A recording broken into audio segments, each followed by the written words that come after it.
Seeker, welcome to Revival of Symbolism, a channel devoted to the language of esoteric symbolism, helping you discover yourself and expand your consciousness into new realms of thought. I'm Harry B. Joseph, also known as Revival of Wisdom. In this video, we're going to be breaking down the occult and esoteric meaning of the tarot card, the Magician. This contains many layers of symbolism. Let's get straight into this. So if we look at the card of the Magician, the first thing we notice is this gesture, his hands. We have one hand up, one hand down. This corresponds to the teaching and the principle of the universe called the law of correspondence, also known as above, so below. As above, so below pretty much corresponds with everything in the whole world and life. Everything functions underneath this law. It teaches that everything below in the material plane does not exist on its own. Physical life does not create itself. It is not independent. It cannot sustain itself. Everything below in the material plane has its spiritual counterpart within the heavenly realms of higher consciousness dimensions. Everything above manifests that which is below. It's simply representing how reality is dual and you are dual. You have a self outside the mind, which is the physical body, and a self inside the mind, the spiritual self. While most people are fixated on the external self, the physical body, they never give attention to their internal self, the self inside the mind. The self inside the mind is limitless, has infinite potential, and is not bound to any true form or identity. The internal self is the immortal self, the higher self. It is the self that can turn anything, any thought, into a form within the realm of imagination. This is what we call the astral plane.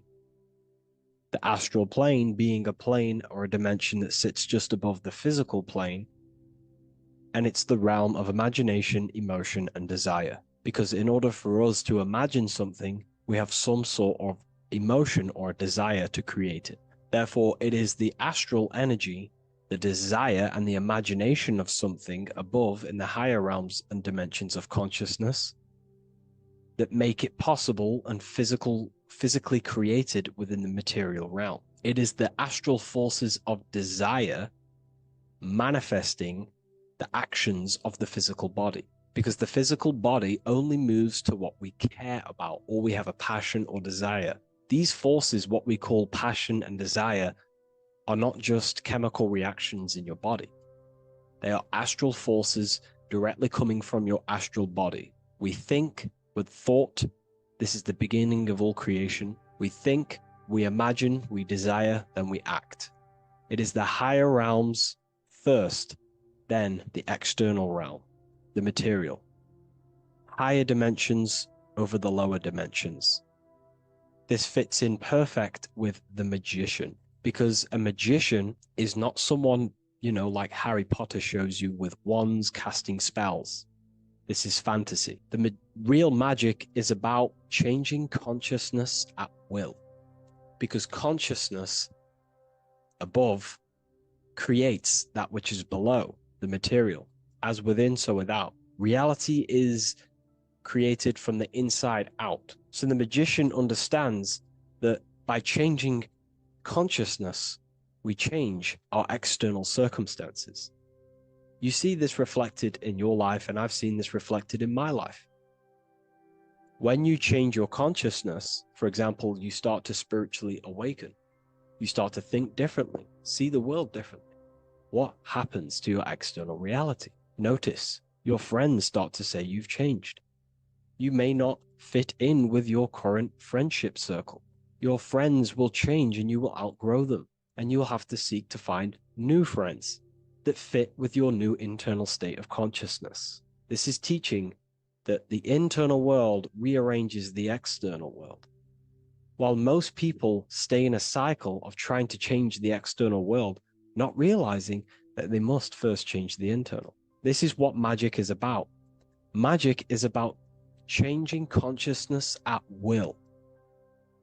Because when a magician holds the ability to direct all forces of their consciousness to a specific reality within them, to create that form and reality within the internal self, they can actually start to produce change in the external reality. We have masculine forces of consciousness, feminine forces of consciousness. The feminine forces of consciousness are imagination, intuition, emotion. The active masculine forces of consciousness are willpower, actions, and intellect, thinking.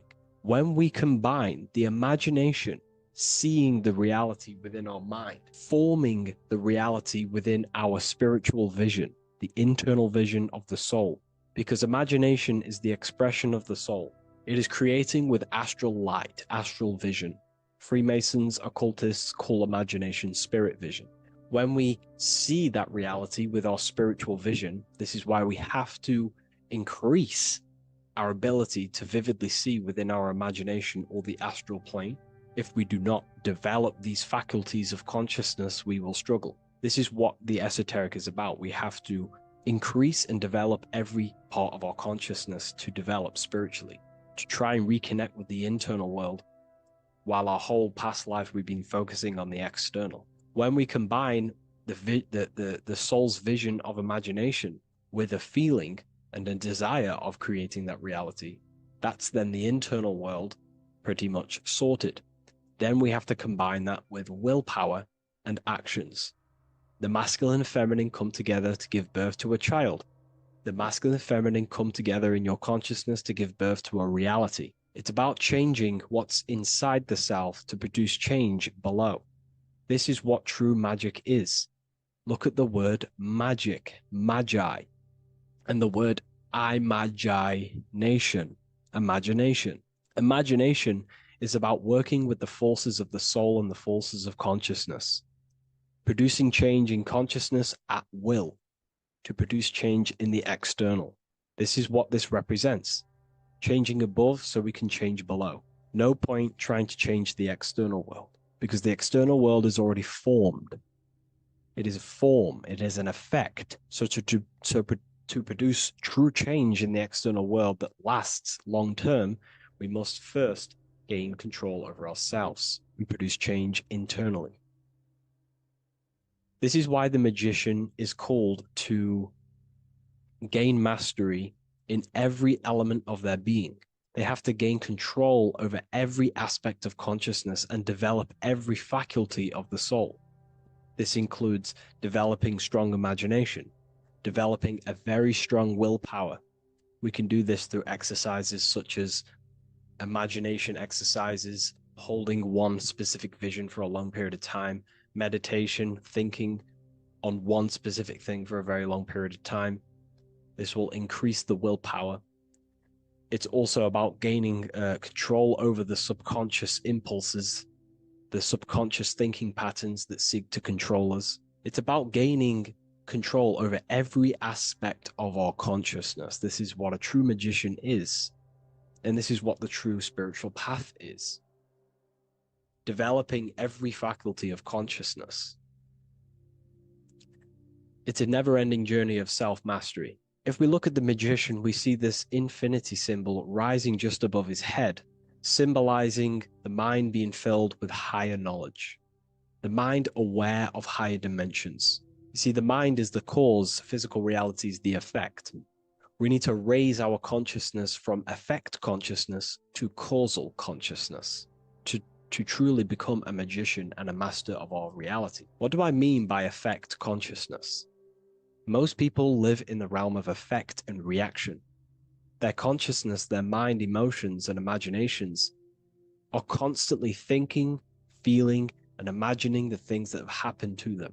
Instead of doing this, we need to change this state. Instead of reacting, we need to become the cause.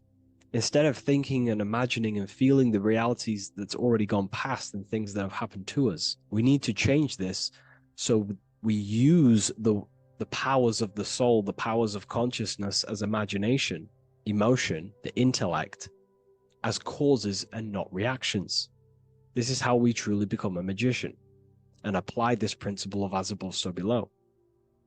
We need to think, feel, act, imagine, and use all the faculties of consciousness and the creative powers of the soul to cause things, to create a better future, to imagine a better outcome, instead of dwelling in reactivity, because reactivity will create a constant cycle of negative manifestations. If we sit around and moan, complain, think, imagine, feel the things that have happened to us in the past, the mind is the cause. And if the mind is in that state of reactivity, it's just going to constantly create more negativity in your external reality. This is what it's all about, as above, so below. You can see the sword here. The sword cuts through the air. The air is one of the 4 physical elements. Fire represents the spiritual body of consciousness. Water represents the emotional body of consciousness. Earth represents the physical body of consciousness. Air corresponds to the mental body of consciousness. So this sword is a symbol of a sharp mind. The mind needs to become very sharp and very disciplined and very controlled, both consciously and subconsciously. What does this mean? We have to gain control over the mind. We have to become more conscious of the thoughts that are happening inside our mental field, because the mental field of consciousness is pretty much the birth of all creation. We think, imagine, feel, then act.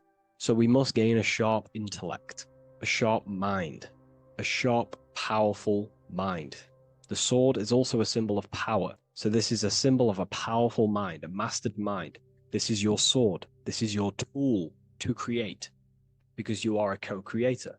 As above, so below literally tells you that you are God itself. The same powers God used to think everything into existence, such as nature, the stars, the human body, the macrocosm, the world. God thought the world into existence. We live in a mental universe. All creation is first thought, then manifested physically. The same powers of thought God used to create the world is the same power that you use to create your world. You are cut of the same fabric of God. You are a microcosm, as above, so below. God is the macro, you are the micro. What is the wand? The wand is not real. This is not a real wand you cast spells with, but a symbol.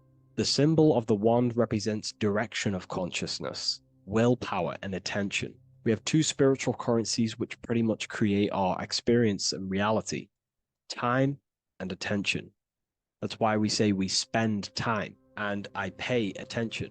These are your currencies. These are how you create and generate reality. Moving on to Jesus and Satan, we see there's an exact same symbolism within the ancient paintings. Jesus pointing up, Satan pointing down. Satan is the egoic force within one's consciousness. He is a symbol.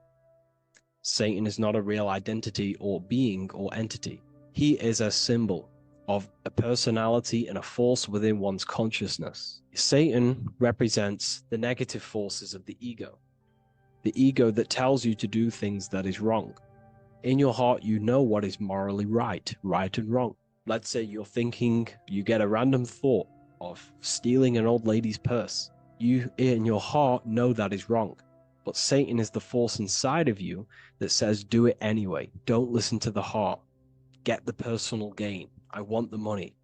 That's Satan. Jesus is the higher mind, the aspect of our consciousness that dwells above the ego.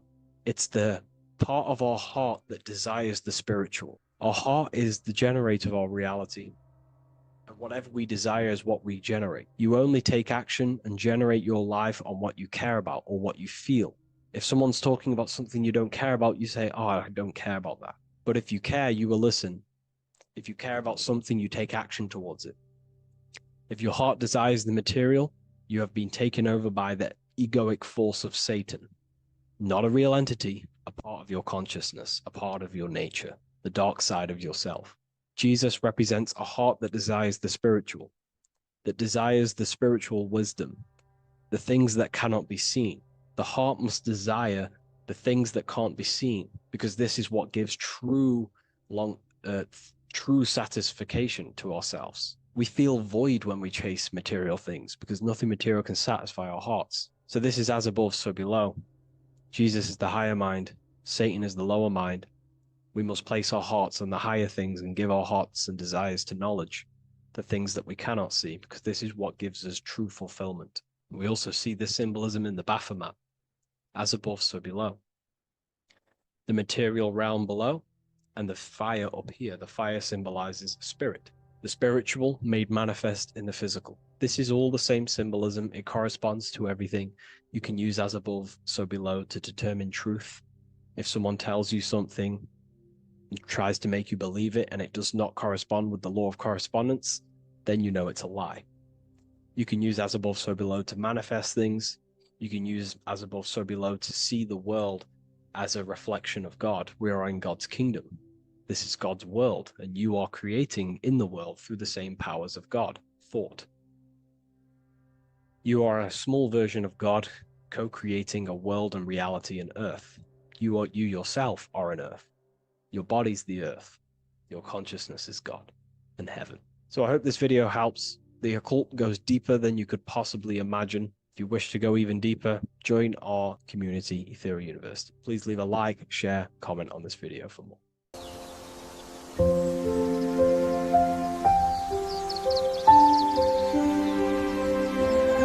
bookofwisdom.com. Visit today.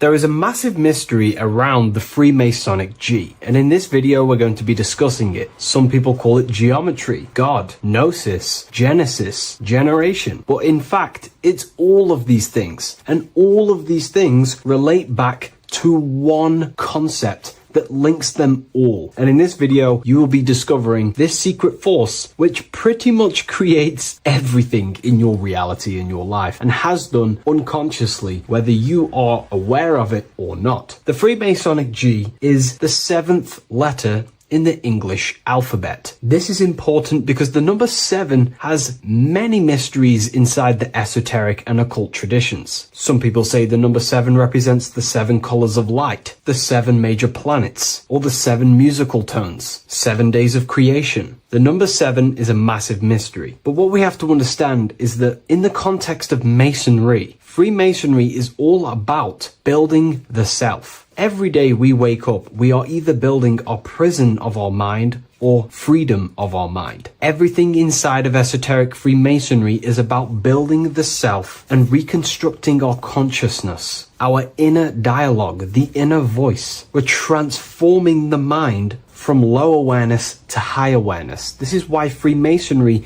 uses the allegory of stonemasonry, stones, chipping away at stones. The stone is in fact you, and we are perfecting the stone, which is your very own mind. Because the universe is a mental construct. Life is happening to us inside our minds. We are all the universal mind expressed and clothed in a different body. Therefore, now we understand that everything is about the internal inside of Masonry. This G relates to something inside of you. Hence why you see the G inside of the square and the compass. It's something internal in you. G is the 7th letter of the English alphabet, and the number 7 symbolizes the 7 cognitions of the mind. In esoteric and initiatory traditions, the 7 psychological cognitions of the mind refer to the 7 distinct modes through which human consciousness perceives, interprets, and transforms reality. Different schools use different names, but across Hermetic, occult, Gnostic, and mystical systems, the same underlying pattern emerges. The mind has 7 functional powers, each representing a layer of awareness and a stage of inner development. Number 1 would be perception. The first cognition is the raw reception of sensory and subtle impressions. It is the gateway where the outer world enters the inner world of our minds. Perception involves learning to see without distortion, to notice the symbolic dimension behind ordinary appearances in an occult interpretation of perception. The second one is interpretation. After perception comes the act of making meaning. The mind organizes impressions into patterns, beliefs, and judgments. Esoterically, this cognition determines whether a person interprets life through the ego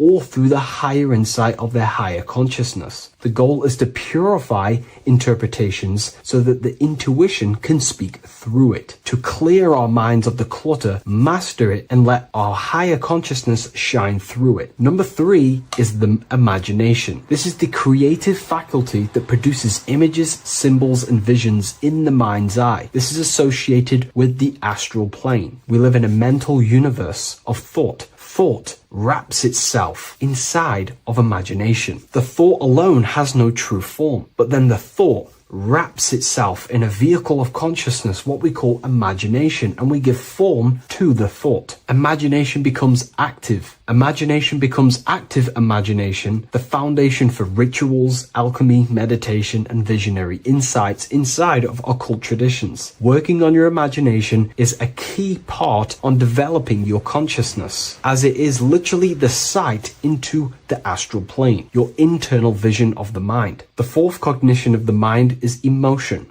Emotion is energetic response that gives intensity, direction, and magnetism to thoughts. Emotion fuels the magical will. Unrefined emotion binds us to lower impulses. Refined emotions become devotion, compassion, and the inner fire to transform thought into a tangible reality, to become a conscious creator. The 5th cognition is will, the faculty of intention, decision, and directed energy. Will is the power that aligns personality with the higher self. It is the driver of discipline, transformation, and the capacity to act consciously rather than react unconsciously. Most people walk through life as an unconscious zombie, living day to day, running off subconscious programmings, never actually using their conscious mind. We develop our will and try to align our will with the highest will possible so we can align our will with our higher mind. So the higher mind can manifest through us in the material plane. The 6th cognition of the mind is memory, the storehouse of experience, impressions, and archetypes. It shapes identity, determines how one repeats and transcends past patterns. Memory includes not only personal memory, but also a deep strata of the subconscious and the collective subconscious field, what we call the Akashic records. Memory is a massive quality that you must work on inside the Masonic system. You are required to remember certain rituals and certain things so that you can regurgitate them to pass on along the degrees. Based off my research, I myself personally am not a Mason. The 7th cognition of the mind is intuition, the highest cognition possible. It's direct knowing. It bypasses the linear reasoning and reveals truth as the inner illumination. Intuition is the voice of the soul. It is the guiding force, guiding our physical vehicle of consciousness through this physical experience, providing revelations, insights, and even sometimes gnosis and higher understandings.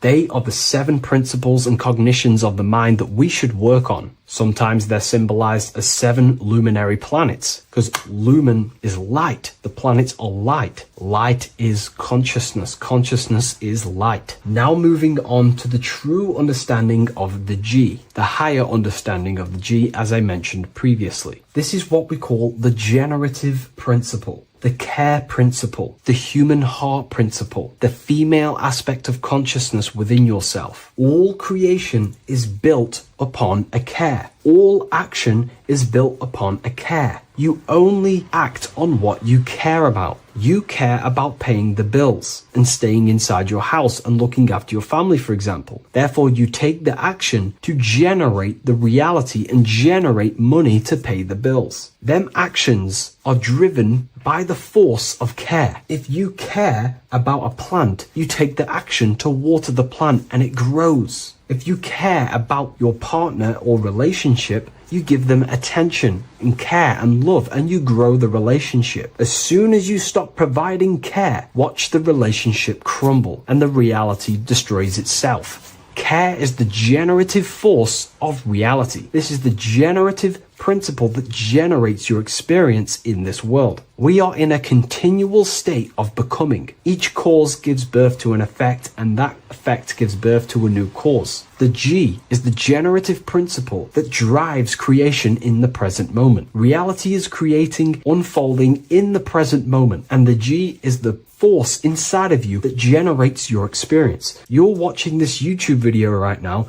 because you have a care in your heart for the information I have provided in the past, and you have a care about watching this video. As soon as you don't care, you take action to do something else with your time that you actually care about. The G is the generative force of the heart. It is the love energy. You only take action on what you love or care about. The whole world is built upon this principle. This is why we say money makes the world go round, because the whole world has a G or a care for money, and it's making everyone wake up in the morning, take actions, and make the world go round. It is the G, the care for that principle or money object to generate that reality. It is the force that drives you, hence why the G is sometimes surrounding with light rays, because it represents a force, emanation, something that is invisible but driving the physical body. The G is the internal force that focuses thought into an action. We can think many thoughts, but the thoughts you don't care about, you don't take action on. But the thought you care about, that you have a G for, intensifies that thought, focuses and directs it into an action to generate that experience and reality. The whole world is built upon this principle. The sun is a perfect example of the generative principle. The sun gives all of its life, light, never asking for anything back, making everything grow and generate on the earth. Everything in your life is built upon this principle, and gaining control over your care gives you control over your actions and your reality and what you generate. Once you see this, it is truly beautiful that the world is actually built upon love. This is why they say love is the force of God. It is.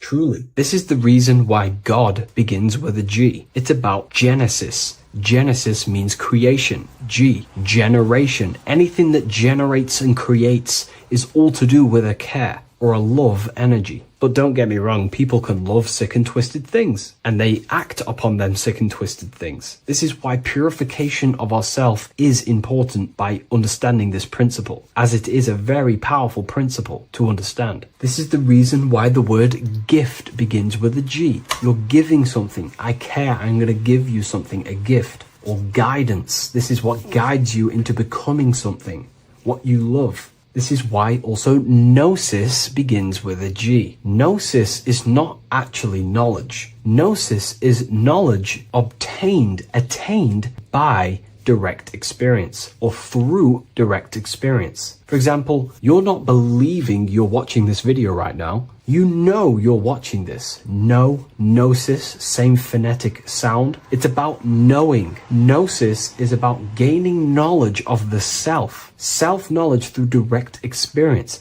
Instead of believing in God, I seek to know God through direct experience, by altered states of consciousness, transcendent meditations, understanding human anatomy, understanding the laws that govern my mind, understanding creation. That is direct gnosis, knowing that God exists instead of believing he exists. By going within the self, questioning the self, and gaining a deeper relationship with the inner observer, you start to gain gnosis, self-knowledge through direct experience. And in order to gain gnosis, you have to care, because gnosis requires action. It requires you to meditate and go within yourself. It requires you to study yourself. It requires you to go within yourself. And in order to do that, you have to care. If you don't care about knowing yourself, you won't take the action to generate the gnosis. If we take a look at this piece of Freemasonic artwork, we can see a whole lot going on here. But if we focus down here with the temple with the letter G on, and when you walk through the temple, there is a pathway leading up a hill towards the light. The light reveals things. If something is in darkness, you can't see it, but the light reveals something. It's symbolizing truth, the light of gnosis, knowingness. And in order to walk this path, you have to go through the temple, which means entering in yourself. This is symbolic of the path. The Masonic path is about the self, reconstructing and learning about the self. In order to walk up that hill, it takes a lot of effort. It's not easy walking up a hill.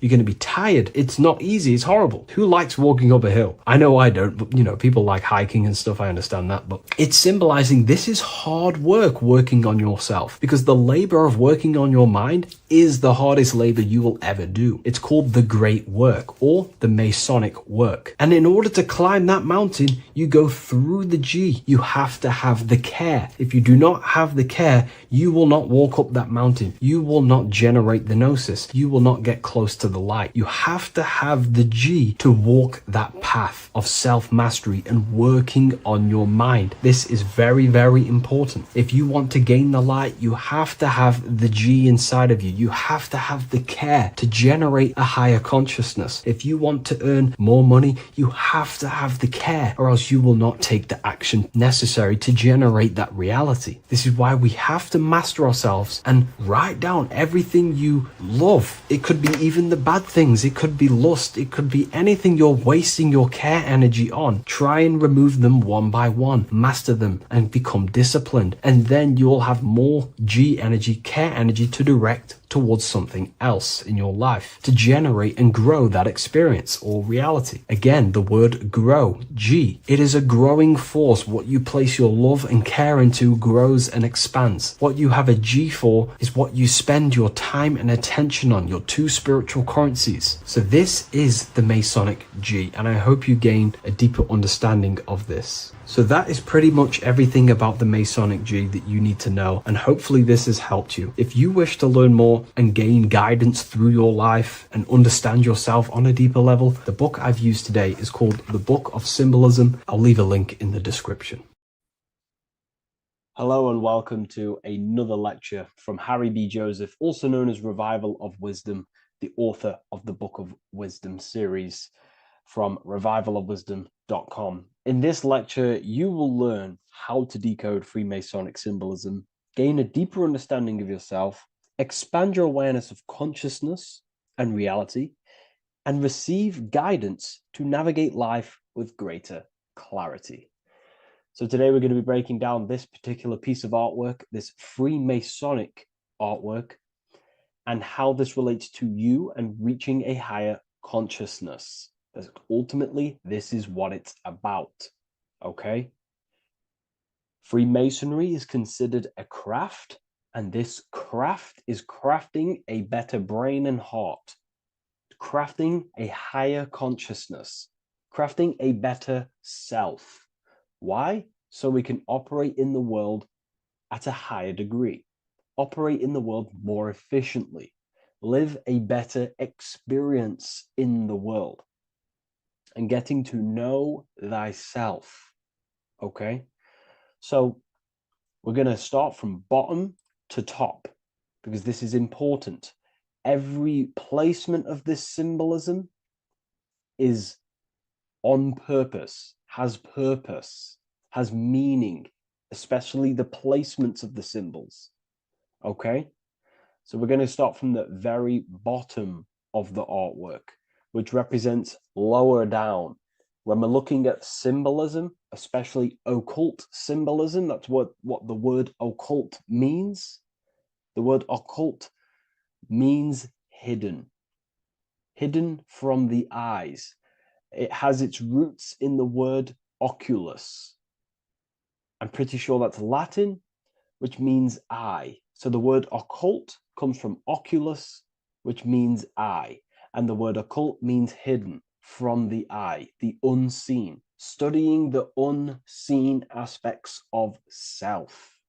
We're studying the brain, we're studying consciousness, we're studying the body, the heart, we're studying the self, the hidden aspects of the human psyche and the hidden aspects of self, okay?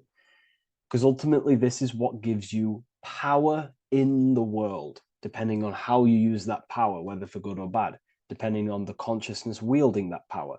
This is why we say knowledge is power. But I would actually say knowledge of self is power. Because when you know how you function, you gain power. You gain personal power. You gain mastery. Ultimately, this is what Masonry is about. Self-mastery. Crafting a higher consciousness. So at the very bottom of this artwork, we have a checkered board with a coffin. The coffin is the beginning of the artwork, the very base. This is the foundation of consciousness.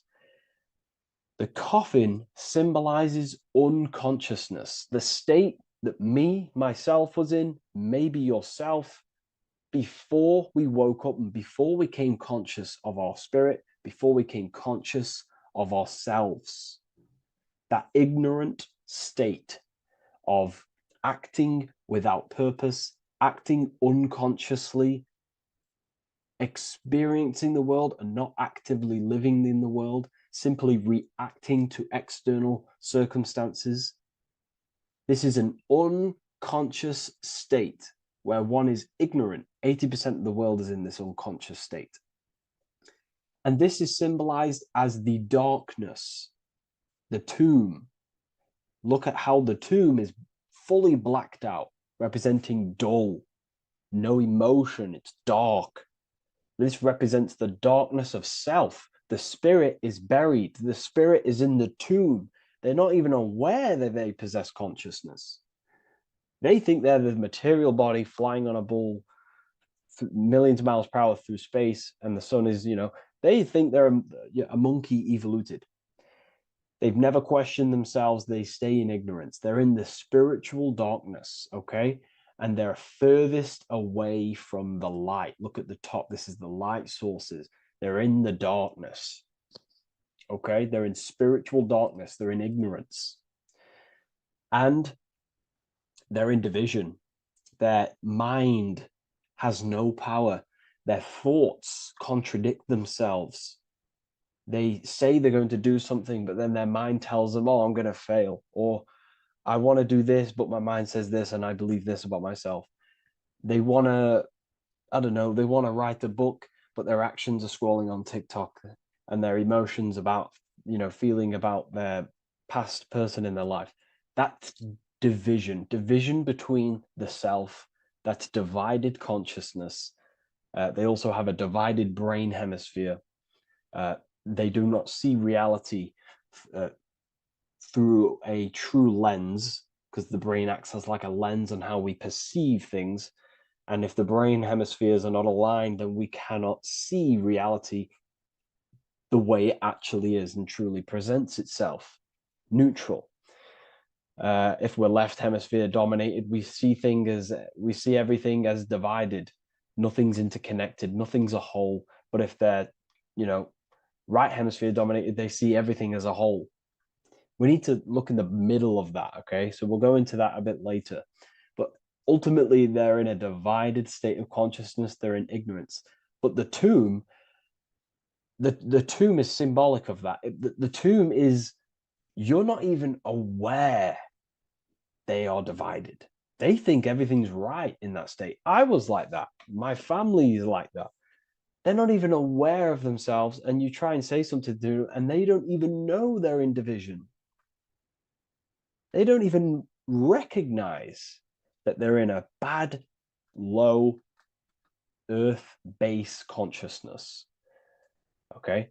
So when we get out of the tomb, which is representing by a spiritual awakening, we get out of the tomb, we realize, wow, I possess consciousness. I've woken up. You're waking up to the things in the world, and you wake up and start to see the world for what it truly is. When you become aware and you rise out the tomb, you're born again, you start to actually start looking within. You start to become conscious of your thoughts. You start to become conscious of your actions. You start to become conscious of the evil in the world. You start to become conscious of the things. You rise out the tomb. You start to become conscious of your intuition. You then step on the checkered board. The checkered board is now you realizing you're in a divided state, okay? So you're now putting down the ego. Because remember, when you're in the tomb, the ego is fully fully in domination over consciousness, over your consciousness, it doesn't allow you to say that you are wrong. It doesn't allow you to think that there's evil in the world. It doesn't allow you to believe you have a spirit. It doesn't allow you to see that there is maniacs running the world and trying to control you. The ego is so stuck. But when we start to realize this is part of our awakening, we start to realize that the ego is trying to keep us safe at all times and keep us locked in that state of thinking and believing that we were in before. It's always seeking safety. Okay. So when we come out the tomb, we start to put down the ego and start to, how do I say this? We start to acknowledge that we were wrong about the world. And that is a lot about awakening. You have to acknowledge that you do not know everything. There are people with such higher knowledge. Okay. So when we come out the tomb, we put down the ego. We start to actually say, I was wrong about the world. I was a victim of mind control. I was in ignorance. I was in darkness. Spiritual dark. I'm divided. My thoughts, emotions, and actions are not aligned. My intuition and my action are not aligned. I'm not taking action on what I know is good. I'm taking actions against what I know is good. That's a sin. That's a sin against the spirit. Okay. So when you acknowledge this, you acknowledge you're in division, you then take the first 3 steps, which is the Freemasonic Blue Lodge degrees. These 3 steps. Okay.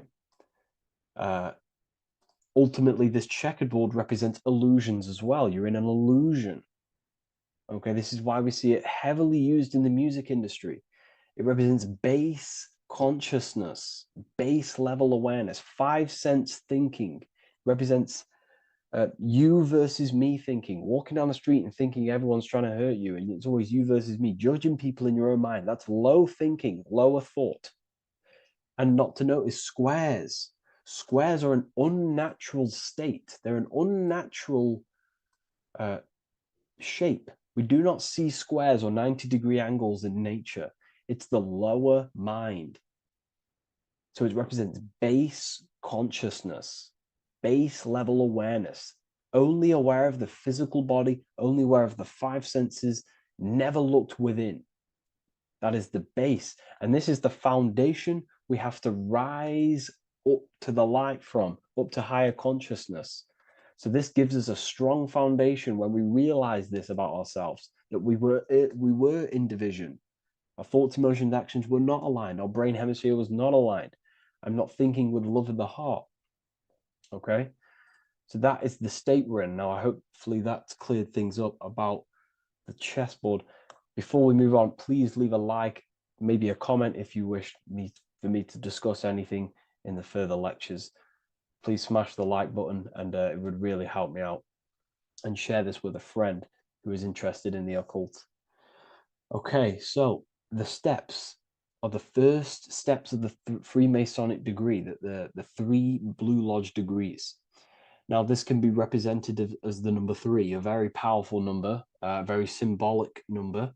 Number 3 is the 3 expressions of consciousness.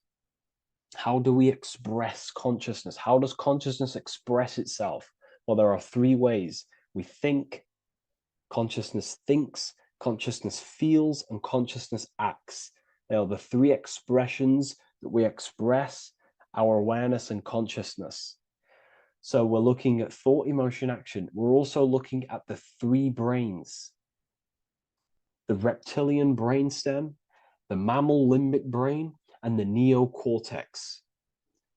The reptilian brain governs basic functions of the human body: breathing, surviving, scanning the environment for threats, automatic responses, eating, scanning for food. Base consciousness, that's the reptilian brain. That's what most people operate their lives in, including myself before I woke up. I'm not trying to sound big-headed, but this is the truth. Ignore my tone of voice, ignore my voice, focus on the words I'm saying. If you're judging, that means you have divided thinking. It's always you versus me. So we need to get out of that thinking of you versus me all the time. That's lower consciousness. That's animal thinking. That's earth thinking. We're unified. We need to reach a higher consciousness and do not waste our mind's potential on low-level earth divided thinking. Okay? So we're looking at the reptilian brain, the mammal brain, and the neocortex. Now, the neocortex is ultimately what makes us human. It allows consciousness to operate on a higher degree, okay? This is what makes you human, the neocortex. The neocortex. The reptilian brain, like I just said, governs natural survival instincts and the respiratory system, things along them lines of basic awareness, basic functions to operate and survive in the world, in the physical plane. And the neocortex is what allows us to critically think. Okay, it's what allows us to be human, be aware of ourselves. Okay, not. I don't think animals have neocortexes. Don't quote on me on that, but this is the part of the brain that makes us human. And it allows us to think deeply, to create masterpieces like we can. Humans have massive potential in creation. Look at the world we live in. This is because of the neocortex. It allows us to critically think and self-reflect. Now, when we start to operate from higher thought, we start to think with higher thoughts, the higher parts of the mental dimension, we ultimately start using this brain more. We start functioning from the higher brain. Now, this is why Neo from the Matrix is called Neo, because he uses he was in the reptilian brain. If you watch the film The Matrix, if you notice, he gets plugged out of the Matrix and he's plugged in on the back of his neck into the brainstem. And when he's plugged out, his name's Neo, which is neocortex, using the higher brain. It's what awakens the self. It allows consciousness to function on a higher degree compared to animals. Okay, so we're looking at thought, emotion, action. We're becoming conscious of thought, emotion, action. Becoming conscious, what am I thinking, what am I feeling, and what am I acting in the world? And what can I do to master these, to operate more efficiently in the world? How can I use these towards higher consciousness and use these actions, these thoughts, emotions, actions to reach a higher state of awareness of self? So when you go through the first 3 degrees, you enter the doorway. Now, this is symbolic of a doorway. Now, looking at this with a right hemisphere dominated view, you would see a doorway, right? The right hemisphere sees this as a holistic doorway, right? You see a door, you're gonna, you enter the stairs, you go through the door, right? But at the left hemisphere is now going to dissect and analyze each individual little part of this, right? So the right hemisphere sees the trees, the left hemisphere sees the woods. So to dissect this down on a right hemisphere, going back to the right hemisphere, we're entering the door. The door is symbolic of entering the unknown. You're entering a higher consciousness. You're entering the door. You're going beyond. See, this is the earth here in the background. This is the darkness. The darkness represents the abyss, the unknown. You're entering in the self. Okay? This door represents entering in the self, questioning internally. Most of us think externally. We have to, obviously, to operate in the world, but we never give time to think and question and reflect internally. What do I mean? Closing the eyes and questioning the self. Who am I? Where am I from? What's the voice in my head? If the voice in my head stopped using the language that I speak, what is it then? It's about going within, into the darkness, what you cannot see, and finding the light. Okay? It's about entering within the self. This is a doorway to higher knowledge, higher consciousness, higher self, and really digging deep for what you truly are beyond your human form. Okay? So we have, most importantly, I'm not going to go over every single one of these symbols here. I'm going to go over this on a basic, well, not a basic level, a very detailed level, but it's not going to go over every single symbol. We have a left pillar and a right pillar.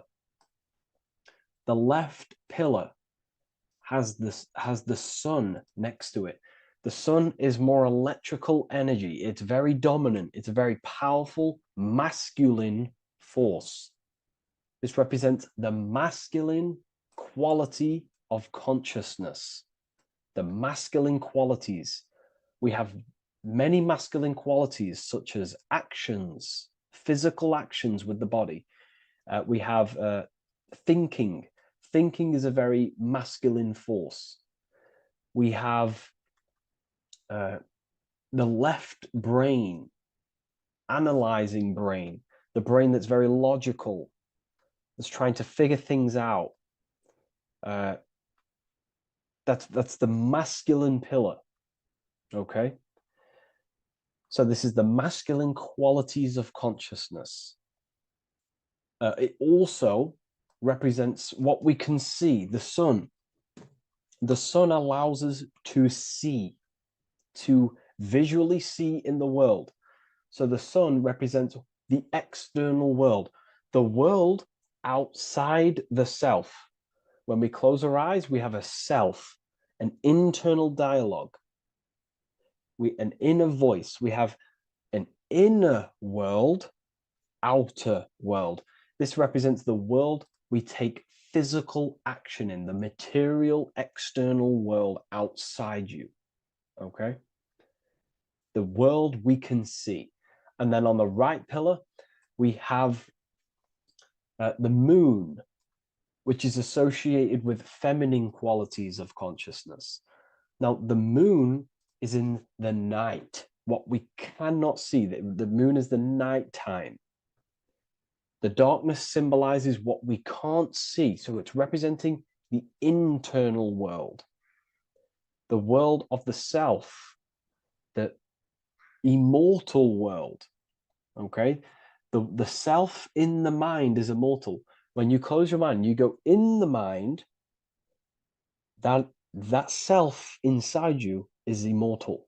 In the mind, you are immortal. Outside the mind, you are mortal. You will die. This body will die. Okay? So this is representing the internal world on a holistic understanding. It's also representing the right brain, the feminine brain. It's also representing intuition, emotion. They're linked. Intuition and emotion. They're a feminine force. Also, we're looking at the heart, the right pillar. So everything that is feminine falls under this right pillar.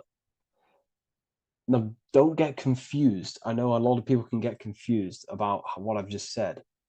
So this represents the inner world, the outer world. It also represents everything masculine and feminine. So thought is, although it's an internal quality, it would fall under the left pillar, because thought is a masculine force. It's a penetrating force. So try not to get misunderstood with that. On a holistic scale, it's also represented inner world, outer world, and how they are reflections of each other. Now, these pillars, they're the same height, they're the same structure, but just different in sun and moon, which represents their reflections of each other. Their reflections, the inner world reflects in my outer world. My external world, what I see outside of me, is a reflection of my thoughts and my internal world. So the inner reflects the outer. The inner reflects the outer. As within, so without. So we're also looking at the right and left brain. I've already gone over that. So what we need to do is build the bridge between the two to reach higher awareness of self. Because ultimately, remember, we're still divided. We came from the checkered board, we entered up here, we've just entered within the self, started questioning the self. We're still divided. We need to build the bridge. And this is what they're crafting in Freemasonry. The bridge, the arc, the agreement, the great work. This is the crafting of aligning the left and right brain. We're also aligning intuition, feminine, with the actions. Because ultimately, the higher self is always guiding us. That's our true spirit guide. Our true spirit guide is our higher self. And the higher self ultimately exists in a higher dimension. This is going to sound crazy to some people, okay? But who you are is not your human body. And your higher self does not communicate through the language of the human material world. It doesn't communicate through English, doesn't communicate through thoughts. It communicates through intuition and communicates through dreams and symbolism. So it's all associated with the right pillar. This is the things we can't see. The higher self is always guiding us to awakening and to our purpose on the earth. Okay, so this left pillar also can symbolize what we're born into the world with, our circumstances, our external world. What are we born into? You know, our family, our current financial situation, where you're located in the world. So it's also symbolizing this. It's also symbolizing the qualities you bring here, the natural abilities you have when you're born, and what we need to do with our environment to ultimately reach a higher consciousness and reach our and transmute our environment we're born into to realize who we were and why we came here. Okay, so we need to build the bridge between intuition and action, and always take action on what we know and feeling is right at all times. That's unity consciousness. And when we do this, we gain the light. We gain more light, symbolic of more information of the self. Because the higher self is always guiding. It's always watching over. And it's always trying to give us knowledge of awakening, of why we came here. And when we take action on what we know and feel is right at all times, it's like a domino effect and a stepping stone that pushes you closer and closer towards your life purpose. Okay? We're also aligning the right and left brain to perceive the world in truth, to see the world in its true form, to see the world in what it actually is, instead of any distorted left or right hemisphere dominated beliefs or thoughts. We ultimately do that by acknowledging that, yes, you have a self, you have, you know, the left brain is more ego, this like divided thinking, everything's separate, and the right hemisphere is more holistic.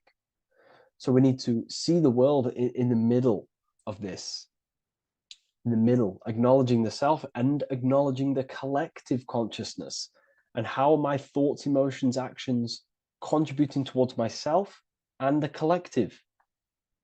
We always need to keep the collective in mind. Why? Because we are experiencing this world together. It's not just you. And your actions also have a ripple effect on the collective. We're experiencing the world as a whole as well. Yes, there's yourself and there's the collective. We need to think, feel, and act towards the collective and the self. So Aligning our brain hemispheres allows us to do this. It allows us to think holistically and individually and see reality in this. And when we do align the left and right brain, what do? We gain higher insight, the eye. We build the bridge between the left and right pillars. We gain the eye. The eye is what? Insight. The eye requires light to perceive and see the material world. So this is symbolic. This is the inner eye, the inner self, consciousness. And when consciousness has light, which is symbolic of truth, knowledge, light is a massive symbol in Freemasonry. And light represents knowledge of self, information. And when we gain information and knowledge of self, when we align our left and right hemispheres, our actions take action on our intuition, we gain higher light, higher knowledge of self, ultimately. And this is why we also have the square and the compass. Okay? We have a square and compass here. The square and the bottom, base consciousness, also representing masculine qualities. This is the masculine qualities because squares are masculine. And the compass creates circles. So we have the circle on top of a square. Circles are divine. This is oneness. The circle is one line. The square is 4 lines. It's divided. So we need oneness over division.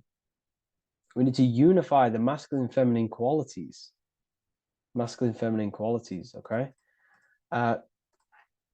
This is in the middle because the compass would fall on the right pillar and the square would fall on the left pillar. And it's unifying. It's representing unification of these 2 pillars of masculine and feminine qualities of self to ultimately rise towards this light, out of the darkness and into the light. Okay. Let's go back. The G. This is very important.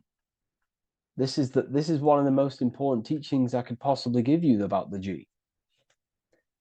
The G is the generative principle, is what generates things. And the force within you that generates things is care and the heart energy. The heart ultimately expresses our actions. We think, if we care, we act.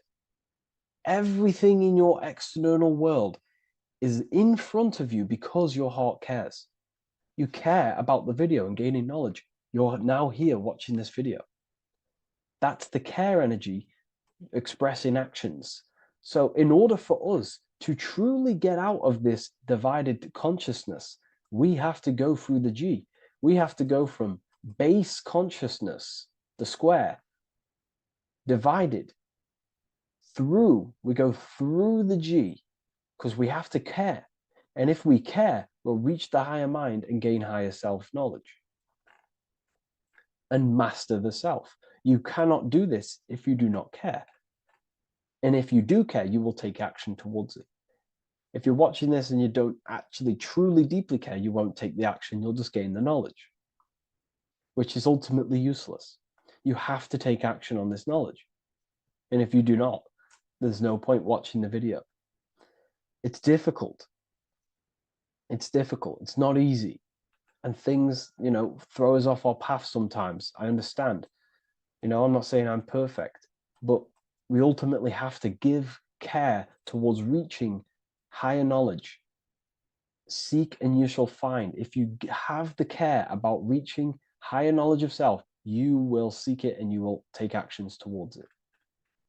Okay. We see this everywhere, and I mean everywhere. The Temple of Solomon has the 2 pillars, Jachin and Boaz pillars, feminine and masculine qualities. Sol, O, Mon. Sol is sun, Mon is moon. It's building the temple, which is the temple is the inner self, ultimately. It's symbolic. The temple's not a real place. The temple of self, Building the Temple of Solomon and reconstructing the Temple of Solomon is about reconstructing the self through masculine and feminine qualities. We see it everywhere. And this is very symbolic, like very symbolic. We have the two pillars, we have building the bridge, and we have a stairway that goes to what you can't see because it's going to the unknown. You have to have faith. Okay? What I'm about to say is very important. You don't know what higher consciousness is, okay, until you get a little bit higher. This is hard to explain, but I didn't know what everyone talks about what higher consciousness is. I can't give you my higher consciousness. It doesn't work like that. You have to enter in and go within and have faith, going into the unknown, because you're ultimately going into something you do not understand. Higher consciousness, I cannot give it you. You have to enter the door and take action and think, feel, and act towards it, and you will go to the place, and then you will understand what higher consciousness is. Ultimately, what higher consciousness is higher knowledge and understanding of self, what you actually are. Okay, that is what's being symbolized here. It's again in the Masonic art. We have the darkness. We have to have faith to leap into the darkness, into the unknown. We see this everywhere. Like, you'll see when I say this everywhere, and I mean everywhere, you'll see this. Every doorway has this symbolism in the ancient world, because ultimately this is what it's about, people. The door represents going within into a new light, a new room, a new level of understanding of self. Okay. Here we have Astro World. Now, this is obviously a darker aspect of this, but again, we have the two pillars.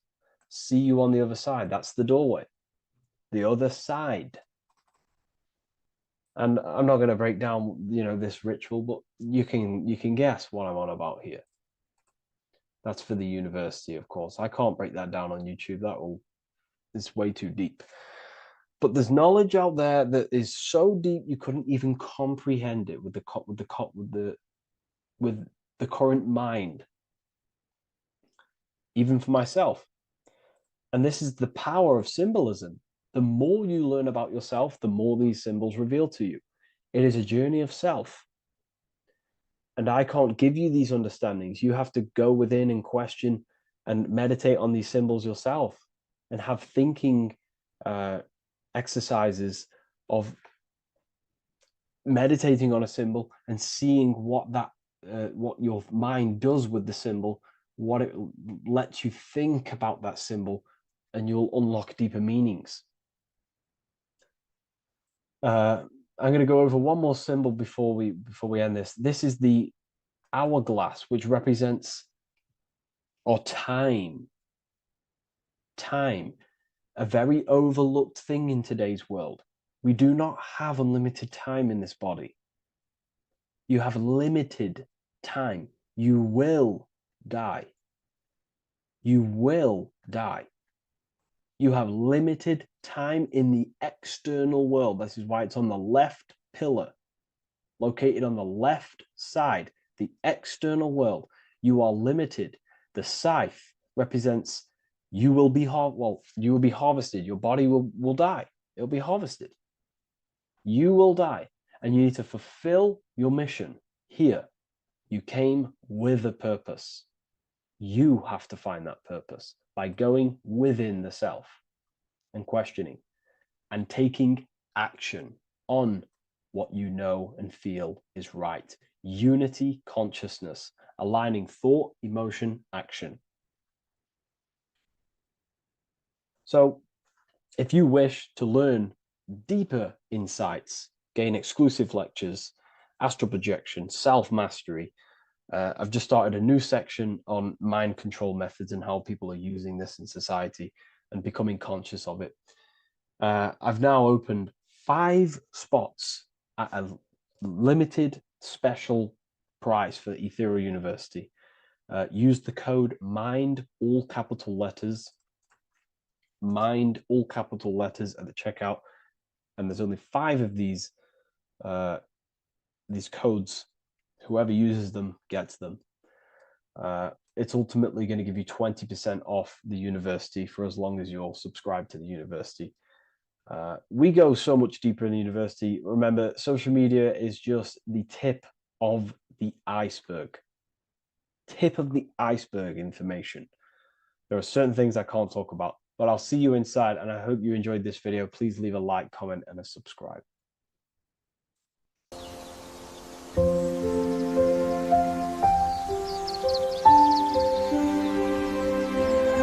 bookofwisdom.com. Visit today.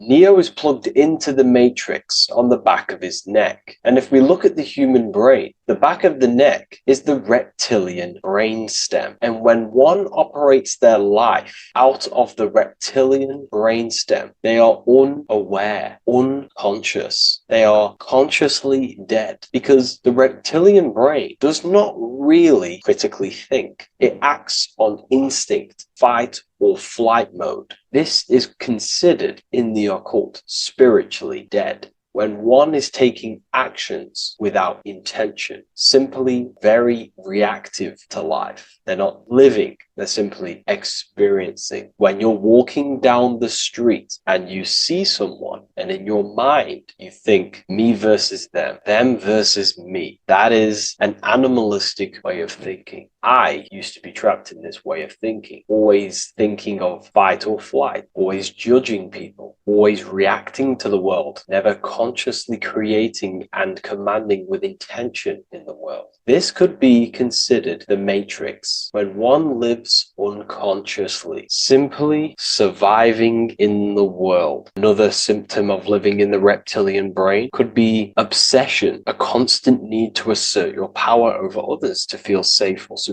Views relationships as power hierarchies, not as mutual connections. It could be a conquest for sex, lust, seeking validation through sexual activity. Sex becomes a tool for dominance, escape, and self-worth. Intimacy is avoided. Pleasure is pursued without emotional depth. Seeking pleasure all the time. This is all to do with the reptilian brain. Seeking safety. It could be compulsive eating or food hoarding, driven by craving and not actual hunger. Eats to soothe fear or emotional discomfort, often unconsciously. This is the unconscious. Fear-based decision-making. Every choice is shaped by perceived threat or insecurity or fear within the subconscious mind. Long-term vision is sacrificed for immediate safety and gratification. All the reptilian brain. Territorial behavior overacts when personal space, possessions, or status is threatened. Acts as though survival depends on ownership or status. Addiction repeats patterns to feel safe, even if they are harmful. Avoids anything unfamiliar or unpredictable. Low empathy. No empathy or emotional care for one another and for fellow beings in the world. Sees people as threats, tools, or competitors. This is all to do with the reptilian brain. Intense jealousy or possessiveness. Sees others as rivals or objects to control. Cannot tolerate perceived threats to loyalty or status. Quick to be angry. Slow to reflect. Reacts with rage, withdrawal when challenged. Lacks emotional regulation or deep self-awareness. So this is considered, this brain could be considered the matrix, hence why Neo is plugged into this brain. He's operating the life out of this brain, unconscious, simply navigating life like an animal. I was in this state, and you can only really realize this when you come out of this brain and you start to function from the higher regions of the brain, which we will discuss very soon. And my life was chaos because there was chaos operating internally. I was never thinking about the future. I was always operating life out of fear, out of lack, never had care for another person. When you operate life out of this brain, the matrix, things outside you, can easily control you. This is why they keep us in a constant state of fear. So we operate life out of this. So we never gain full control over our reality, over our actions, over our thoughts. So Neo is called Neo, and he works at a place called meta cortex, very symbolic of the neocortex, the higher region of the brain. Now, this brain makes you human. It ultimately allows you to hold control over the animal urges, okay? The neocortex is the brain that allows you to have self-mastery, that allows you to control your urges, your instinctual survival urges. So humans can overcome their reptilian animalistic state and start to operate their life in a conscious mastery state. And Neo is plugged out of the reptilian brain, and he starts to use his neocortex, the human brain. This allows one to learn to have self-control, allows one to create, allows one to think about others. It allows one to critically think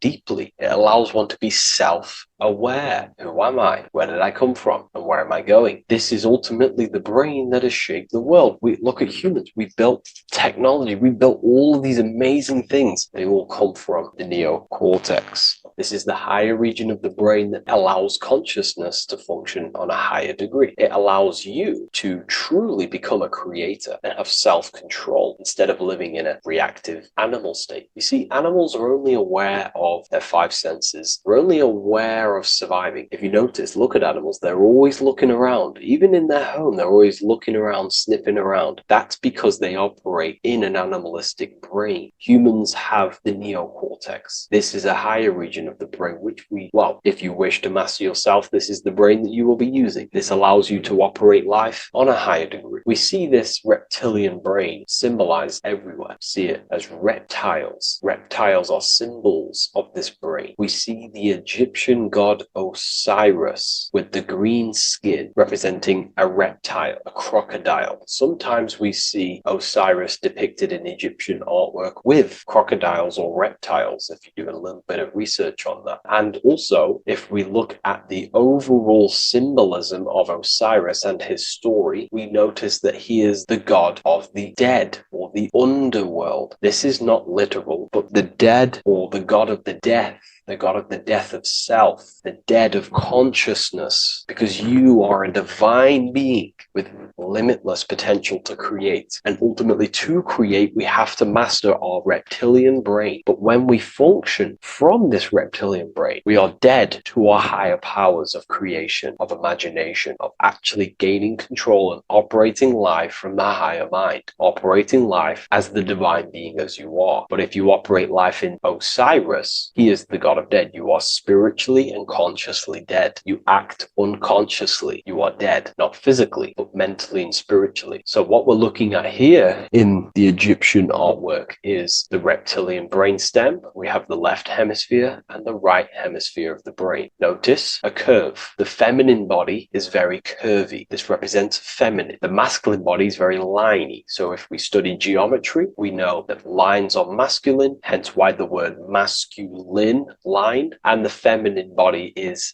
in geometry, feminine is represented as curves. So this is the left masculine brain on the left side, and this is the right feminine brain on the right side, with Osiris, the reptilian brainstem, in the middle. So we're going to go deeper into some Mesopotamian artwork now. Now let's have a look at this. We're looking at the reptile on the very bottom. We see the left brain and the right brain, the Eye of Ra and the Eye of Horus on the left and right. In Freemasonry, we still see the symbolism of the two pillars. Yakin and Boaz in Freemasonry, with the two pillars symbolizing masculine, feminine forces of consciousness, also representing the masculine left brain and the feminine right brain, with the reptile down here. But if we have a little look here, right, we have a little look at these reptiles. This person is standing on top of the reptiles. When you are on top of something, you have power over the below. You are standing atop of something. You have mastery over it. You have control over it, symbolizing gaining control over the reptilian brain, the reactive actions, the sexual urges, the addictions, the territorial behavior, the fear-based decisions, constant internal tension, never being able to focus. It's symbolizing gaining control control over these internal qualities that happen within us in our mind, because the universe is mental. And if we do not gain control over this brain, it will dominate our mind, which will ultimately dominate our actions and destroy our life and live in an unconscious state. So this is basically instructions in this ancient Mesopotamian artwork of becoming self-mastery, to operate on a God consciousness level. So we have a person symbolizing your awareness, the internal you, having mastery over the reptilian urges, the reptilian brain, the reptile thinking. We have a person, a face in between, and it's standing in between these pillars symbolizing balance of the brain hemispheres. Because the face, we see the eyes in the middle, we see the person is you, your consciousness, standing in the middle pillar. So representing seeing reality as neutral. Everything in the world is neutral. It's the mind's perception that gives it a positive or negative charge. When we adapt this mindset, this view of reality, this knowingness of reality, we see the world for what it truly is. And if you see things as neutral, it allows one to transform the situations in your life accordingly, instead of simply choosing a side.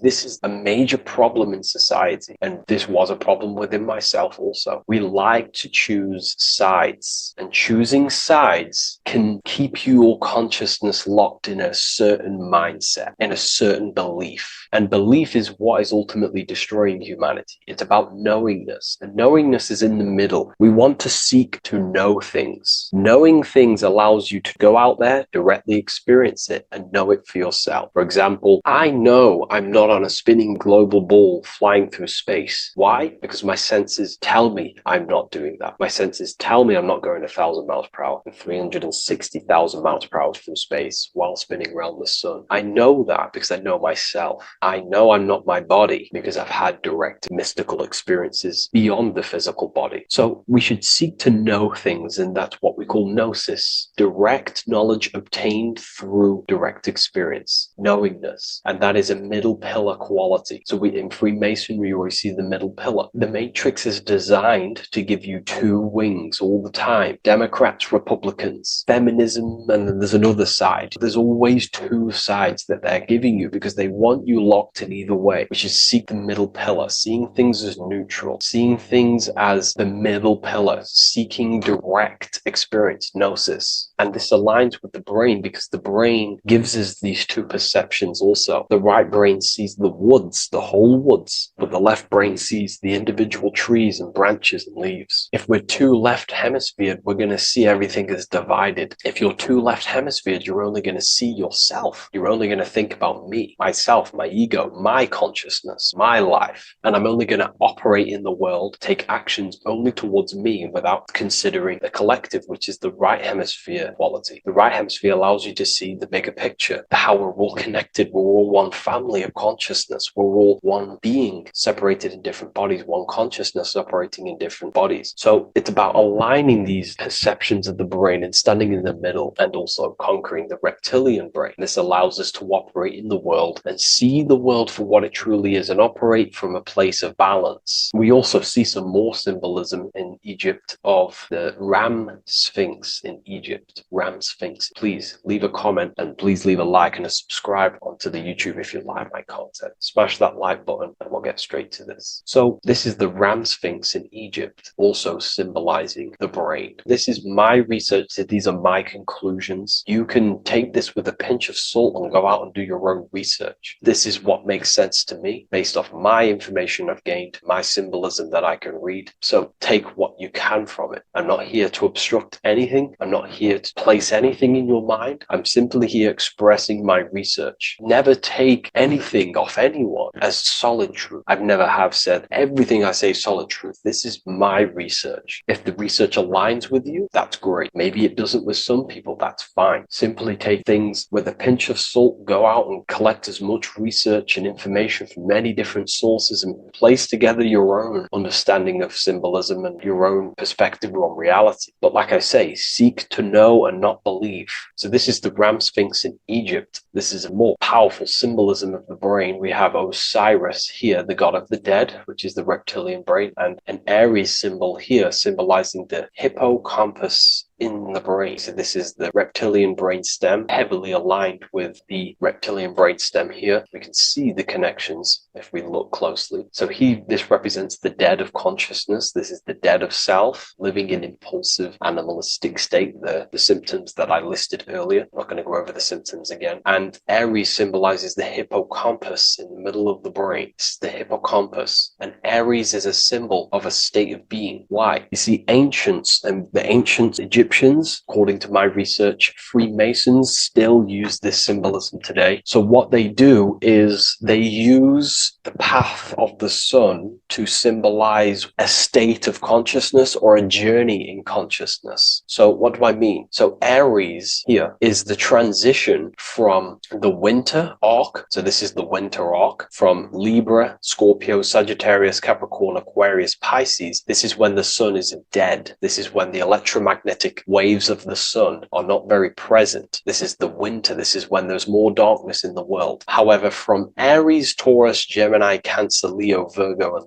to Libra, this is when the sun is giving more electromagnetic rays. Everything grows. Everything is reborn again. Everything's growing. There's more light. There's more warmth. You can grow crops. So this is very symbolic as a state of consciousness. Aries is used heavily to represent the rebirth of the sun, but internally as an esoteric interpretation of Aries, it symbolizes the resurrection of awakening of the self. It is the rebirth of the sun, of the soul, the rebirth of becoming aware out of the darkness into the light, living in the reptilian unconscious state, the unconscious, not being aware that I possess consciousness, not being aware of my thought, emotion, actions. And Aries is that symbol, is of the rebirth of the spirit, the rebirth of the self, becoming self-aware. So that's what we're looking at here with the Ram Sphinx. We're looking at Osiris, dead, the reptilian brain, operating life in an unconscious state, not really thinking,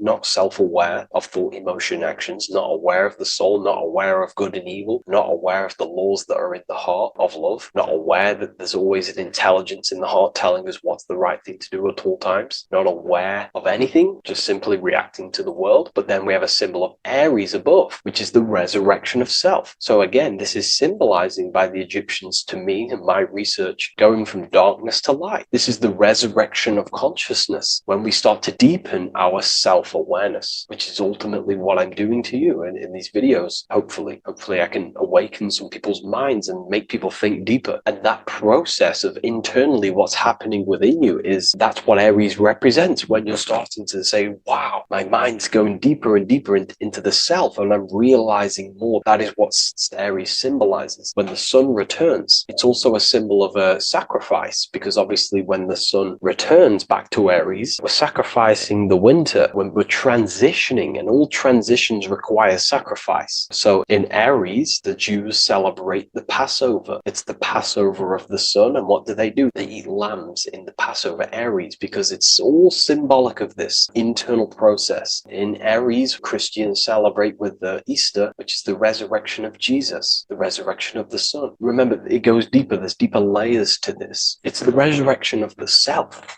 and the mind deepening into a deeper awakening. So again, we're going from the lower regions of the brain, and when we start to critically think and become self-aware, we're starting to use the mid part of the brain, and the mid part of the brain then expands into the neocortex, which is the resurrection of the self. The mind is no longer functioning in just the reptilian brain, but then it's going into the light of the higher brain, the neocortex, and this is the reptilian brain. This is the midbrain, what we're looking at here with the Ram Sphinx. Yeah. So this is the resurrection. It's the transition point of going from the reptilian brain into the midbrain, into the neocortex. We're now resurrecting ourselves. Now, this is not putting anything negative on the reptilian brain. Without the reptilian brain, we wouldn't be able to live. We need the reptilian brain, but it's an abuse of the reptilian brain that can keep us in a very low state. It keeps us stuck in an unconscious state. But the reptilian brain is what's allowing you to breathe, to eat, to scan the environment for any threats. If there are threats, we do need the reptilian brain. That's not to say it's evil, but what I'm saying is an abuse of this brain, which is what most people are stuck in. They're operating their life out of this brain. And this is what the Egyptians,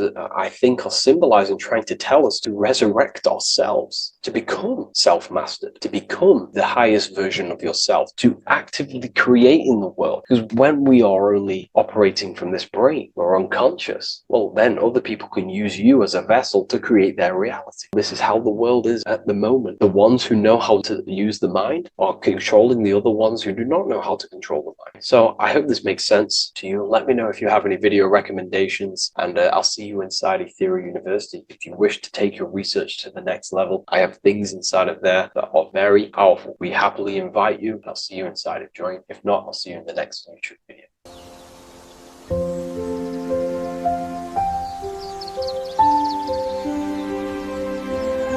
bookofwisdom.com.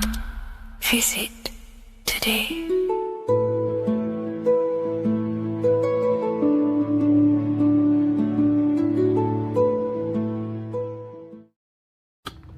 Okay. Is manifestation real? Of course it's real. You've just manifested that sentence. You turned a thought into an action and then generated a physical experience. You turned the invisible thought into a tangible reality. That is manifestation. You just have to learn how to do that on a mass scale, on a bigger scale, to generate something bigger. You know? So yeah, of course, manifestation is real. That's all you're ever doing. Creation is not created. It's in an ever state of becoming. You are in a continuous state of becoming something in the present moment. You know, so you're always molding creation through thought, emotion, and action.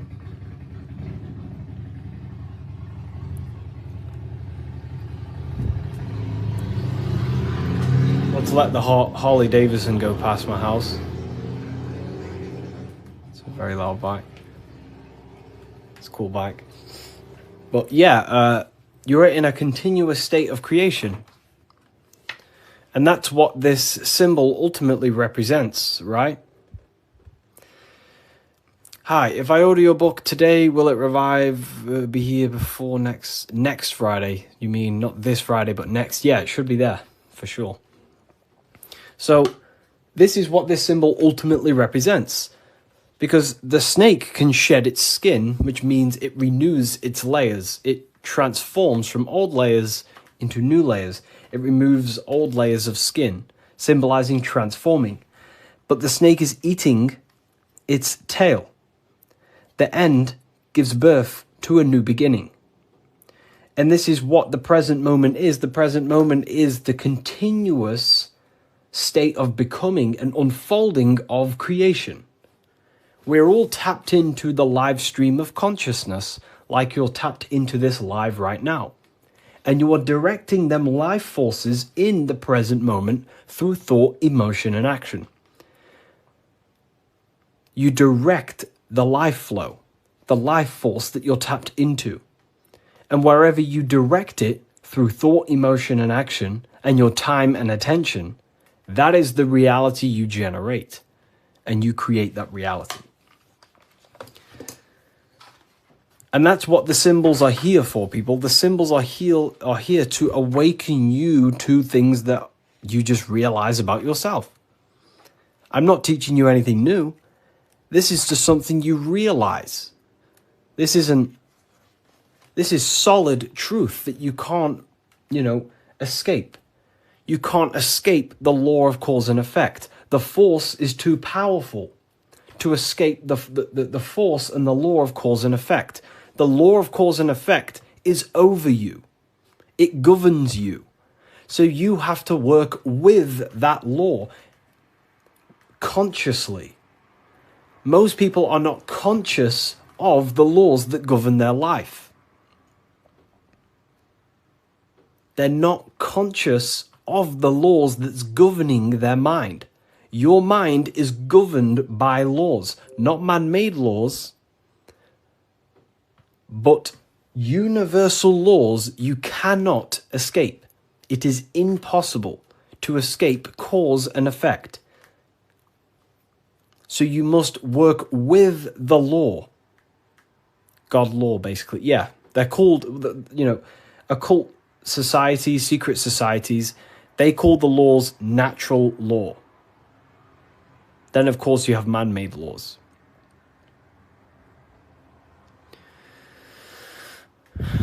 So you have to work with the law. If you do not work with the law is going to be working anyway. And it will probably work against your favor.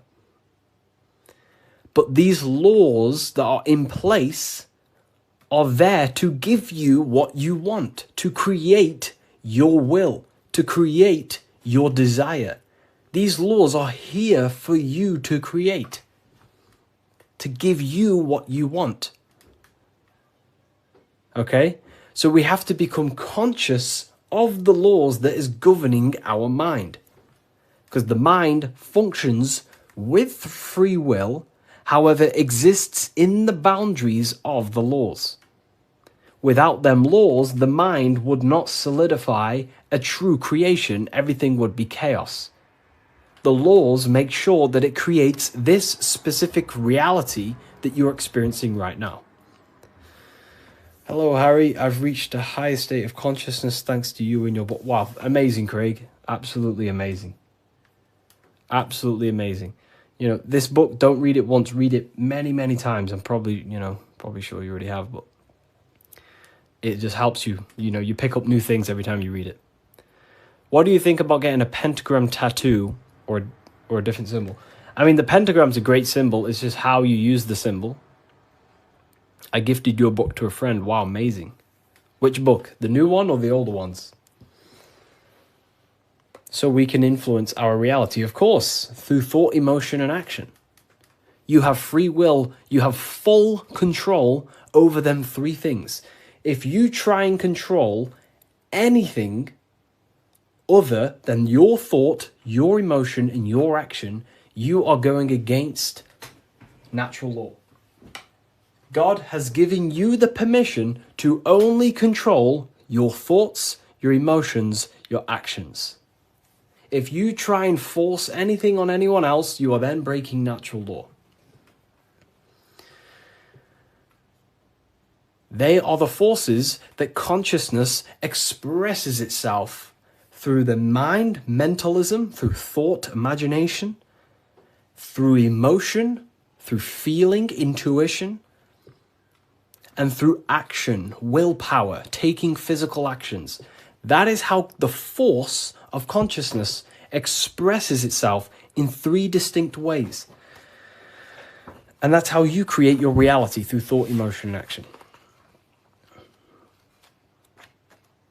And that's how you gain your personal power, by controlling your reality. How do you control your reality? Very simple. Is this the Book of Wisdom? This is not the Book of Wisdom. This is the Book of Symbolism, the brand new book, only available on my website. So here it is. Here it is, people. This is not the Illuminati. This is not the Illuminati, people. Let me make something clear. Everyone has demonized this symbol, and I think they use this symbol on purpose. Because this symbol unlocks your personal power, and that's what the Illuminati is. The Illuminati are illuminated people. That's ultimately what it means. Illuminated. What is illumination? Light. That's why there's light surrounded around it. Light in the eye. What is the eye? The internal perception. The mind that allows you to perceive information. The internal eye. The person in your mind who thinks. That's the real you. That is the real you. The person in your mind who thinks is truly formless. Okay? The Illuminati are illuminated people. They understand the secrets of the human mind and human consciousness. And other people who do not understand the secrets of the human mind and human consciousness are ignorant, and the people are using the knowledge they know against them. If you know psychology, right? If you know the deepest secrets of psychology, you can then use that against someone to manipulate them. That's how the system works. It runs on information, knowledge, and power. And the power comes through the information. The people who have the most information about how you function have more power. Why? Because they can use you, because they understand you more than you understand yourself. You see? That's what the Illuminati is. The Illuminati are people who understand the secrets of the human mind and how to manipulate the secrets of human consciousness to make them do something and create something in their agenda. You're all creators. This is what you need to understand. That's what consciousness is. Consciousness is a creative force. It creates through thinking, feeling, and acting. The triangle. But that thought, emotion, and action are just three expressions of the one force of consciousness. Thought, feeling, and acting are in fact one actual force. Because it's the force of the universe. We're all using the same force. And that's the same force that Yoda uses in Star Wars. In Star Wars is all talking about the force. That is the force, and that force is running through you right now in the present moment. You have the ability and the free will to direct that force through thought, emotion, and action into a reality. So, the Illuminati is just simply people with a high understanding of consciousness and the human psyche, and how to actually create reality. You think something, you feel, and if you have a feeling towards that thought, you take the action. As soon as you lose feelings to watch this video, you will scroll and take action to find another video you have a feeling for. That is how reality creates. That's how reality unfolds. Okay? So the eye in the triangle is showing you the ultimate state of consciousness to create reality. 1 and 3. There is one eye and 3 points on the triangle. The 3 expressions of consciousness that creates reality: thought, emotion, and action. In one, unified. Most people do not have a unified consciousness. They think about creating a business, their emotions feel like watching TikTok, and their actions are eating food. That's divided consciousness. That's the checkered board. That's the Masonic checkered board. Their mind is divided in black and white, different personalities, different ideas, different desires. Their mind is not solidified on one creative project. Their mind is divided within duality. Okay? That's what the checkered board is. The checkered board is simply a divided mind. Because this checkered board is all, this whole piece of artwork you see here of the Freemasons is showing you how someone's mind functions. That's the secret. Very simple. Symbols, occult symbols, Freemasonic symbols are basically showing you mind states, how you think. Divided pillars, left and right pillar, sun, moon. Sun is masculine, the masculine mind, and the feminine mind, the conscious and the subconscious. But here, there's an eye in the middle, unifying them in the middle. Unification. Unifying with the true being inside of you. Not being left or right. Not being too masculine, not being too feminine, but unifying the masculine and feminine principles to become a unified consciousness so you can create your reality. The masculine principles symbolized by the sun, and this left pillar symbolizes willpower, your will. Your willpower is very, very, very powerful. Willpower is ultimately everything you create, your will. So this sun represents the masculine forces of the mind, such as willpower, taking physical actions, intelligence, intellect, thinking. That's all the masculine.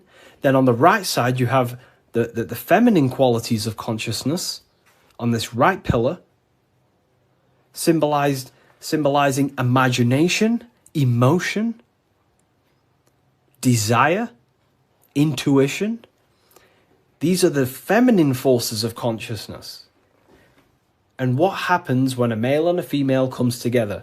They give birth to a new creation called a baby. What happens when you merge your masculine and feminine qualities of consciousness? You merge your willpower, your thought with emotion and action. You give birth to a creation, a baby. The same principle. It's the same principle. Freemasonry is very simple. It's about bettering yourself, working on the temple, and the temple is symbolic for you, for your mind. The stonework Freemasonry,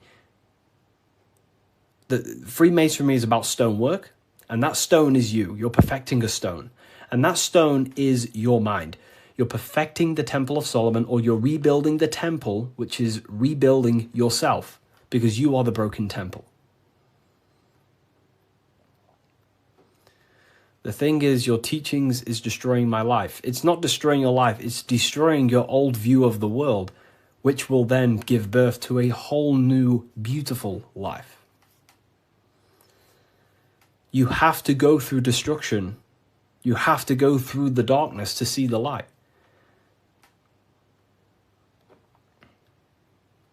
Destruction, creation demands destruction. And it's up to you how you interpret my information. Take it with a pinch of salt. Go and do your own research. I'm not saying everything I'm saying is, take what I say and apply it to your life and see if it helps. But everything I'm telling you here is helping me build myself and build my own reality. But it's very simple. It's about building yourself, because when you create change in your own psyche, you see change in your world. What happens when you start to awaken? You start to think differently. And when you start to awaken and spiritually awake, what happens to your friends? Your friends say, oh, you've changed. You see? So the external world is always mirroring your internal world. If you create change in yourself, you will see a change mirrored outside of you. That is as above, so below. Okay. So, Freemasonry is very simple. It's about yourself. It's about the Temple of Solomon. You're rebuilding the Temple of Solomon. And the Temple of Solomon is an allegory for you. Your mind is the Temple of Solomon. Your body is the Temple of Solomon.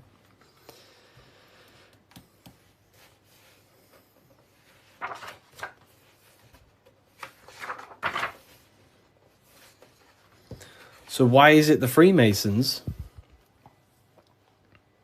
wear this apron, right? So you see the Freemason here wearing this apron? Well, this apron originates from stone masonry. Stonemasons. What are stonemasons? Stonemasons chip away stone, and then they use the stone to put on a building or, wherever. But Freemasonry teaches in metaphors. So this stone, this apron, was worn by the stonemasons to protect themselves from flying chips of stone hitting their genital area. So this is symbolic of doing the Masonic work, perfecting the stone, perfecting your mind. Every day you are either building your mind or building your mind's prison. Every day. You wake up, you're either destroying your mind or either help freeing your mind. You have the option, right? And they also wear this apron on the lower half in the genital areas because you think with every chakra. The chakras are basically spinning energy vortexes. This is what you see here, right? These chakras.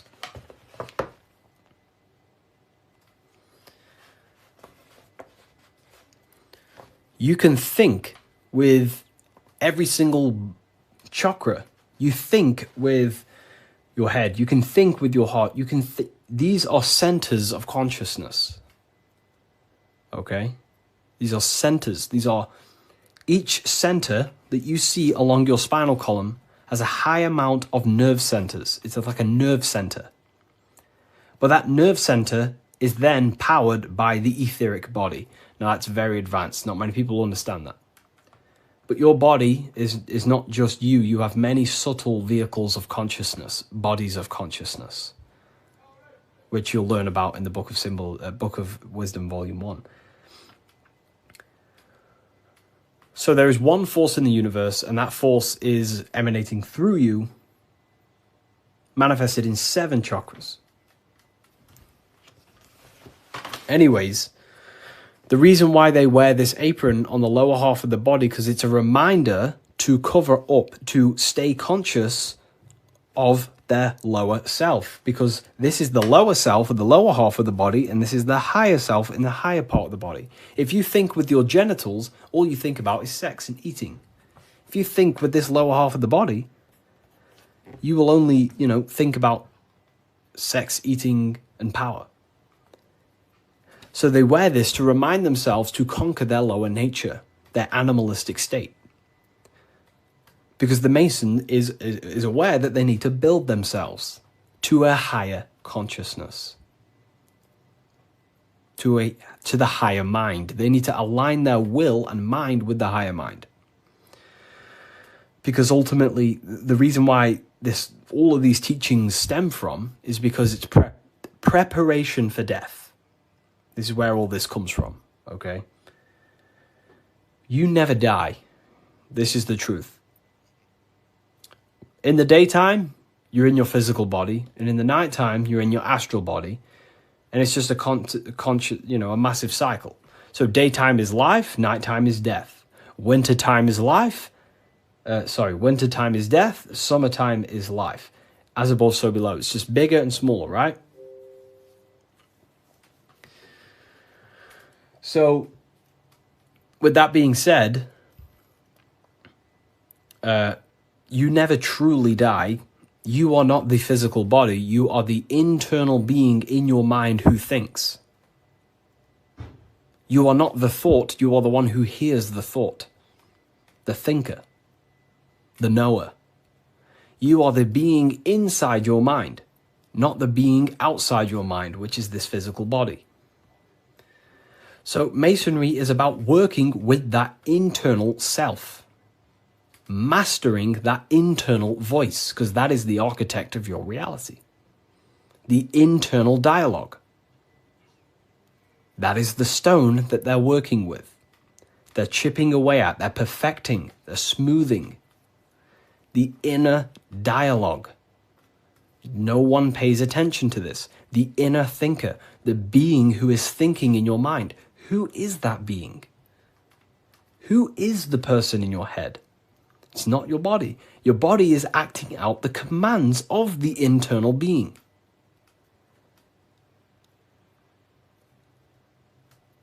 So, this is what we have to connect to and master: the inner dialogue, the inner thought processes, because the thought is the architect of reality. Thought creates everything. Thought creates everything in the whole universe. The whole universe originates from thought. So Freemasonry is basically about mastering the inner dialogue and working on the inner self, the person in your mind. And the deeper you get to know that inner voice, you start to realize that there are many different vehicles of consciousness. You don't just have a physical body. You have a physical, etheric, astral, and mental and spiritual body. The physical body is just the lowest dimension there is. The physical plane is the lowest dimension there is. Your mind operates above all of them. A thought is just a thought. It has no true form. That thought takes on the body. That thought wraps itself in imagination. So the thought alone is just a thought. But then that thought then wraps itself in something we call astral matter, which is your imagination. The light, the screen in your mind that allows you to vision a specific object. The thought wraps itself in astral forms. That astral form becomes like an emotion in your heart because you want to then take action to generate that mental image you created. Then it turns into a physical reality once you start to take the action to fulfill the desire of that mental image you created. So these are the many different vehicles of the mind. And the mind is not just in the brain. This is the whole wrong thing with science. The mind is not the brain. The brain is just a physical computer to decode the commands of the mind. The mind is not even touching the physical world. The inner dialogue is not in the physical world. The true you is a higher dimensional being. Okay? The inner dialogue. And we're working with that inner dialogue to master it, to ultimately master your reality. So again, Freemasonry is all about cutting stone, but it's not about actual stone. This book by Harry B. Joseph, right? Yeah, I am Harry B. Joseph. I wrote these books myself. This book is my brand new book, the Book of Symbolism. And it's only available on my website. You will not find this book anywhere else. The Book of Symbolism.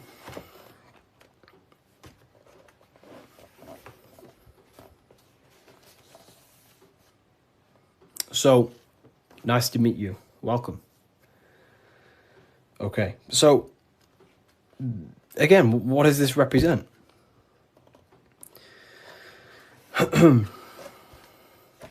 The rough stone is a symbol of the self, the unrefined self, the unenlightened aspects of our mind. So the rough stone represents the uncontrolled aspects of our mind. We have many different versions of ourselves in our minds, right? We have a version of ourselves who's perfect. We have a rough version of ourselves that we can become. There's many different things in our mind. But the aim of the Mason is about unifying all of them different personalities into our higher self. It's about learning the secrets of the mind. So this represents the perfected aspects of the mind, and there is also there is no such thing as perfection. We will never actually truly perfect ourselves. But the aim is to be perfect. So the Freemasons show you the checkerboard. I'm ordering all your books this week. Oh, wow, thank you. You will look, your whole life will change. Your whole life will change.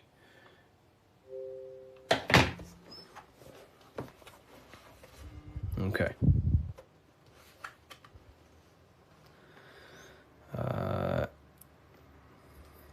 The checkerboard floor. This is symbolizing on a base level. So symbols have many different interpretations.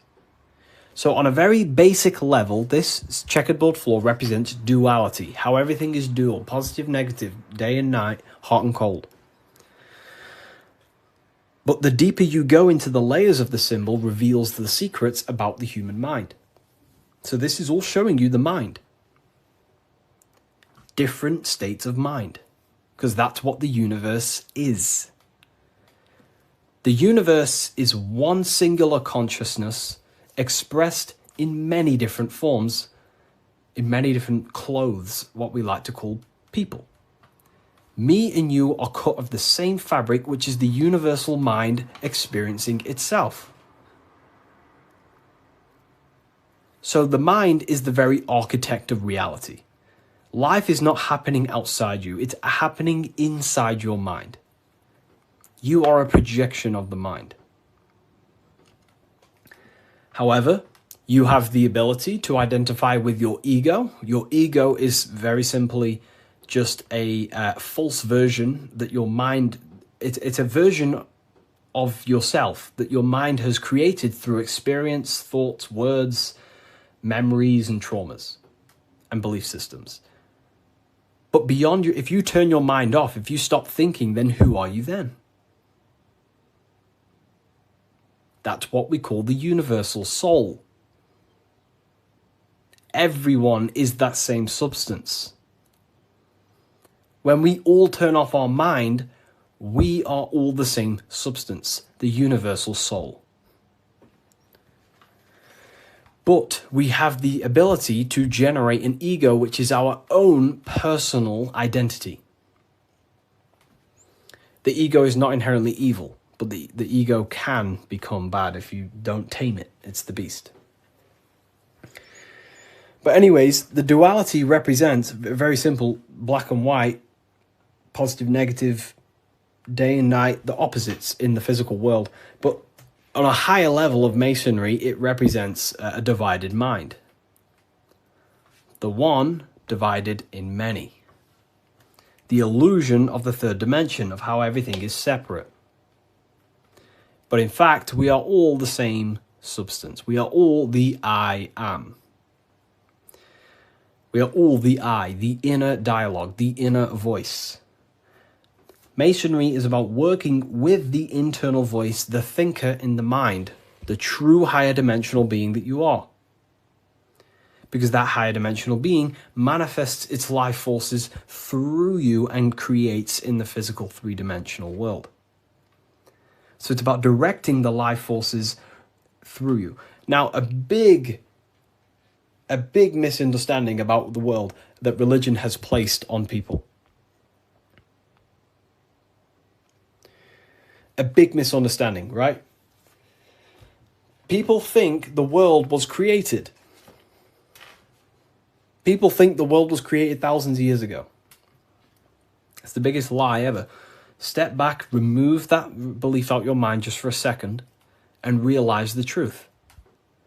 The world was not created thousands of years ago. The world is creating now, in the present.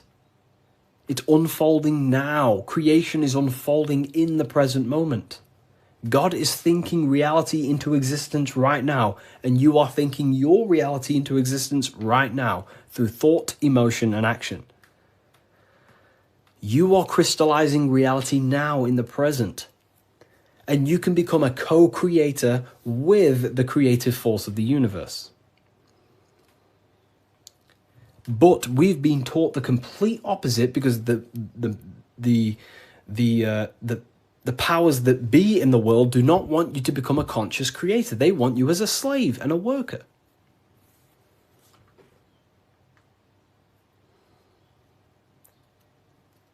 You see, so we have to understand that we are all co-creators of this world. We're all contributing towards the building project of Earth right now. But the elites make you think that the world was created thousands of years ago, and now you're just experiencing it. Now you become an experiencer. You're not an experiencer. You're an experiencer and creator. You mold it.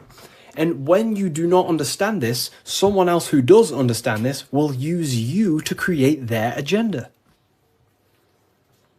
Because they understand this. And look what's happening in the world today. We are creating the agenda of the government. Why? Because we believe their lies. We don't have to, but we choose to. We all have free will. Everything else is just an illusion. Money is an illusion. It's a belief in the mind. Harry, are you a part of Freemasons? I am not. And if I ever do, I will be transparent about that.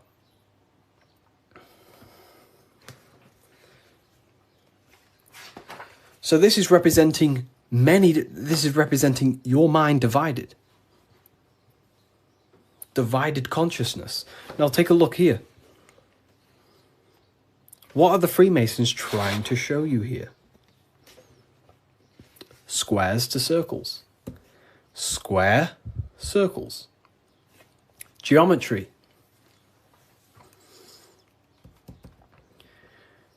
Geometry Harry, my book came, thanks. It's a pleasure. It's an absolute pleasure. Enjoy the book. Take your time, read through it, enjoy it, read it over and over. You know, I can't wait for you to read this. Was it the third book you got? The 3 represent alignment, the black and white represents conscious and subconscious. It can represent that, yeah, that's one layer of symbolism. But you got to remember that the symbols don't represent one thing. There are many different layers to the symbols. Many different layers. So it's going from squares to circles. So you have to understand geometry for this. There's different codes to this. A square. Can you measure the surface area of a square? Of course. Very easy. You just measure this side and that side and times it. Right? Very simple. Then you have the surface area of a circle, of a square. But can you do that with a square? No. You can't find the surface area of a circle. It is impossible. You can get very close by using pi and different, different mathematical equations, but you'll never exactly find the exact surface area of a circle. So what are the Freemasons trying to show you? Measurable and immeasurable. What you can physically touch and measure down here, the squares, and what you cannot touch and what you cannot measure. And there is a ladder going from what you can measure, the physical world, the squares, up to what you cannot measure, the circles. So this is about the upliftment of the mind. This is about the mind raising from only a physical state of awareness, raising the mind so it can function as a spiritual mind and use the higher dimensions of consciousness, such as imagination, thought. Most people's minds are stuck in the measurable, the squares, limited.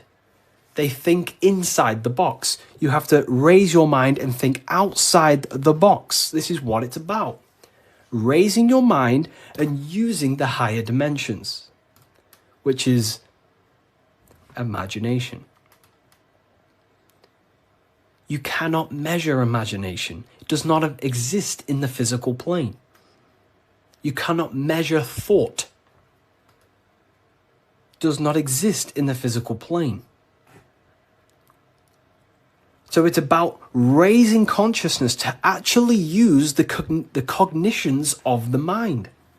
Most people are not using the mind. Climbing in consciousness. We're going from squares to circles, measurable to the immeasurable. Okay? And that's the key. Look at the key. How do you go from the circle, the squares to the circles? You got to go through the woman, the green woman. Who's the green woman? Who is the green woman? The feminine. The feminine aspect of consciousness. You cannot just go from low consciousness to high consciousness. It is impossible. It takes a lot of work. Doing work on your mind is way harder than any labor or work you could possibly imagine. The work on yourself is not easy. And I never say, I never have, never will say it's easy. It is very, very, very difficult to change your mind because it is literally programmed. Very difficult.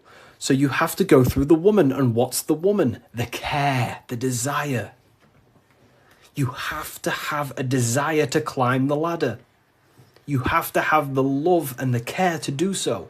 If you do not have the care, you will not climb the ladder.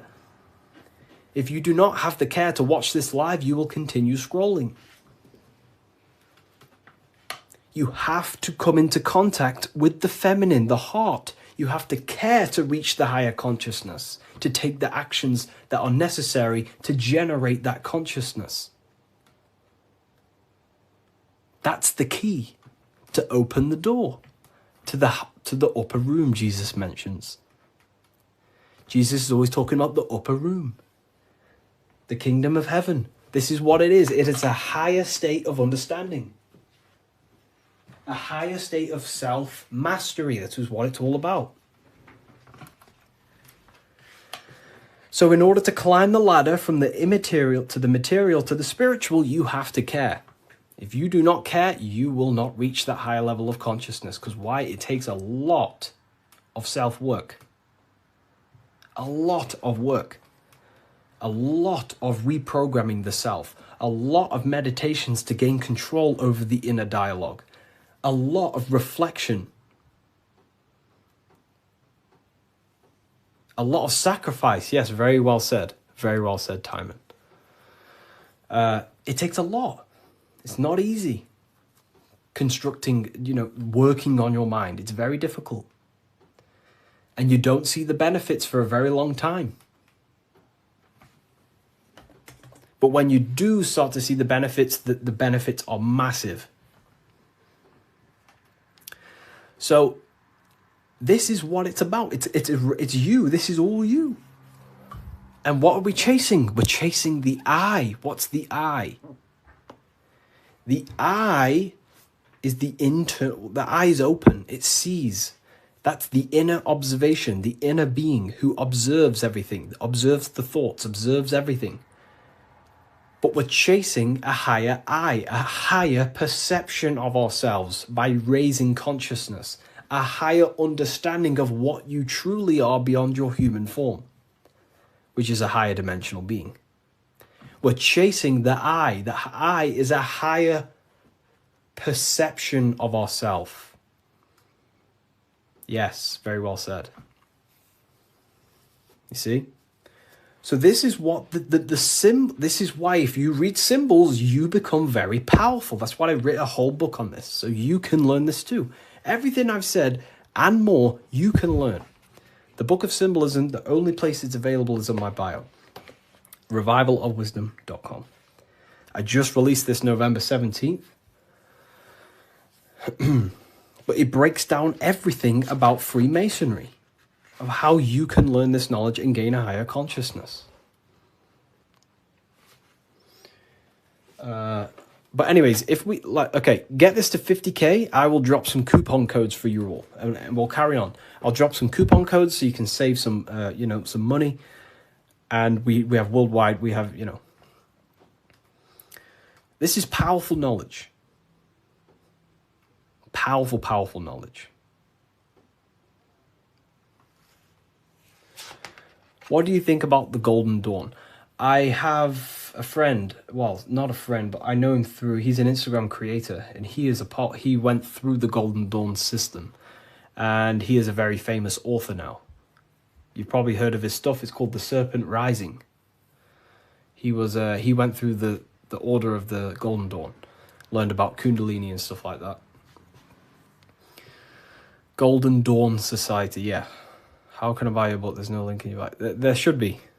There's a link in my bio. Revivalofwisdom.com is the only place you get the Book of Symbolism in English, French, German, Italian, Spanish. Okay, so let's carry on, right? So we've broke this down. You now understand that we're going from squares to circles, which is going from the measurable to the immeasurable, changing the mind from a state of reaction, because this is, okay, the circle cannot be measured, but the square can be measured. So this is the material, this is the spiritual, this is the seen and the unseen. This is the cause, this is the effect. The cause, effect. What does the sun do? The sun causes effect on the earth. This is why there's a sun here. It's showing cause, effect. The sun produces changes in the plants and the nature on the earth, which means as above, so below. The cause is above, the effect is below. So this is talking how to change the inner dialogue of yourself, the inner voice, from a reaction mind to a demanding causal mind. Most people live in reaction mind. The square. They're reacting to the world outside of them. When the world outside of them is simply the effect. You cannot change it. It's already affected. It's already manifested. The only thing you can do to change the world is to change the cause. The inner world is the cause, the mind is the cause, the external world's the effect. The inner world is the cause, the external world is the effect. Most people have something bad outside them. You know, I'm not perfect. I'm not saying I've reached the highest level of consciousness. You know, I'm still working on myself, and I'll always say that. But most people are stuck in reaction consciousness where their mind is just reacting in a state of complaining about the external world. When the mind is the cause. The cause, the mind needs to be a cause and a demand and a command. But that's fine, you know, I was in that state. And I still catch myself now and then being in that state. But we have to train our minds to understand that the outside world is the effect and the internal world is the cause. And we need to raise that ladder towards the causes. Make the mind a powerhouse of control. A powerhouse of control. Okay? Awareness, yeah. Okay. Symbolism. The winding staircase. You can't see the room. Where is it taking you? This is talking about the upper room, climbing to a higher state of mind. But when you're down here, you can't see that room. You don't know what a higher consciousness is. You don't know, like right now, maybe there's some people in here, they don't even understand what even is a higher consciousness. You will never understand until you start to do the work on yourself, until you start to see what it's like to understand yourself. When you understand how you work, you know what to do in every situation. You have the tools to use in life. So this is about climbing the staircase of higher consciousness into the inner room that you can't see. Beyond the curtain. The curtain is the veil. This is about entering in yourself. Walking past these two pillars is about walking into the internal self. It's a journey inward. You have a self outside the mind, this body, and you have a self inside the mind, the inner being, the material and spiritual. That's why you're an individual. You have a dual nature, inner and outer. So when you're walking in between these pillars, you're walking, it's symbolic of walking in your mind. Walking in a journey into the self, and we're working with the inner self. This is what Freemasonry is about. But it's a winding staircase, which means you can't see where this staircase is taking you. You don't know what a higher consciousness is, what it's like to be in a higher consciousness or a higher understanding of reality in the self. So you must have faith. Faith, not faith in a God, but faith that the staircase or this journey, this work you're doing on yourself is going to lead you somewhere. You must have willpower. It takes willpower to walk the stairs. You must have care. Faith, will, and care are the three forces that help expand the mind into higher levels of consciousness. So it takes faith, will, and care to walk this staircase, to walk this path, to do the work on the self, to master the self. And a spiral staircase also represents time. It takes time. Time moves in a spiral. Yesterday there was 12 o'clock, but today there's also 12 o'clock. But today is higher than yesterday. So it's just a continuous spiral upwards. Yesterday was 12 o'clock, today there's 12 o'clock, And we're just going to continue this spiral. This is time. It takes time to walk this staircase. It takes time to reach a higher consciousness. It takes faith, will, care, and time. It's not an overnight process. Okay? So I hope this understands, hopefully you people are taking this on. Darkness to light. This is a massive phrase in Freemasonry, from darkness to light. But what is the darkness? Darkness, you can't see. When the room is dark, your eyes can't see. Symbolizing ignorance. There are parts of yourself that are in darkness. You are not aware of these parts of yourself. Most people are not aware of their imagination and the powers of the imagination. That means it's in darkness. Darkness to light is about becoming conscious of the things inside you, the aspects of yourself that you may not be aware of. Exposing a light. If I turn on a light on something, you expose it. You see it clearly. So Freemasonry is about going within the self and finding the things that you are unaware of and becoming conscious and using them as tools to help you in life. Your imagination is a guiding force to shape your future. Your intuition is also a guiding force.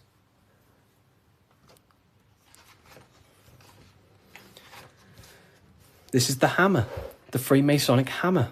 Why do Freemasons use hammers? The hammer, the force. What is your hammer? What is the force that drives you?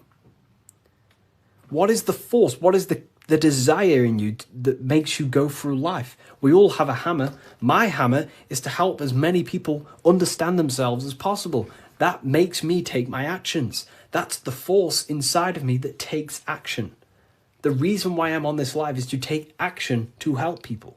That's my force. That's my hammer. You have to have a hammer in life. This is a tool. You have to have the hammer.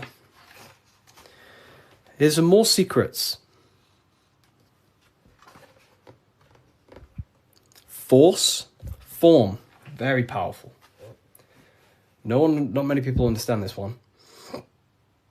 But like, I could sit here all day and talk about all the different symbols in this, but there's many different symbols that you can go over. Force and form. Okay, so we have hit 50k, by the way. I did promise people earlier, we have hit 50k, that I would give out a coupon code. I did promise people. So I'm going to have to give that coupon code, and then we'll carry on with this, breaking this down for you. Okay? So let me know in the comments if you want a coupon code. Just say the word yes or something. And if I know people want it, then I'll give one out. If not, I'll just carry on. Okay. I'm going to give you a 20% code. In fact, no, I'm not going to give you 20%. I'm going to give you 30% off. Wait, let me just test something. I don't want this to mess up for you. I want to make sure it's working properly. Okay, 2 seconds. Let me just test the website to make sure the code works. I don't want to give it out and then people, don't end up working and then people start, So let me just test it.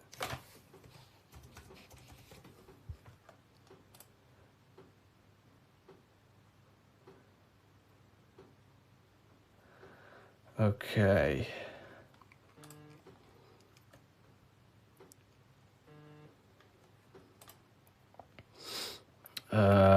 2 seconds, people.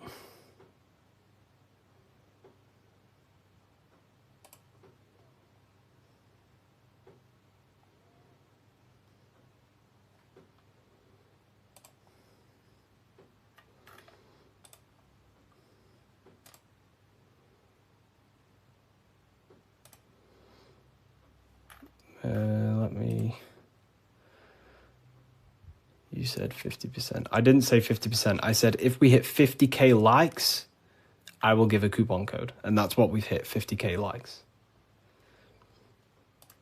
I can't give 50%, then that would be pointless. I wish I could, but it's literally, I'd probably lose money.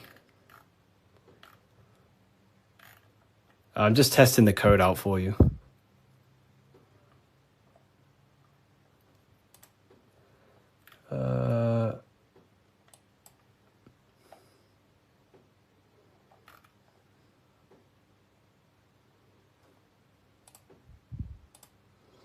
We worship you. I don't want to be worshipped. Please don't worship me.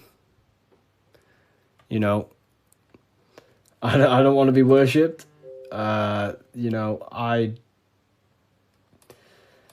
really don't.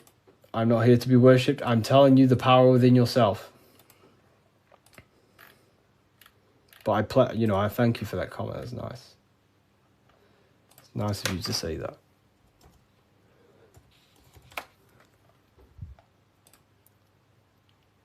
Okay, so it is working. Okay, nice. So the code is working, and the code is, I'm not giving you 20%, I'm going to give you 30%. Do I have a pen? I can write it down for you. The code is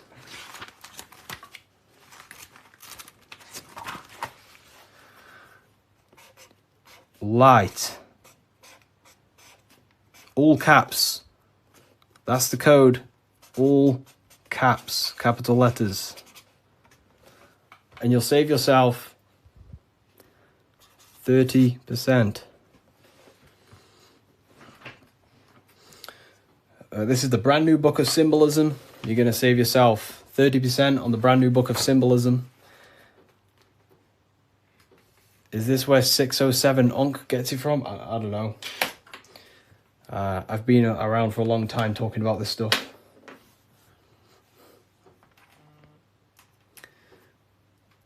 I don't know. I don't know. I don't know where he gets his information from.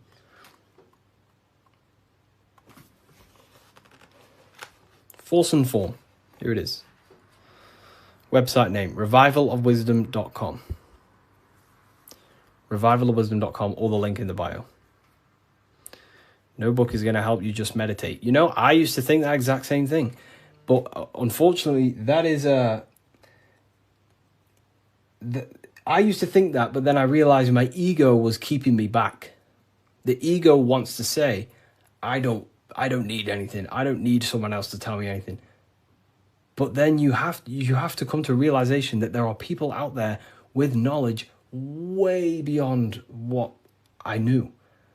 There are books out there that I need to read. There are people out there with knowledge way beyond mine. And you have to suffocate your ego and let go of that to actually grow. I used to think that exact way.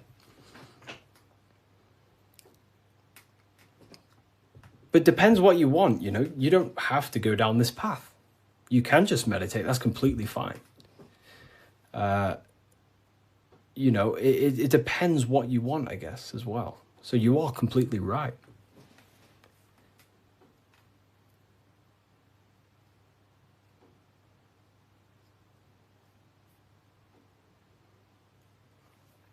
You are completely right.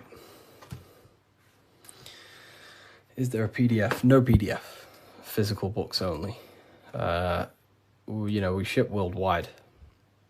What's your fave part of the book? Oh, yeah, no one's ever asked me that, you know. That's a very good question. What is my favorite part of the book?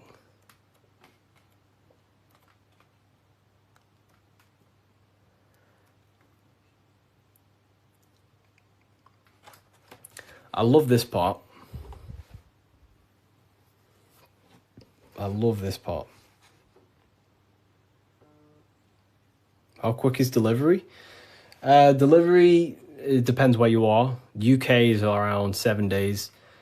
US, pretty sure it's about 7 days. It's a print on demand. So basically, an order will go through the website and then it'll go straight to my suppliers. They print it and then they ship it. And then they obviously send you emails with the tracking information and stuff like that. You know. But this is probably my favorite part. It's is it UK based? It's not. So the suppliers that I have, they have printing warehouses all around the world. I'm pretty sure they have one in the US, one in the UK. So wherever you are in the world, wherever the order is going to, it goes to the correct warehouse, so it gets shipped in time. That's basically how everything's set up. Because I don't actually stock them all. I mean, I do have quite a lot here. I'll show you. I have quite a lot of them here. These are all Book of Symbolisms. This is what they look like. Explain everything about Freemasonry, pretty much. Everything you can imagine about Freemasonry. That's the first book. That's the second book. This is the brand new one. Which this is the one we're going over today, pretty much. They will be on Amazon in the next, I don't know, 2 weeks, 3 weeks maybe.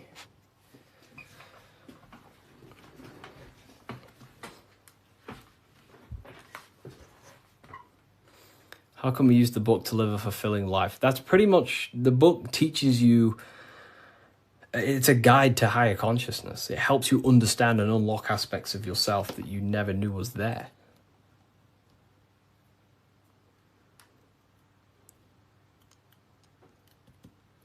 What are the 2 pillars in Freemasonry? Great question. So the first part of this book goes over that for a very long period of time. So the first whole section of the book goes over the Jachin and Boaz pillars, right? The different symbolism. So it basically represents the masculine and feminine forces of consciousness. But it ultimately represents division as well. The number 11 is a dividing number. It's left and right, right? It's left and right. So, have you experienced spiritual psychosis? No.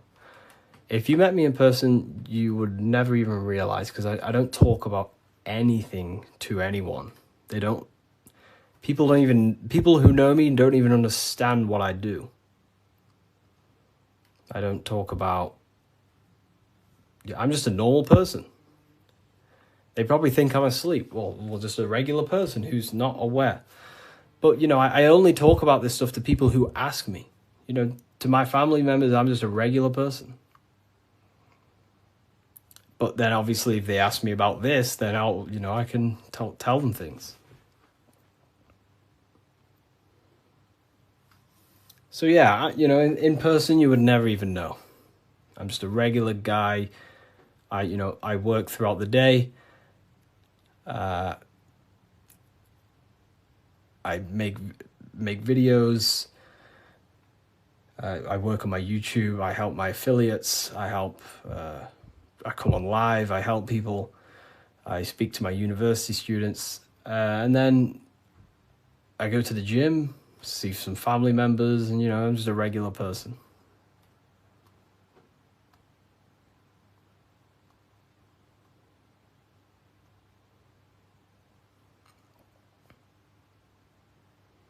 But not regular in mindset. Me personally, I don't agree with, making everything your whole personality. That's fine if you do that. That's completely fine. We all have different ways of living and expressing ourselves. But, I don't find I don't want to make this my whole personality.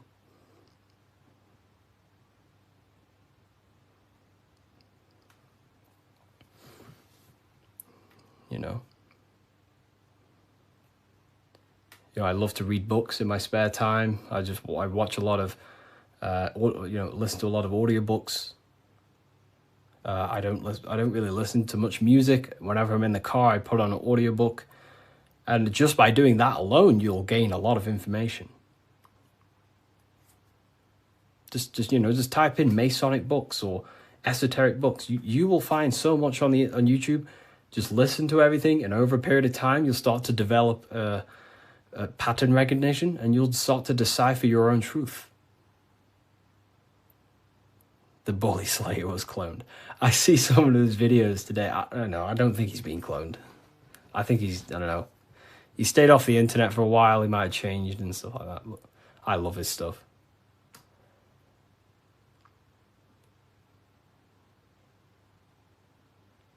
How long did it take to change your reality to your desired reality? Good question. For me, it was... I wouldn't say got lucky because I work very, very hard. I work at least 10 to 11 hours a day most days, but not recently, but before. But for me, there was not many people in this space talking about the things that I do at the time. So for me, it sped up very fast because of that. You know, there's not many people who can give you this information I give you. Well, there's a lot of people who can give you this information, but they're not, you know, well known or outspoken about it, you know, respectively to them. And luckily, my stuff started to gain a lot of attention, and my life changed in a matter of a year. But, you know, it can take longer. For years before that, I was trying many different things. Many different things. But whenever you preach about mind control, I realized I'm in a prison of my own thoughts. Yeah, a lot of people live in their own prison. Like I say, every day you wake up, you're either building your mind, you're either building your freedom of your mind or building the prison of your mind. Every day. You're either building your prison or your freedom. How long have you been on this path, Harry? Since way before 2020. Way before 2020. I was talking about, I can't say the thing on here, but you know, the virus. I was talking about the virus way before 2020. And there may be some people in this live who watched my very first lives. I used to go live all the time. But I was looking into conspiracy theories when I was year 7, year 8. And then I got really deep into like conspiracies 6 years ago. And then after about a year of that, I started to switch into like esotericism. And then for like the past 5 years, since 2020, it's been all esoteric stuff, pretty much. You know, like Masonic, the psyche, human psyche, human consciousness, metaphysics, symbolism. So the last 2 years, it's mainly been symbolism, because I'm obsessed with symbolism at the moment. But yeah. Do you believe in God, Harry? I believe in a form of energy that gives rise to all things, yes. And we are a part of that energy source, that conscious energy. We are an emanation of that. We are cut of the same fabric of that. It is one consciousness clothed in different beings. Harry, you said faith, will, and care and time. Didn't you say time doesn't exist? Can you explain this? You know, time is the present moment. It's an eternal now. But, you know, that's what we call time. The movement of that.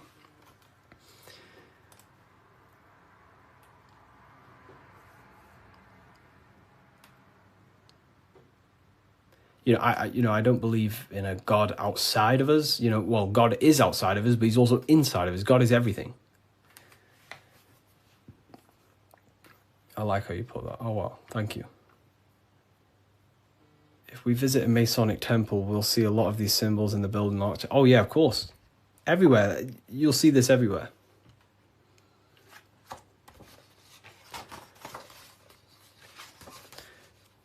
And look Look here. This is the gate of Europe. 2 pillars. The gate of Europe, 2 pillars, middle pillar. Here's the gate of Europe again, 2 pillars, middle pillar with the person in the middle. Here's George Washington, 2 pillars and the middle pillar. You are the middle pillar. You are the middle pillar. You're the middle pillar. You are the balancing pillar between the masculine and feminine. You're trying to combine the 2 pillars, which is the masculine and feminine forces of consciousness. And this is what I say about building yourself. This is the Egyptians telling you the same thing. They're building the middle pillar. They're building the self. They're building the mind. That's what Masonry is all about.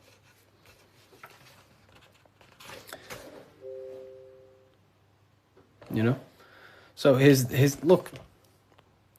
Here's the Anunnaki showing you 2 pillars, Jachin and Boaz. And look at the person in the middle pillar, which is balancing the masculine and feminine forces of consciousness, trying to become whole and unified, a unified mind. And he's stepping up, symbolizing raising consciousness, stepping up to a higher level of understanding.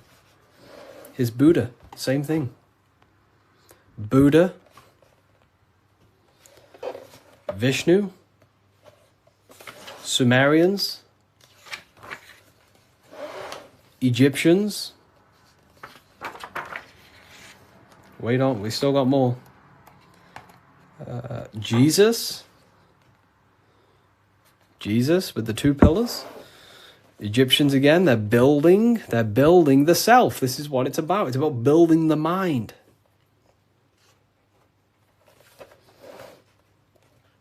Royal Arch of Freemasonry. Knights Templars. It's everywhere. This symbolism is everywhere. It's in every tradition because this is the universal system of constructing the mind. This was way before religion. This is what it was about. It was the religion of the serpent. The serpent used to symbolize this knowledge about the serpent can shed its skin and transform. So it's about transforming the mind. The serpent was the universal symbol of this spiritual journey. What does the G mean? So here, you see the G. It wasn't a religion of the serpent. I wouldn't say religion, but I in my conclusion, you can take this as a pinch of salt.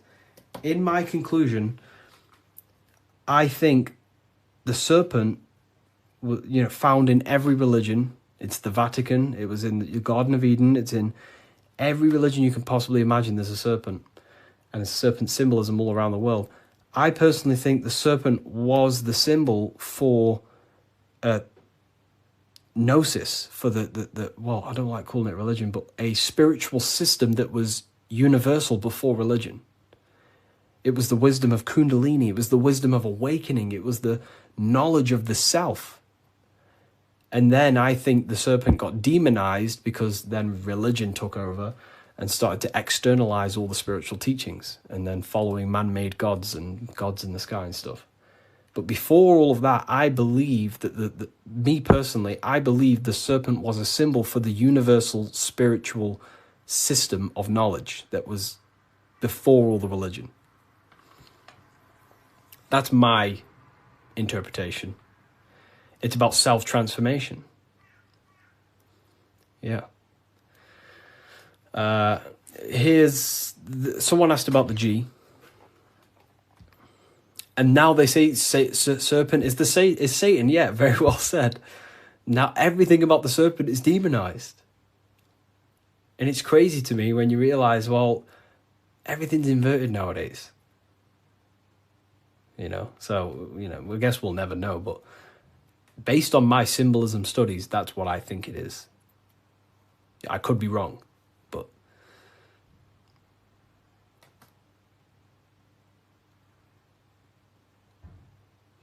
so okay, why didn't you join Freemasonry if you believe their teachings? It's not believing anything. These symbols are self-awakening. It's not everything I teach you is not about believing anything. It's about shedding light on what was there, but you just may not be conscious of it. You know? So for example, the G, this is a Masonic symbol, and the G represents the force of care, the force of love, the heart, the generative principle, the G, the generating force of reality. That is love. The heart generates your reality. You right now are watching this live because you have a care. You care for the information I'm sharing. So that care is allowing you to take the action to generate this experience you're having right now. So in order to go through the Masonic temple and walk the path towards the light, you have to have the G inside of you, the care to walk that path. If you do not have the care, you will not take the action. If you do not have the care to watch this live, you will continue to scroll. G also doesn't have a numerology meaning. Yes, 7. 7. G is 7.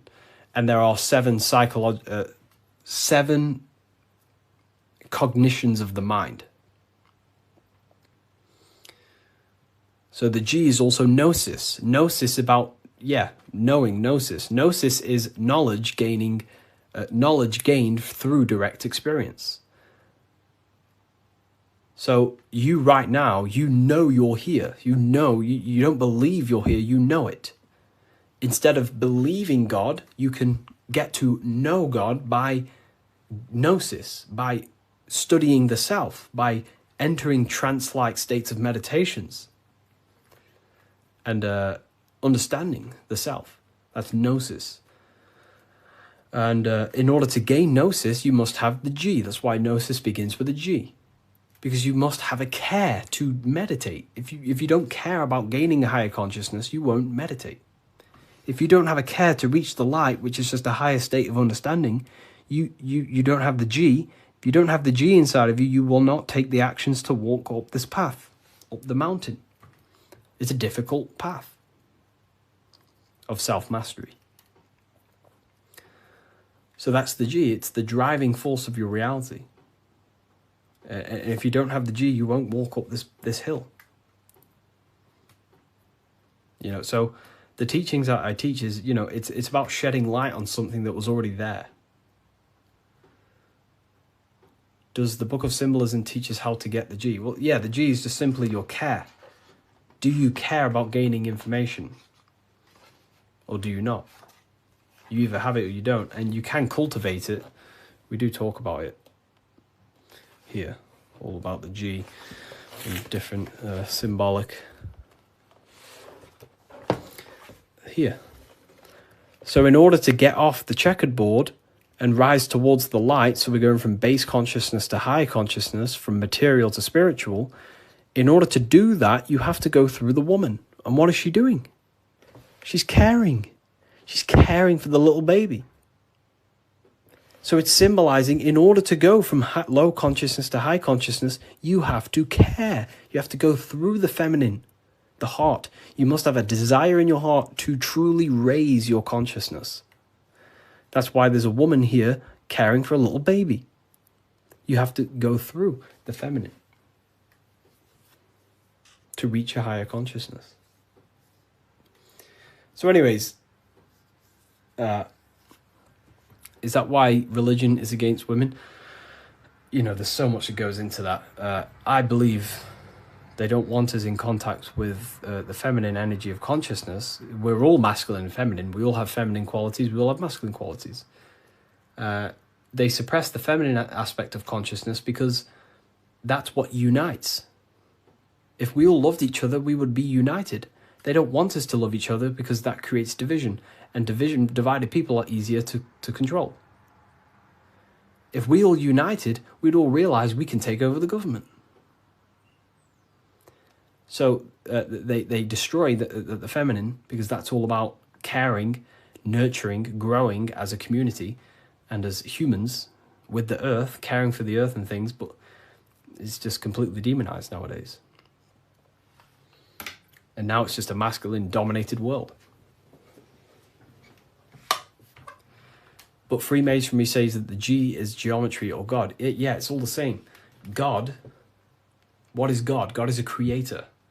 How do you create something? Through the G, you have to care. If you don't care about something, you will not create it. If you don't care about the live, you will take action to scroll away until you do find something you care about and you take the action to watch it. So it's about generating reality. God, which is a G, which is about care, creation. Geometry is the same. It's all about creation. The mathematical codes. But it's all to do with the G principle, the generative principle. If that makes sense. So most words with G are all to do with care, gift. If I gift you something, it's because I care. I have a G. I have a care towards you, and I'm gifting this.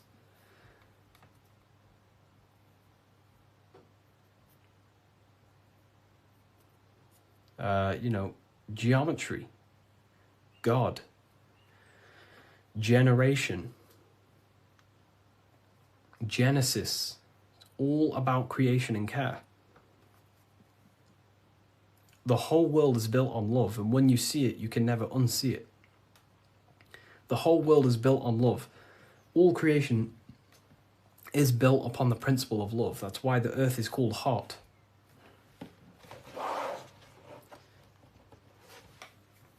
Earth is hot. Because the whole world is built through the heart, the love energy. You only take action on what you love. Some people love twisted things. Some people love hurting people. But, we have to purify our love. But,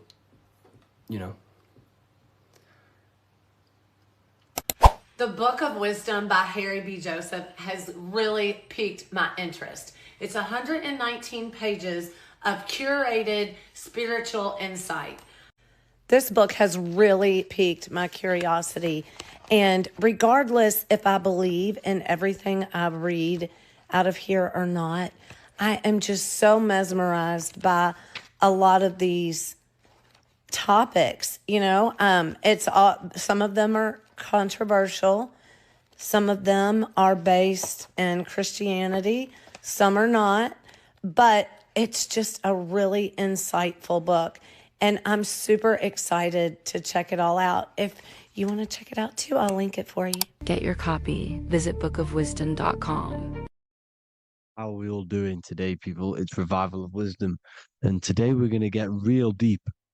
This video is going to get real deep. A lot of people are not going to be ready for this sort of knowledge. Okay, you really have to do is to really deprogram the mind, because everything we've been taught is a complete lies to keep us trapped. Okay, this is really advanced knowledge. Now, let's get straight into this. All of the ancients depicted other worlds, and they called this place Midgard. Midgard is the mid-garden, the middle garden. This is why the Masonic symbolism on the floor is always a black and white checkered board, symbolizing the polarity here, the good and bad, because we're in the middle garden, the heart. Earth rearranged spells heart, because we're in the heart of this system, of whatever it is, a super quantum computer, whatever you want to call it, simulation. Now, in the Quran, it talks about the 7 layers of heaven. All of these ancient artworks are depicting these different layers of reality. Okay, and look at the Egyptians here with the boat outside of the firmament. Boats travel on water, and this is exactly what the Masons are doing. So they're still using the same symbols. Why? Because it's the same knowledge, just hidden. The Egyptians have the same knowledge as the Freemasons. It's just hidden. Now, this cosmology that they're showing here, which is probably made maybe 100 years ago, this painting or artwork, is the exact same as the one we see here, with the arch, the boat.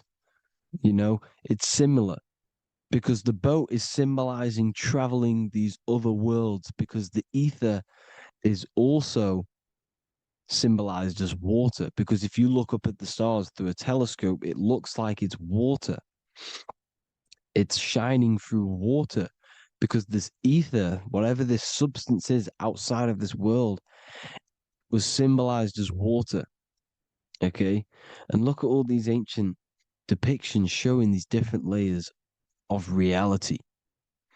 Now, we are being trapped within this 3D dimensional world, which is the cube, the Saturn cube, because there are 6 sides to everything in this world: front, back, left, right, up, and down.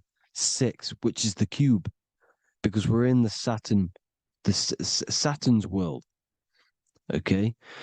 Now, always been depicted as a tree of life, the tree of the universe has always been depicted as this tree. Because let's get a bit deeper. Now, the cosmology of this reality is the sun, the moon, and Polaris, always in the Masonic art. The sun, the moon, and Polaris, the all-seeing eye.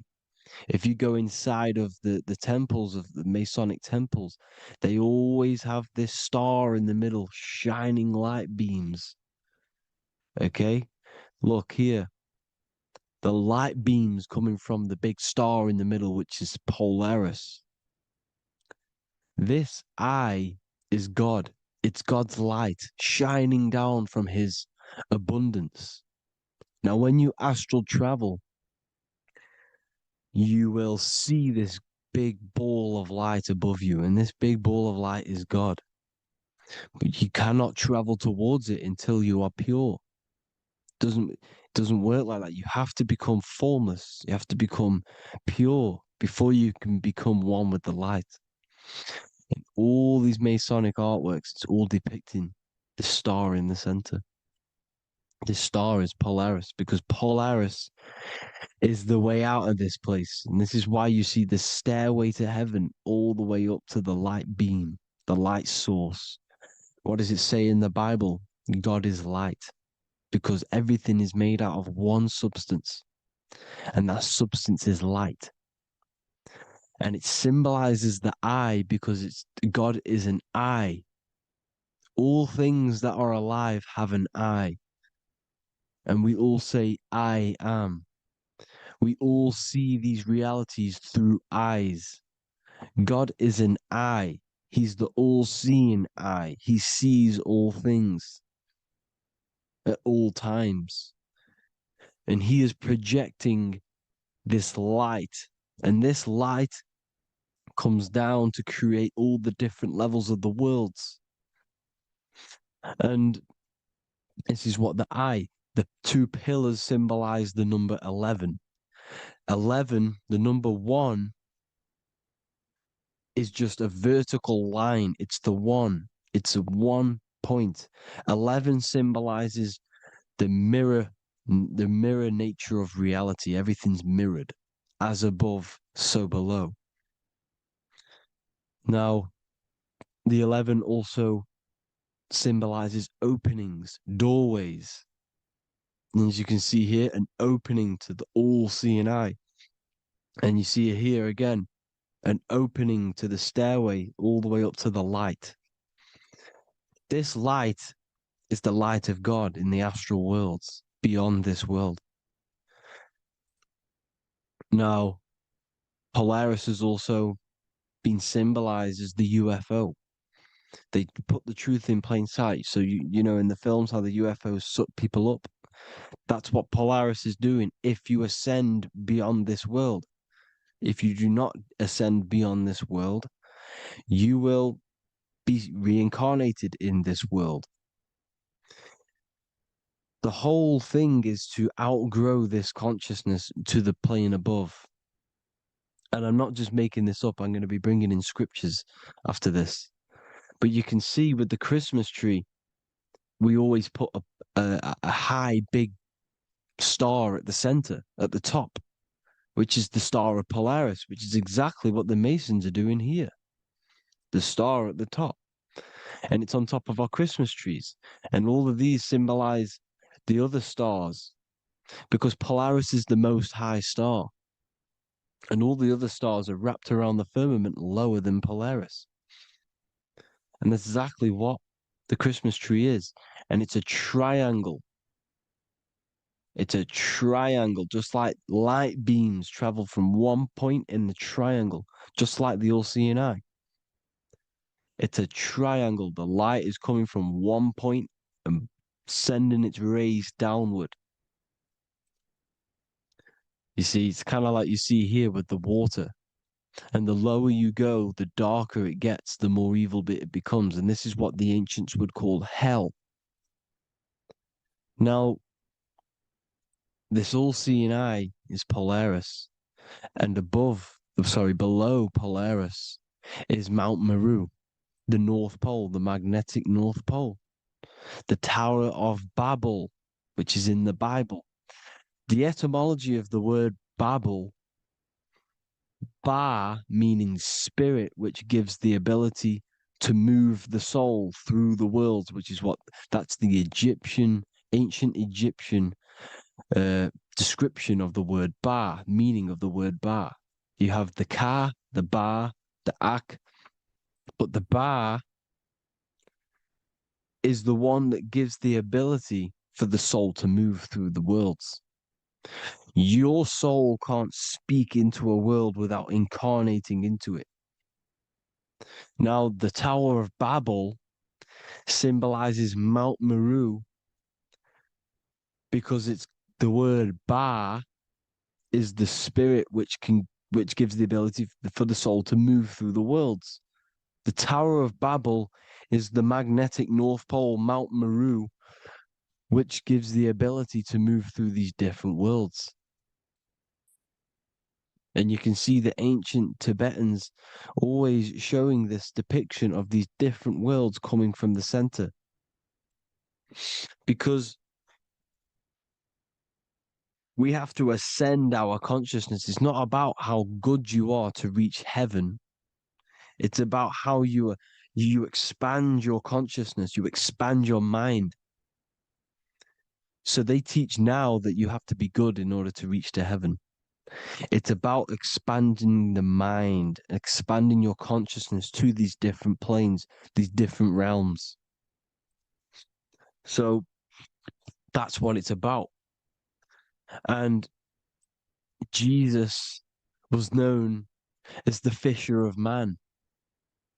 Now, Jesus is a massive part of this. He was known as the fisher of man because he was fishing. He could have been fishing. He could have been one of these deities that had come down from these different higher realities and pull people up. So they would so they called Jesus the fisher of man. And he says unto them, follow me and I will make you fishers of men. So these deities that we see in the past, like Buddha, Krishna, Hermes, Thoth, Jesus, could all be these entities who were coming down to pick up the minds that were worthy enough to see the higher planes of reality. And this is why they called him the fisher of man. Now, when Jesus walks on water, there is a parable with Paul. And he says, but Jesus immediately said unto them, take courage, it is I, don't be afraid. He's talking about astral travel here. He's talking about leaving the body.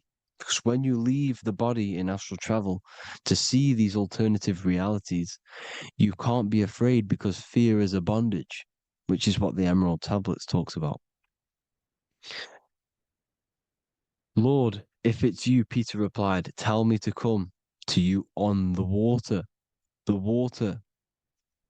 Come, he said. And Peter got down from the boat, walked on the water, and came towards Jesus. But when he saw the wind, he was afraid and began to sink.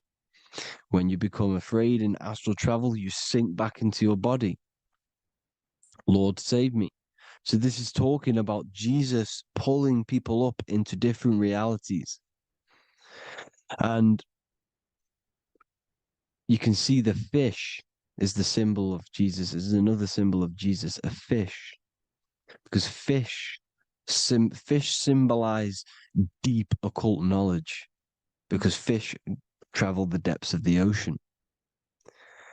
And they symbolize us because we are fish underneath the ethers. And Jesus was pulling people up. You see, so the Bible is a people today believe the Bible is a book telling you how to reach to heaven, how to become godly and reach heaven. But you've got to become the Jesus Christ to see these alternative realities. Now look at the Emerald tablets is a massive part, and it speaks so much about these different realities. Look what it says here. This is in Emerald Tablet 3. Then in my heart grew a great longing to conquer the pathway that led to the stars, which is exactly what the Masons depict in all of their art. Look, the ladder to the stars.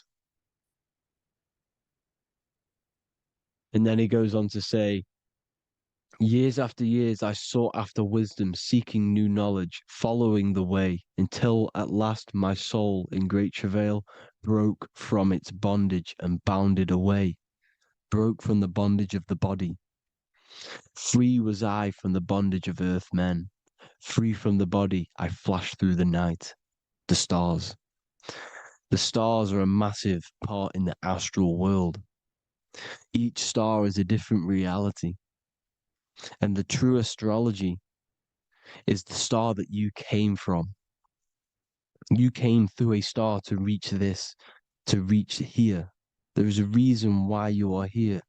There's a reason why you have the personality traits, because your soul came from a specific star. This is why we call them stargates, because they are gates in and out of this reality. And Polaris is the way out to the higher worlds. Now look, far into space, my soul traveled freely into the infinite circles of light. Beyond knowledge were some planets and great gigantic beyond dreams of men. Then he goes to say, lift up your flame from out of the darkness, fly from the night and ye shall be free. Lift up your flame. Your flame is your soul, because it has to be lifted up out of the darkness. This is the darkness, this world, this body is the darkness. Because it's a bondage. You need to break free. You need to learn how to astral travel, people. You have to learn this. If you want to get out of this world, you have to learn how to astral travel and see the other realities. Traveled I through space-time, knowing my soul at last was set free, knowing that now I must pursue wisdom until at last I pass to a plane hidden from knowledge, known not to wisdom, extension beyond all that we know. So he's talking about he went to a place where we cannot even comprehend here, a place that is not even known to Earthmen. He's telling you he's ascended out of this world to the planes that are beyond. And it says here in the Emerald Tablets, man is in process of changing to forms that are not of this world. Grows he in time to the formless, a plane on the cycle above. Know ye must be one, ye must become formless before ye are one with the light. The light, the same light that I was talking about, the Masonic light, with the triangle, God, the one source. Ye must become formless before ye are with the light. Formless, you have to leave the body. You have to leave the body. You have to gain the ability to leave this body and travel to these other worlds. Now, it says here, not as man am I, for free have I become of dimensions and planes. In each I take on a new body. In each I change my form. Know I now that the formless is all there is of form. You see, all things created come from the things that, all things that you see come from the things that you cannot see. All of us have the same spark of consciousness, the same I am. Every dog, every animal, every human has this same I, this same thing which sees through the eye. It's formless. It it takes this formless entity is the same entity of us. We are all the same entity in different bodies. And this entity it was represented as the flame, the cosmic flame, which is inside of all of us. And this is why the Masons depicted your spine as a candle or the Holy Grail. You would either see this or a candle with a flame on the top, because the Holy Grail is your consciousness, which is on top of your spine, which is the candle. Now, Jesus, Thoth, Buddha were all these deities which were coming down to lift people up because they were fishermen of men. And he would lift you up to the higher worlds, out of this world, to the ones above. Now, Thoth, you can see him here, he's leading the way. He's holding someone and he's leading the way with knowledge and power. He was leading the way to other worlds, out of this world. There's no point trying to change this world. This world will stay the same. It will stay the same. You have to get out of this world. And that's what they're telling you. That's what they're keeping you from. They're keeping you stuck within this thin layer of reality. So what the Masons are doing, they have the ability to astral travel. They're living not stuck and bound to one reality, but living within the different layers of reality. And this is what Morpheus was doing in the Matrix. Morpheus was going into the Matrix to go and get Neo, which is exactly what Jesus was doing, pulling up people out of this world to the ones higher. And that's exactly what Morpheus is doing in the Matrix. If you haven't watched the Matrix, go and watch it. It will blow your mind. Everything I'm saying in this video, you will see it. Except that you don't need to use a machine to enter the Matrix. You just use your body. Well, you use your consciousness to leave this body. You see, Neo was also uploading himself into the simulation to pull people out of the simulation. And this is exactly what all of these gods were doing. The fisher of man. Look, he was pulling people up out of this reality with the knowledge. Now, Jesus was always depicted with the mushrooms. Look at all this mushroom art. Mushrooms were literally the origin of Christianity. You can see it everywhere. There's mushrooms in all of the ancient art. Every single one of these paintings you see here, there's mushrooms on them. Mushrooms have the ability to see alternative states of consciousness. Now, if you go and do them and you go to sleep, if you pop mushrooms, you go to sleep and you will wake up in another reality. You will wake up in another reality. Don't try it if you don't want to do it.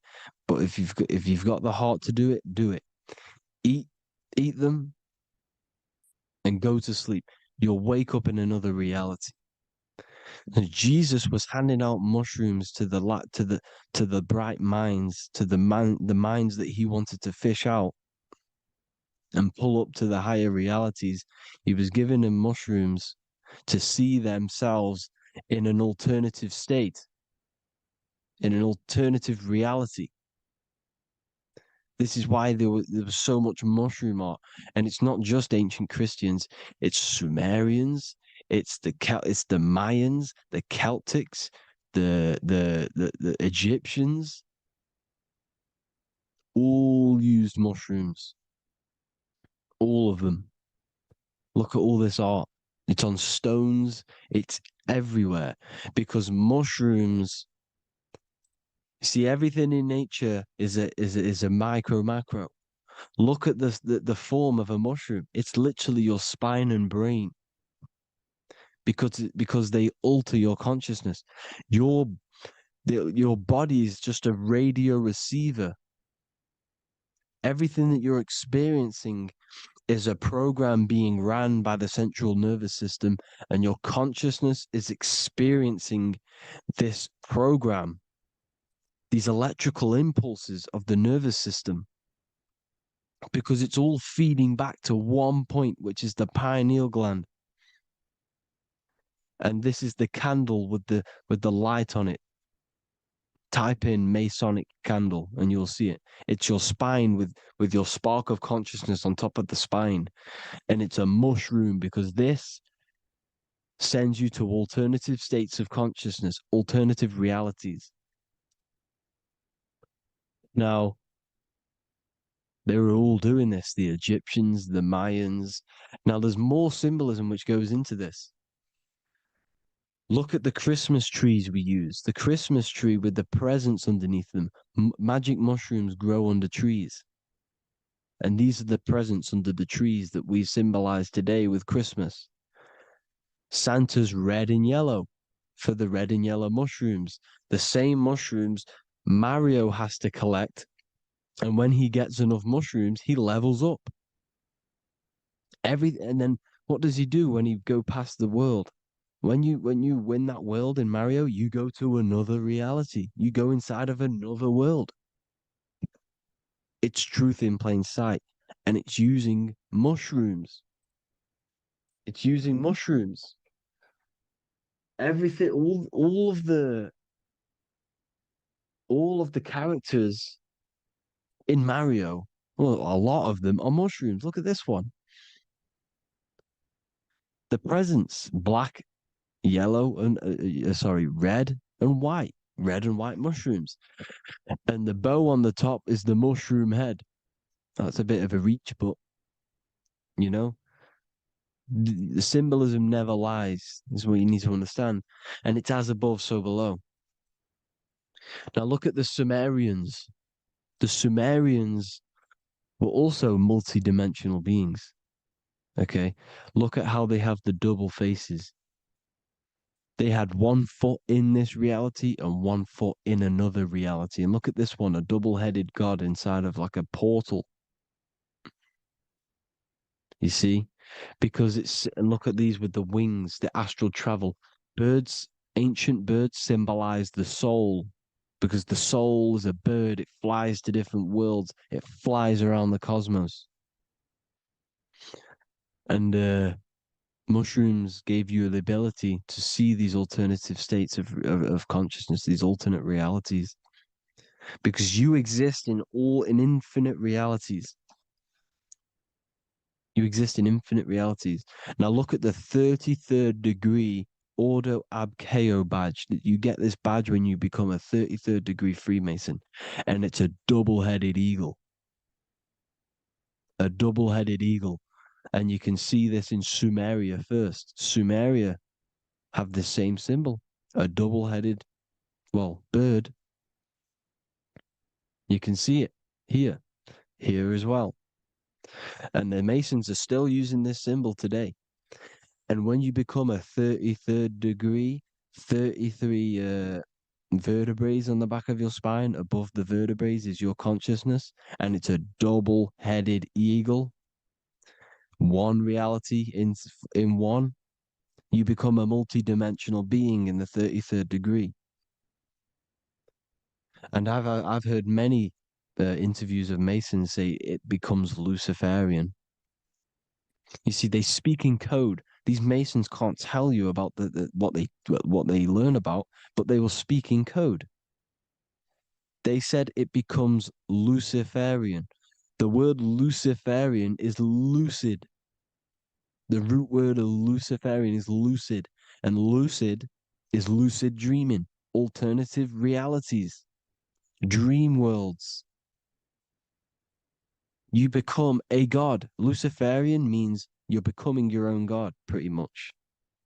because you are becoming a multidimensional being living in between the different layers of reality at the 33rd degree of Freemasonry. And look at the double-headed eagle, because the birds symbolize the soul.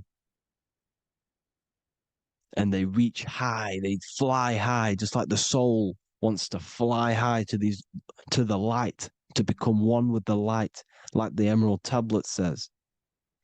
Now look at Janus. Janus was another god, and he's known as the god of doorways. Janus always depicted with a double head. Janus is why we say janitor or January. And January is entering a new year. Janus is known as the god of doorways with keys, always got a key, because keys open doors. That's why the janitor holds all the keys. And Janus always has double heads, because he had one foot in this reality, one foot in another. He was a multi-dimensional being, a Luciferian, living between the different layers of reality, except from instead of being stuck in one like we are. Well, a lot of people. And that's the whole point. You see, all of this stuff is about like changing the world and stuff like that. This world will probably never ever change. It's probably been like this forever. Well, forever, for a long time. But it's about moving out of this reality to the higher states. And the Masons always depict the ladder to the luminaries, the stars, with a key, the same key of Janus. The Vatican is a key, and it's in charge of all the religions. Why is it a key? Because they're holding back the key. They're keeping you stuck within this reality, keeping you stuck as identifying yourself with the body, identifying yourself with this world. You are not in the world is within you. This is a program being ran by your central nervous system, and your consciousness is experiencing this reality. Now, this is going to be a mind-blowing video for some people. You have to have an open mind. You have to let go of all the programs. I'm repeating what the ancients are talking about and the ancient symbolism. Look at Janus with the double-headed god. He was just another god coming down, giving keys to people who had the worthy mind to be pulled up out of this reality, to be pulled up to heaven, just like Jesus was teaching how to reach heaven. But really, it's an encoded scripture. But anyways, hope you all gained some insight on this video. Have an amazing day. Please like, share, comment. All the links are in the bio for the PDF, for the Manifestation Mastery course, and all the other amazing stuff. And if you want to support the channel, I'd greatly appreciate it if you became a Patreon member. Hope you'll have an amazing day, people. God.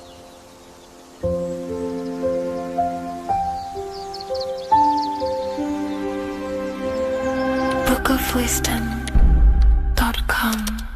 Visit today.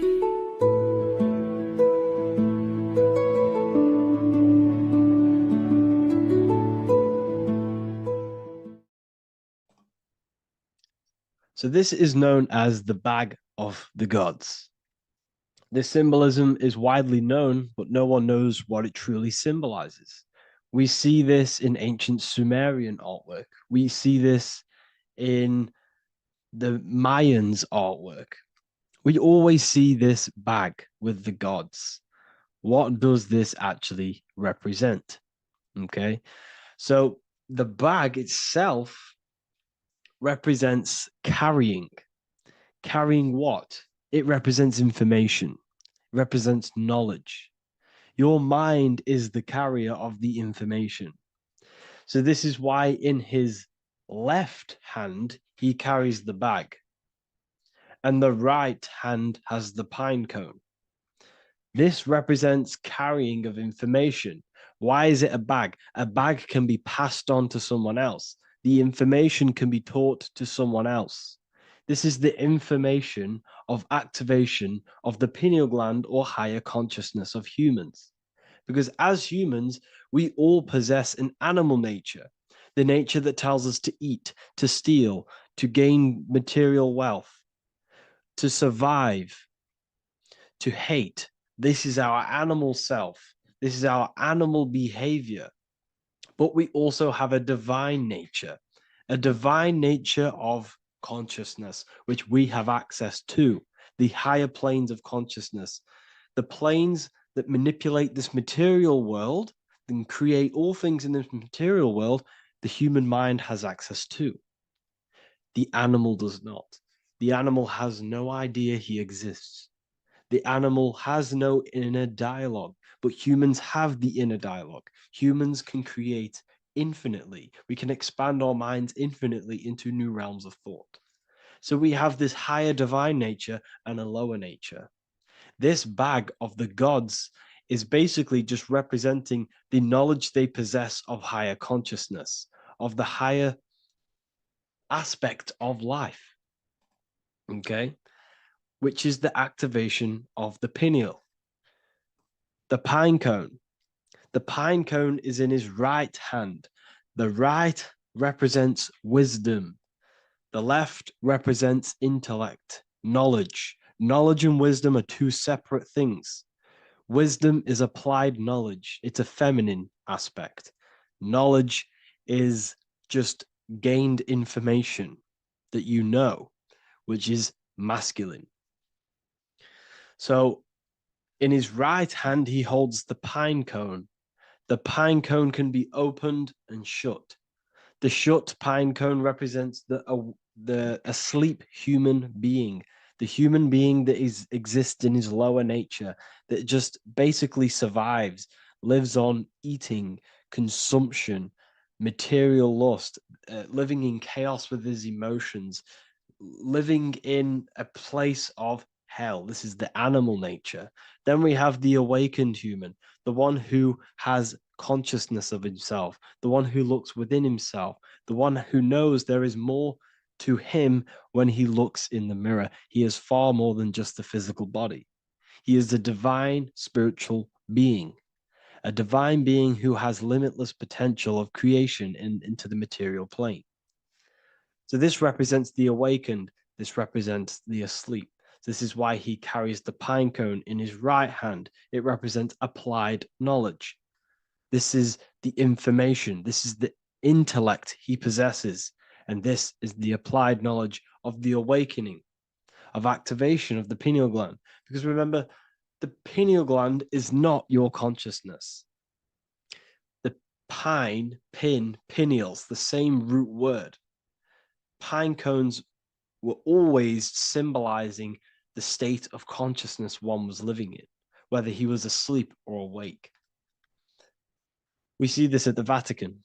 We see the pine cone over the two pillars. This is the two pillars of Freemasonry, and the dome. This is the Royal Arch of Freemasonry. This represents your head. This is the two pillars, the two hemispheres, and the pine cone in the middle, which is the pineal gland.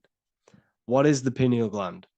The pineal gland is not your consciousness. It is not the third eye, and it is not the mind.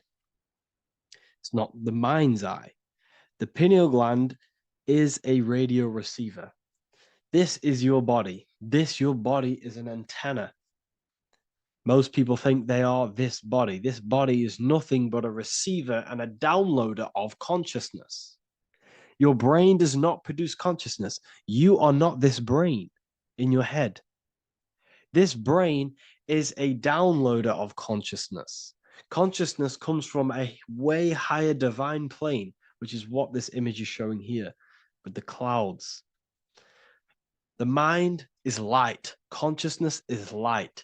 And this light is coming down into the material plane, and your body is basically a crystal antenna which is receiving and downloading this consciousness. So you can experience a three-dimensional reality. So God can experience himself in a divided, separate state. This is what this represents. Now, the pineal gland can be activated, okay, and stimulated because the pineal gland has phytoluminescent crystalline jagged-shaped cells on it. And obviously, these are crystals. Crystals are on your pineal gland. And what do crystals do? Radios use crystals. Your phone uses crystals. They tell you that crystals are woo-woo and pseudoscience because they don't want you to know the power of crystals. Your body is basically a giant crystal. Your pineal gland is a radio receiver for your consciousness. So if they can ruin your pineal gland and damage it, this will damage your connection to the divine, to your true self, to consciousness, to God, whatever you want to call it, the source.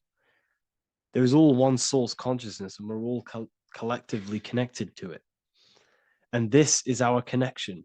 This is our antenna. So what a radio does, a radio has an antenna, and the frequencies are all around us because all the radios are playing in your ear right now. But what the antenna of a radio does is tune into a specific frequency to pick up that frequency and play that frequency.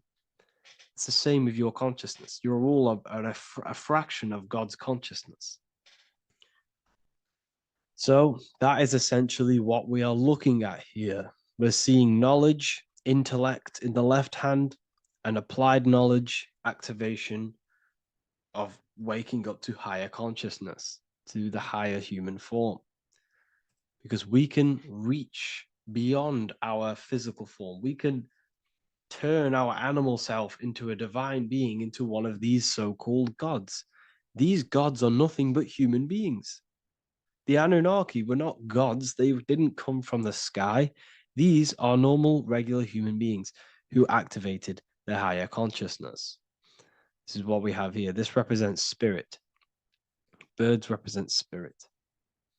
So do we have any questions? I'll take some questions now. That was just a short lecture on what that symbol truly means.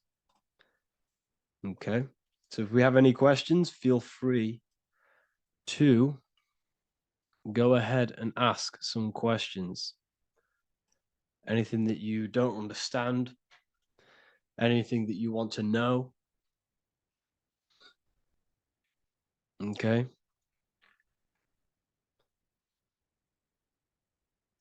So base reality would be where source resides. Yes, the base reality is your consciousness. Are these lectures available in the university? There's a whole section, basically inside the university, there's a whole section with like over 30 long form lectures like this. So the base reality is where the source resides. Yes, the base reality is your inner world, your consciousness. That is the only thing that exists. Your outer world is just an effect of your consciousness. Your consciousness, everything that has gone on within the mind and emotion is pushed outwards into your reality. You have thought and felt your way into your external circumstances. Your life is a direct correlation of every thought you thought in the past. Therefore, your inner world of consciousness is creating and molding your outer world.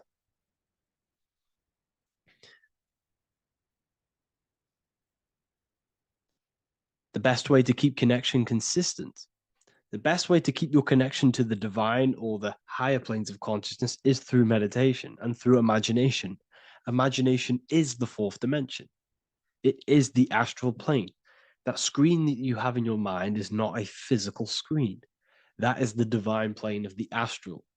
And this is essentially where all objects of this material world comes from.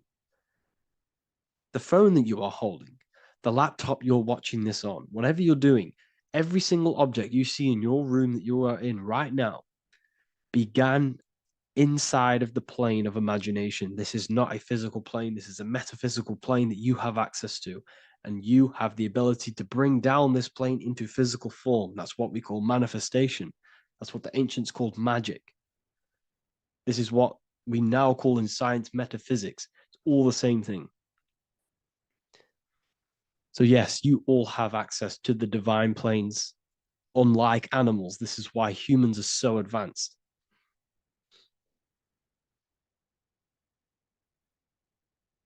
Okay. Is the pineal able to constantly activated, or is it just a temporary experience? I don't fully understand that question, unfortunately. Maybe you could word it in a different way. The real meditations on the university legit, y'all, yes. In order to connect to consciousness, you need to sit in meditation and turn off your feelings, and the feeling of unity will come. Do I understand correctly? Yes, that is correct. So when you sit in silence and in stillness, I highlight the word stillness because stillness, when you are still, no information from your nervous system is being decoded by the brain. So when your body is still and does not move, your nervous system starts to relax and comes to a balanced state. Your brain starts to relax, it comes to a balanced state. The left and the right brain stop working, the nervous system stops working. Then, once the body, the material body is shut down, you then have access to consciousness. You can't access consciousness if the body's in such a busy state. If electricity is being fired every 2 seconds, your whole body's electrical. When you move your foot, that's electricity being fired from the brain to the foot instantly through the nervous system. Your brain, your whole body is a technological machine. So you must shut down the technological machine to access the divine that exists beyond the technological machine. Do you understand that? Did we create ourselves from the higher plane? When you say yes, you created yourself, you manifested yourself in this material form for a reason in this specific time and place. Wisdom books, are these available inside the university? Yes, they are. So anyone who joins the university, they all gain 50% off the store. So you can get anything off, anything you want inside the store for 50% off. Plus, you get the Book of Wisdom Volume 1 PDF for free. You get the Human Health Guide. Plus, you get all of the library books. There's a loads of different books on occultism, symbolism, esotericism. Do you need to place your attention somewhere specific during meditation? You can do. Okay, you can do. So if you struggle, when you first start to meditate and you struggle to turn off the thoughts, think of the back of the brain, the back of your head. Don't think of it, place your attention on it. Okay, so when you place your attention on the back of the brain, this now shuts off thought because the back of the brain doesn't have any activation to do with thought. The front brain does, the neocortex. That's all to do with activation of thinking.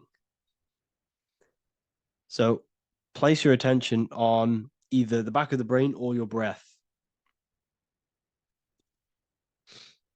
What's more important, creating yourself or finding yourself? It's balance of both. So in order for you to create fully, you must have awareness of self and awareness of thought and control over the mental dialogue, the inner voice inside of you. Okay. When you control that inner voice, that is when you gain power. That inner voice is what brings commands into physical reality. Before you kick a football, there is a change in consciousness. There's a decision made in consciousness before the body takes the action. Therefore, every physical manifestation is a change of inner consciousness before it's a physical reality. You can have the reality you want through consciousness before physically having it. That's the secret to creating.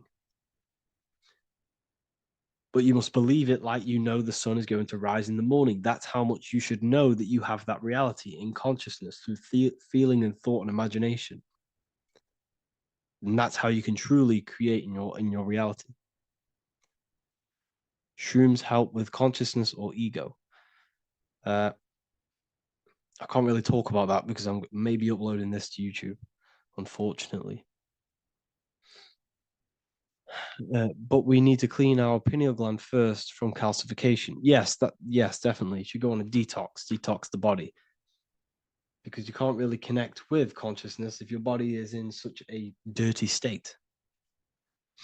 Because the brain is, your nervous system is in a state of fight or flight, trying to fight off all these toxins.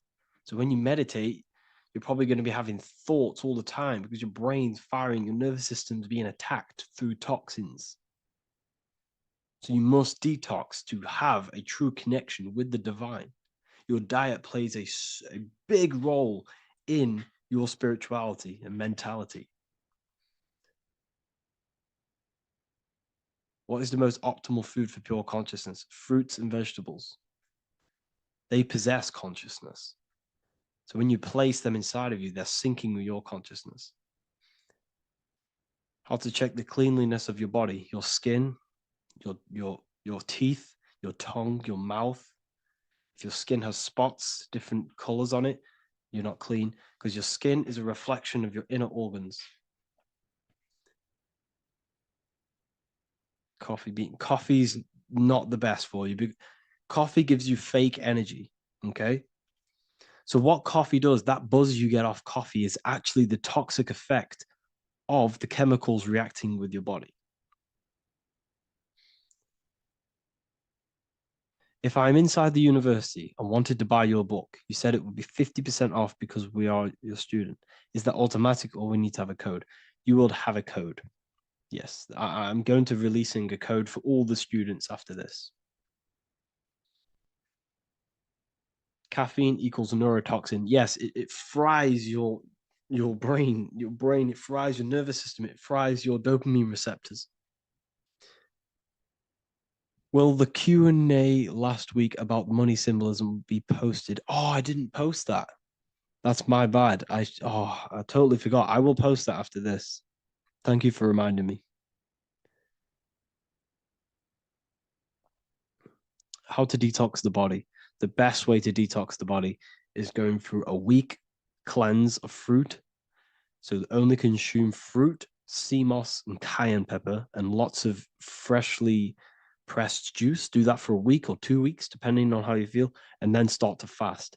You will lose weight, but you're not losing weight. You're losing impurities.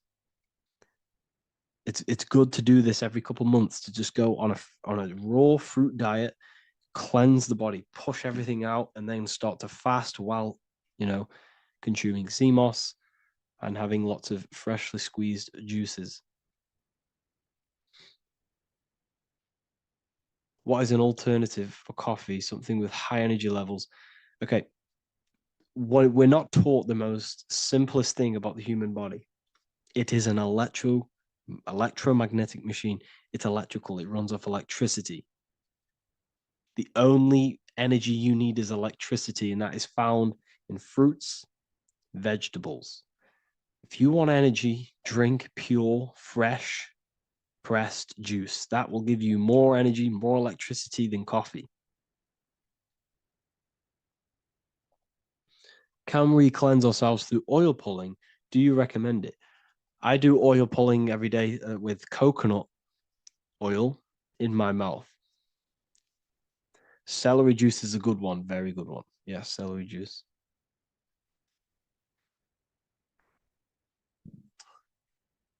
Any more questions?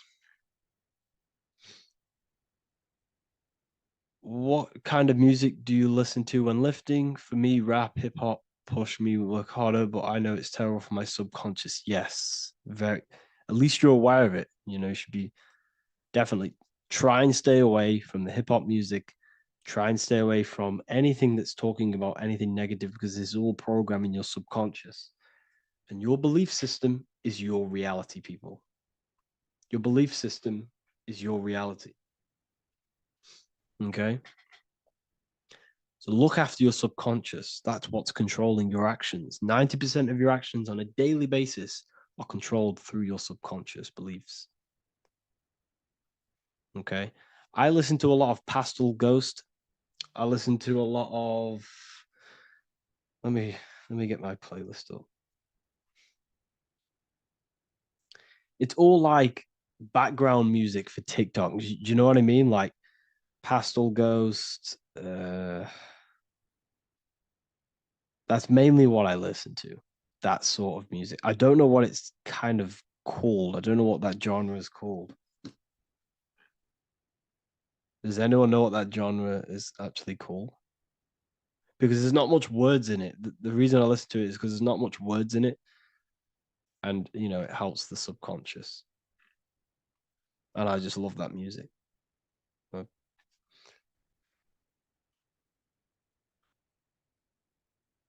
Like lo-fi, yeah, a bit of lo-fi.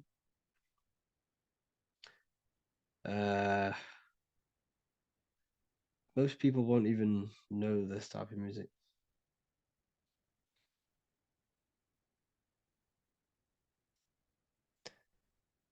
Can you tell us how you use cayenne pepper? So I mix it with freshly squeezed orange juice every morning. So first thing I have, empty stomach, I have a teaspoon of cayenne pepper, mix it in and just down it every morning. And sometimes at night. The feeling you get in your stomach after putting cayenne pepper on an empty stomach is absolutely amazing. It tingles in your stomach. It kills parasites. It kills all horrible organisms.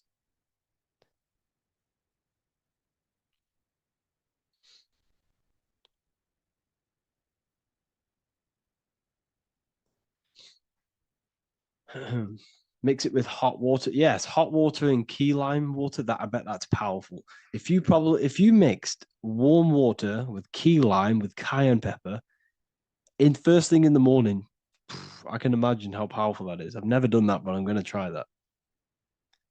Do you use sea salt? I don't know what to think about sea salt, to be honest. I try and stay away from it. I don't know whether it's good, don't know whether it's bad. I'm kind of mixed on it, mixed information. You know, I've heard people have benefits. I've heard other people say stay away from it. So I don't know. I just stay away from it. Just I'm not too sure on it.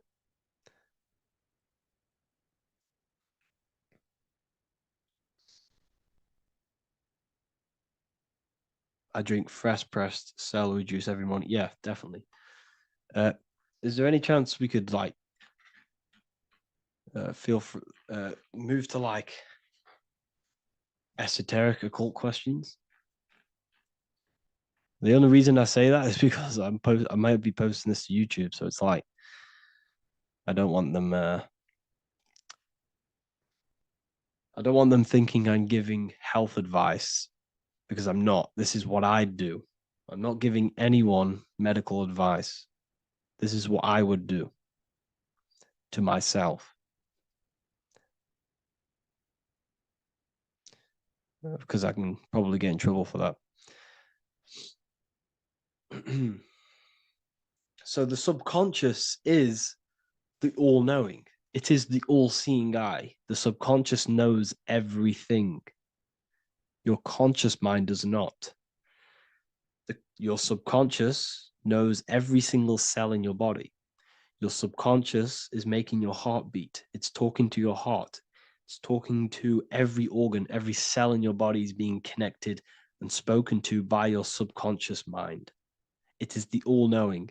The subconscious has access to the astral plane, imagination, the fourth dimension. It has access to the mental plane, thoughts. It has access to the ethereal plane, energy. And has access to your physical body. It's the door. It's the portal. The subconscious is the portal to the divine. You must go through the subconscious in order to access the divine. Any coupon codes for book 2? Yes, inside the university, there will be a 50% off coupon code. Speaking of ancient civilizations, why did they use symbols to give us true knowledge? This is a very, very good question. Very good question indeed. The reason they use symbols is because symbols are their keys. They hide meanings. They hide things. For example, if it was written down, if all of this sacred knowledge that I'm speaking now was written down, it can be easily taken. It can be easily misused. Someone can take it, read it, and steal it and misuse it and abuse the world and create horrible things. The reason they use symbols is because they're hidden. They hide the teachings. Only the ones who possess the key, that possess the knowledge, can read the symbol. So the symbols act as a guard towards this higher wisdom, this higher knowledge, which gives you power. All of the knowledge I teach you gives you power. And you can misuse it. You can misuse your imagination. You have no clue, unless you've put this into action, how powerful your inner consciousness is. You can become a Okay, listen. If you hate your job, it's not the job that you hate. Think about it. It's not the job that you hate. The hate is coming from your inner consciousness. It's the state of consciousness that you hate.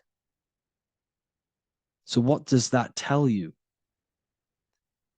You can change that inner consciousness to another reality, the feeling of another reality. You can become that consciousness within before you actually externally have it.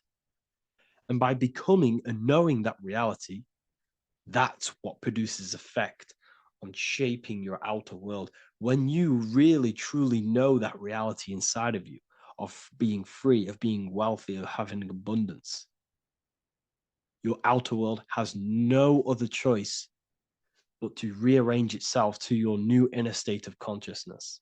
That's what magic is. It's manipulating your inner state of consciousness. It's convincing yourself that you already have it, not believing it, knowing it. Okay? Knowing is different than believing. Believing is a lie. You should know thyself. Okay? So we can say that human overpopulation is intentional. There is no human overpopulation. We're all cramped in these cities. We're all cramped into one little place. We're not supposed to live like that. We're not supposed to live so cramped. This is why there's so many weirdos out in public. So many weird people doing weird things. This is when things start to go weird, and we shouldn't be living in this state, in this condensed state. We should be spread out. Okay. There is no overpopulation. It's just an illusion, because we all lived in such. Have you ever been on a plane? Have you seen how much land there is? It's crazy. There's no overpopulation. And how many people do they say there's in the world? There's not that many people in the world that they say. I think it's like 8 billion. I think they say there's 8 billion people. There's not 8 billion people. There's probably more like 2 billion. And the reason I say that is because I have a friend who only has like 300K followers. That's a lot of followers, okay? And he gets recognized everywhere he goes. And he's into all this stuff. And he says, listen, the population is definitely not 8 billion or whatever they say. I think it's like a couple billion. It's probably more like a billion. How to properly manifest intentions. Thought, emotion, and imagination are the key. You must know that you have that reality. Don't believe it. Become that reality within your consciousness. All day long, as much as possible. Feel it. Imagine it. Say it. And have zero doubt. How to have zero doubt. You can't, well, okay, so the doubt, that little voice that will seep into your mind saying, you can't do that. You can't do this. That's your old voice of your subconscious program. Listen, the reason why most people fail in life is because they have trained their subconscious that they will fail. They have told and believed that they will fail. The reason I will succeed for the rest of my life is because I have trained my subconscious to say, I will win, I will succeed, I will solve any problem. That's my belief system. And if my belief system is that, then my external reality, my conscious mind, will seek a way to fulfill that belief. It will seek to control and create that belief in my external world. It will seek to solve any problem. I've trained my subconscious mind to know that I already have the reality, to know that I'm abundant, to know that I have everything that I already need. Therefore, if any problem comes, I can sort it straight away. But most people have a different belief. It's not your fault. We've been kind of manipulated and told this, that they will fail, that they can't do anything, that it's too hard.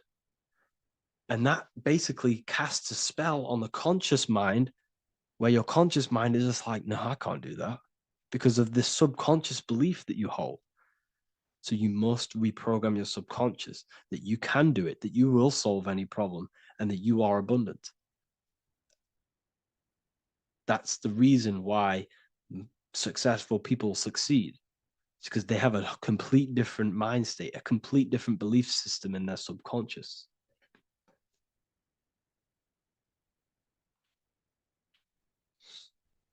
Do you offer mentoring? Yes, I do offer mentoring, but it's mainly for people who want to grow their online presence, and for the amount of value and transformation that I can place into your life, and the time that, well, the price of my time, it will be a higher price tag, but your life will completely change if you join my mentoring, because I will transmute your life. I will transmute your mind, and I will transmute your whole reality,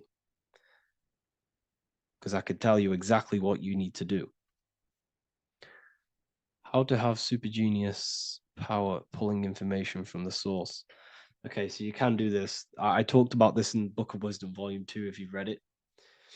This is a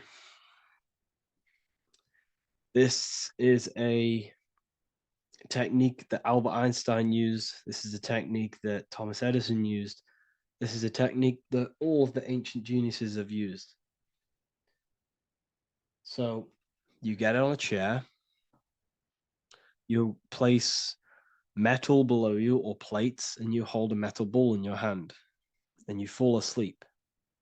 And every time you fall asleep on the chair, you're going to drop the ball, because your body will become unconscious, and you will basically drop the ball, and it will wake you up because it's going to hit and make a loud bang on the plate.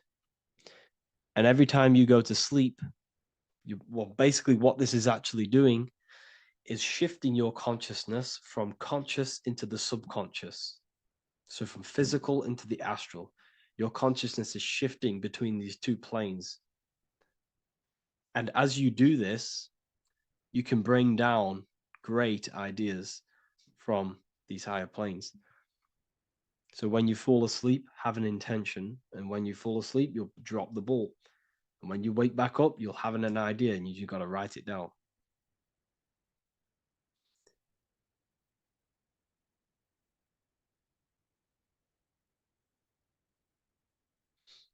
How to balance chakras. Don't focus on balancing your chakras. Focus on the mind. The mind is the cause of the chakras being blocked. If you have a blocked throat chakra, this is a problem in your mind, not the chakra. You see, the chakras are a result of the mind. You transmute the mind, you can transmute the chakras and cleanse them.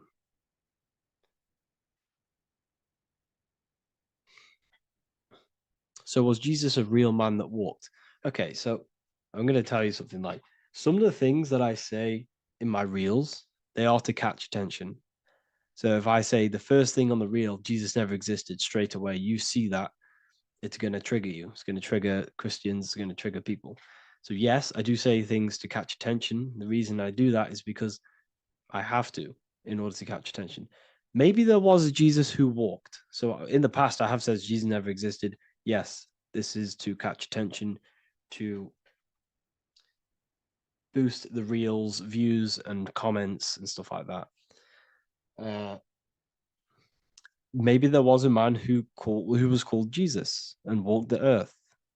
But listen, he was not the Son of God. You are all the Son of God. Jesus represents an archetype. He represents morals. He represents a way of living that you should embody in your life, not to worship. We shouldn't be worshiping this man. We should be embodying his qualities into our lives so we can become Christ consciousness, so we can live in harmony with our mind, emotions, body, and spirit. Okay? He was not the Son of God. You are all the Son of God. We are all God experiencing himself in a three-dimensional divided form. God is oneness, and he created a divided world so he can experience himself. Why do you quote from the Freemasons oft times? I don't recall me looking at Freemason quotes and quote them. I just simply, when I post a quote, I literally just, whatever comes to my head, I just whack it into Telegram or Twitter.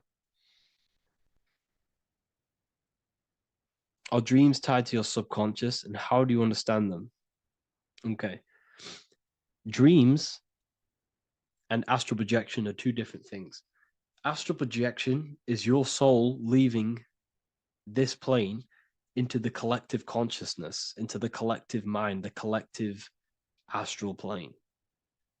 But dreams are basically the astral plane, but it's your personal astral plane in your personal subconscious.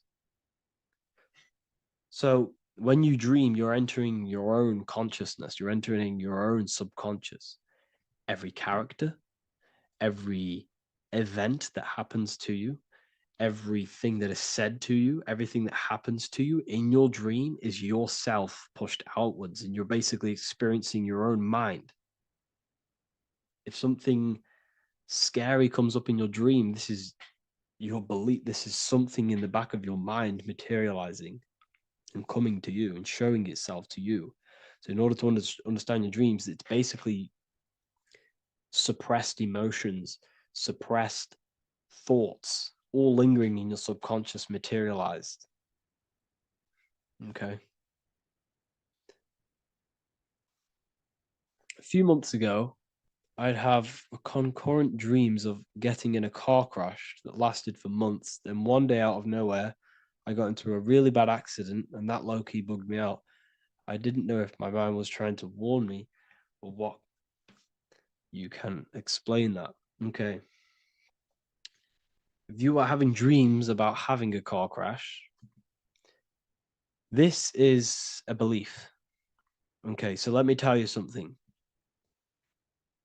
Let's say you're a drug dealer, okay? And you live in fear every single day of the police coming to you. This dealer every day is worried, he's scared, and he lives in fear of the police getting him. He was believing it.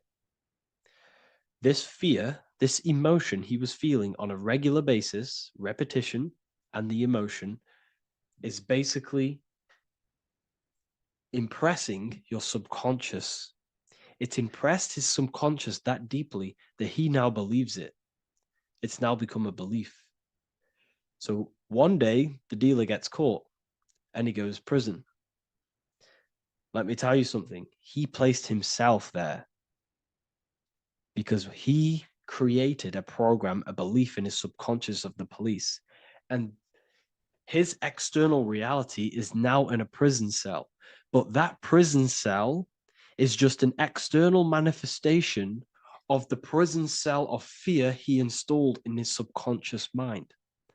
The four walls he's now trapped in is just basically an externalization of his own belief system that he created through consciousness, through the subconscious. If you embedded your belief that you will be in a car crash, you will be in a car crash. He placed himself there. He materialized that reality through the thought, through the emotion, through the belief. He put himself there. You see? So if you were having dreams, this was maybe It could have been anything. You could have watched a program when you were a child about a car crash, and that maybe scared you. Or you saw a car crash when you were very young, and that scared you, and that impressed your subconscious. Then you had a dream about it. Then you started to believe it. And then one day, bang, it happens. That's the power of the subconscious mind. It holds control over you. It holds control over every aspect of your reality, of your being. So, I hope you all enjoyed this live. I'll see you all inside Ethereal University. I'll be posting another lecture this week. And yeah, let me hold on.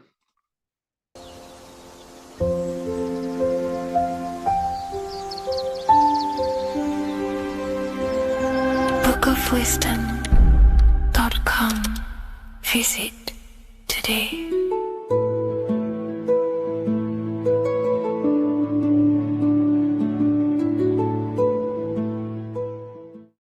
What if I told you the devil is closer than you think, and it's not actually a real person, force, or spiritual entity outside of you, but a being and an aspect of your own mind and psyche? In this video, you will learn exactly what the devil is and the true esoteric meaning of the devil. The first thing we need to understand is that the universe is a mental universe. Look around you. Every action, every building, everything you see around you was begun first as thought in the mind, then manifested. We use the mind to build and shape our reality. The universe, the world, only exists inside of our mind. Therefore, God and the devil exist inside of our own psyche. So first of all, the devil is not a literal being, but a symbol of the lower self. It represents the unmastered, ego-driven part of the human mind, a symbol of destructive thoughts, emotions, behaviors, lives in realms of chaos, fear, hatred, lust, and ignorance. This is why we see the devil as red, because red is the lowest vibrational color on the color spectrum. It also corresponds with the root chakra, which is all to do with survival instincts. Red represents chaotic and intense emotions like hatred and anger. When we are angry, our face turns red. The devil represents our animalistic fundamental needs, our instinctual needs, our survival state of consciousness. We have a survival state of consciousness and a godly state of consciousness. Our godly state of consciousness is creating, not just experiencing in the animal state, but consciously creating reality. This is why we see the devil with a goat head, an animalistic head, and the head is where the brain is. The animal head represents living off instinct, the part of our mind that lives on urges, impulses, and instincts, eating, sex, power, ego-driven actions, and ego-driven thoughts. Animals are only aware of themselves. Animals live on instinct. They have no ability to consciously create like humans. This is our lower desires for the material world. That's not to say the material world is evil. However, when our consciousness is only seeking material things, this leads us down a path of self-destruction, because nothing material can ever satisfy our soul. Everything material is temporary. Therefore, the devil represents the part of us that seeks only material desires, only material fulfillment, the ways of thinking where we only think about ourselves and ego-driven thoughts. It also represents the unchecked, unconscious self, where we have no mastery over our thoughts, over our emotional impulses, and no mastery over our actions. We're living in instinct and impulsive states, which causes chaos, selflessness, destruction, and keeps us bound to our lower material 3D state of consciousness. It's important to recognize that the word devil was never present in the earliest Gospels. Instead, what was mentioned was a spirit of evil. This distinction is crucial because it underscores that the idea of the devil, as popularly conceived, does not actually exist as an independent entity. Rather, it is a personification of the lower aspects of the human mind, a facet of our own consciousness. The term spirit of evil was not meant to denote a specific deity or being, but rather any force of negativity, whether it manifests as a destructive thought, emotion, or action. A spirit is a force, an energy, and we have three forces that create our reality: thoughts, emotions, and actions. We have full control over these three aspects, which transform and mold reality. A destructive thought, a destructive emotion, a destructive action is a spirit of evil, and it originates from the darker aspects of the human psyche. So now, because we're on the topic of the devil, we have to look at the pentagram, which is obviously connected to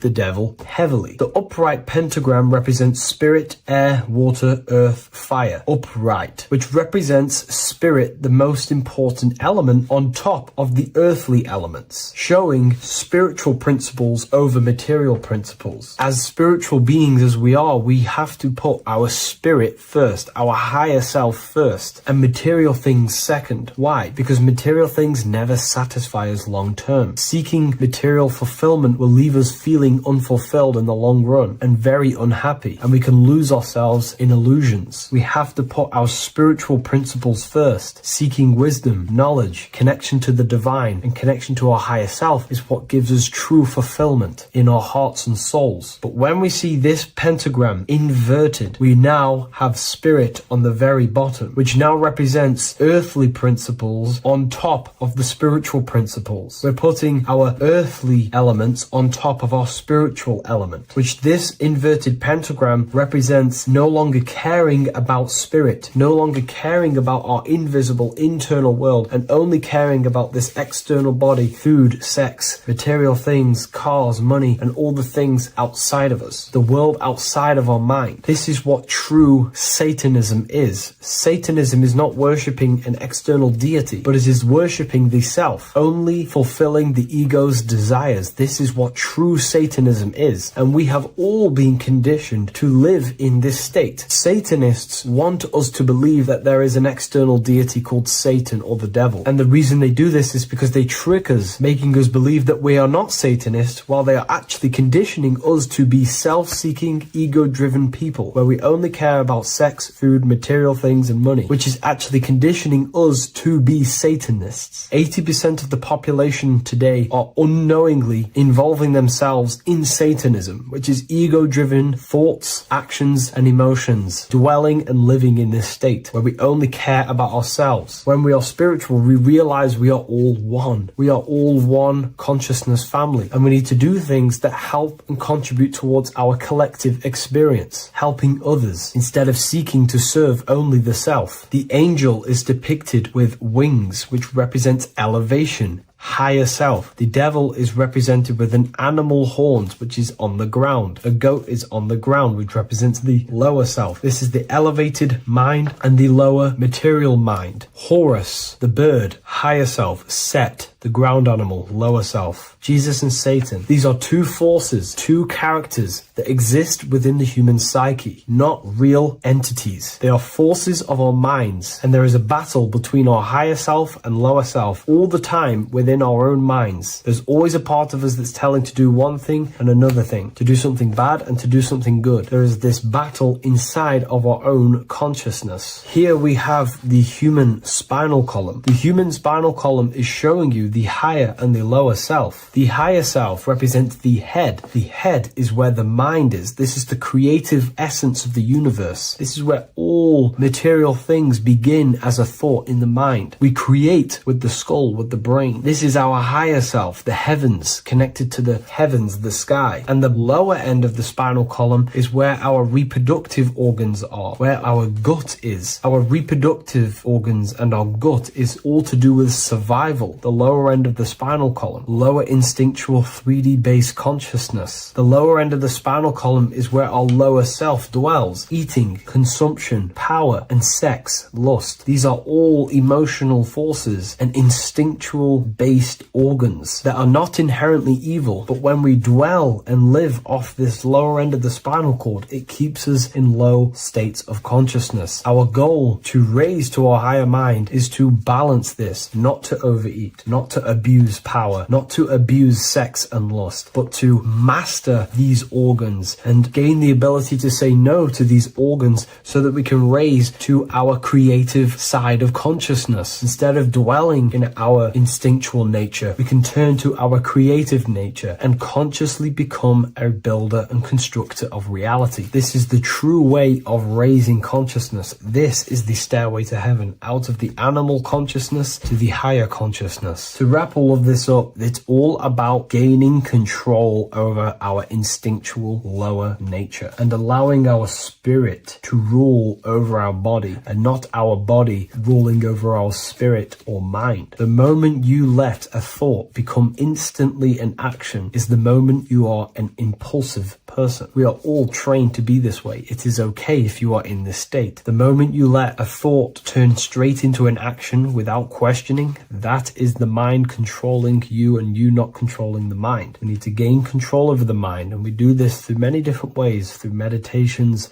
affirmations, and discipline. We slowly gain control over our minds. And once we gain control over our minds, we gain control over our thoughts, and we gain control over the attention that we give certain thoughts. We can then start to uplift our mind, our thoughts, out of our instinctual state to the higher mind. If you wish to learn more about consciousness, I'll leave a link in the description for the Book of Wisdom, Volume 2. By the end of this video, you will understand the 3 expressions of consciousness, how to use them to create the life you truly want. You'll discover the hidden meaning of the word God, the secret power of the number 3, and how consciousness itself is the key to your reality. We have 3 main expressions of consciousness. We think, we feel, and we act. God is 3-fold. It stands for generator, operator, destroyer. The generator is the mind. This is what thinks, generates ideas. This is the beginning of all creation. This is the first expression of consciousness. It is the first form of consciousness, not a physical form, but a spiritual form. Then we have the operator, which is emotion. When we think something, if we have care or any emotion towards it, then we take physical action. The body, the destroyer. We think, we care, we act. Thoughts and emotions are the 2 spiritual forces which merge together and give birth to actions. Think about it. Why are you watching this video? Because you had a care to watch the video. Therefore, the reality in front of you is because you had a thought, you had a care, you took action to express that reality. Everything goes through this 3-fold process. This is why we say, follow your heart, because the body does follow the heart. We think something in the mind, we feel something in the heart, and the body takes action towards it. Everything operates on the care energy of the heart. The body follows the heart. If you do not care about something, then you do not act towards it. It is the care energy that guides our actions in this world. Going back to the generator, the mind is a part of the mental plane, the infinite dimension of infinite information. There is no limitations in the mind. Everything already exists as a piece of information or a thought. This is the beginning of all creation, the spark of creation itself, thought, the mental plane. And our mind exists like a radio, our conscious mind. This is why we call it a mindset. What we set our mind onto through attention, mental attention, whatever we set it on, we receive thoughts that are very similar to what we set it on. The mind is like a radio, and whatever we tune that radio to, we receive that frequency and play that song. So if we purify our minds through ritual work, meditation, and affirmations, the mind can become a temple to receive higher thoughts, higher ideas, and better genius ideas. Going back to operator, this is the Holy Spirit. This is what we care about, our emotion. This is the feminine side of consciousness. Thoughts is masculine, the Father. Emotion is the Holy Spirit, which is feminine. And these 2 create a child, which is Jesus, the Son, which is actions. When thoughts and emotions merge together, you have a physical action, which is a masculine force, which is why it's a son. The Holy Spirit represents a purified heart, love consciousness, holding love in the heart. And when we purify our minds, we have an effect and purify our hearts. And the reason why I say that is because whatever we think in the mind directly corresponds to what we feel in the heart. As above, so below. Thoughts create emotions. If we think something and our heart tells us that is bad, we have a feeling that that is wrong, then we should not take physical action towards it. And if we do take physical action against the feeling of knowing it's bad, then you are going against the spirit. That's what the word Satan means, or Satan. The Hebrew word for Satan is Satan. It means adversary or opposer. You're opposing the Holy Spirit. You're opposing what you know is good.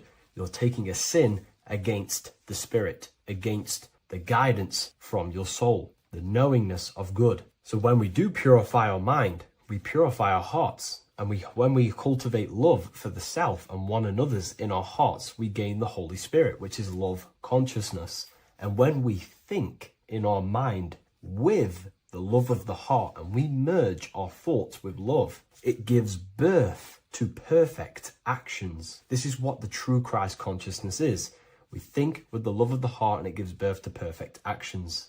And if everyone did this in the world, we would live heaven on earth. Everyone would be balanced within themselves, and the world as a whole would be balanced. So we need to gain full mastery over these three aspects of our consciousness, over what we give mental attention to, gaining love for ourselves and the collective in our hearts, and gaining a strong disciplined willpower for our physical actions. And if you can gain full control over these three-step process, you can gain full control over your reality. The number 3 represents this 3 aspects of creation, or transformation. This is a transformative process from going invisible to the visible. This is also why Jesus dies in a cave for 3 days. It's all about transforming the self. Transformation is the number 3. Me personally, I think the Holy Spirit has been replaced for the sacred feminine aspect of consciousness. They do not want us connecting to our feminine side of consciousness, because then we will cultivate love in our hearts for the self and one another. And love is the most potent force there is in the whole universe. It is what unifies everything. It nurtures everything. It allows things to grow. Think about it. When you hold love or care for someone, you grow relationships. The sun is the perfect symbol and representation of love energy. The sun gives abundantly, expecting nothing back, and allows everything on the earth to grow. It's a caring, nurturing, feminine force that allows things to grow and unify and come together. In today's world, we mainly have thinking and acting without emotion, without care, without the judge of our hearts. It's all about gaining unity consciousness. We think, we care, true care for one another and the self, and we act. And if you align these 3 forces towards something, your business, whatever you're trying to create, you will fully create that reality, because these are the 3 forces that you can use to generate a reality. You can do ritual work to create care in your heart about something, and then you will take more action towards it. The book I'm using here is the Book of Wisdom, Volume 1. You can get this paperback or PDF on my website. So I hope this video has helped you. Please leave a like, comment, and a subscribe on the channel if you like the content. Let me know what you think about the Holy Spirit and if it is covering up the feminine side of consciousness in the comments section. Hello, Seeker. Welcome to Revival of Symbolism, a channel devoted to the language of esoteric symbolism, guiding you to discover yourself and expand your consciousness into deeper realms of thought.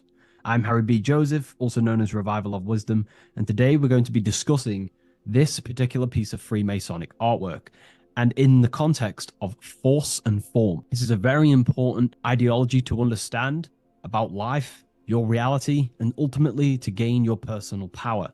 So if you want to gain your personal power, you have to understand force and form, which is one of the most basic understandings and teachings within the occult schools of thought. So if we look at this piece of artwork that we have here on this Freemasonic drawing or painting, whichever it is, we see in this context force and form. Now, there is a lot going on in this piece of symbolism. There's so much more than just force and form. However, in this video, we're just going to be breaking down the force and form aspects so you can gain an understanding. Here at the very top, we have light rays. This represents force.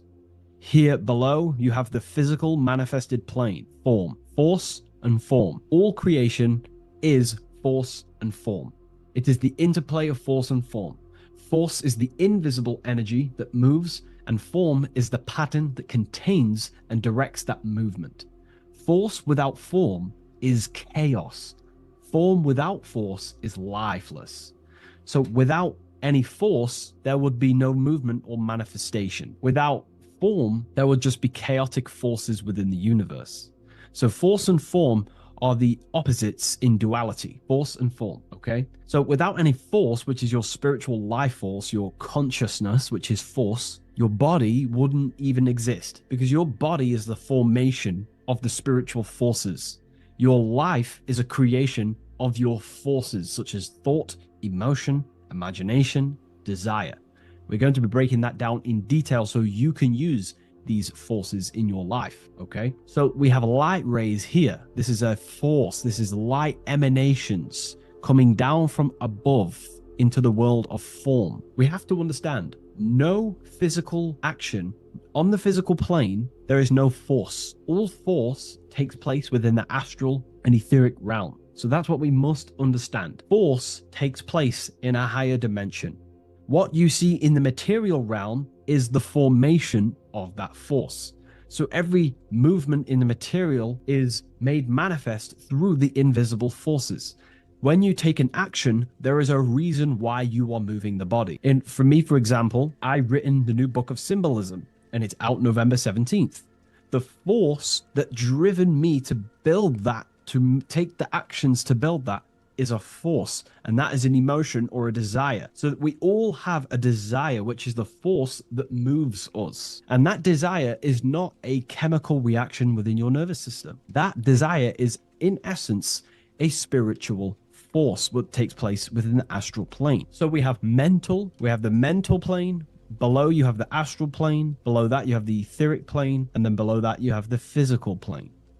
All creation begins in the mental plane, what we think about. But then if we have a desire about a specific thought, we have a specific emotion towards a specific thought, such as, I don't know, making money. We all have a desire to make money, right? That desire then focuses down the mind, because you can think any thoughts you wish, but if you do not have a desire or an emotion towards it, the mind will not be narrowed down to one specific thought. So then that thought has an emotion or desire behind it, which then manifests itself. The thought descends into an astral form. The thought takes the body of an astral desire or imagination. That imagination and desire feeds the human heart. That human heart feeds the force through the physical brain, through the nervous system, and then allows the body to take physical actions. So each one of us has forces. So it's very, very important that these forces, such as desires, are not random and they are controlled. Because if you desire many different things, you are uncontrolled, you will have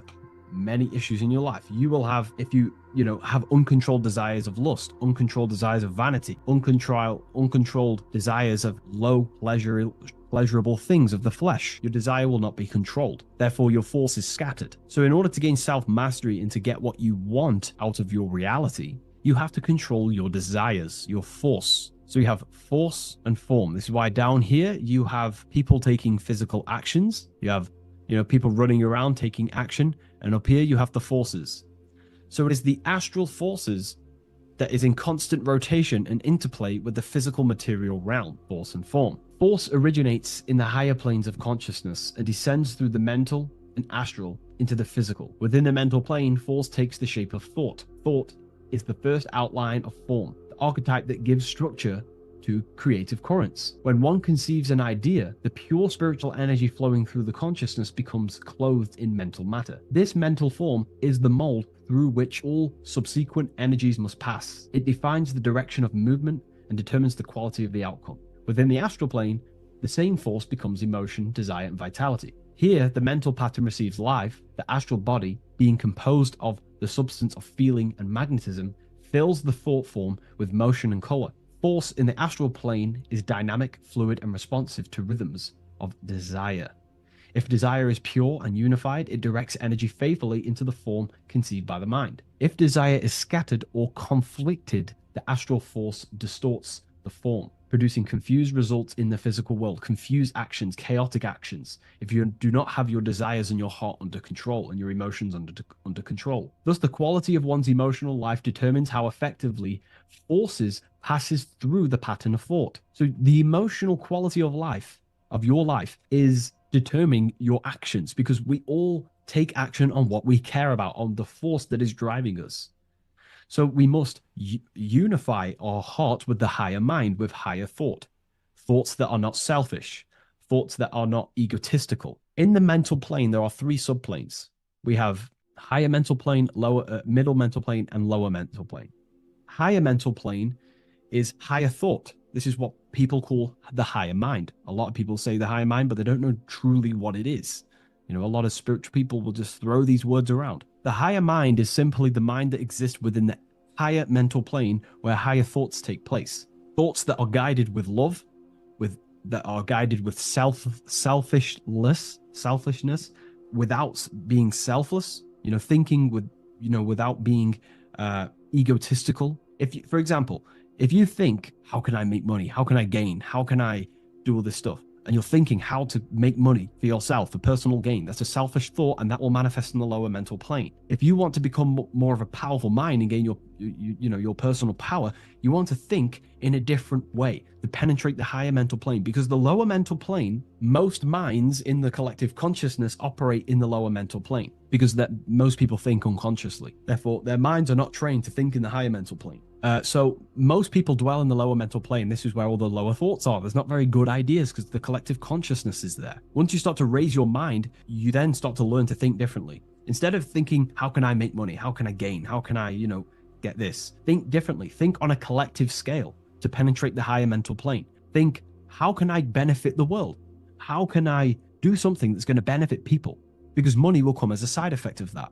That's just one example. So when you shift your mindset to use the higher mental plane and train your mind, you're gaining willpower. You're also penetrating the higher mental plane where better thoughts are. You receive better thoughts, better guidance through thought forms. That's a whole other lecture I can make. Thought forms, which are basically demons and spirit guides, what people call. They're just thought forms. So we truly do live in a mental world, and everything is force and form, symbolized by the light and the material reality. The individual who understands this relationship between force and form begins to work consciously with the descent of energy through the different planes of consciousness: mental, astral, etheric, physical. When you hold a clear mental image, you create the form. You fill that image with emotion and desire, you generate the force. When you act upon that energy, you complete the circuit of creation. The process is simple yet exact. Force always seeks form, and form always requires force to live. If the mind is undisciplined and the forms it creates are vague, force dissipates into confusion. Energy without direction creates turmoil in the astral body, manifesting as restlessness, anxiety, or inconsistency. If the emotions are intense but the form is weak, the force becomes misdirected, often leading to chaos in one's actions. Conversely, if the mind creates a strong form but the emotions are dull or lifeless, the form remains unanimated, a structure without vitality. True creation requires the balance and union of a defined mental pattern and vibrant astral current. So it's about aligning your mental and emotional states, symbolized by these 2 pillars here. Well, they are the extremes. So the moon would be your emotional state, the sun would represent your intellectual, or the masculine and feminine. However, they are the extremes. So this middle pillar represents the balancing of those. So when we balance our mental and emotional state, we become conscious co-creators using force and form. It's a very important lecture, and I know this is a quite complex and advanced lecture, but this is what this channel is about, Revival of Symbolism. It's about more advanced teachings. But hopefully you can get your head around this. There's a few books out there you can definitely read. I can't think off the top of my mind, but you can read this stuff up. It's great information. It will definitely help you in your life. Force and form. And if you haven't already, join the waiting list. I'll leave a link in the description for the Book of Symbolism, November 17th on revivalofwisdom.com. If you wish to be notified, I'll send you an email. I just want to say thank you for your support. Please like, comment, and subscribe, and share to a friend. I'll see you in the next one. Absolutely. Let's refine that into your signature deep and esoteric.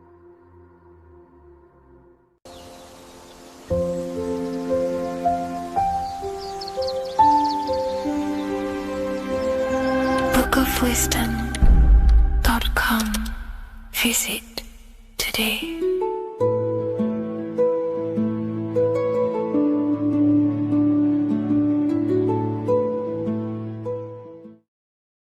Greetings everyone, it's Revival of Wisdom. I facilitate human enlightenment through occult and esoteric teachings.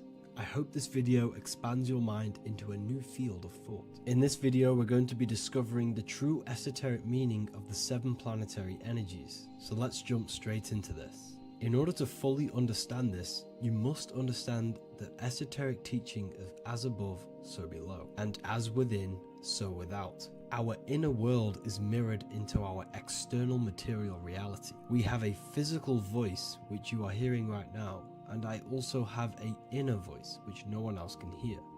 The inner world is invisible, and the external world is visible. In other words, the inner world is the spiritual world, and the outer world is the material world. The inner world of ourselves reflects and projects our outer world, which means everything in our external reality is somewhat reflection of our internal self. You are made in the image and likeness of God. You yourself are the universe experiencing itself in a 3-dimensional physical form. The Newtonian science has programmed you to believe that you are a physical being inside of a physical universe. They did this to limit your mind to only believing there is a physical universe and that you are separate from the universe or God. But you yourself are the divine essence of the universe, experiencing itself in a physical plane, which means everything you see is inside of you, including the stars, the planets, and the elements. As above, so below. As within, so without. An example of this is the 4 physical elements: fire, earth, water, and air. In the external world, these are physical elements. In our internal world, they represent the 4 bodies of consciousness. We have 4 different bodies. We have a material body, we have a spiritual body, an emotional body, and a mental body. The mind is not made out of the same substance as the body. The emotions is not made out of the same substance of the mind and the body. These bodies exist in 4 different dimensions, 4 layers of consciousness. With that being said, the 4 physical elements are inside of us. The earth is our material physical body. Fire represents our spiritual astral light body. Water represents our transformative and emotional body. Air represents the mental body, the communicative and thinking body. This is the teaching as above, so below. If that resonates with you and you can comprehend it, please leave a like and a subscribe to this channel to see more content. And feel free to leave a comment on any video suggestions. Okay, so now we've gone over the 4 physical elements and how they correspond with your inner world of consciousness. This is going to make it easier for you to understand what the planets actually are. The planets are a bit more in-depth and more detailed aspects of our consciousness. The 4 physical elements are generic, but the 7 planets go deeper. They are deeper aspects of ourselves. On a macrocosmic scale, the 7 planets rule the material realm. Every object, every animal, every plant, every stone, everything we see in this plane is governed and created under one of the 7 planets. I don't really like calling them planets. They are energies. They are spiritual forces that drive things into existence. An example of this is if we look at a tree. The roots of the tree are governed by Saturn. The stem of the tree is governed by the sun. The leaves of the tree are governed by the moon. Any offspring or fruit of the tree is governed by Jupiter. Any defense mechanisms of the tree is governed by Mars. The communication and networking of the tree is governed by Mercury. The smell and the look of the tree is governed by Venus. Everything we see in this material plane is governed by one of these specific energies. Everything material has a spiritual force that brings it into physical existence. This is the reason why we have 7 days of creation in the Bible. The 7 days of the week, all governed by the planetary energies. Monday is moon day for the moon. Mars governs Tuesday. Mercury is Wednesday. Jupiter is Thursday. Venus is Friday. Saturn is Saturday. And Sunday is for the sun. This is the reason why there are so many sevens in this physical plane. 7 days of the week, the 7 colors, the 7 chakras, the 7 diatonic musical notes, the 7 lamps on the Jewish candlestick. The G inside of the Masonic square and compass, G is the 7th letter. Now let's go a little bit deeper into every planetary energy. Saturn in the external material plane governs the foundational and enduring aspects of existence, such as roots of plants, the bones of our body, and even the insects that dwell beneath the ground. Saturn represents the dull, hard, and unyielding forces of life, symbolizing structure, limitation, and conditioning. Under Saturn's influence, things become rigid, bound by restrictions and boundaries.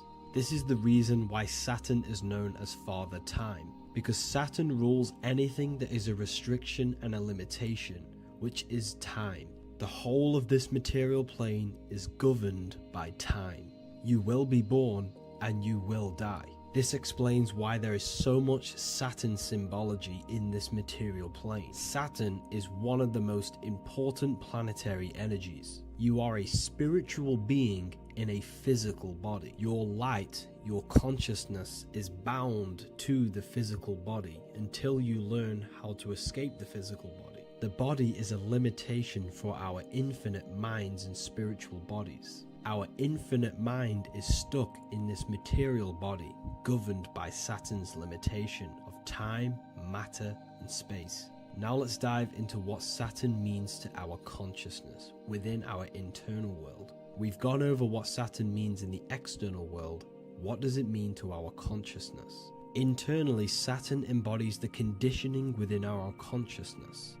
When the Saturnian aspect of our consciousness dominates, we become overly rigid, fixated, and restricted in our thinking and actions. For example, Saturn's influence is strongly felt in today's world, where many people's minds are confined to societal norms and conditioned responses. Saturn is the aspect of our consciousness, our minds, such as limiting belief systems and limiting thoughts and emotions. This is the negative thought that you can't get rid of that's holding you back. This is a Saturn aspect of our consciousness. However, this is not a negative thing. The Saturnian aspect of our consciousness is a great teacher, guiding us through difficult life lessons that ultimately lead us to growth and expansion. Saturn's energy allows us to experience and overcome fears and limitations so our minds can expand into new fields of thought, into new life. Although Saturn's energy is harsh and often challenging, it helps us develop resilience, discipline, and wisdom. However, in the modern day, this Saturnian energy has overpowered the minds of the masses, fostering excessive rigidity and limitation. This is why we see so much Saturn symbolism. It's literally everywhere because our minds are being dominated by the Saturnian limiting aspect of our consciousness. Now, let's move on to the moon. The moon, or lunar energy in the external material macrocosm plane, governs the elements of water, influencing the natural cycles such as the ocean tides, which rise and fall in harmony with the moon's phases. Beyond water, the moon also guides instinctual behaviors such as animal migrations. Birds, insects, and other creatures rely on the moon's subtle energies to navigate their journeys. For example, dung beetles use polarization patterns in the moonlight to orient themselves and travel safely home. The moon creates the months. M-O-N is moon. There are 28-day cycles, and this 28-day cycle of the moon is reflected in the woman's body, known as the menstrual cycle. The moon is a feminine energy, governing the feminine elements such as water and the feminine cycles of the body. The moon is the womb. This is why eggs have the same color as the moon, because eggs are ruled by the moon's energy. Now that's the external world. The internal world, the moon symbolizes the emotion aspect of our consciousness. It represents the subconscious mind, the seat of intuition and psychic abilities. Just like in the external world, things are born out of the moon, such as eggs and the womb, the subconscious mind acts as a womb for our conscious mind. Our deep subconscious emotions and programs are born into light into the conscious mind and controls the conscious mind. The moon represents our hidden psyche, our shadow self. Now let's go on to the sun. The sun represents the life force. In the material external world, the sun is ruling over pretty much all life. The sun gives life to all things. Without the sun, animals could not exist, the human body could not work, and plants would not grow. The sun is the life force. It's the soul of the world. Now, in our internal world of consciousness, the sun represents our passion, our drive, our conscious mind. The aspect of our internal world that wants to drive things and give life to physical manifestation.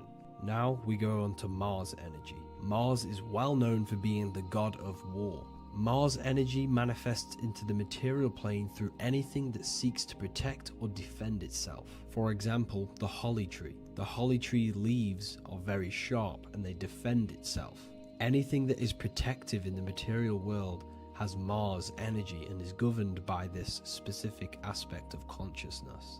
For example, any predators or animals such as hedgehogs with spines on their backs for protection. Mars represents all things that is driven by conflict, aggression, and defense. Now, internally, inside of our inner world, Mars symbolizes the aspect of our consciousness that is focused on self-preservation and protection. Mars governs our ego, the instinctual urges of anger or maintaining reputation. Mars is not evil, it's necessary. Sometimes it's necessary for us to protect ourselves. Mars is the aspect of our consciousness that is anger, rage, the desire to fight or conquer. When this energy is activated within our consciousness, we become defensive, assertive, and even combative, ready to dominate others and destroy obstacles in our way.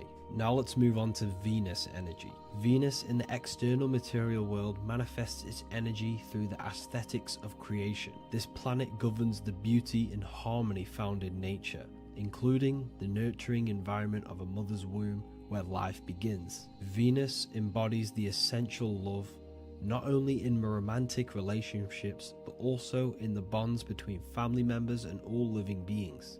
Venus represents relationships. We have relationships between plants, animals. They all depend on each other to give life.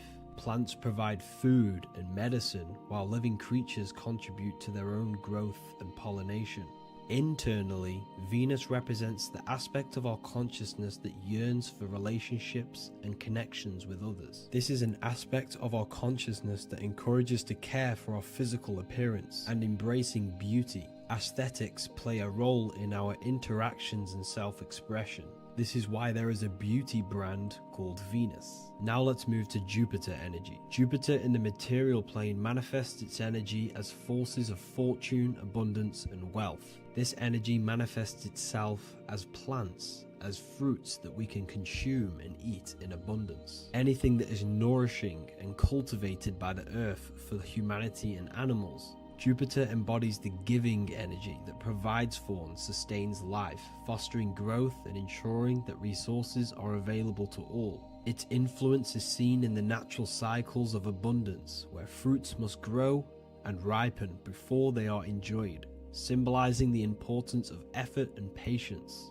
Internally, in our spiritual world, Jupiter represents the aspects of our consciousness that yearns for abundance and seeks growth in various aspects of our lives, including wealth, knowledge, and personal development of the mind, spirit, and the soul. This is the aspect of our consciousness that wants to gain wealth, that wants to gain expansion and abundance in our lives. However, when Jupiter's energy dominates our consciousness excessively, it can lead to feelings of stinginess and greed. It represents material possession. The last planet is Mercury. Mercury in the external world governs the vital elements such as seeds, air, communication, education, and electricity.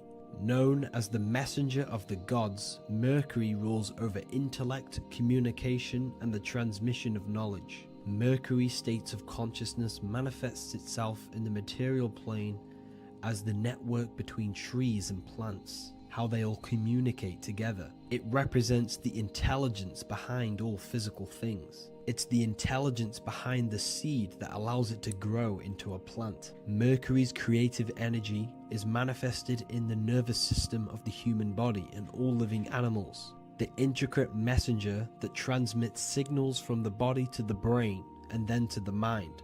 This intelligence within us allows us to facilitate thought and movement. Internally, in our spiritual aspects of consciousness, Mercury is the state of consciousness that seeks knowledge, understanding, and intellectual growth and expansion. This part of us is curious, eager to learn, and driven to communicate ideas and information. It represents our mental body. The Roman god Mercury is often depicting flying because this symbolizes the air. Air represents our mental body. When the Mercury aspect of our consciousness dominates, we become highly intellectual, constantly seeking information, analyzing situation, and communicating our ideas. While this can enhance our understanding and ability to interact with the world, an excess of Mercury's influence can lead to overthinking, excessive analysis, and focus on intellect over emotions or intuition. Okay, so they are the 7 planetary energies in the external world and your internal world of consciousness. These energies are manifested in the Roman mythology as human beings. They are depicted as human beings, but this is nothing but symbolism. These gods never existed physically. They represent aspects of our consciousness and spiritual forces that govern the material plane. Every material object, every intelligence, every piece of life in this universe is governed and brought into existence by one of these spiritual forces. Now, I hope this video has expanded your mind into a new realm of thought. Make sure to leave a like, a comment, and subscribe to the channel for more occult and esoteric information. You can read more about this topic and many more occult and esoteric teachings inside of my books, the Book of Wisdom Volume 1 and the Book of Wisdom Volume 2. I honestly advise that not everyone reads these books. These are books which will completely transform your view on reality. You will feel a lot better reading these books because you will find a connection with yourself and the universe. Understanding truth and knowing thyself gives you a sense of well-being. Like I said, this is not just a book. This is a beginning of your journey of expansion and growth. Reading them can be life-changing. Inside my university, I host live calls where you can ask me questions, and you can watch all the pre-recorded live calls. You also gain the ability to manifest your own reality through the Manifestation Mastery course. There is also a library with all of the PDFs that I've read in the past of occultism, symbolism, and esotericism that you can gain access to. There is a whole lecture section where you can watch all of my occult lectures. This is a place of transformation. The price of the university will be going up very soon. If you join now, you will gain a free sexual alchemy course which will teach you how to transmute sexual energy into creativity. I'll leave all the links in the description for the university and also my website where you can get my books. I hope you enjoyed this video. Take care.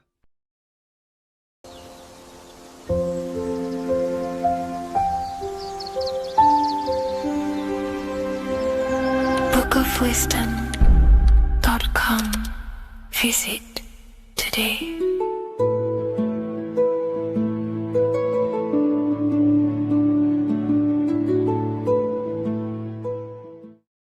Neo is plugged in on the back of the neck, which is the reptilian brain stem. The reptilian brain is all to do with survival mode, survival state. It's always scanning the environment for safety, whether that's physically, emotionally, or mentally. It does not think. It is instant. For example, do I smack the guy or run off? If something happens to you, like a car's coming really quick to you, you do not think about this. The reptilian brain is the animal instinct that will instantly move your body on the instant reactions. Hence why it's the closest brain to the rest of the body. It has instant access to the electrical nervous system to control the body at instant reactions.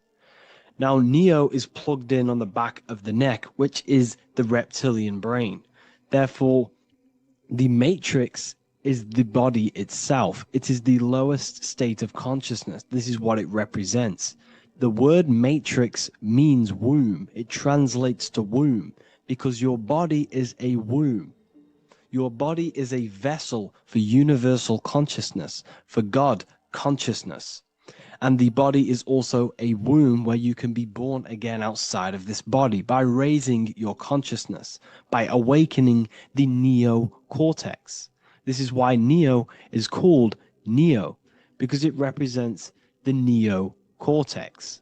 This is the higher aspect of our brain.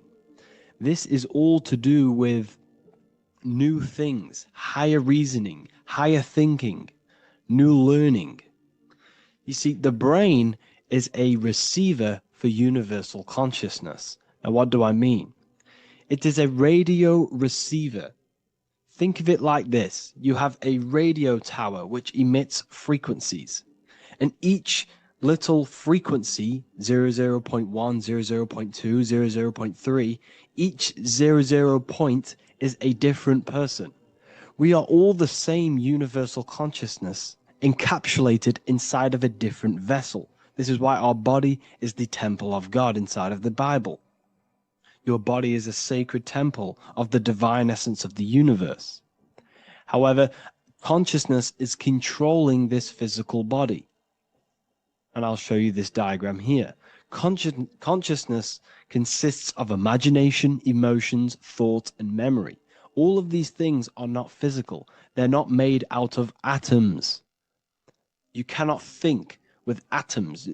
If I split open your brain while you are thinking of a cheesecake, I would not see a cheesecake.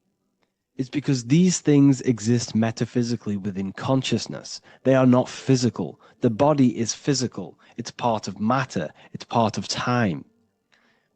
You see the Leonardo da Vinci, the circle and the square. The square represents limitation, beginning and end, because when you draw a square, there is a beginning and end. It represents the body, the mortal self, the ego, the echo.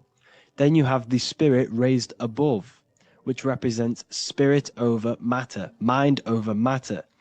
Invisible forces create physical forces. Everything physical exists in non-physical.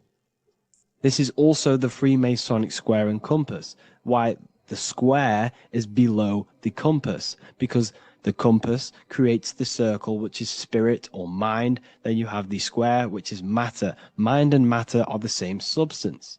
Mind creates matter through thought. Everything in this physical universe manifested through thought. Everything began as thought. So you are spirit and matter. You have a material body and a spiritual body. And you are right in the middle. This is why humans are very, very important. Because we have an animal nature, the reptilian brain, and a higher consciousness, the neocortex. And we must awaken out of the matrix, which means womb, which is the body. And neo is waken up from the lower self, the reptilian brain, and moves into the neocortex. Because the brain is a radio receiver for consciousness. Now, what do I mean? I went over this before. Your consciousness is controlling the brain. The brain is a computer. And when our consciousness, our imagination, our emotion, our thoughts, and our memories are all contributing towards just survival things, food, safety, fear, all of these things, and our consciousness is locked into a survival state, we are using the reptilian brain. We're no longer thinking. You don't think with the brain, but the consciousness is thinking, which activates the different parts of the brain. When we think for higher reasoning, we use the neocortex. It stimulates the neocortex. When we think about survival, we're using the reptilian brain. So therefore, when Neo wakes up, he wakes up to the higher aspects of consciousness, which is only utilized by the neocortex, by learning new things and expansion of the mind and expansions of consciousness. Okay? So the whole matrix is to keep you designed well, the whole matrix is designed to keep you in a survival state, in the three-dimensional awareness. They want you constantly scanning for safety, scanning for food, scanning for emotional safety in relationships and other people. You see, they do not want you to think. They want you stuck in that reptile, that animal state, that beastly state that most people are in. Most people, all they do is eat, listen to music, consume, have sex, lust, desire. This is all the reptilian brain. So when we say the world's being ran by reptilians, it's symbolic. There is no physical reptilian humanoid beings controlling, manipulating human consciousness. We are all the same consciousness. However, there is a corrupted state of consciousness running this world. And this consciousness worships the physical plane, and they control the physical plane. So by doing that, they keep you stuck in a reptilian way of thinking, the animal state, to keep you stuck in the lowest state of consciousness. Now, this is the god Osiris, which represents the reptilian brain. None of the Egyptian gods ever existed. They are all symbolic for the brain and anatomy of the human body. Osiris represents the reptilian brain. As you can see, this anatomy compare to the brain stem and Osiris statue found in Egypt. And we also see an ancient artwork of Osiris with green skin and two reptile crocodile alligators next to him, which also symbolizes the reptilian survival state of human consciousness and the activation of the reptilian brain. This is what it symbolizes. Now, this is what the Matrix is all talking about. It's talking about the awakening, the expansion of consciousness. The word divine is dive in because you connect with the divine by diving inward. There is no man in the sky going to save you. You must connect with the self. Know thyself. Truth comes from within. All of these things I'm telling you comes from within you. I'm just pointing it out. All of this is self-realization.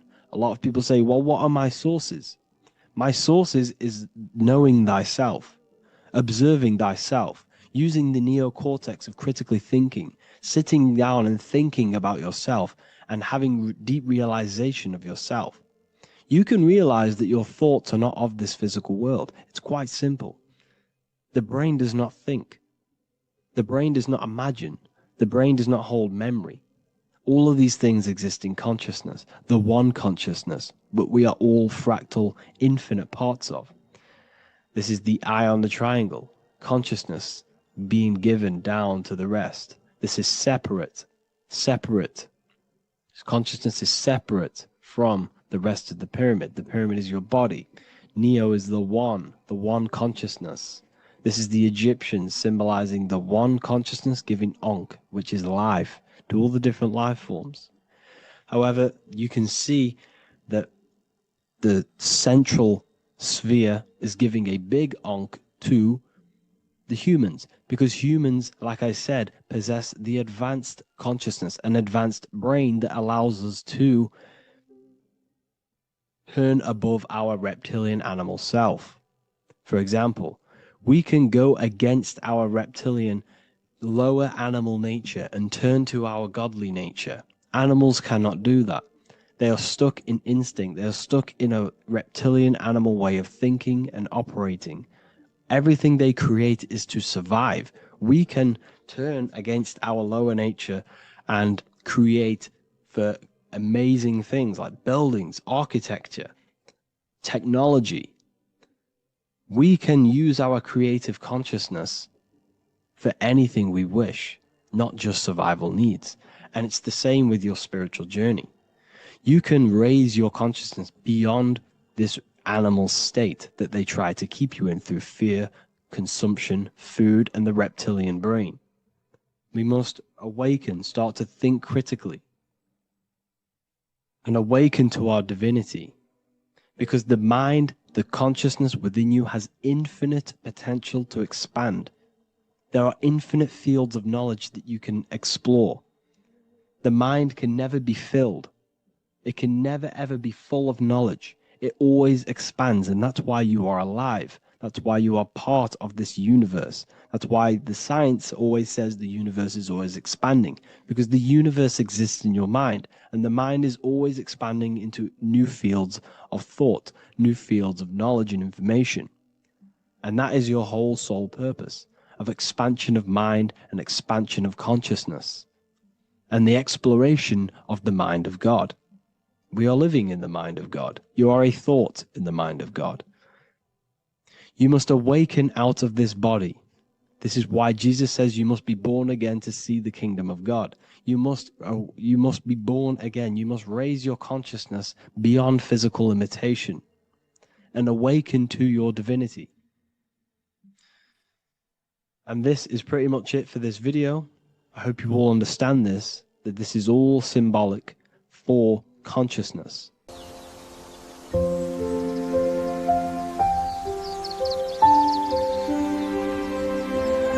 bookofwisdom.com.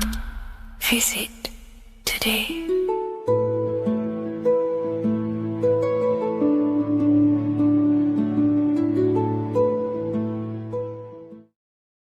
What if the word Yahweh is proof that God is embedded in our very own being? Stay with me, because what I'm about to show you might change the way you see yourself forever. Today's topic is decoding the mystery name of Yahweh, the sacred name of God from the Hebrews. By the end of this video, you'll uncover the true meaning of the word Yahweh and how your connection to it unlocks your own personal power. When we look at the word Yahweh in Hebrew, we flip it on its side. We're actually looking at the human body. These are the legs, this is the torso, here are the arms, and here's the head. So if we actually switch this on its side, we see the human body. The Hebrew name Yahweh often translates to I am, the I am. Now, what is the I am? The I am, when you say I, you're referring to your highest self. Everything with the letter I in the beginning, most of them words are referring to our inner self, inside, intelligence, internal, in. The I represents the inside self, the invisible self. You cannot see the I am, because this is the spirit, this is our consciousness. It's the intelligence controlling the human body.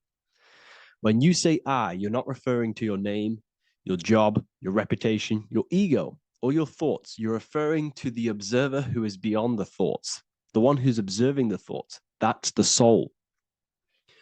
Look at the word Yahweh, Yahweh, the sacred name of God. Yahweh can be observed in the natural rhythm of the human breath. When inhaling, we subtly hear Yah. When exhaling, we hear Way.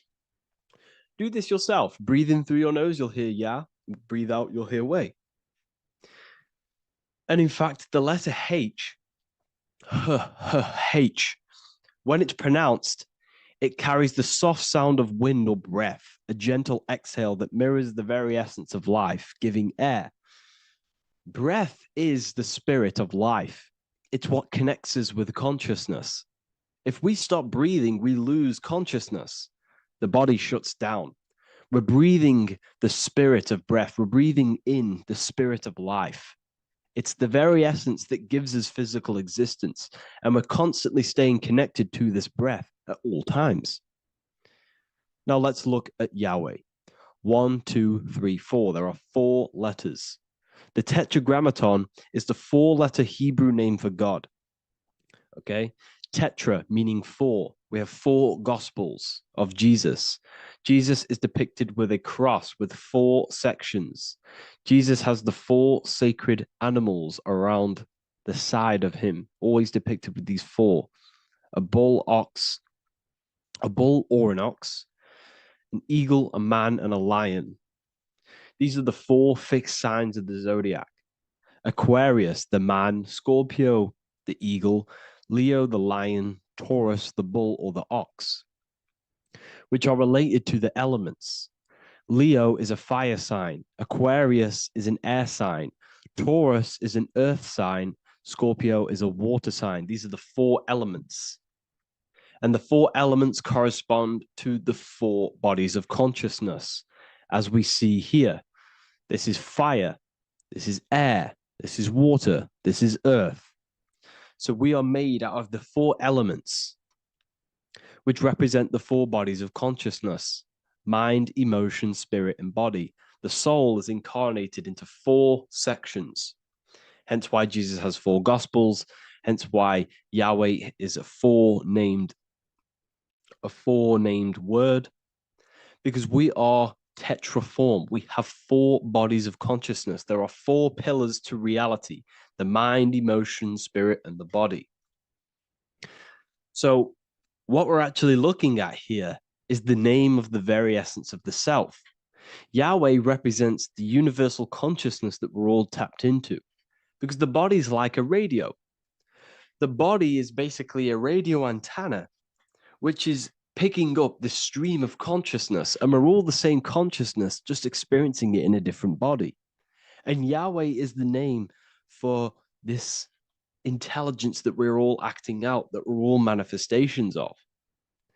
So now let's look at the word Yahweh, where we read it this way in Hebrew, which is 10565. 10565 in the Hebrew letters and the numerical values. And the DNA is made up of 4 bases. These 4 things which create the DNA. This basis is the genetic code for all living things. Each DNA strand is held together by sulfur bridges that appear in a repeating pattern of 10565. This pattern matches the numerical value of the Hebrew letters of Yahweh, Yod, He, Va, He, which are 10565. This means the structure of DNA, the code of life, follows the same number sequence as the sacred name of God, Yahweh. This is a factual observation. So we're looking at 10565. So let's look over this one more time. Yahweh represents the breath, Yahweh, inhale, exhale. It translates to I am. It's written in our DNA. The word Yahweh on its side looks like the human body. Now, this is where things get a little bit deeper. 10565 adds up to 26. The number God, well, the word God adds up to 26. Allah adds up to 26. There are 206 bones in the human body, 26. 26 adds up to 8. 8 is the number of infinity. We are all the infinite consciousness. Consciousness will never die. It's immortal. It's infinite. We are all infinite. We are not these skeletal structures. We are Yahweh, the universal consciousness. The creator of all things is our essence. We're all God with individual identities, but the highest versions of ourselves is God. The ego is our own personal experience of God. Does this make sense? So in conclusion, Yahweh is not the name of a separate God from us, but rather the reflection of the divine consciousness manifesting through the human form. The human body is like a receiver acting as an antenna that tunes into the infinite intelligence and life force we call consciousness or God.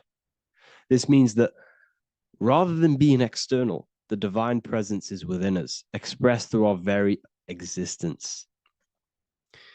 It's very interesting when we look into this, and what religion has done is flipped all of this knowledge.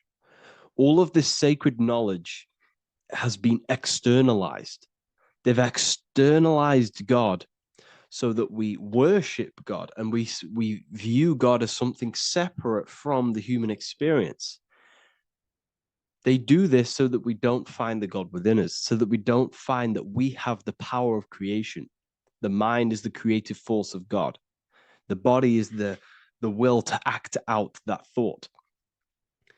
They don't want us to figure out that we are creators and we're all creating our own earthly experience. We're all projecting this reality. And they don't want us connecting with the divine intelligence within us because they want to be the creators. They want to keep this knowledge. They don't want the masses to wake up to this powerful knowledge. So what they've done is that they've taken the scriptures, they've externalized it so that we start worshiping and giving away our power to these external things. And when God is external, we start to fear God because we start to think that God has power over us. He can send us to hell or heaven. So this is what's going on. They've been externalizing this for thousands of years to keep us in a suppressed state. Okay. Humans are very advanced because we possess self-awareness. We possess the ability to move our awareness and our thoughts outside of the instinctual nature. For example, a cat or a dog. These things can only live in their instinct. They live based on instinct. They smell, they eat. That's pretty much what they do. But humans, we have the ability to rise above that nature and turn to our infinite selves, our higher selves. We can move beyond our instinctual nature and create very advanced things. That's why humans are made in the image of Yahweh. We are literally God in human form. So this is what we all need to realize. And I hope this video has helped. Please leave a like, a comment on inside of the description. I'll have some links to my books and my university. The people who have read them have just absolutely changed their lives. You could probably see that in the comment sections if someone leaves a review of the book. We also have Trustpilot. But yeah, I thank you all. And I'll see you in the next one.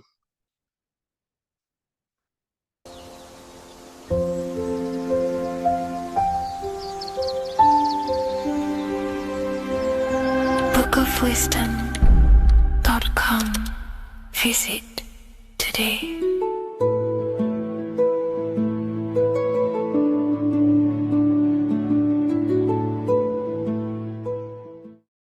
In this video, we're going to be decoding the symbol of the double-faced eagle, which is found on the Rothschild's family coat of arms. We see it in the Roman Empire, and we also see it in the 33rd degree of Scottish Rite Freemasonry. So let's get straight into this symbol and decode what this means. Freemasonry is considered a craft, and this craft is about reconstructing yourself. In fact, the word mason means builder, because every day we are building our mind's prison or our mind's freedom. Plus, you are a creator of reality. You are contributing towards the building project on the earth. You are a builder of yourself and reality, a creator. In Freemasonry, they use the allegory to teach the initiate a process of self-mastery. In Freemasonry, the allegory is that the Temple of Solomon is broken, and this broken Temple of Solomon needs to be reconstructed. But this is symbolic. The Temple of Solomon is yourself. You as an individual are the broken temple, as you have forgotten who you are, why you are here on this earth, and your mind has many limiting belief systems and restrictions on it. Therefore, we are the broken temple that needs to be rebuilt and reconstructed. The 33rd degree is the highest degree in the Scottish Rite system of Freemasonry. Therefore, this logo represents the state of consciousness the 33rd degree Mason is operating at. It is symbolic of their level of mind, their level of self-mastery, their level of awareness. This symbol is a very powerful symbol that you can use to also find your personal power. Now, of course, this is my interpretation based off my years of studying symbolism and connecting the dots. If you feel like I miss anything, please leave a comment in the comment section to maybe add to my points. The first of all thing that I see in this symbol that reveals a great power of mind is the eagle.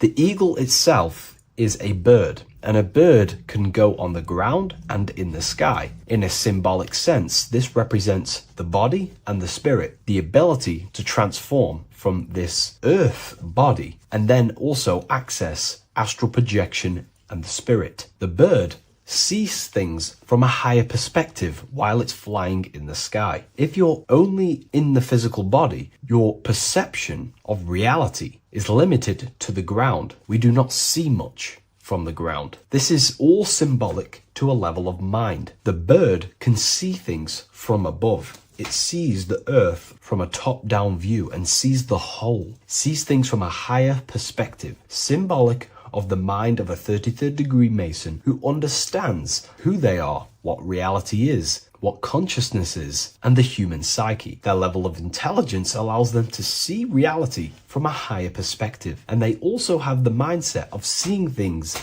as a whole, which is a great truth. We are all part of a greater whole, the unfolding of creation that is taking place in the present moment. We are all unfolding creation as a collective consciousness, and we are part of a greater whole building project. So this bird, or the eagle, is symbolic of seeing things from a higher perspective and possessing a higher consciousness. The double-faced eagle, one eagle looking left, one eagle looking right. This is symbolic of the past and the future, mastering time. The way an individual masters time and masters the power over time and gains their power over it is by using the past and the future. The way we master time is by looking into our past and see what thoughts, emotions, and actions have led us to this very moment in the present moment in our lives. By looking into the past, you can see what thought, emotions, and actions have led you to this very point in your life and see the mistakes in your thought processes, the mistakes in your emotions, and the mistakes in your actions. You can extract wisdom from the past of your past and apply that wisdom in the present moment to then change your future to a better future for yourself and the collective consciousness and your contribution towards the creation taking place on the earth. That is how an individual masters time. You can do this through memory work. Every time you go to sleep, go through your day backwards. Follow the events backwards. What this does is literally create new neural pathways in your brain and allows you to strengthen your memory so you can remember more. Memory work is massive in Freemasonry based off my research. They make you do rituals, memorize rituals, because they're trying to develop these different aspects and cognitions of the human mind. We see that the double-headed eagle is looking left and right, but then joins. This is symbolic of unity of duality, unifying duality. And the only way you can do that is by connecting with pure awareness without distortion of the mind and body. If you turn off your body, it goes to sleep. If you turn off your mind, you go to sleep. But if you can turn off your mind and body, then who are you truly? When you turn off your mind, you're no longer your belief systems, your name, your job, your reputation, your status. You are this pure awareness who's observing the mind. So in meditation, you realize you are not the mind. You are the awareness, and the awareness is singular, and the mind thinks in dualism. So this is symbolic of unifying and seeing things through the lens of the awareness and not the mind, because the mind can produce illusions. So this is symbolic of a state of consciousness of the 33rd degree who sees everything as oneness. We are all one witnessing consciousness experiencing itself. However, this witnessing consciousness is molded differently through the mind. My mind has gone through memories, traumas, events, and belief systems, which makes my mind unique to you. But when we all turn off the mind and connect with pure consciousness, the pure awareness, then we are all, on the deepest level, actually one. The universe is one. This is symbolic of seeing and perceiving that reality and truly maturing that understanding in your consciousness. We also see that the double-headed eagle is standing on a sword, which is a tool. The tools that you possess in life are aspects of your consciousness. Your thoughts are a tool. Your emotions are a tool. Your actions are a tool. These tools are creating and building your reality, and they're also building your soul, building your consciousness. But we see that the double-headed eagle is standing on top of the sword, the tool. The sword is a powerful tool. So this is symbolic of power on the surface level. But if you go deeper and decode the symbol, it reveals something way more powerful. The sword carves through things. It's also a very murderous tool. If you hold a sword towards someone or something, you hold power over it. It is a symbol of power. And that power that you possess is, in fact, the mind. The mind is the powerhouse of control over reality. The mind is the most radiant force in the universe, as all things respond to the mind. The emotions, the body, and physical reality itself responds to the mind. The mind holds power. Matter is a physical manifestation of mind. The reason why the sword is the mind is because it's associated with the air element. When you swing a sword, you're moving this through the air. And if you've read the Book of Wisdom Volume 2, you understand that each element is corresponding to a different body of consciousness. Air is associated with the mind, the mental body of consciousness. Water is associated with the emotional body of consciousness. Earth is associated with the physical body of consciousness. Fire is associated with the spiritual willpower body of consciousness. Therefore, what we're looking at is the intellect. We're looking at gaining control over the intellect, the mind, thought, banishing all negative thought power from the mind. Think of it like this. You are tapped into a live stream of consciousness, and this live stream is flowing into you in the present moment. Your mind directs this creational force, this flow of consciousness and power. You can use that mind to think about negative things, anxiety, depression, or you can use that power that's flowing into you for the positive only. The universe does not create what you want. It creates what you are. What you put in is what you get out. Your reality is a reflection of your mind. So it's about using this tool for the good. For example, no negativity even has any space in my consciousness. There is no negative thought that pulls me down. And if there is, I banish it instantly and remove it. So this is about gaining power over the mind and using the mind as a tool to carve your reality with the sword. This is your power. This is your sword. Below we see a banner that says Ordo ab Chaos. Most people see this and understand it as order out of chaos.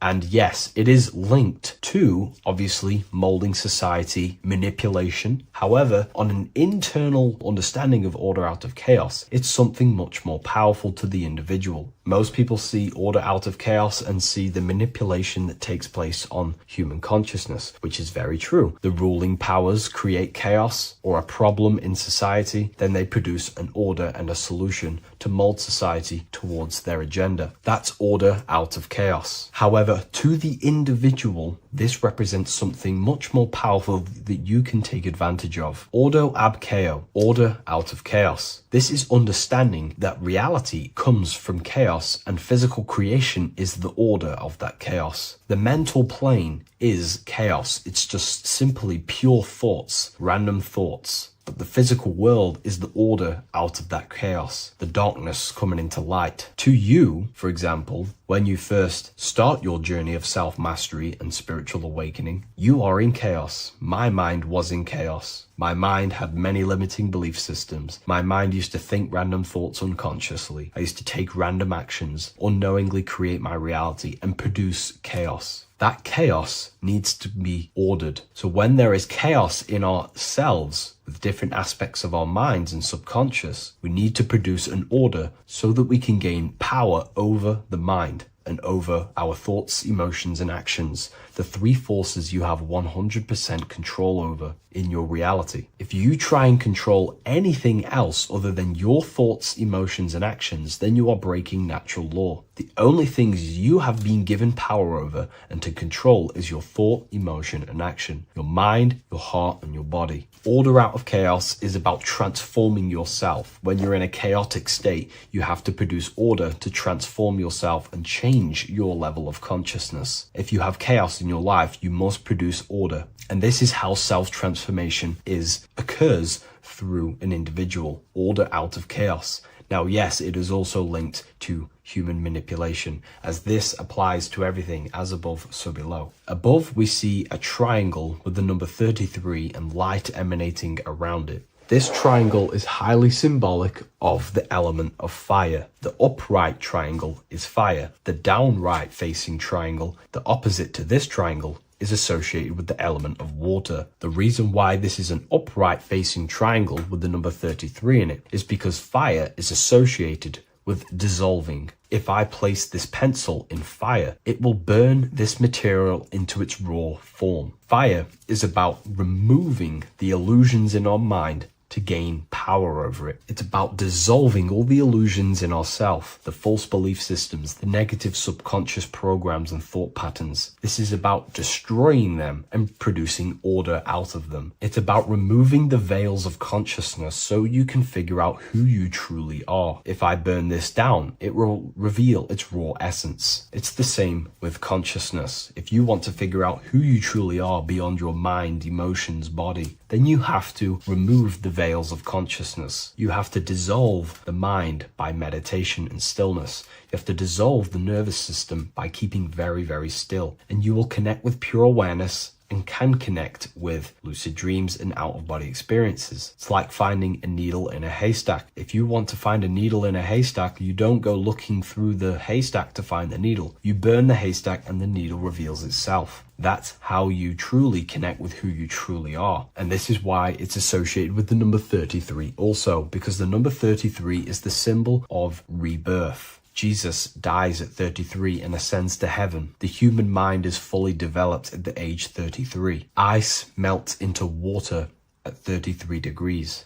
It's symbolic of transforming states from death to rebirth, rebirthing the self. And this is how you rebirth yourself, by figuring out who you truly are. Because when you actually figure out and have an out-of-body experience, or you figure out who you truly are, you go through a mental rebirth. Everything you thought once was true has been completely burnt away, and now you are reborn into a new mind and a new perception of self and reality. So it's about being reborn again. At the 33rd degree, you are reborn again by the understandings and experiences that you've had with yourself. And the crown is a symbol of mastery. People in position of power wear crowns. It is a symbol of power over something. This whole symbol reveals your own personal power, the level of power that the 33rd degree Mason has over themselves, not over other people, but themselves. But of course, once you gain your personal power, you understand how the mind works. You can use that against people. It's how you use the knowledge that determines whether you are bad or good. Again, if you think I've missed anything, leave a comment in the comment section. Please like, comment, and share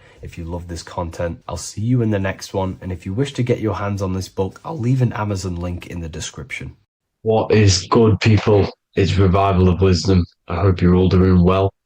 Now, this video is how to raise your holy oil or your kundalini. Let's get straight into this. So this is a monthly cycle. Every month, when the moon is in your zodiac sign, this oil is released. Now, the moon is in control of monthly cycles. For women, it's the menstrual cycle, and as well, this holy oil cycle. The moon changes sign every 2.5 days and passes through the zodiac signs in 27 days. So the moon tells the day, the sun tells the time, the stars tell the month. This reality is a massive clock, if you like to say. It's a cycle. Okay. The moon controls the night, emotions, water, fluids, and the mind. Okay. So this oil is produced in the claustrum. It's produced in the claustrum, which is here, right? This is where you get Santa Claus from. Now, the claustrum is at the center of the brain, and it is next to the pineal gland and the pituitary gland. Once it starts in the claustrum, this is the holy presence. This is the present that Santa gives to us, Santa Claus. And it goes to the pituitary gland and the pineal gland. And what's connected to the pituitary gland and the pineal gland is the Ida and the Pingala. The Pingala is the pineal gland's nerve, which is the honey, which is the positive charge, electric. And the pituitary is the Ida nerve, which is the magnetic charge. This is the milk, the land flowing with milk and honey. This is the brain, the heaven, heaven, okay? and it travels down the spine using these two nerves, these electromagnetic charge. And this is what the ancients symbolized with the two serpents wrapped around the spinal cord, the Ida and the Pingala. And this travels down to the sacrum or the solar plexus. Okay. So once it's here, okay, the spine is an elongation of the brain. So the spine is pretty much the brain. It's an extension of it. And it's kind of a microcosm of how we descended from heaven to physical reality, to physical matter, which is our consciousness has done. Our consciousness has descended from heaven into physical matter. And this is a microcosm of it. Okay. So once we're in the sacrum bone, this holy oil, like I've just explained, this holy oil starts in the Santa claustrum, goes down the chimney to the sacrum. This is the sacrum, the solar plexus, and drops the present off at the sacrum. Now, once we're at the sacrum, we need to raise our vibration to take this oil back up the spine. Okay. And the River Jordan symbolizes this in the Bible. King Herod wants to kill Jesus in Nazareth, which is here, this is the River Jordan, is Nazareth. He goes to be born in Bethlehem and then goes back up to Nazareth to Joseph and Mary. Joseph and Mary, the pineal gland and the pituitary gland. The Bible is huge symbolism. It's all metaphors for this sacred process which goes on inside of your body. You are the Temple of Solomon. You are the Holy Land. The Holy Land is your brain. Once this oil is at the sacrum, you need to raise your vibration in order to take it back up. Once this oil has gone back up to the pineal gland, it activates the crystals which are wrapped around your pineal gland. Your pineal gland is this tiny little beam here. This is the claustrum. This is the pineal gland. And it's wrapped in crystals. And when this oil travels back up the spine by raising your vibration, back to the upper room where Jesus met the 12 disciples, or the 12 cranial nerves in the brain, and it activates and it turns on this pineal gland. And once it's turned on, it illuminates all the cells and the nerves in your brain and turns them all on and activates the higher God man, the God consciousness, Christ consciousness. And it regenerates the whole body. This is the secret to regeneration. It regenerates all the cells in the body. And this is how the ancients lived for thousands and thousands of years, as talked about in ancient texts. They lived for hundreds and thousands of years because they knew this secret. And this fluid, this brain fluid, the secretion, or the Christos in Greek, which means gold, because this is the alchemical process from turning lead to gold. Your body is the alchemical furnace. Now, the ancients knew about this center of the brain because they symboled it. This is the Eye of Ra, and it's the brain. And this is what's wrapped around our consciousness. Our consciousness isn't wrapped around the brain. The brain is built around the consciousness. We are the consciousness. You don't have a soul, you are the soul. Okay? Now, the head, heaven, hell, heel at the bottom of your foot, that's hell. Head is heaven and hell. Simple. Now, the pineal gland produces DMT, which is dimethyltryptamine, which is known as the spirit molecule. So, let's move on.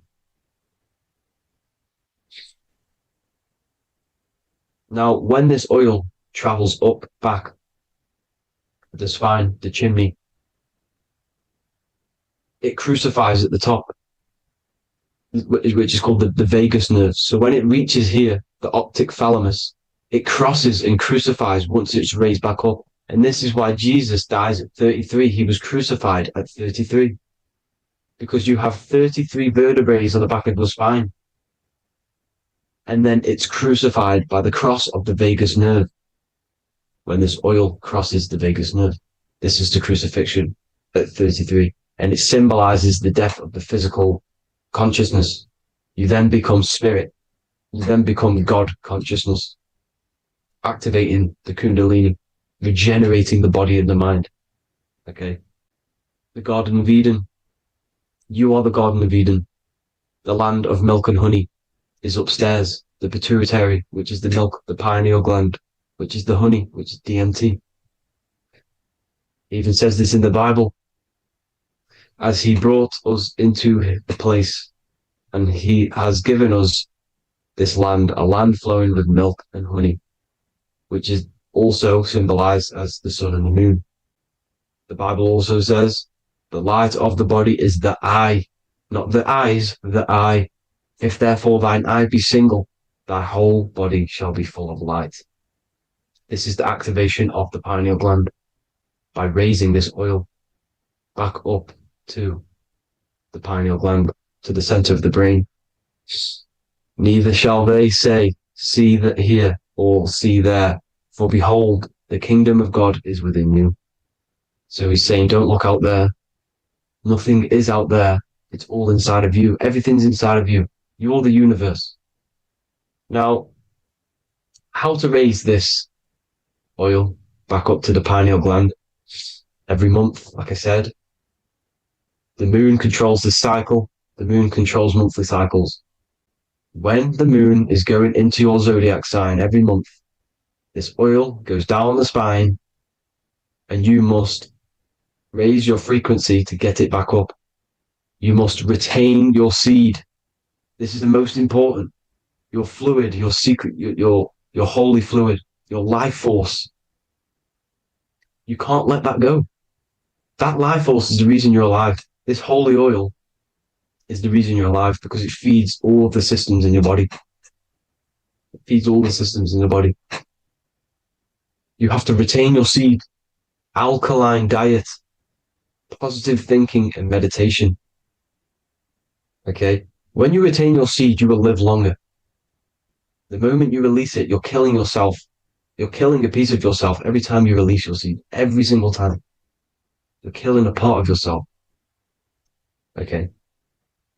Now, this could be why this could be the illumination, the single eye on the Illuminati's symbol, the Freemasonic symbol, the illuminated eye, the triangle, which could symbolize the body, mind, and spirit, but the eye illuminated. Now, in the Bible, it talks about the two trees, the tree of knowledge and the tree of life. The tree of knowledge is the tree of good and evil, which is the most important system in your body, which is the nervous system. The nervous system, the most important. The tree of good and evil. And the tree of life, which is the cardiovascular system. Now, this oil, when it's released every month, feeds these two systems, and these two systems feed everything. Now, it's important you understand that. Okay? The ancients knew all of this knowledge. The Bible's telling you this knowledge. But it's in a metaphorical way. You have to understand the context behind it so you can read it properly.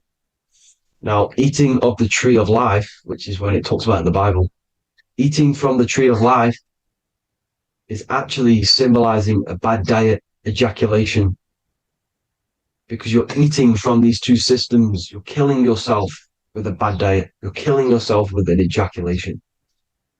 Okay? So, that's important to understand. Now, this is Jacob's ladder in the Freemasons. Jacob's ladder, which is the spinal cord. It's the stairway to heaven. And this is Jack and the Beanstalk when he goes up the beanstalk and finds the golden egg in the grey clouds. The grey clouds symbolize the grey matter in your brain. Now, the Garden of Eden talks about the 4 different rivers in Garden of Eden. As we see here, the North Pole map, the ancient North Pole map, because the center of the earth is the center of the torus field. Everything's the torus field. Atoms are torus fields. Everything's torus fields. You are the universe. Everything is within you. The North Pole is your spinal cord. This is why they say Santa Claustrum comes from the North Pole. This is the North Pole. And the Santa Claustrum is the center of your brain. Now, there's 4 rivers which come from the Garden of Eden. There's the blood, the Christ oil, which is the oil we're talking about, urine, and saliva. These are the 4 sacred oil, 4 sacred fluids in your body. And these are constantly abused in today's society. Also, these secret societies are targeting these fluids. Okay? This is why porn is free. They sexualize society through Disney. Go and look at some of the Disney movies. There's so many subliminal messages which sexualize these children because they want you sexualized. So you release your seed, which is one of the holy fluids in your body, especially your semen, your sexual energy. So important you retain this. So important because it's your life force. It keeps you alive. Okay. Now, let's recap on this. If you want to raise your oil every month, you can't just retain your seed for the month. You have to retain your seed forever. Don't just do it for a couple of days. You have to do it. It's a lifestyle. You want to become God consciousness, you got to do what it takes. It's hard in this society because this society is made around, it's designed to kill you pretty much. It's designed to keep you in these lower states of consciousness with all the bad food, the chemicals in the food, the chemicals in the water, the sexualized TV programs, sexualized adverts, sexualized TikTok and apps, videos, subliminally stimulating you because that is your weakness, sex.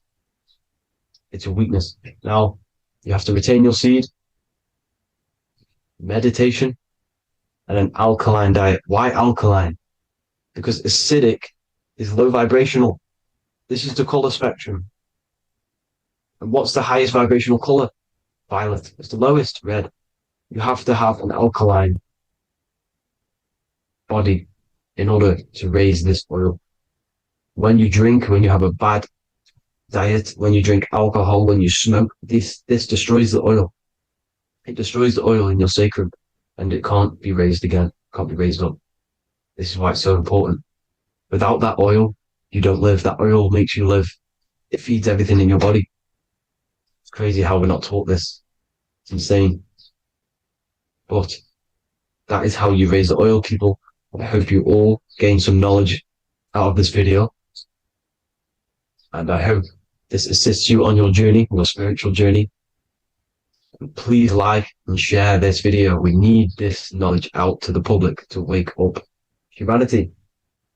Thank you all, people. God bless.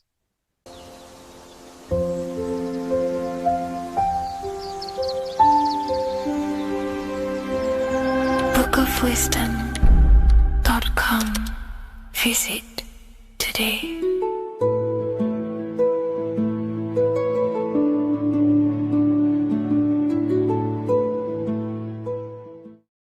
Watching pornography makes you see people as objects. It does a lot of psychological damage to the human mind. And if you truly want to progress in life, your spiritual journey, mastery, whatever it is, mastering your sexual urges is essential to become powerful, successful, and become the best version of yourself. And there are some occult practices that I used to help master this urge. They're not really techniques, they're more mindsets, which will definitely help you overcome your urges. So if you want to quit pornography today, this is the way forward that I used to create this version of myself. Before we go into the tactics, we must understand that whatever we do in darkness comes into light some way or another. If you watch pornography, you know you have a problem. You keep this to yourself. We all naturally do. These things are private, and what we do in our private time molds our subconscious mind, and we keep it away from people. But whatever we do in darkness always comes to light. If you're doing things you don't want others to see, such as watching pornography, it will come out through a subconscious force. It will come out in your eye contact. You won't really be able to make eye contact with the person you're attracted to. It comes out in your energy, your aura, your presence, your confidence. All of this plays a role in molding your consciousness. And especially women can pick this up so easily. Females are more subconscious, males are more conscious. Females speak indirectly, males should speak directly. If a woman is hungry, they will say, I'm hungry. Are you hungry? But a male will say, let's go get some food. You have to see the underlying subconscious messages in women because they speak in more of a subconscious language. Men speak in a direct language. And maybe even men will pick this up. If you want to be taken seriously in the business world or your career, whatever it is, this is essential for your body language and your personal power. So you must master your sexual urges. Releasing your sexual energy, your sexual fluids, removes the life in your eyes.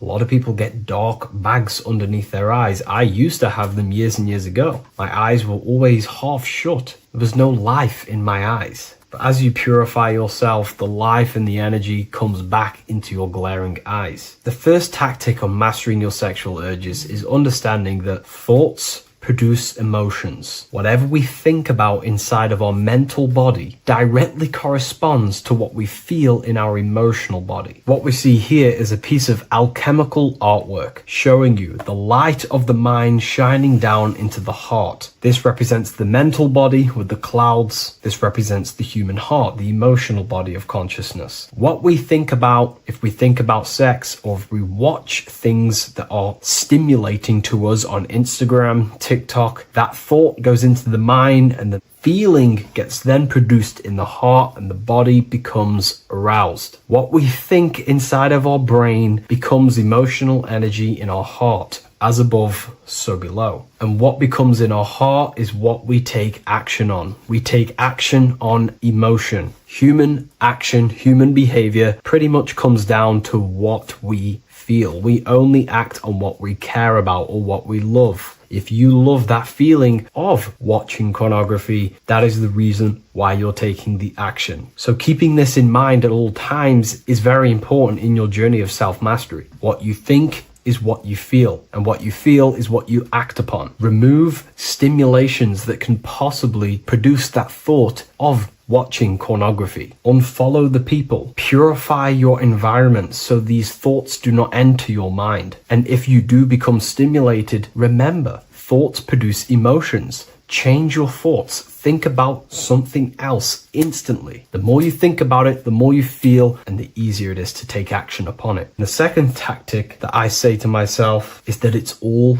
mental. World, the universe, life is all mental. For example, unfortunately, my brother passed away recently. I've never gone through something like this in my life. It's tough. It's horrible. It's not nice losing a loved one. However, if I sit around and focus just on the negative side of that, yes, of course, I'm going to have my moments. But if I just sit there and focus on the negative, it will destroy my life. It will pull me down. The only thing that I can do to benefit from this situation is to become a better family person out of this. Become more loving. Spend more time with the people who mean a lot to you. You can always change and transmute the mindset of every situation in your reality. There's a famous saying I like to say, if you can change it, change it. But if you cannot change it, change the mental attitude towards it. Never just sit there focusing on the negative side of reality. This helped me with mastering myself watching pornography. It's all mental. You hold the power over the mind. And the next tactic is probably the best one ever. And I still use this today in everything in my life. Before I make any decision in life, I always say to myself, what is the effect of this cause? Is that effect going to push me towards who I want to be? Or is that effect going to pull me away of who I want to be and become and where I want to go in life? If the effect is not pushing me towards who I want to be, I will not take the action which is the cause. Consciousness cannot escape the law of cause and effect. It is an immutable,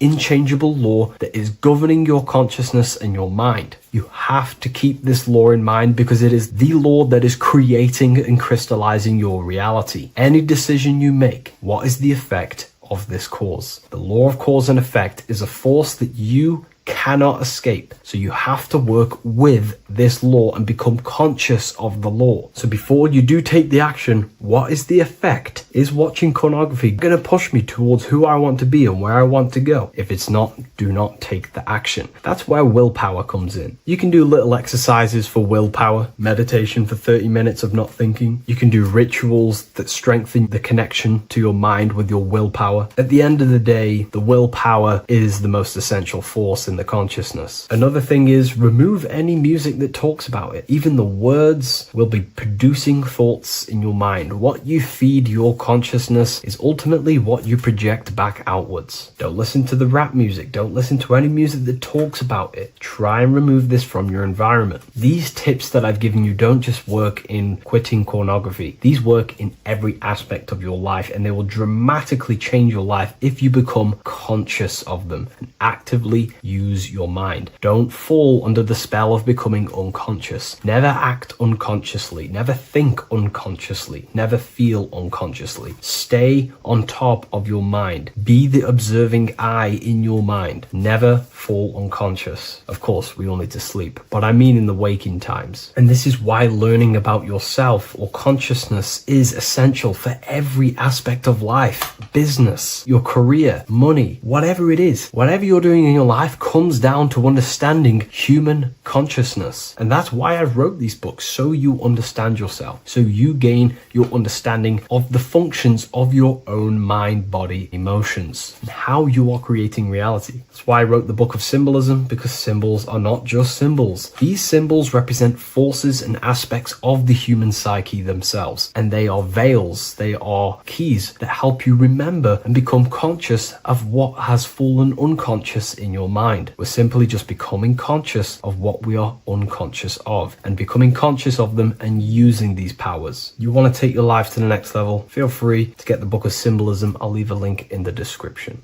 Take care, everyone. Hello, Seeker. Welcome to Revival of Symbolism, a channel devoted to the language of esoteric symbolism, guiding you to discover yourself and expand your consciousness into deeper realms of thought. I'm Harry B. Joseph, also known as Revival of Wisdom, and today we're going to be discussing the symbol of the pentagram. The pentagram is a well-known symbol inside the occult, used by pretty much every ancient tradition: Freemasonry, Rosicrucianism, Hermeticism, all the occult schools of thought. You will see this symbol, and today we're going to be breaking it down into some great detail. Now, there's a lot that goes into this symbol. It's basically a 5-pointed star. Now, if you notice that the star is one line continuously, you can draw this symbol continuously with one line without taking your pen or pencil off the piece of paper. So it's actually symbolizing one, and one expressing through 5 ways. So if we look at this symbol and each one of their points, we're looking at the 5 elements that create life, the universe, or creation itself. So the element of spirit simply represents the divine, the unseen world, the things that we can't really put our hands on, we can't feel, touch, taste, or see, but they hold influence over the material plane. So spirit covers a large category of things such as spiritual forces that drive physical existence. So it's one of the elements. Now, what are the elements? Well, they make up the entirety of physical creation: air, water, earth, fire. These are the 4 tangible that we can see, feel elements that make up physical creation. They create the whole universe.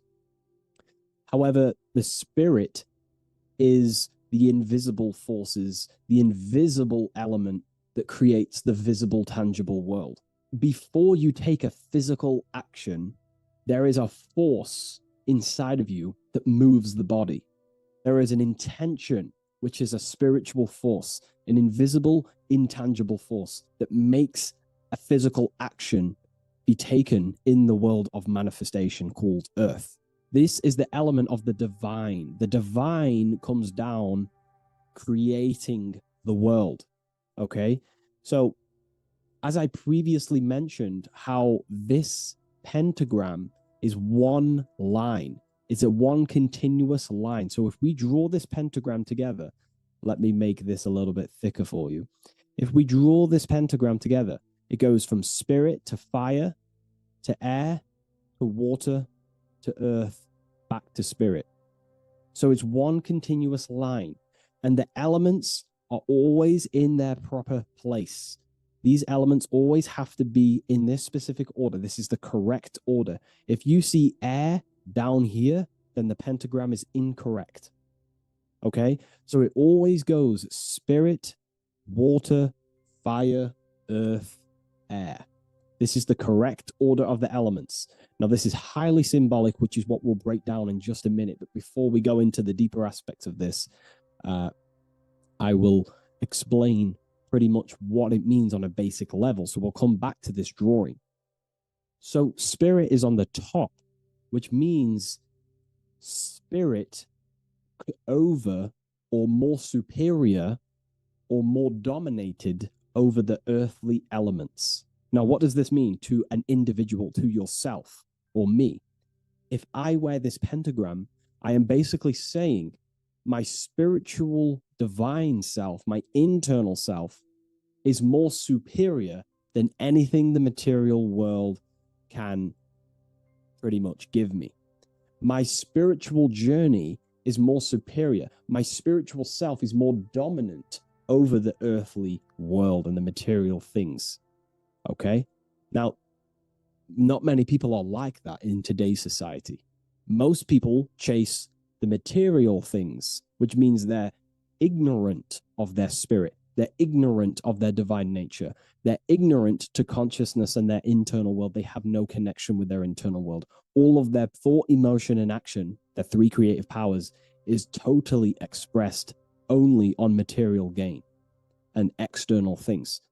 However, if you see an upright pentagram, you're seeing someone who is basically saying, my spiritual nature is more important than my earthly nature.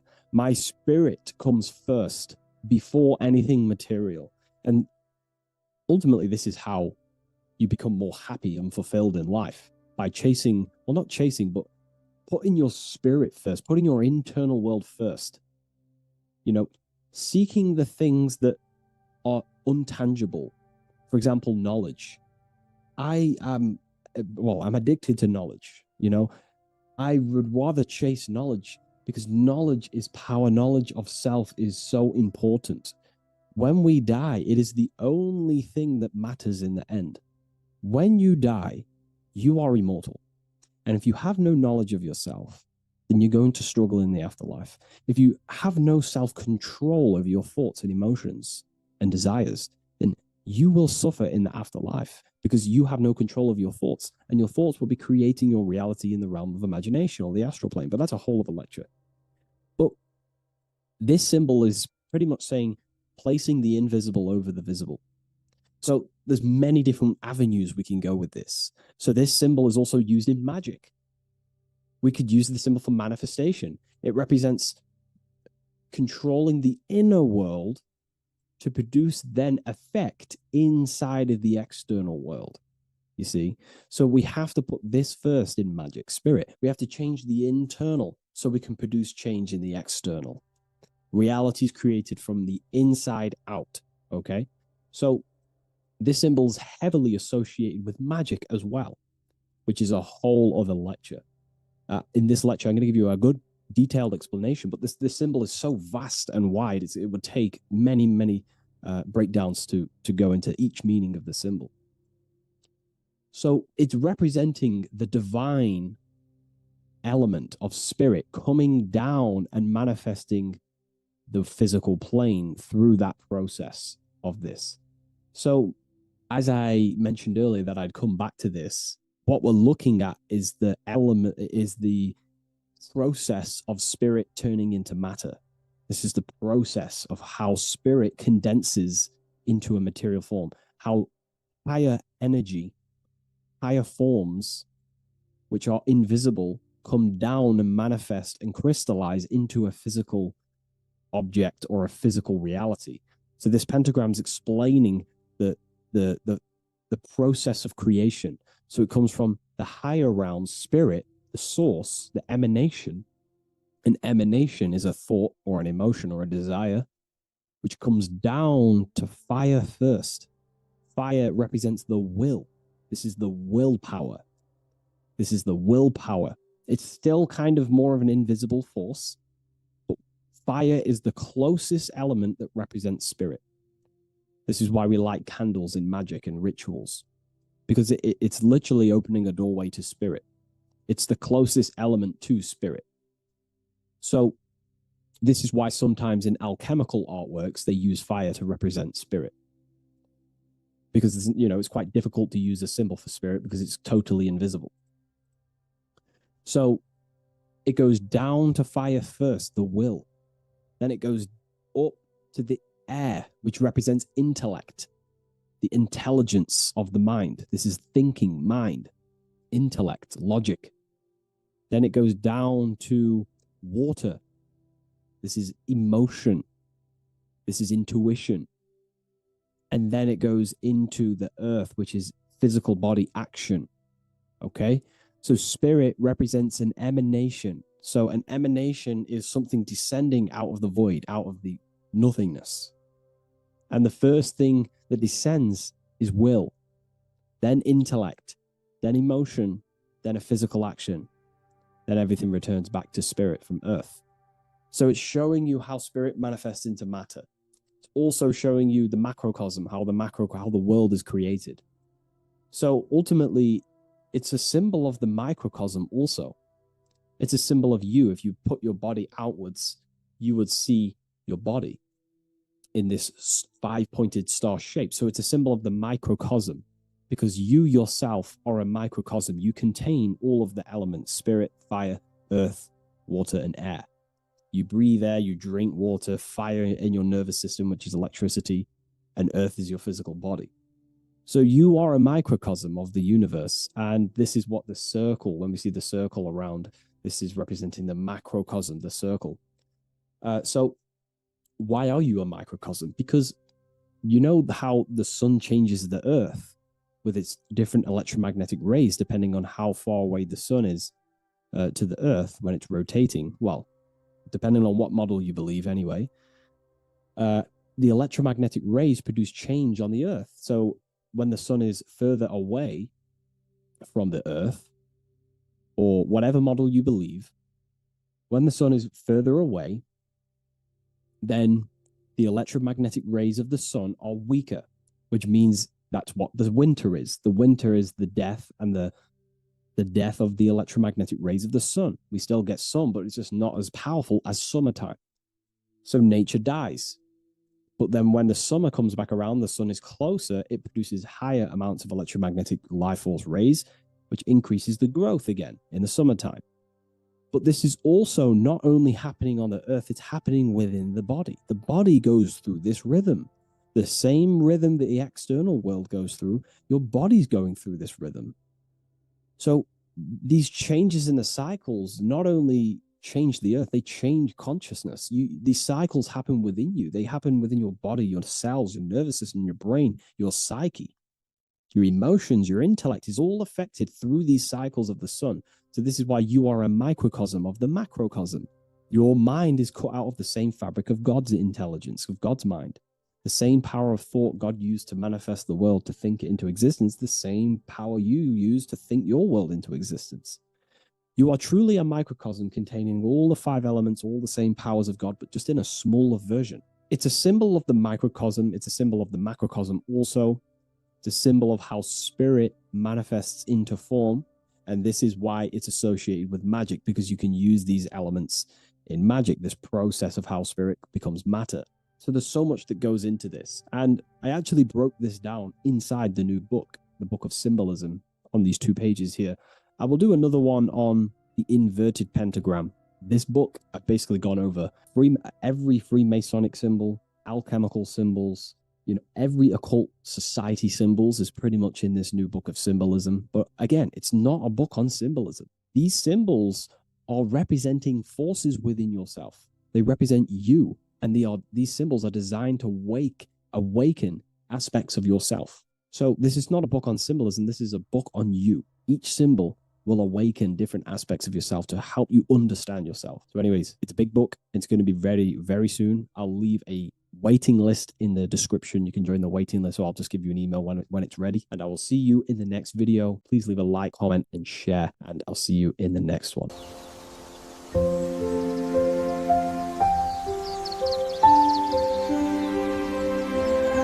bookofwisdom.com. Visit today.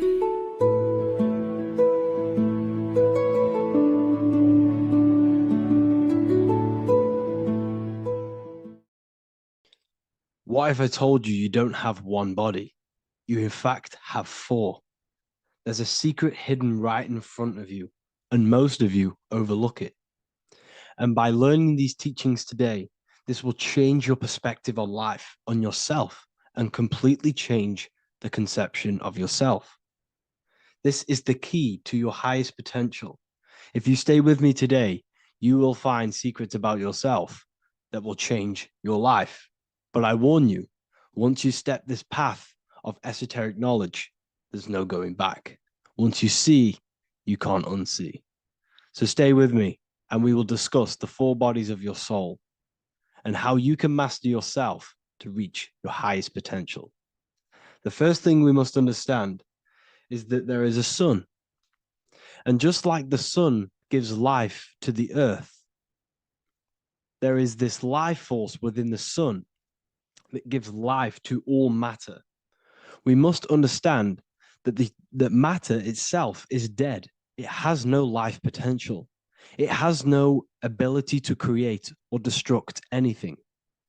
All of the life comes from above, from the sun, from the life-giving power of this infinite energy source we call the sun. No matter what model you believe, the sun still gives power to this physical realm, giving life to all of the crops, giving life to animals, giving life and growth to all things that the rays come in contact with. This is a macrocosm process. We must understand the teachings of as above, so below. This means that the macrocosm repeats itself in a microcosm form. Now, what do I mean? Humans are made in the image and likeness of God. You are a miniature version of God, a spark of the divine consciousness made in human form, in physical form. Just like the sun gives life to all physical matter and growth to all crops on the earth, your soul is a miniature sun. And your soul is giving life to the body. Your body is a miniature earth, which also goes through the cycles of the 4 seasons of the sun. We feel different in each one of these seasons. It's because our body does not only go through these cycles externally, but these cycles happen within ourselves, within consciousness. Your soul is the sun. The sun you see in the sky is an externalization of your soul. Your soul is the life force. You are the soul, not the body. And like the sun gives power to the earth, the soul gives power to your body. So first, let's look at the etymology of the word sun. The word sun comes from it's a Latin word solis or sol, which means the sun. Sol then became soul, sun, soul. And in fact, S-O-N and S-U-N in the old etymology dictionary mean the exact same thing. They are interchangeable. So when we look at the symbol of the sun, we look at a circle and a cross, which represent the 4 aspects of the sun, the 4 seasons of the sun: summer, winter, spring, and autumn. These are the 4 states of the sun. Like we said, this is why we get this symbol. You have the 4 states of the sun, which represent the 4 bodies of the soul. Now, this is where we get deep. Like I said, the sun you see in the sky is a macrocosm of your soul, an externalization of your soul. Just like your sun has 4 seasons, the 4 seasons within us are the 4 bodies. Our soul is incarnated and split into 4 sections. We have a mind, we have a physical body, emotions, and spirit. These are all interchangeable and they are all linked. In ancient alchemy, we have the exact same symbolism of the four stages of alchemy. But in this case, they're symbolized as the 4 elements: earth, water, air, fire. In this ancient alchemical symbol, we have the pentagram, with the top one representing the soul, ether. Our soul then has the 4 bodies, with the human here. We have the man, the eagle, the bull, and the lion. We see this on the tarot card, the Wheel of Fortune. The man, the eagle, the bull, the lion. We see this in Matthew, Mark, Luke, and John. The lion, the bull, the man, and the eagle. We see this with depictions of Jesus. Jesus, the man, the bull, the lion, and the eagle. These represent the 4 fixed signs of the zodiac: Taurus, the bull; Scorpio, the eagle. Scorpio was symbolized as an eagle. It's an ancient symbol. Now it's been changed to a scorpion, of course. Leo, the lion; Aquarius, the man. These represent the 4 fixed signs, which are 4 different elements. Taurus is an earth sign. Scorpio, a water sign. Leo, a fire sign. Aquarius, an air sign. Taurus is the earth. As above, so below. The earth is the physical body. Leo is fire. Fire is the spirit. Scorpio is water, which is the emotions. Aquarius is the mind, which is an air symbol. Air is the mind. That's why we call people airheads. Okay? So what we're actually looking at here are the 4 aspects of our soul. We have the sun in the middle and the 4 bodies of the soul. This is what Jesus is symbolizing. Jesus represents you. God made flesh with the 4 aspects of the soul. The 4 gospels are all depicting Jesus in 4 different ways according to the different body of consciousness.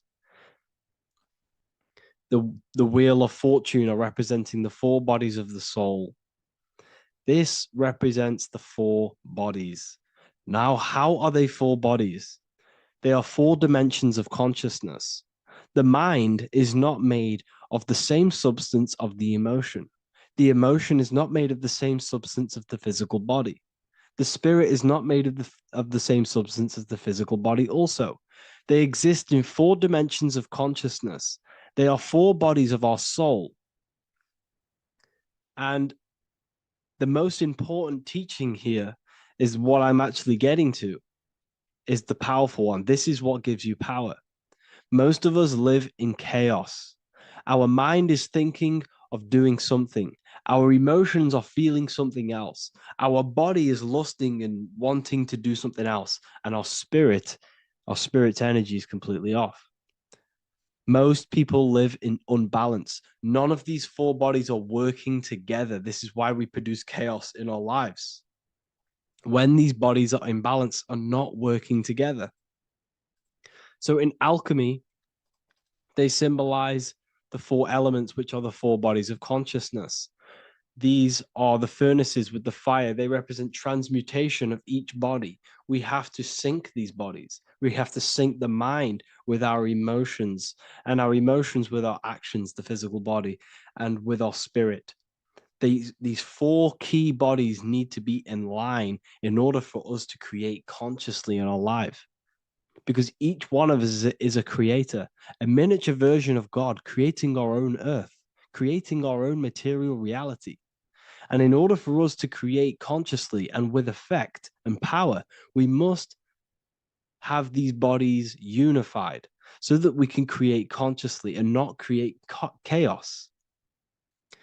So this is very, very important. And this is a secret teaching found in all ancient societies. But this is what the hidden symbolism of astrology actually is. The sun is our soul, and the 12 zodiacs are 12 aspects of our soul. And we have the 4 aspects of the 4 main bodies. This is what we're looking at. we're not looking at the sky. We're actually looking at aspects of ourselves, aspects of our soul that we must master and transmute in order to become our highest potential. So I hope this makes sense. And it may take a while for you to fully understand this, but the key knowledge in order for you to understand any of these teachings that I've gone through today is the major teaching of as above, so below. What is above is below. What is within is without. Your inner reality projects the outer reality. What is inside of you is outside of you in some form or way. Whatever trees, whatever roots that go down will always shoot up. When you throw a bouncing ball, you shoot it down, it will go up. As above, so below. As within, so without. God did not make a creation separate from himself. We are all extensions of the divine made in physical form. And we are incarnated into 4 sections. Our soul is separated into 4 sections. These are the 4 corners of reality. These are the 4 pillars of reality that we must control. So in order to access our soul in meditation, we must turn off these 4 things. Turn off the mind, the emotion, the spirit, and the body. And then we access the soul. So I hope this video helps today. And you can learn all about this in the Book of Wisdom, Volume 2. This book is a revolution in consciousness. I do not recommend everyone reads this book. This book is only for people who are serious and want to transform their lives. This book is a book that will change the scope you see reality. It will change your perspective on yourself because you will resonate with this. This book does not just give you information. It gives you a sense of well-being. It gives you truth, and you will find your power from this information. This information is not just information, it's a key to your path of enlightenment and transformation. So you can find this book in the description of this video. And if you are part of the university, I will see you on the live calls. Thank you, everyone. Please leave a like, subscribe, and a comment, and let me know whatever videos you want me to make next. Anything that you fail to understand or have any confusion with, I can make a video on it. So let me know in the comment section any reviews or anything I should do. Thank you all, people. Have a great day.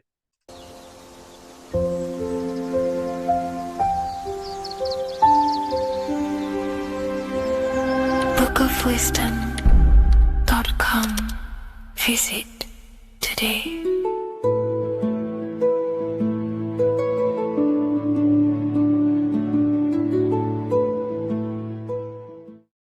The scariest thing about having your first out-of-body experience and leaving your body is the realization that you have after. You realize everything you've been told about yourself, reality, the earth, what you're doing here on earth is a complete, utter lie. Your self-belief of what reality is and what you are is completely shattered. You now fully understand that you are more than your physical body that you inhabit. My first out-of-body experience happened a few years ago, but before all of that, I remember being a child, going to bed and closing my eyes, and I remember as a child feeling like I was floating above my body and moving. And maybe subconsciously this has led me into knowing intuitively that there is more to reality, and I've gone down this path of esotericism, occultism, consciousness. Maybe that has led me to this, I don't know, but I've always had this subconscious intuition in my mind that there's more to reality than what we've been told. And maybe it came from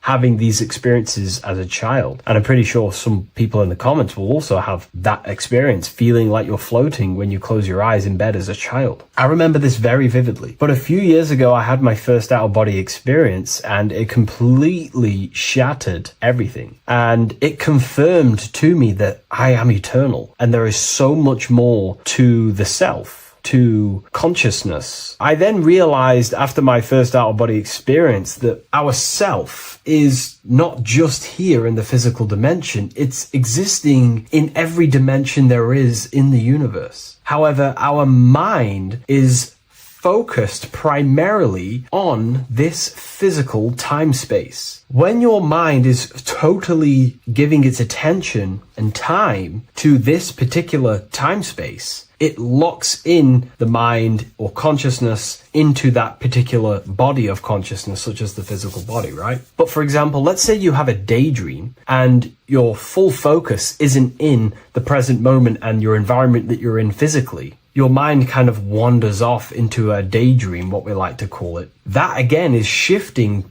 time space. Your consciousness is 40% here in the physical plane, because your body's there, but then the other 60% is in this daydream, this imagination. So you're shifting time space, and what an out-of-body experience does is allow your mind to reduce that attention to the physical body and access attention to this altered body or dimension of consciousness. So I'm going to give you the story of my first out-of-body experience, because I know when I was researching this, I was always looking for personal stories about someone's out-of-body experience, and there's not many out there, to be honest with you. Well, based off my research, I couldn't find many. You find a few, but I'm going to give you my experience of my first out-of-body experience that happened a few years ago. It was early in the morning. I kept on waking up and falling asleep to my alarms. I went back to sleep after waking up for like the third time in the morning. When I fell back to sleep, that is when I had my out-of-body experience. It's also good to mention that I have been listening before that about podcasts, books about out-of-body experiences, astral projection, and things along them lines. So this was stored in my subconscious, this topic. And I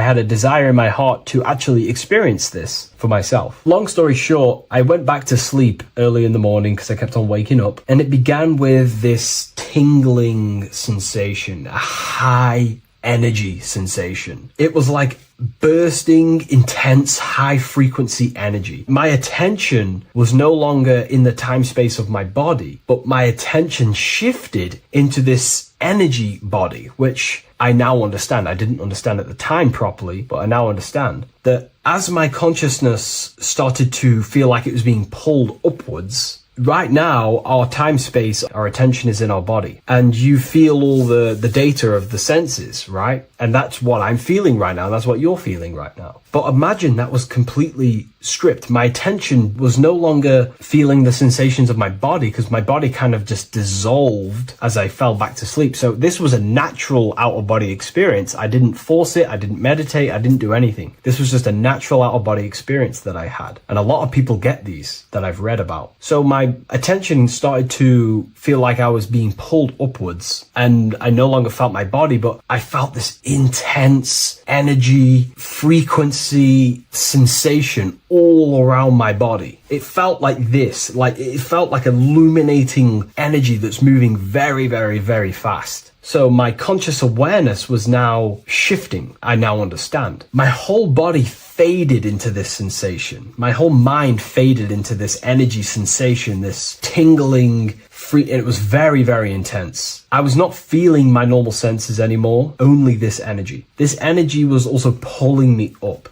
The more I was lifted up, the more intense the frequency became. So think of it like just a frequency resonator, how it just goes up and down, up and down. But then imagine the frequency resonator just going higher and higher and higher frequencies, and it would just get more and more and more intense. The energy was moving faster. This tingling was faster and faster and faster as I was being pulled up. Part of my mind began to fear this. My arms and legs grew very tense. I started to tense up because at this moment in time of the experience, I was very vaguely conscious. I was half there, half not. And as I was being pulled up, my physical body started to tense. And this is again when I started to feel my body again. But then I remembered what I heard out of body experiences is that you have to submit to the process. If you try and force an out-of-body experience, it will never happen, because an out-of-body experience is not truly out of body. What we're trying to do is trying to find a needle in a haystack. If you're trying to find a needle in a haystack, you don't go rummaging through the haystack to find the needle. What you do is you burn the haystack and then the needle reveals itself. It's the same with an out-of-body experience. We dissolve the senses of the body, so the body falls asleep, but the mind stays awake. As soon as I let go of this fear and I let go of the tensations in my body, I started perceiving through another state in this energy body, but I didn't see my body. It was just like perceiving and seeing, but no body, like a camera. When you look at a camera view, you don't see what the camera looks like. You're just seeing through the camera. It's the same as that. I had no form, but I was just seeing. I was just like a floating eyeball, seeing into this altered state of consciousness. I was just seeing. I first saw my street outside my house with lots and lots of people walking on the street, but I could not see the people directly. Everything was black and green. The background was black, but I couldn't see the people. I could just see a glow of light around people, like an egg shape. They were just walking on either side of the road, other directions. I could just see more and more people moving faster and faster and faster. I didn't realize then, but then I did start to realize later on in my journey that that was more than likely the etheric plane that I saw. The etheric plane is the plane of life force and vitality and electromagnetic auras. So that was my awareness shifting from physical into then the etheric plane, the plane of life force and energy. Now, the etheric plane is very, very, very difficult to actually access consciously. The etheric plane acts as a bridge between the physical body and the astral body. To actually access the etheric plane alone is very, very, very difficult, and only certain trained individuals can do that. The etheric plane is not really a conscious plane where you can stay there and be conscious. It acts as a bridge between the physical and the astral plane. I could see the glowing auras around people moving along the pavement. The people moved faster and faster until the scene started to just dissolve as these people were just moving faster and faster. It was not very clear at first, but I subconsciously knew that I was having an out-of-body experience. This is when I really started to realize that I'm being shot out my body. When I realized this, I submitted even more. I started to just let go. The more and more I let go, I kind of like split through a veil, and everything became super clear. Before, in the etheric plane that I think it was, the ethereal plane, things weren't very clear. I could only just see glowing auras. However, as I split through the veil of the etheric, this bridge, this place that I was going to, I then split and everything just came super, super clear. I was floating in the sky. I subconsciously knew that I was having an out-of-body experience when I realized this. As I was still being lifted upwards, I then split through the layer where everything just suddenly became super clear. But then I was awake, fully conscious, but I was not in my body. I was just like a camera in the sky. I had no body, no form. I could just see. When I entered this plane, there was some sort of voice guiding me through this whole process. It was a male voice, and it was basically guiding me where I was going. It was telling me what I can do here. This voice was pretty much saying, you can fly, you can think things into reality, you can do this, you can do that. While he was saying this voice, there was no being around me, but I felt a presence of another being, but this voice was just speaking to me mentally. Like, you can't hear it, but I just knew what it was saying. It was so weird to describe. It was like telepathy. You couldn't hear it, but I just knew what it was saying. But it was a male voice. It's so hard to describe. I still could not see any form of myself. I was not seeing my astral body or any shape. I was just perceiving a point of awareness like a floating eye, like I said earlier. While this voice spoke to me, I saw fractal patterns as he was saying, you can do this, you can do that. And while he said, you can fly, I remember just seeing this line like splitting and creating fractals. It was like this black line that was just splitting off into duality, creating fractals. But then my physical body just went through this line, split, and then split into fractals again. So strange, very difficult to explain because it's four-dimensional. To explain it in physical language, it's very difficult to actually explain what was going on. So as he was saying what you can do, I was seeing these fractals dividing and then creating fractals. When he says you can think things into reality or something along them lines, my awareness just did a full 360 as if I did a backwards flip. I had no conscious control over this. That's something that you later develop as you keep having these out-of-body experiences. Your first out-of-body experience, you probably won't be able to control what's going on, but you will have an out-of-body experience if you seek them. I could see all around as I rotated. I looked all the way down and then back to my original angle and point of awareness. During that rotation, when I started to turn upwards to do the backflip, I looked up And it kind of looked like the sun in the sky. It was very dark and gloomy. Now I know that was more than likely the lower astral plane, because very dark and gloomy, and it was very kind of dense there. I looked up and I could see this. It was like the sun, but it was white, pure white light, and it was shining down over the astral plane. And that was the only light in that place. That's why it was so dark and gloomy there. And I then realized in that particular state at that time, I thought that was God. I don't know what it was. Maybe it was, maybe it wasn't. Maybe it's the light of the higher mental plane shining through into the astral. But I looked up at it and I realized that was God. That was the source. That was the higher dimension beyond the astral plane, which is the mental plane, the higher astral planes, and then the mental planes, the planes of thought. Then once I saw that, I was in complete shock. As I rotated backwards even more, I then get the view of seeing down, completely down, like a bird's eye view. And I could see like an old medieval gloomy town. It was dark, almost night, with very little light. The only light present was the light from above. The town was old-fashioned, gloomy, misty. I looked over it from above. Then the experience began to fade. I don't remember anything after that process. But I'll be honest with you, the process of leaving my body for the first time was extremely intense. The frequency, the energy were overwhelming but powerful. Letting go and choosing to have no fear was the key to that experience. Just to give you a little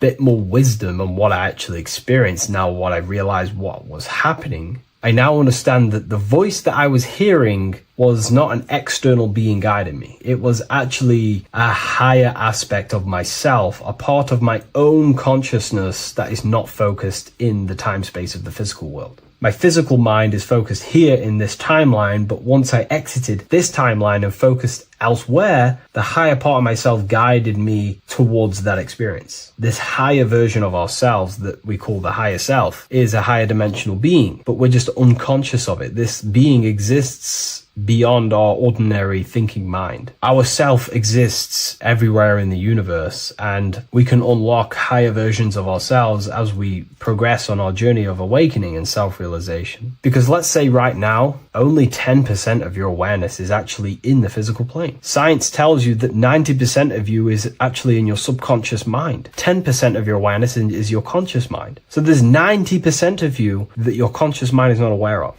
But our conscious mind becomes so addicted with the physical world and distracted with the physical world, it just gets totally locked in with the physical. And we never pay attention to the hidden aspects of ourselves, the unconscious aspects of ourselves. And that's why everyone in the esoteric and occult space talks about gnosis, seeking knowledge of self. Gnosis is not knowledge, it's knowledge of self obtained through direct experience. So gnosis is about rediscovering who you truly are. And another bit of wisdom that I could give you from this is that the observer is the same observer that is observing this video right now. You're watching this video, but who is the one seeing the screen? Who is the one seeing the screen of your reality, of what you call life? There is an inner witness consciousness within you who experiences and observes your thoughts, emotions, and actions, experiences and observes the screen you call reality. And that witness also witnesses your dreams. When you shift your awareness from your time space of this body into your dreams, that same witness is witnessing your dreams. So when you meditate, connecting with this witness aspect of our consciousness really does help to excel the process of having an out-of-body experience. Because a lot of people have out-of-body experiences, but they don't understand what's actually going on. They don't understand the nature of it. But it's all mental. You move mentally in that dimension. You create mentally in that dimension. The same that you do in this dimension, but just on a quicker scale, because things manifest in the astral plane instantly as soon as you think of it. Just like the screen in your mind, you think of something, you have a screen of an object in your imagination. That plane, it manifests instantly, but down here, it takes a longer time for things to manifest and condense. Once you understand that thought rules the universe, thought is the creative force of the universe, you start to understand,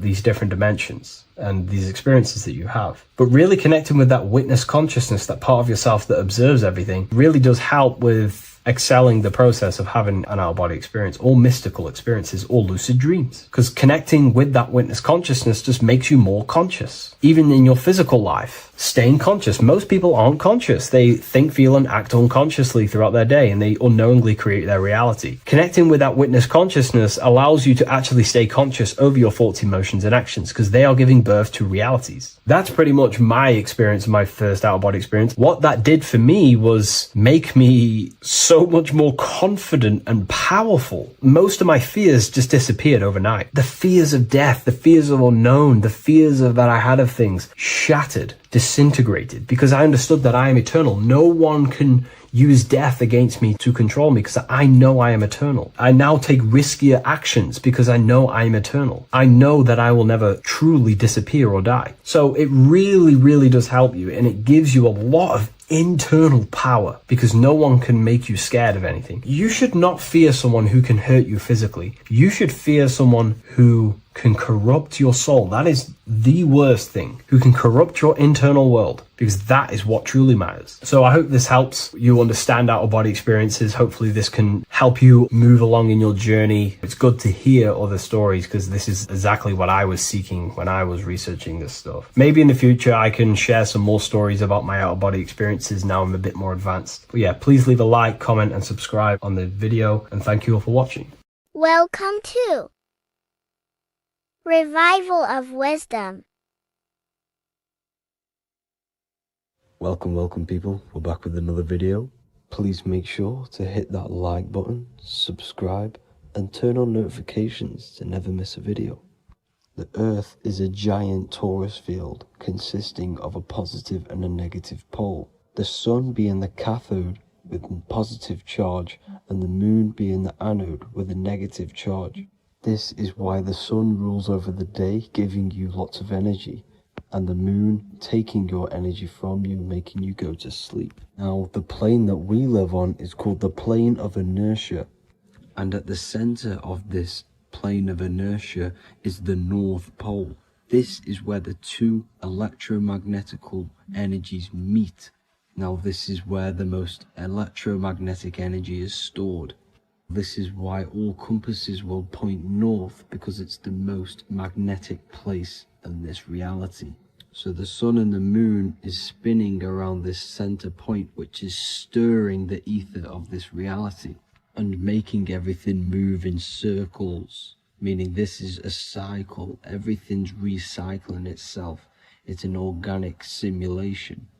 The ancients also knew about this sacred land at the center of this reality, known as the North Pole. As you can see on this map from the 1500s of the North Pole, you can see 4 islands around this center black rock. Ancient civilizations like the Mayans, the Buddhists, and ancient Chinese also depict these 4 islands. The endless symbology of these sacred lands at the center has been going on for thousands of years.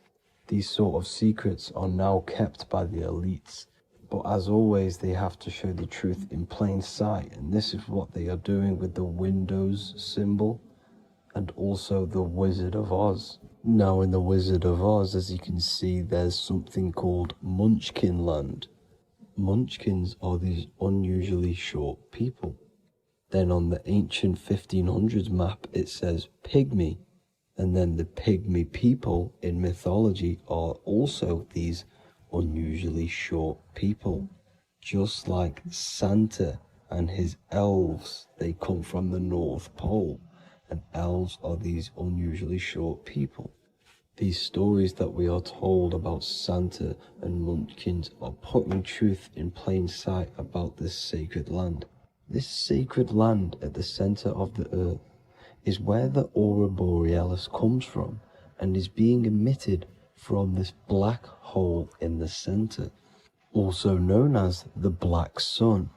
The aurora borealis is the earth's aura, hence why it has the word aura inside of it. It is the life-giving essence to all life within this realm.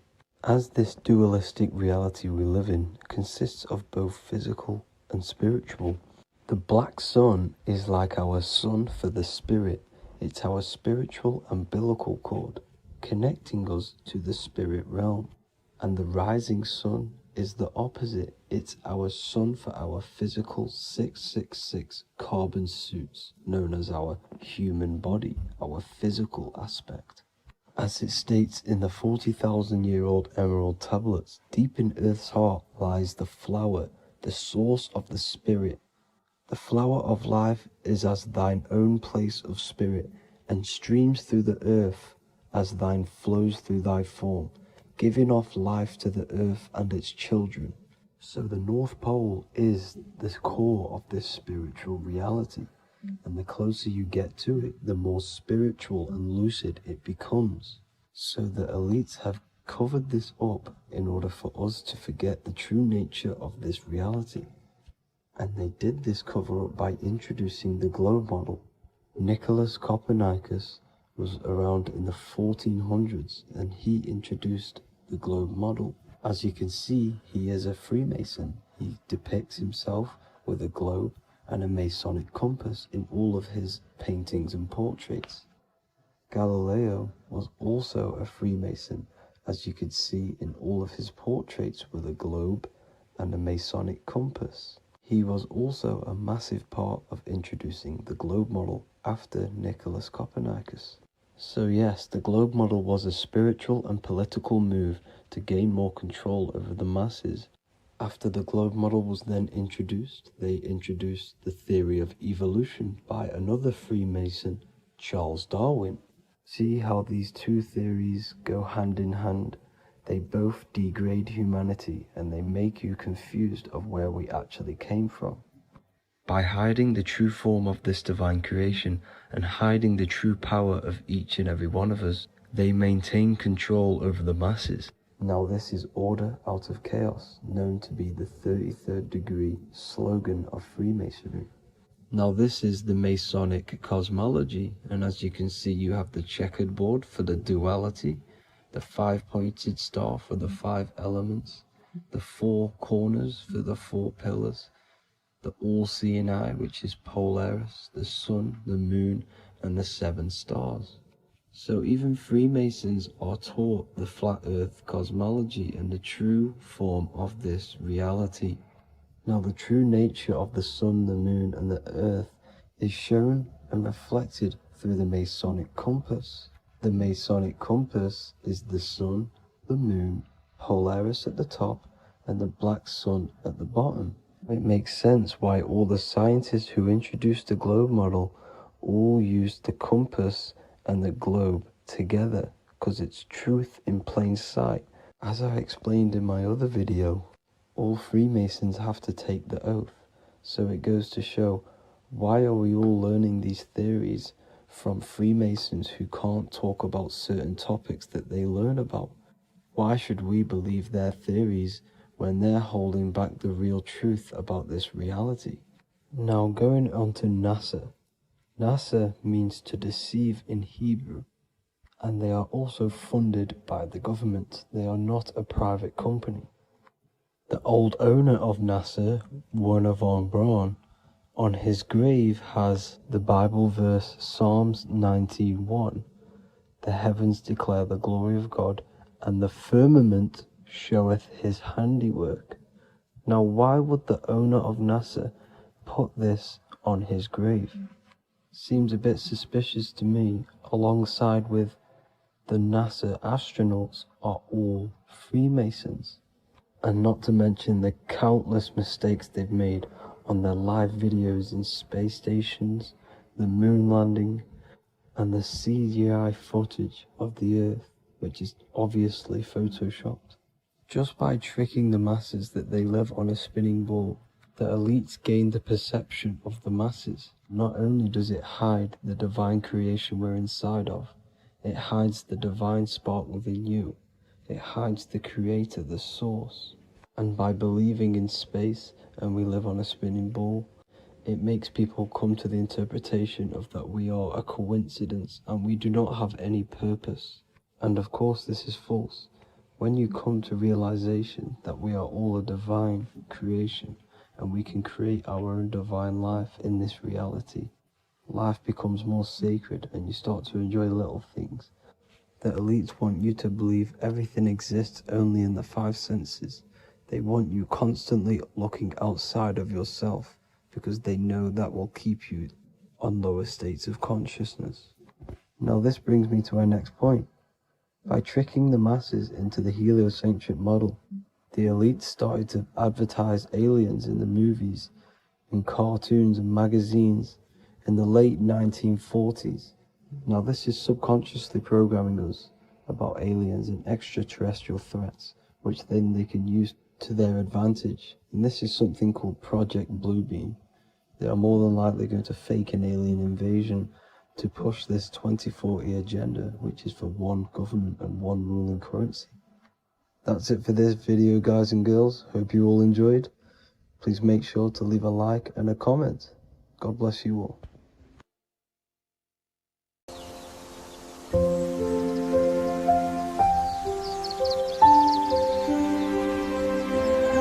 bookofwisdom.com. Visit today.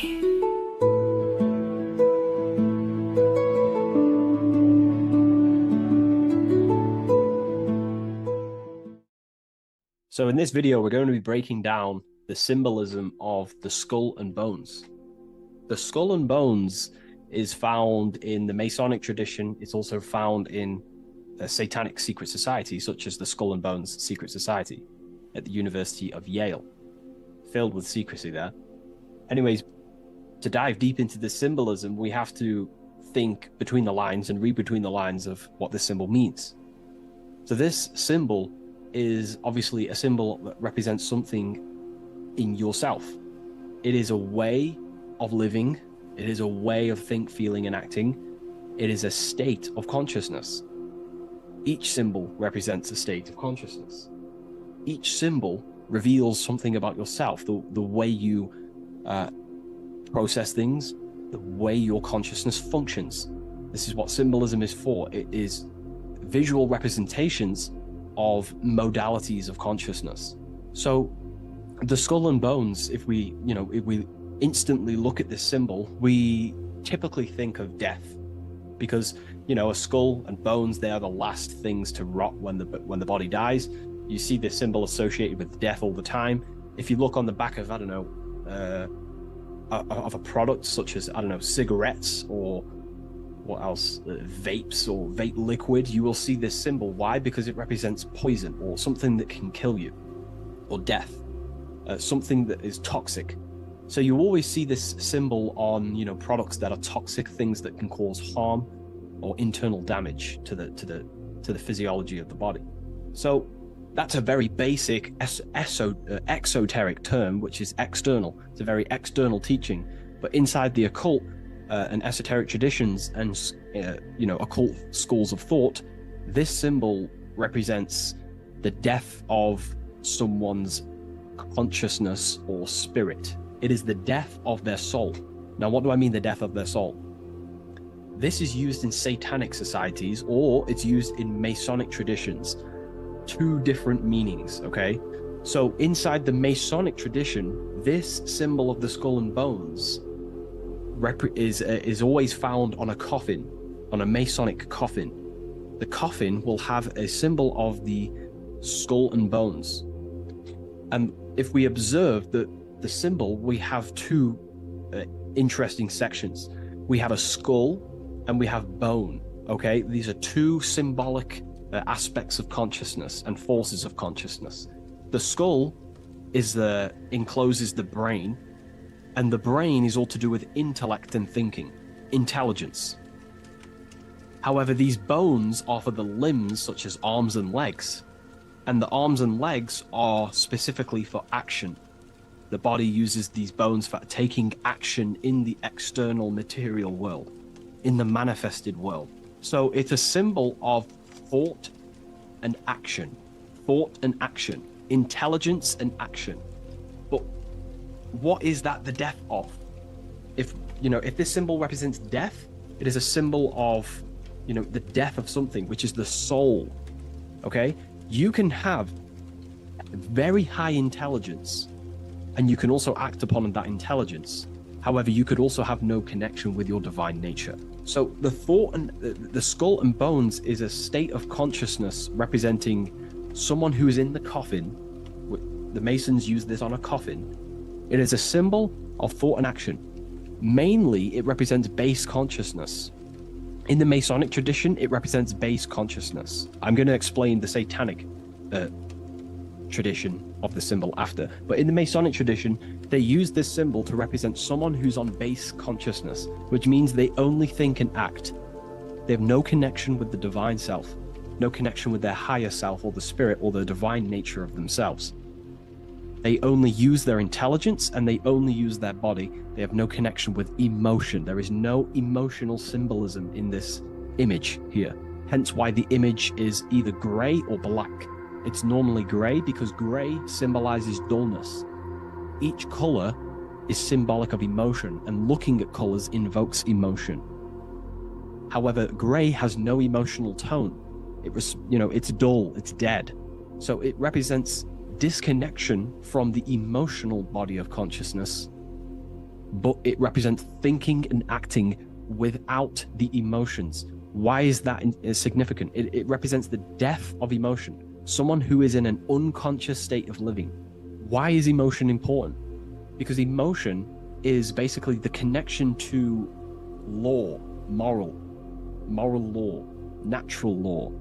When we're given birth into this world, we have a natural state of consciousness of innocence and love.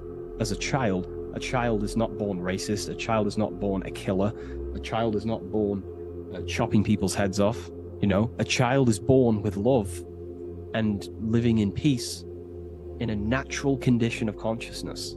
Therefore, the skull and bones is the inversion of this. It represents someone who either has high intelligence and they take action, or it just simply represents someone who is unconscious and they only think and act. They have no connection to their heart energy, emotional energy. This is very important, okay? They have no connection with their heart energy. And the heart energy is what allows you to take action on things that are good. For example, if you think of stealing an old lady's purse, the feeling will tell you it's wrong. But if you take an action anyway, that is now going against the heart, which is the feminine, the guidance system, the heart of goodness and righteousness and love and care.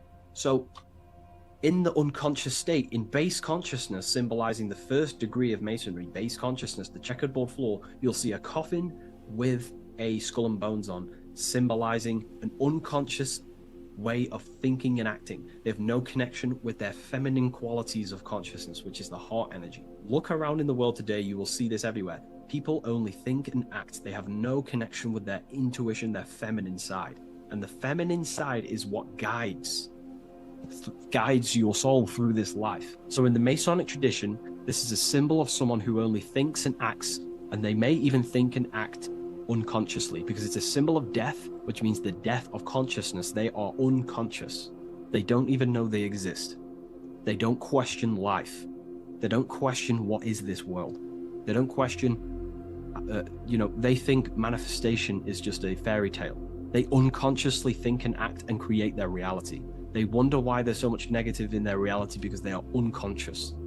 So this is a symbol of the death of consciousness. They have no connection to their internal self, the qualities of the heart, and they only think and act, an unconscious state of living. Now, to go into the satanic side of this, the Skull and Bones tradition, the Skull and Bones is a satanic society.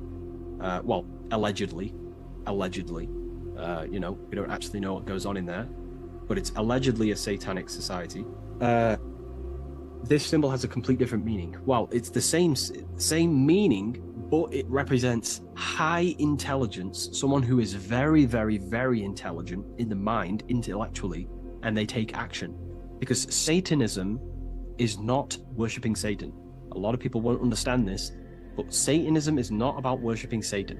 Satan, therefore, is an allegory, a metaphor, or a symbol that represents the egoic force of an individual's mind or consciousness.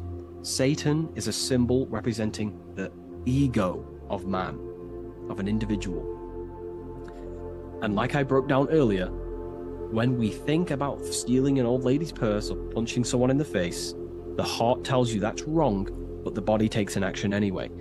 That little voice inside your mind that says, do it anyway, even though you know it's wrong internally, that little voice that says, do it anyway, that is what the ancients or esoteric societies call Satan. It's not a deity, but it's an aspect of our own mind, an unchecked aspect of ourself that is always trying to rule and gain, is trying to conquer you. This ego tries to conquer and take full control of you. And that's what we see in today's world. So therefore, in the satanic society, this is a symbol of head consciousness, no heart consciousness, because satanic societies do not want to connect with their heart. They prefer to live in their personal consciousness. What do I mean? The universe is one consciousness, one giant being expressed in individual forms. And that universal essence beyond your ego, beyond that universal consciousness, is the heart. But the head is the personal consciousness. The head is where your perception of yourself is. You know, that false character of who you think you are, your beliefs, you know, your name, your job, your status, your reputation. That is all head ego consciousness. It's not necessarily evil. However, in satanic societies, they do not connect with the divine. They would rather live in their personal consciousness and become their own God instead of connecting to the God of the heart, which is the God of the universe. They prefer to become like a material God. They want head consciousness, and they think and act without heart. They will think, they'll have high intelligence, they'll develop their mind, they'll develop the power of their mind, but they'll never develop with their heart. They'll never connect with their heart. So this is what the symbols represent in satanic societies. They live in satanic consciousness, which is simply head consciousness, thinking, acting, high intelligence, high IQ, no connection with the divine. Okay? And today, this is what this, you know, the world is being pushed upon. This is, you know, the world is 80% Satanist, and people are walking around they're Satanists and they don't even know. This is how the dark occult has influenced the world to become so vain, lost in vanity, ego, lust, materialism, status, money. They've made the world unknowingly become satanic. Most of the people in the world are walking around Satanism. They're satanic. And what they've done is purposely tricked people to believe that Satanism is about worshipping worshipping Satan, when actually it's a state of consciousness. They think Satan is a deity. Yeah, very well said, esoteric. Yeah, they think Satanism is about worshipping this man in the sky or this negative force. But it's a state of being, because we are all God. We're all co-creators of God. We're not the God, but we are expressions or emanations of God. And our soul is the thought force of God. Just like when you think about a certain thought and you dwell upon it for a while, that thought becomes literally an entity or an energy form within the astral plane, and the soul of that elemental being or a thought force is your thought force. That's the soul of that being. Your soul is the thought force of God. You were thought into existence by the mind of God. I hope you gain an understanding of what this means in the two different ways, the Masonic tradition and the Satanic tradition. The Masonic tradition is a symbol of base consciousness, someone who only thinks and acts. They may have high intelligence, they may not. They're living in the death of their feminine side of consciousness. They're emotionless, have no connection with their moral compass of the heart. They have no intuition. They only think and act. They go against their heart. They take actions against their guidance. Someone who lives unconsciously, creates their reality unconsciously, thinks, feels, and acts unconsciously. And then in the Satanic tradition, well, going back to the Masonic tradition, that base consciousness that I've just explained is the state that we must arise from, because that is the coffin. You'll see this symbol on a coffin, because the coffin represents the death of the spirit, the death of the feminine side of consciousness, and the death of conscious, being actually aware. And that's the state we must rise from, out of the coffin, into higher consciousness. And that's why Masons, not just Masonry, you have this whole story of death and resurrection is in everything. It's in the Bible, Jesus dies and he is resurrected. In Masonry, when you're initiated, they symbolically kill you and then you are resurrected. Every secret society symbolically kills you and then resurrects you. Why? Because in order to awaken to what you truly are, you have to kill who you thought you were in your mind. In order to awaken to what you are, you have to kill what you thought you were. So it's a death and resurrection. Okay, so this is the state we arise from, but in the satanic tradition, this is glorified, this state of consciousness. They are conscious, they have high consciousness, but they only have intelligence and action. Their intelligence and action are one, they think and act instantly. But they think and act at the expense of others because they have no connection with their heart. There's no heart symbolism here. It's a symbol of intelligence and action, the mind and the body. So the satanic tradition, they think and act at the expense of others. They seek to control other people because they have no connection with their heart. They have no connection with empathy, love, or care. They only care about themselves and the brotherhood of their secret society. This is what true Satanism is. It's not about worshipping Satan. It's about serving Satan, which is your ego, the egoic force that tells you not to go with your heart. So yeah, I hope that clears some things up about this symbol.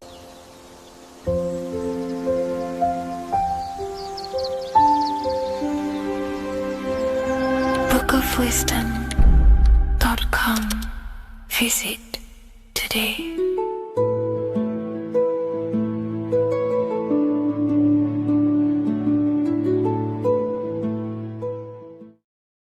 How are we doing, people? It's Revival of Wisdom.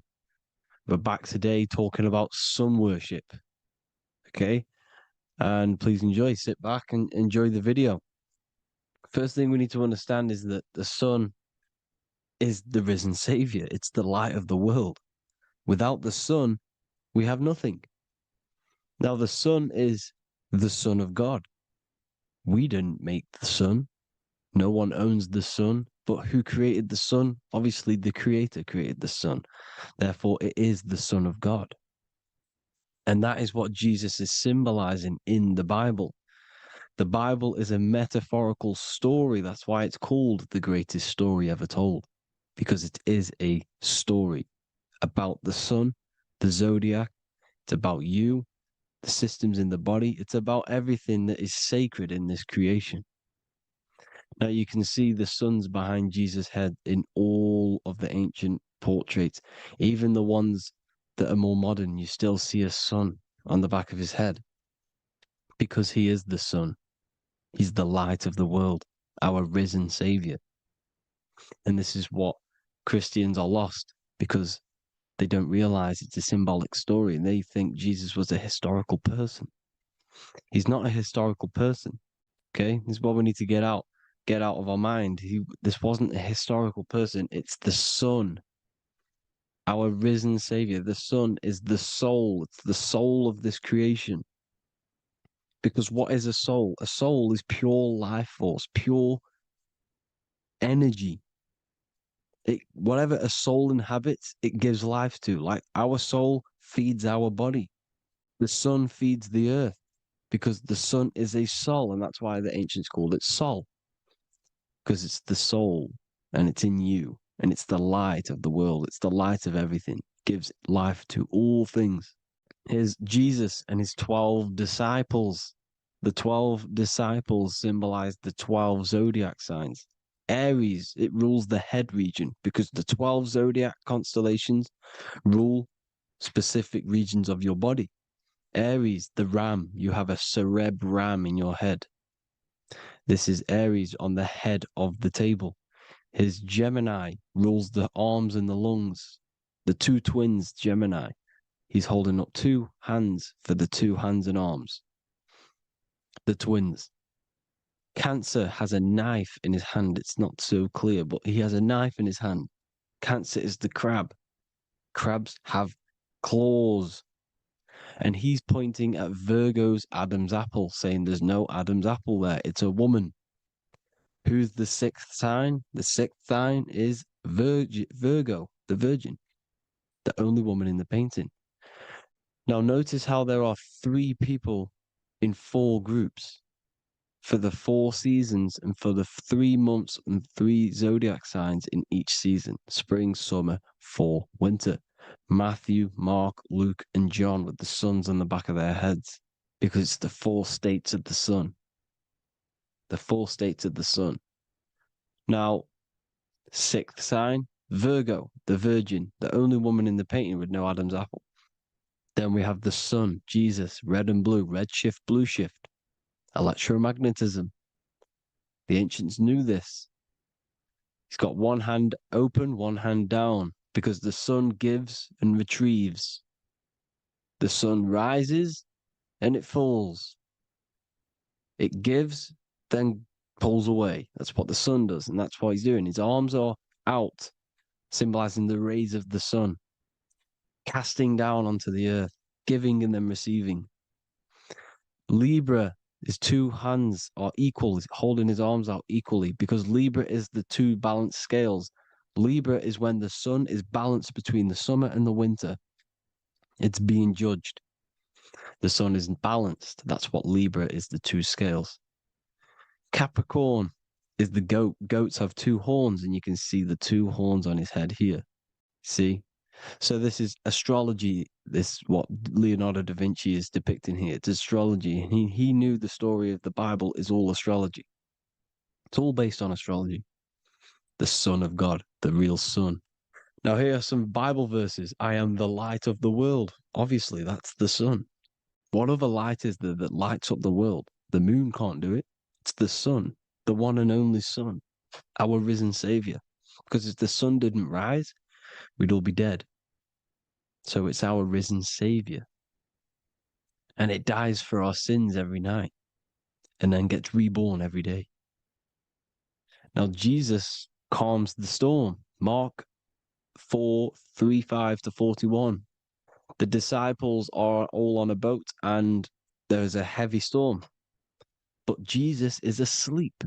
The disciple says, Jesus is asleep. We need to awake him.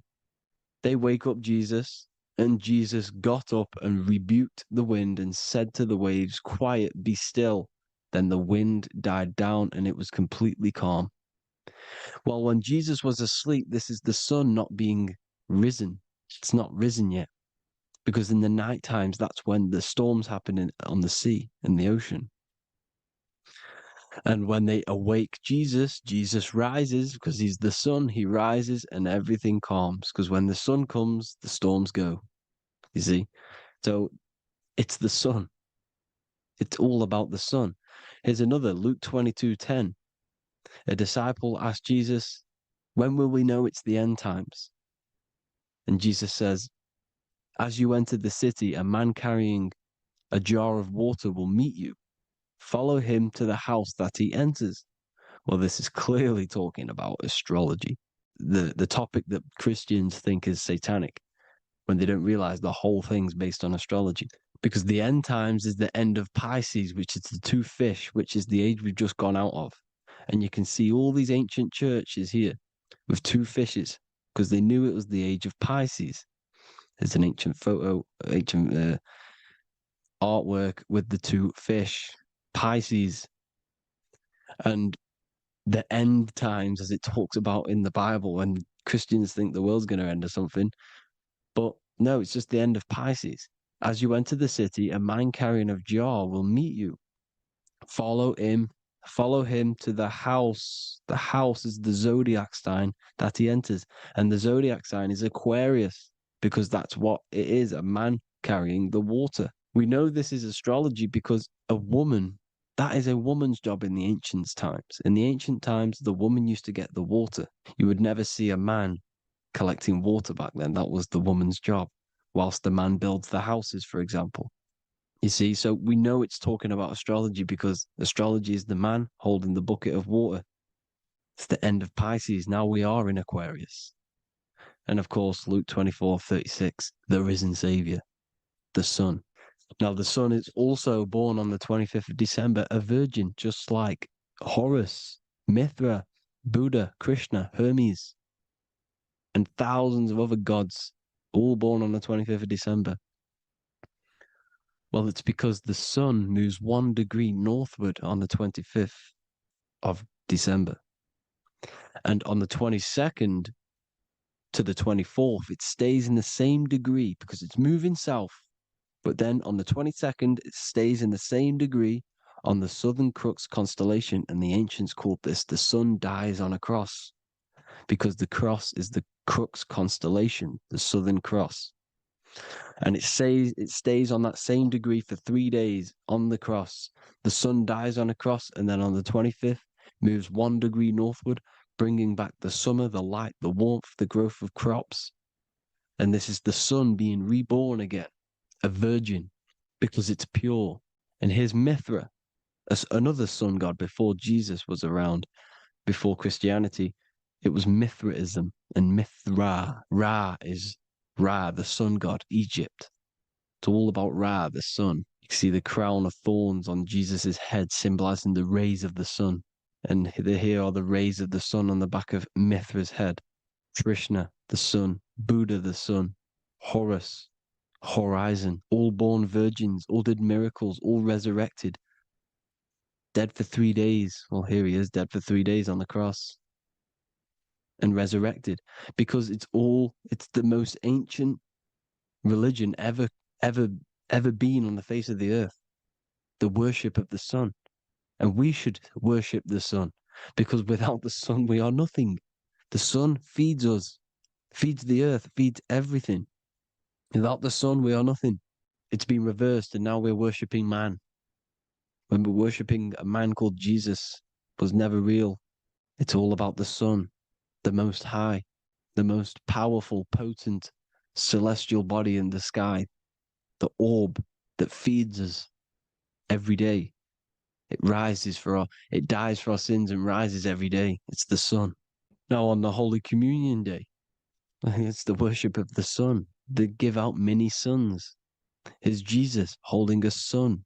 And they raise the sun on Sunday because they go to worship their sun god on Sunday. Not Saturn Day, not Moon Day, Monday, but on Sunday when the sun is exalting. And they hold suns up above their heads because the sun rises. They're symbolizing the sun rising above their heads as Savior. It's the sun. It's the Holy Communion Day. And here's Jesus giving a piece of himself to the children. It's the sun, the light. Judas was known as a backbiter, a backstabber, because he stabbed Jesus in the back. He betrayed Jesus. Well, this is just another astrological story about the constellation Scorpio, because the Scorpio is the J, looks like a J. J for Judas, the scorpion, the backbiter. Scorpions backbite, they bite with their back. And what does Judas do? He betrays Jesus by kissing him to let the warriors know who they need to get. So he kisses Jesus, and Jesus gets stabbed in the back. Well, when you get stung or bit by a scorpion, they leave like a kiss. So Judas kisses him and gets betrayed. Well, this is because the sun, when it hits Libra, it's balanced. The sun is balanced because it comes through summer. Now the sun's starting to die. The sun's starting to die. It hits Libra. And then as soon as it hits the Scorpio, it gets betrayed because now the sun has to fall to winter. And Saturn is there waiting to take over the darkness of the winter. So he gets stabbed in the back by Scorpio, Judas, the scorpion, the backstabber. You see, it's an astrological story. Here's Mary. Mary means marry, which means pure. The sun is pure. No one gave birth to the sun but the God. And it's born every day. It's born every day on every year. It's born pure. There was no controversy. There was no, activity for the sun to be born. It's pure. Now, the 7 metals come from the 7 planets. The sun gives you gold, and this is why the sun is golden. It looks gold. And this is why the banks are backed by gold, because gold is the most valuable metal, because it's the sun, the most valuable celestial orb in the sky, in the heavens. Well, here's Jesus, another ancient symbol of him being crucified on the cross with the big sun, the Southern Crux constellation. The sun dies on the cross constellation. And if you go to the old etymology dictionaries, you will see sun and son is the same word. They come from the same etymology roots. You can use them for no matter what, but they've been confused today. But if you go back to the old dictionaries of etymology, they are interchangeable. You can use them. Son, sun, sol, it's all the same thing. The 12 disciples, 12 brothers of Joseph, 12 tribes of Israel, 12 breastplates on the stones, because it's all the 12 astrological signs. They could have used any other number, but there's 12. Because 12 is the mind, which is God. 7 is the number of matter, which is man. 7 energy centers in the body. 12 cranial nerves in the brain, because it's the mind. 12 is the 12ness. The zodiac is literally the mind of God, the signs of God. Now here we see here, Job 38, 31 to 33. Can you lead forth a constellation in the season? He's asking you, can you read the sky? Can you read the heavens? Canst thou bring forth the Mazzaroth in its season? Mazzaroth means 12 signs, the zodiac. Why did they translated every single Hebrew word in the Bible into English, but they decided to leave out Mazzaroth? Why? It's because if that said zodiac, Christians would have a different view on the Bible, but they leave that out. But Mazzaroth actually means the 12 signs, the zodiac, and the stars means sign. The word stars means sign because the stars are signs, things to come, which is off in Hebrew, which means sign, things to come. You see a sign on the road, it's something coming. But God is saying, no, what does he say? To qualify as a director, a judge of man's life on earth, one must be able to govern the heavenly bodies that rule the earth. It's telling you to read the heavens. We need to read the heavens. Astrology, the 12 zodiac signs, the mind of God. It's telling you, read the Mazzaroth, read the zodiac, because they are things to come in your life. They are signs. It's not satanic, it's made by God. God said, let there be lights in the firmament of the heavens to divide the day from the night, and let them be for signs. Signs are things to come. The 12 zodiac signs. It's all about astrology. Here's Mary holding the sun. His son, her son. It's the sun in the sky. The one and only, the most high. The soul, the solo because it's on its own. The most powerful, Ra, radiance. Here's the Pope holding the sun. All 3 popes holding the sun because they're sun worshippers and they know the true meaning and origins behind Christianity. Sun worship. Is the Vatican is a sundial. Yes, this is literally a clock. Your watch is a sundial. It's got 12 sections on it for the 12 zodiac signs. 12 hours, 12 Horuses. Now here you see Jesus walking on water. Well, it's the sun, and here's the beard of the sun. Here's the pyramid of the sun, the illuminated one, the all-seeing eye, the sun. Here's the Ankh. The sun creates these symbols. The ancients knew this. Now, when you see these headdresses, these are actually the days of procession of the sun. Aries, Cancer, Libra. It's all about the sun. Here's some more sun worship going back to Egypt. Ra, Horus, Osiris, and Set. Jesus and Satan is Horus and Set. The sun and Saturn. Saturn rules the winter, Satan. Jesus, the sun, the light of the world, rules the summer, rules the day. Satan's the night. Saturn's the night. The sun is the day. The evil brother, Satan. Well, Horus comes, this is where we get the word hours from. There are 12 Horuses. The sun moves in 12 Horuses, 12 hours. Where's Horus? What hour is it? Where's Horus? His Ra, 12 noon, Ra, radiates, powerful, the most high sun. That's why he has a sun on the top of his head. These are the 4 states of the sun. Set, sunset. This is why we say sunset, because the sun is setting. His sunset, his Horus, horizon, the Horus is rising, Ra radiating, and the sunset. Then midnight is Osiris. Here's another ancient symbol for the sun, the scarab. Ra, the sun, scarab. It's got the word Ra in it because it's the sun. And here's the sun on top of the scarab with the wings. Because scarabs roll dung up hills and then they'll let it fall down the hill to gain more matter, to gain more bigger, like a snowball effect. And this is, the ancients saw this as a process of the sun because the sun climbs up the hill and then it falls. So they used the scarab to symbolize the process of the sun. The sun climbs and falls. Here's an ancient Egyptian cat cutting off the head of the serpent. Well, the cat is cutting off the head of the serpent, symbolizes the sun cutting off the nighttime. When the sun rises, it cuts off the nighttime. It cuts off the serpent.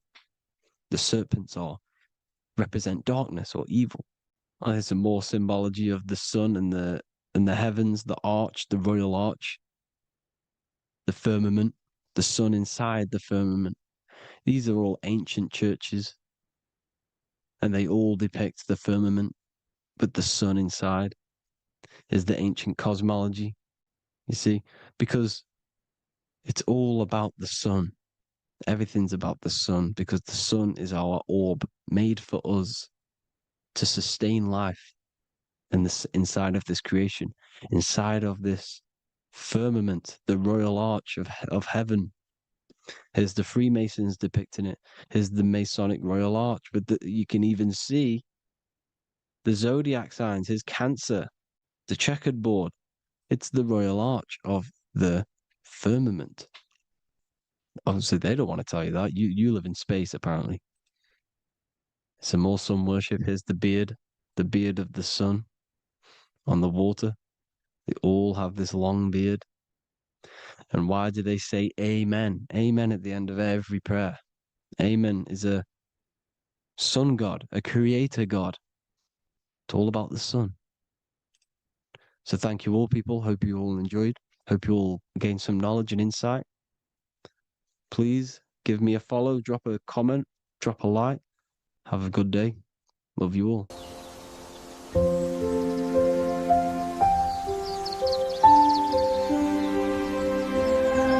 bookofwisdom.com. Visit today.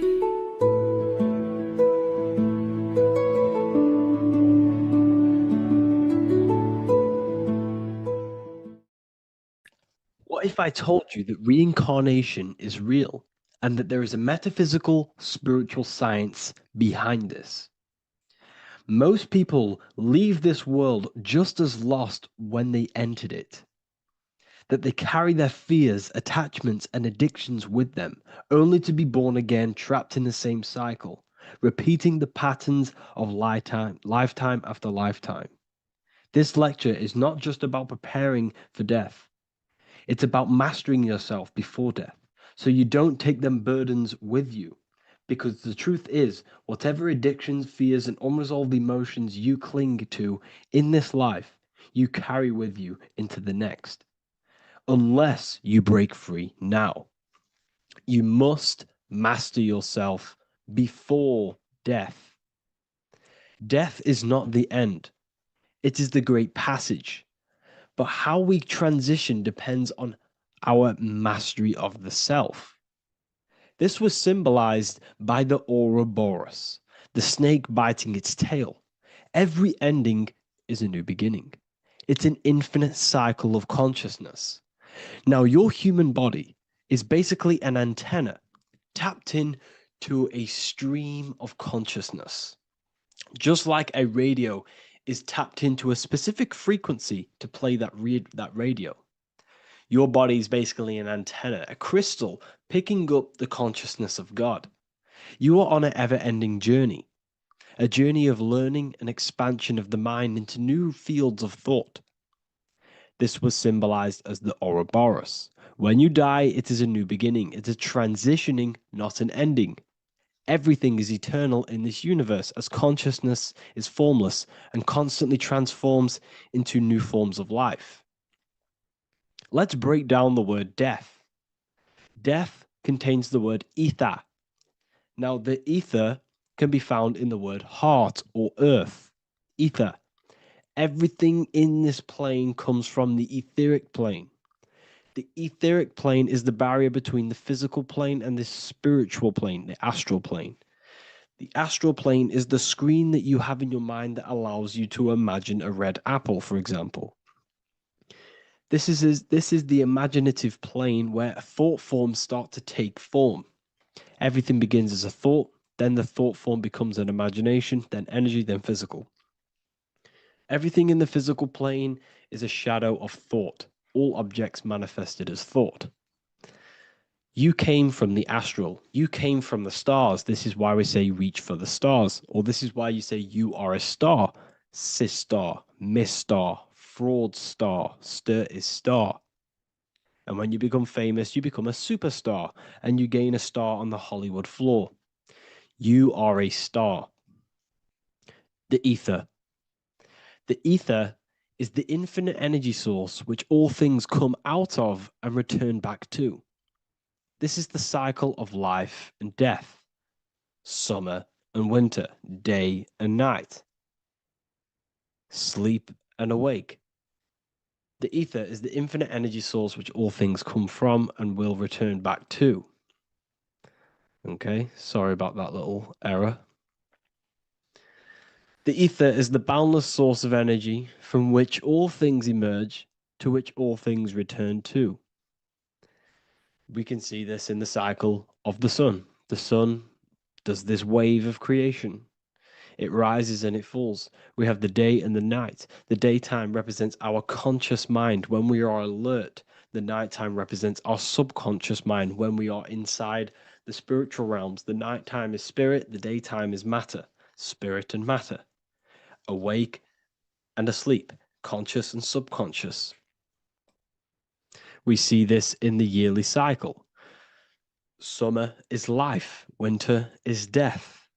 Spring is the morning, summer is midday, autumn is evening, winter is the night. Everything is a macro and a micro cycle of being born out of the ether and returning back from life and death. Life and death is manifested within the cycles of the sun and everything outside of you, as within, so without. This is why we say sleep is the cousin of death. The macrocosm is death, the microcosm is sleep. Every time you go to sleep, you are essentially it's a miniature death. You're entering into spirit and then returning back into matter in the morning when the sun rises. Everything is a reflection of the macrocosm cycles. Preparation for death. The first thing we must do in order to prepare for death, for life after death, in order to stop being reincarnated in this cycle of materialism, in order to progress as a soul, because remember, you are a soul in a body.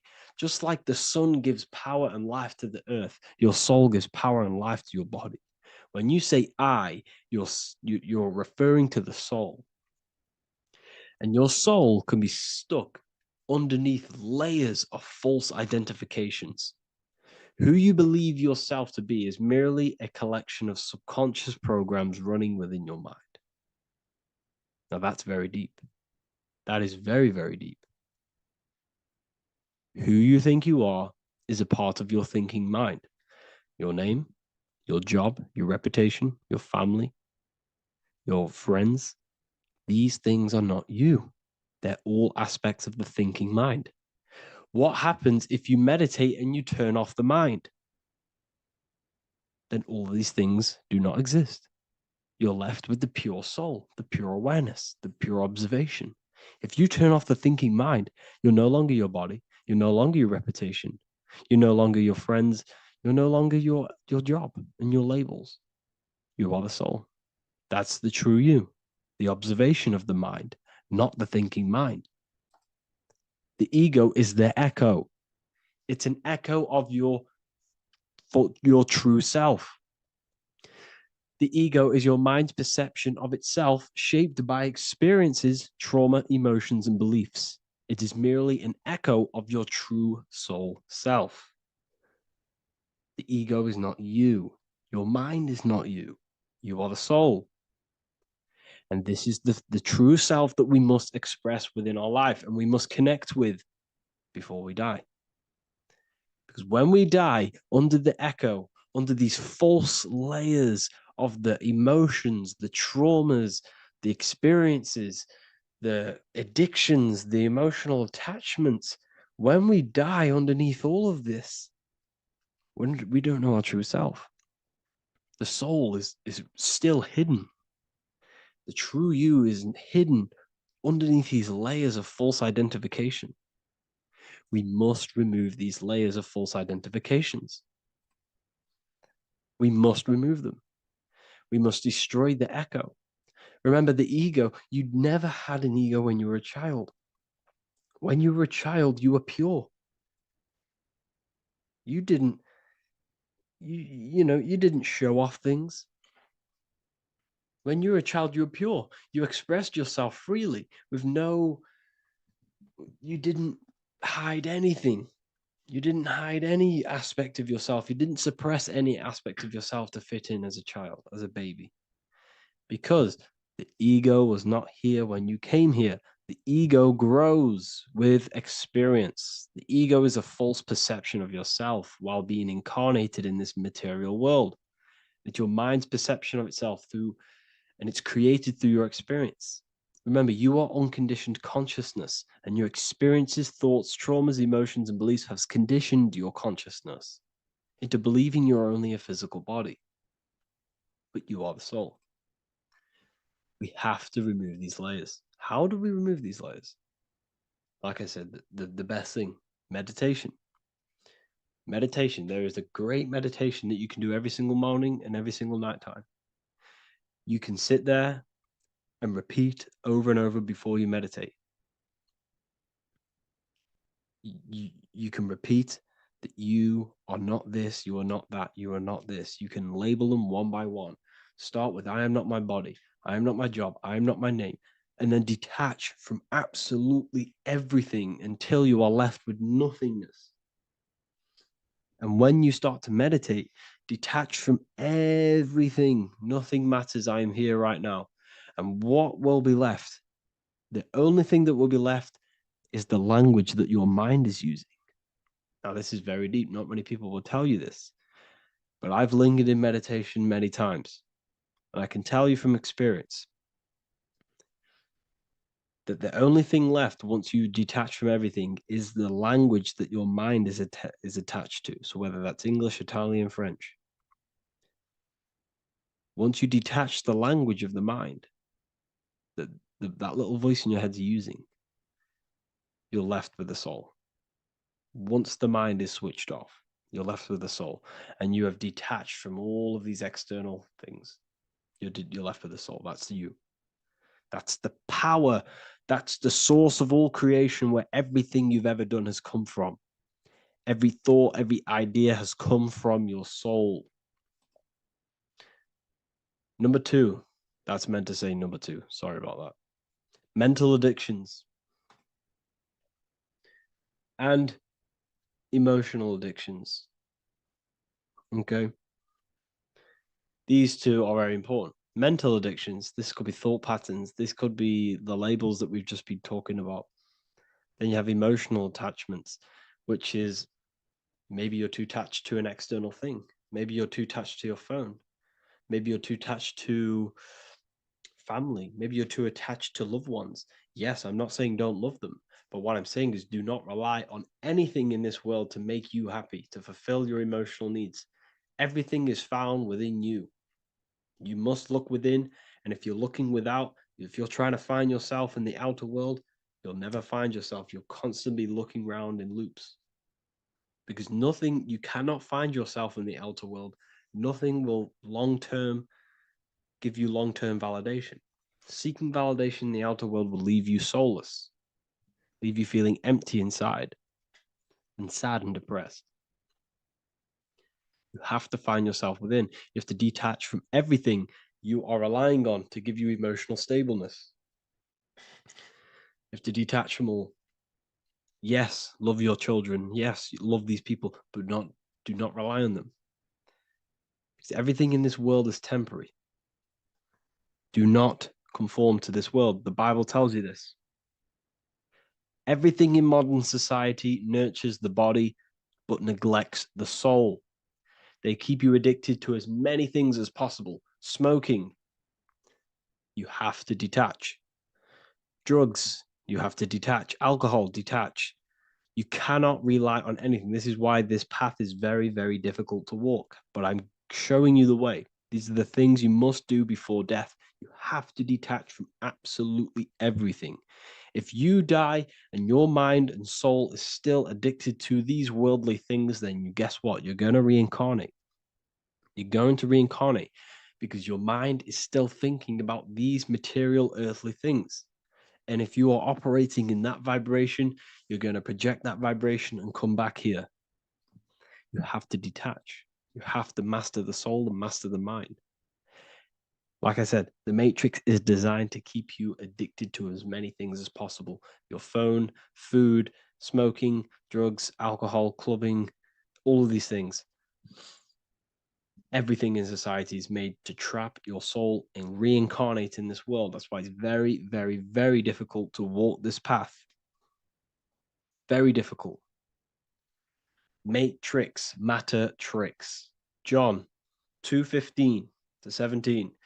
Do not love this world, nor the things it offers you. For when you love the world, you will lose God. Do not love this world, nor the things it offers you. Do not conform to the pattern of this world, but be transformed by the renewing of your mind. Great quote.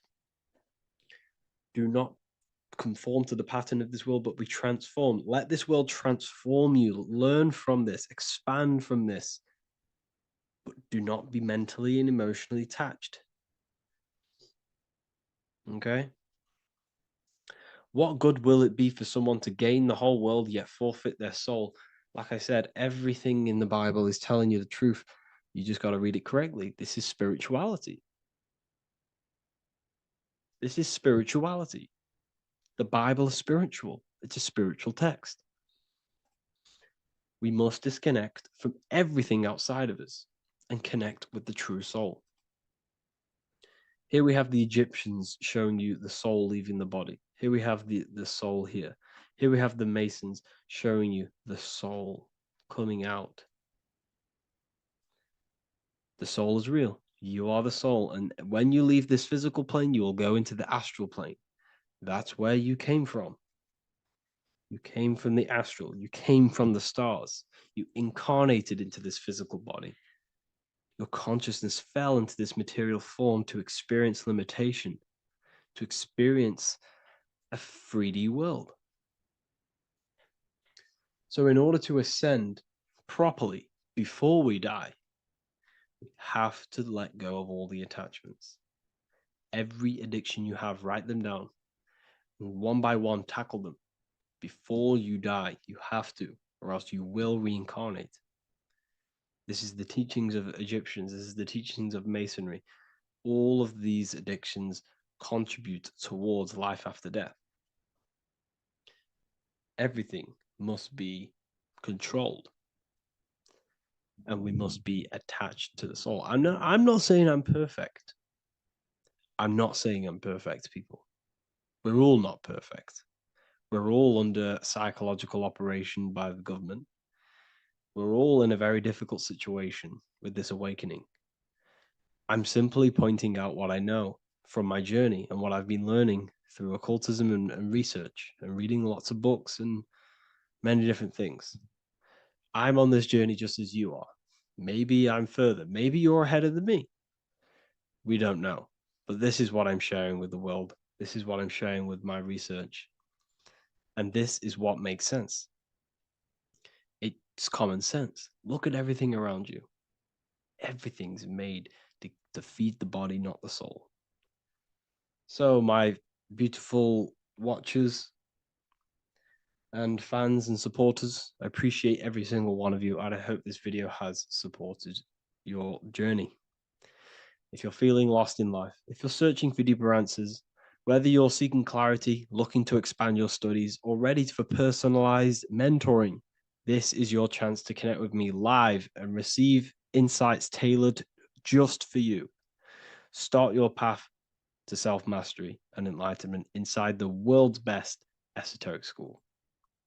Your journey starts now. Tap the link in the description if you want to join Ethereal University, or feel free to check out my books. I thank you all, and I really appreciate for 100,000 subscribers on YouTube. I love every single one of you. Make sure to drop a like, a comment, and subscribe to the channel if you're new. Let me know some ideas for, lectures, anything that you want to know. I can make lectures on them. Just drop it in the comments. I appreciate every single one of you. Take care.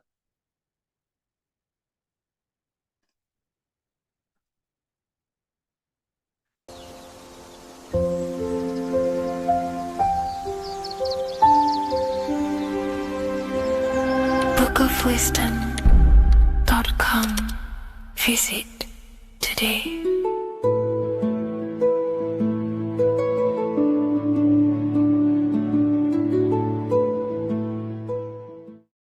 Six 666 is a code, and this code needs to be broken down to fully understand what 666 truly is. In an esoteric view of 666, it represents a state of consciousness, a way consciousness functions within the individual. Now, if we look at the Bible in Revelations, it says that the mark of the beast, 666, is going to be placed on the right hand or on the forehead of an individual. The forehead symbolizes the mind, while the hand represents action or behavior. The forehead represents a belief or a mindset, a way consciousness functions. Therefore, the mark of the beast is not something external. It is actually a way consciousness functions within the individual. But the code reveals the darkest secret about 666. 666 is 3 sixes. The number 6 in esotericism and occultism represents the cube, because the cube has 6 sides. And the physical dimension, everything has 6 sides. Up, down, back,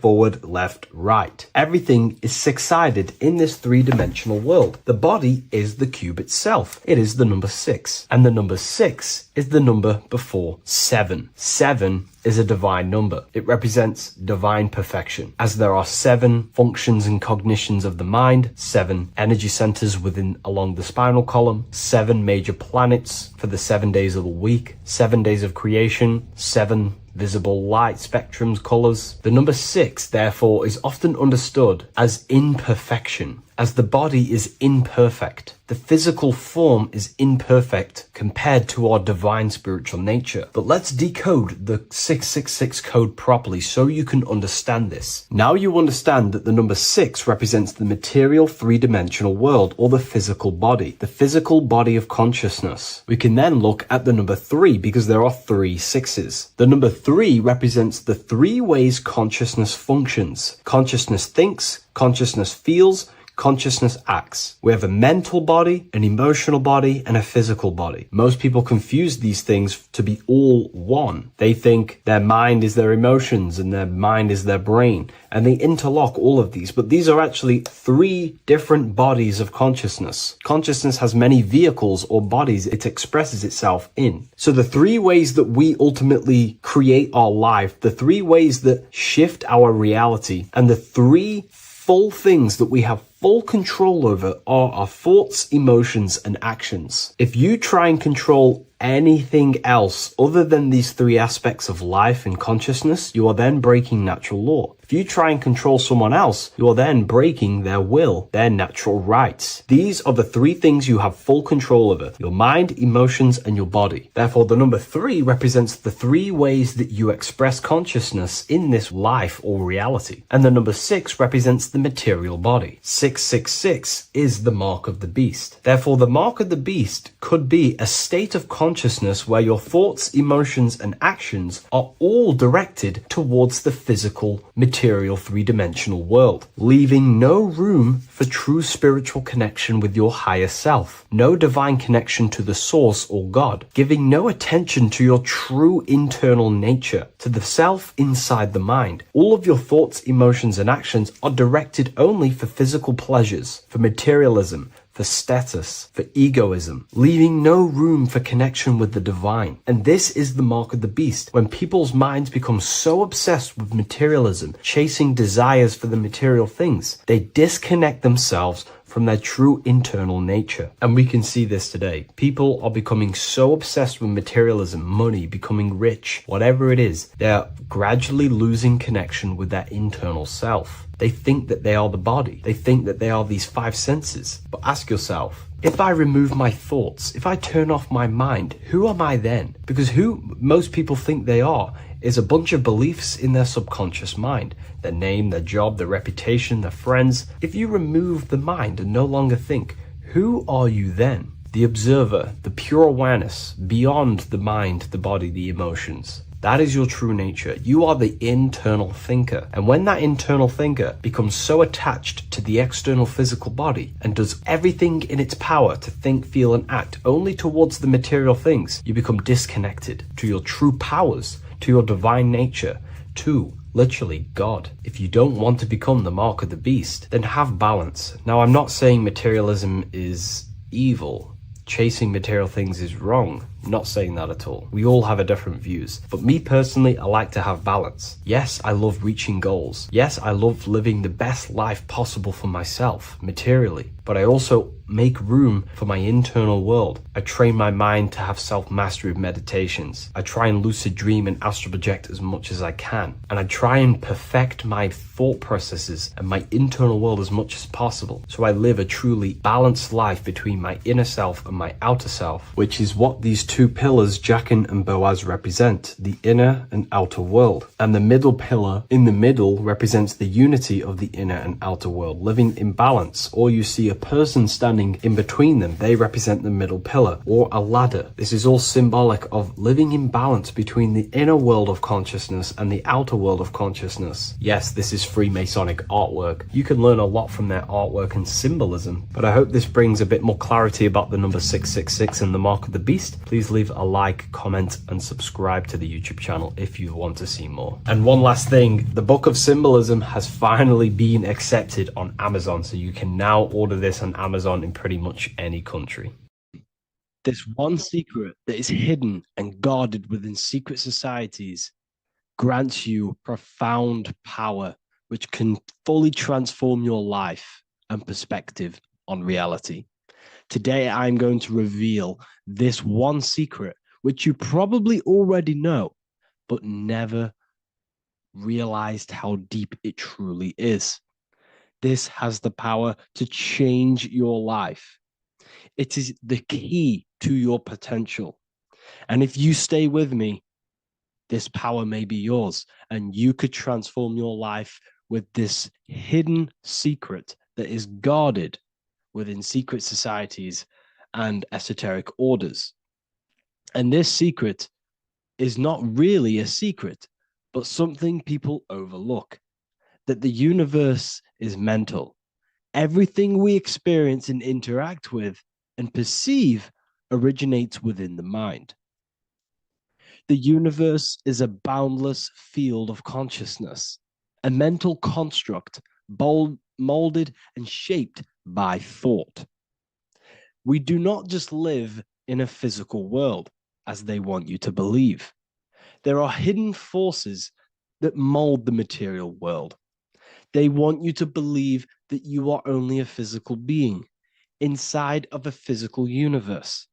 But this is completely wrong. You are the architecture of the universe. Your consciousness is the very fabric of reality, and you create your own universe.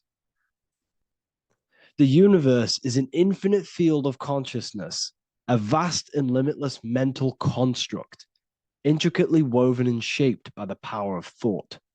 It is a dynamic and ever-evolving field where the interplay of awareness and attention gives form to existence. Within the boundless realm, every idea, perception, and belief contributes to the creation and transformation of reality itself. Each thought holds the power to transform reality. Your consciousness is the very fabric of reality. And this is shown in the symbol of the flower of life. The flower of life is a symbol. It symbolizes the interconnectedness of all existence, illustrating how every thought is not merely a fleeting moment, but a ripple that reverberates across every layer of reality.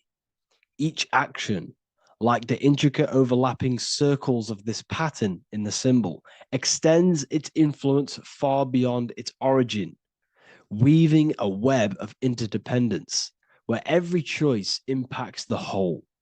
It serves as a profound reminder that everything is connected, bound by an unseen field of consciousness.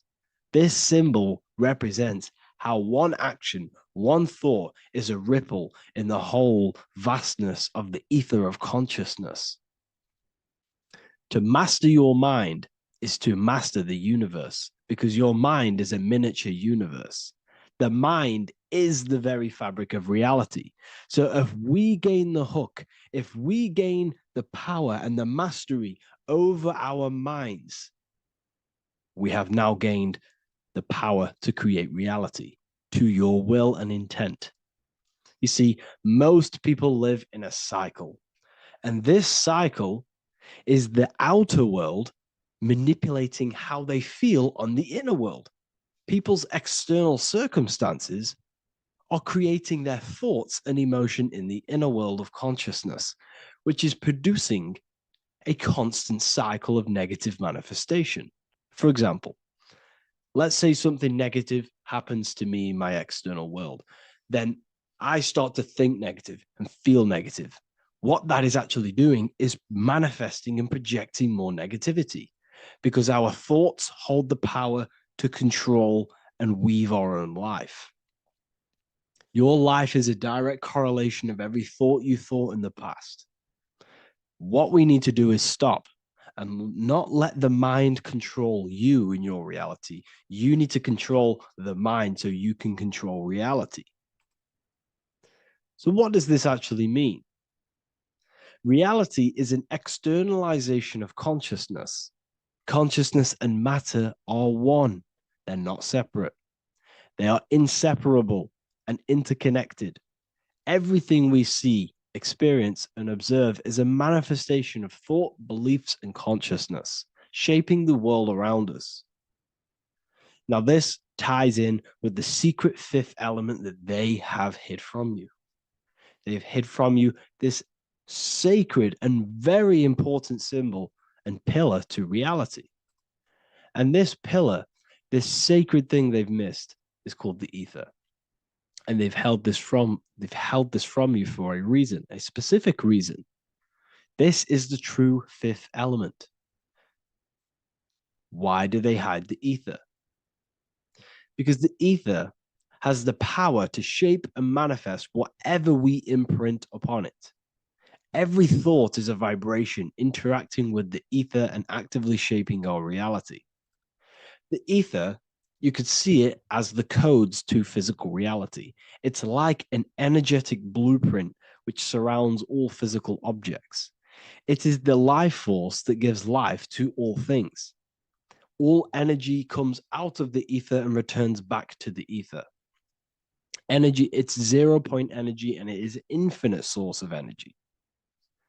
So this is why they hide the ether, because whatever our mind can imprint onto the ether, we can create into a reality. And we imprint the ether through thought and imagination. The mind holds the power. The mind is the very source of reality. The material realm is not separate from the mental realm. Rather, it is intricately shaped and influenced by it through the ether. This subtle, all-pervasive medium bridges thought and matter, allowing consciousness to mold and manifest the physical reality. To transform our lives, we must first transform our minds. True change begins within, as our thoughts, beliefs, and perceptions shape the reality we experience. By shifting our mindset, we unlock the power to reshape our world and recreate the life we desire. This is the power of the mind, and this is the power that's been hidden from you. We're not taught these things in schools for a reason, because they don't want us all to be conscious creators. Instead, they feed you your beliefs. They feed you your thoughts through the music, through the entertainment, through the movies, through the news. They're controlling your thoughts with this information. They're installing beliefs and information into your mind. So you are producing their reality. But this is what we need to stop. We need to take control. We need to stop consuming their music, their movies, their information, their news, because all of this is contributing towards your reality. They have the collective consciousness at the tip of their fingers. They do not create the world. We create the world by believing their beliefs and their thoughts and installing their information into our minds. You see, it's mind over matter, and most people live in matter over their mind. Most people let matter, the external circumstances, dictate their mind, when it should be the other way around. It should be mind over matter. This is the mental plane. This is the astral. This is the etheric. This is the physical. The mind holds power over the emotions, over the imagination, over the physical, and over our spirit. It holds power over everything. It's mind over matter. It's the mental body that we must transmute and change.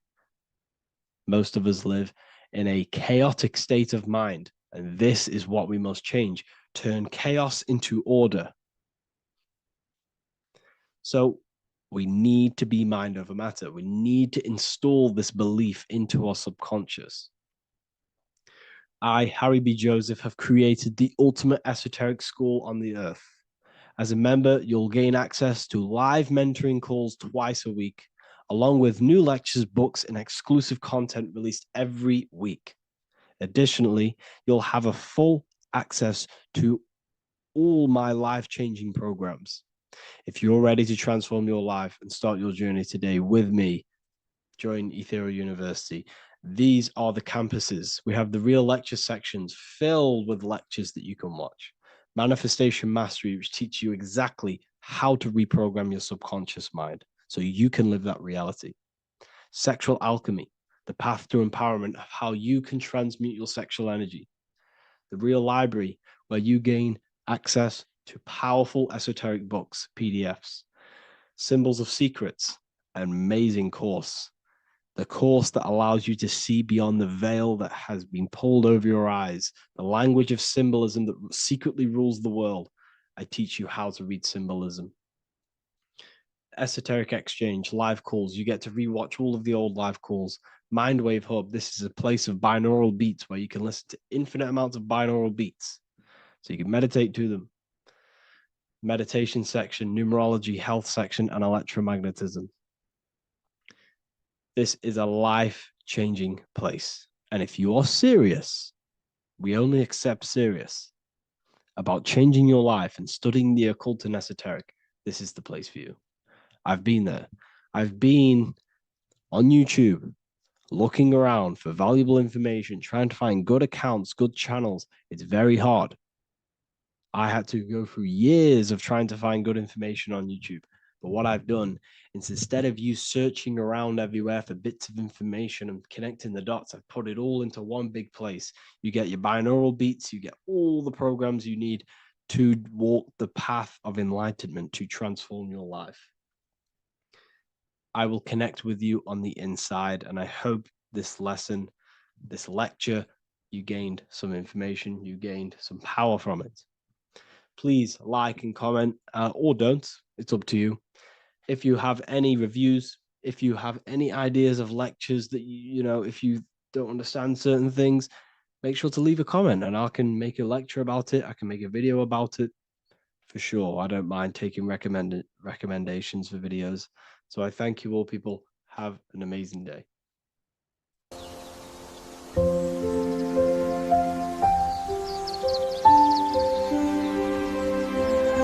bookofwisdom.com. Visit today.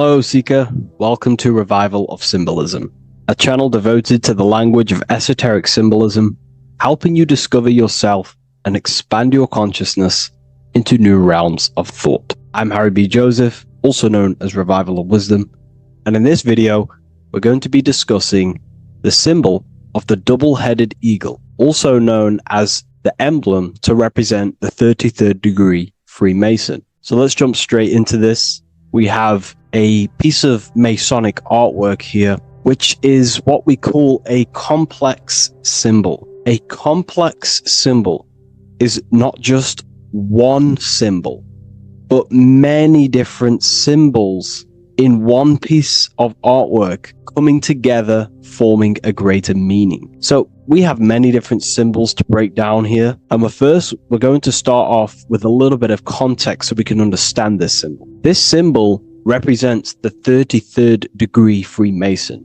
Once you reach the 33rd degree of the York Scottish Rite Mason system. So once you reach this level, this symbolism corresponds to that individual. So therefore, this piece of artwork is representing the consciousness, the mindset, the ways of thinking, the ways of viewing the world of the 33rd degree Mason. It represents the consciousness of the 33rd degree Mason. And this is what esoteric symbolism is about. Esoteric symbolism is symbols and emblems representing states of consciousness and teachings within the forces of consciousness. So let's jump straight into this. The first thing that I see when I look at this piece of symbolism is the double-headed eagle, okay? The double-headed eagle. What is this eagle doing? So the thing with symbolism is that symbolism trains the mind to think in a subconscious way. Now, what do I mean? You know, to the person who thinks in linear thought, straight line thought, A to B thought, they see an eagle. They see a piece of artwork. They just see a piece of artwork with no meaning. But to the person who is trained in the occult, these symbols are representing thought vibrations. One example would be in occult symbolism, what we're meant to do. These symbols represent thought forms in the mental plane, within the mind of the individual. Instead of me just giving you the answers, in the occult, they give you symbols. And what you're meant to do is look at these symbols, stare at these symbols, and see what kind of thought arises in your mind, and follow the chain of thought. This is how you unlock deeper levels of symbolism. This is what we call the chain of thought. Now, what do I mean by the chain of thought? If I look at the eagle, I see an eagle on a basic level thought. But then that thought leads to another connection, because this is how thought works. Whatever the character of the thought we think is, or whatever the vibration of that thought, for example, the character of the thought right now would be an eagle, then that leads to another thought. For example, flying. Then flying is connected like a chain to another thought, higher perspective. So we follow the chain of thoughts until we unlock the deeper levels of the meaning of the symbol. And this is what the occult seeks to do. Symbols make and force the individual to go inward. You look at the symbol, it's not a direct meaning, but you have to go inward and start to think and follow the chain of thought that this symbol is connected to until you find its deeper meaning that relates to the individual, to you, to a teaching or a force of consciousness or a state of consciousness. Okay? It's very difficult to explain in words because symbols transcend the barrier of words. Okay? So what we're looking at here is a eagle. And what does the eagle do? Well, the eagle has the ability to fly above the earth. It looks down upon the earth. In allegory and metaphor, this represents a higher perspective of reality, a higher perspective of the world, of the self. So this is representing the consciousness of the 33rd degree Mason. They have a higher perspective of themselves. Why? Because they studied the mysteries. They've studied the Kabbalah. They understand consciousness. They understand the human psyche. They understand the origins of consciousness, the forces of consciousness. They understand how the material world is created through the forces of consciousness. So the eagle represents higher perspective because it can fly above the earth. And here you have the earth, this circle here, this sphere. So it's flying above, symbolizing a higher perspective of reality, a higher perspective of the physical world, the physical body, and the self. Because ultimately, this is what it's about. Freemasonry is about, of course, self-mastery, building a better self. That's what the craft is. But it's ultimately trying to figure out the mysteries of consciousness itself and the origins of reality. We gain this insight through Kabbalah, the study of the Kabbalah tree. So let's not get off track here. So the eagle ultimately represents a higher perspective of reality because it can fly. On a deeper level, it also represents the astral body because the astral body can fly above the material plane. It has no connection, no limitation to the physical plane. It does have a connection to the physical plane because all of the dimensions, the mental, the astral, the etheric, the physical, are all interwoven to each other. However, it also represents the activation of the light body, hence why we see this light rays around it. But that's a bit too deep for now. Let's go a little bit deeper into about the basics of this symbol. If you look at this eagle here, this eagle's looking backwards, and this eagle's looking forward. So this is forward and backwards. This is symbolizing time. So we have an eagle looking into the past and an eagle looking into the future. This is called the mastery of time. This is how you master time. You have a crown in the middle of these two heads. A crown. A crown is something worn by royalty, and royalty has a lot of power. So this is symbolizing personal power and mastery. How do you gain your personal power and mastery over time, over the past and future? Well, it's very simple. In order to master time and master your future and master your past, you have to look at the forces in your past that have led you to this very moment. Here we have a triangle which represents the number 3. Remember, in this middle, which is the present. So you have to look into the past to see what thought, emotion, action, the number 3, the 3 expressions of consciousness. Consciousness expresses itself through thinking, feeling, and acting. That's how consciousness manifests itself in 3 different ways.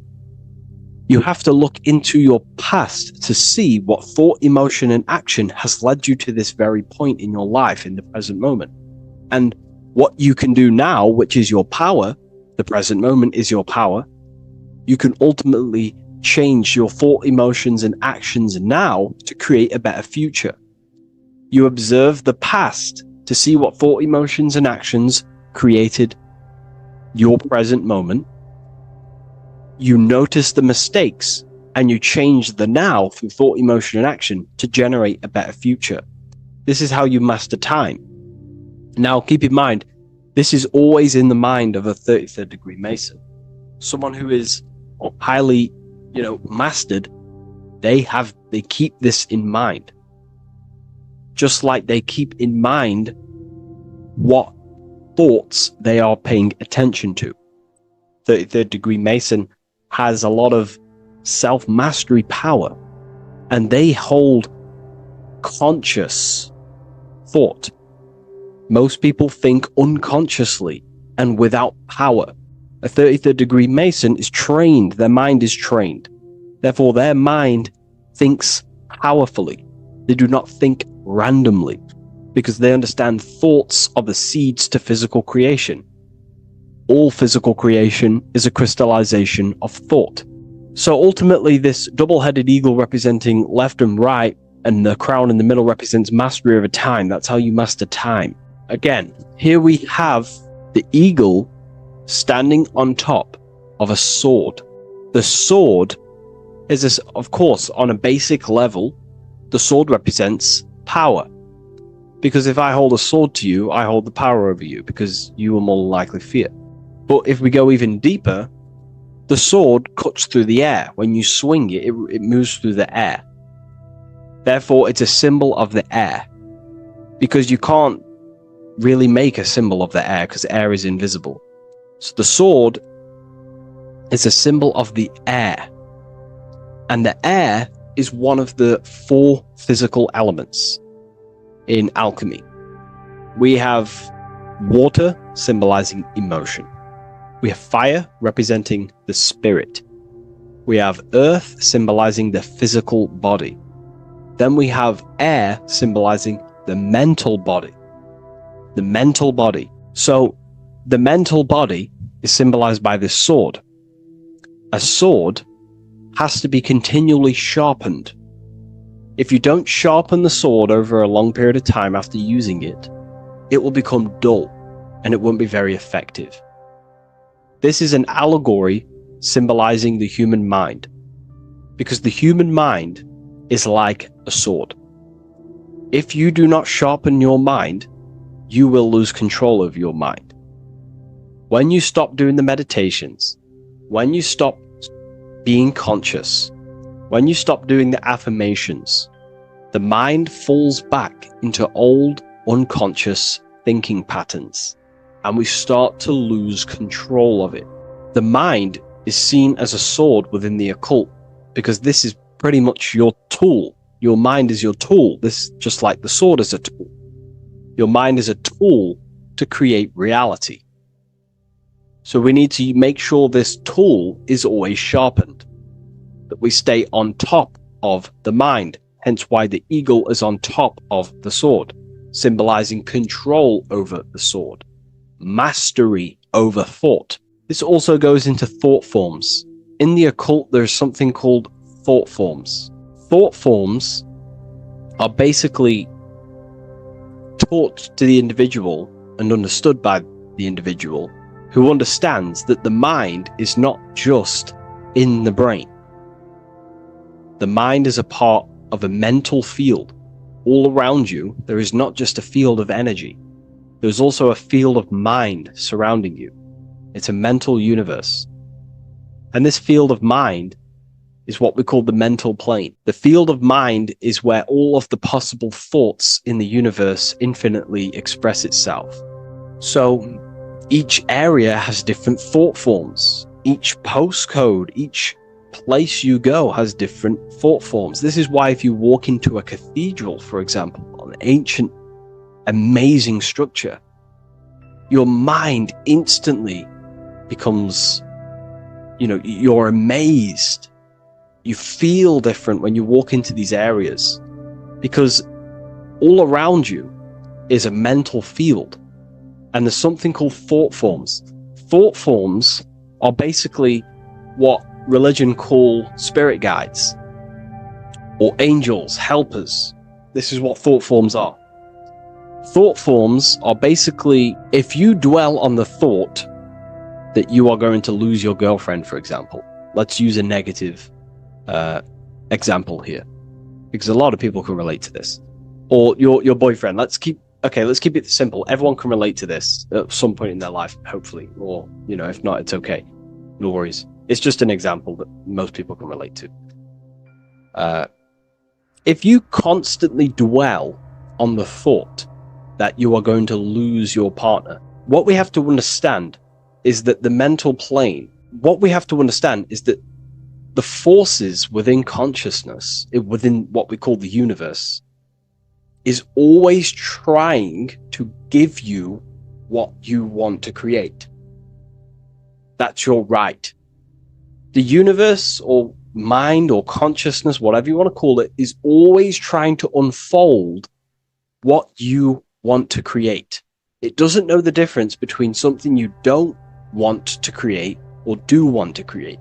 Whatever you think about is ultimately what this power of consciousness or the universe will try and manifest.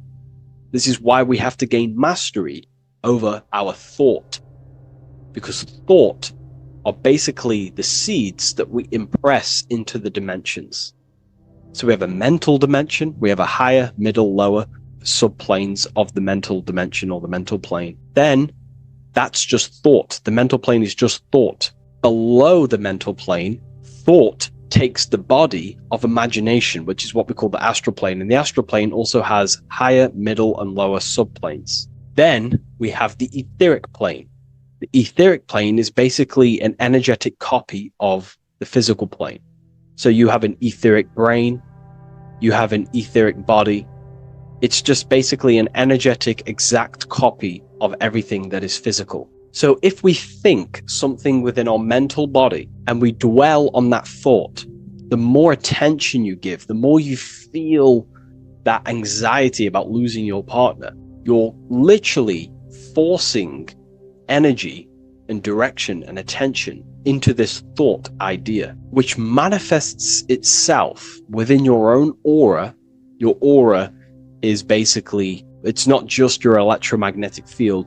Your aura has many different levels. It has a physical level, it has an etheric level, an astral level, and a mental level, layer. So it has a layer for each one of these bodies.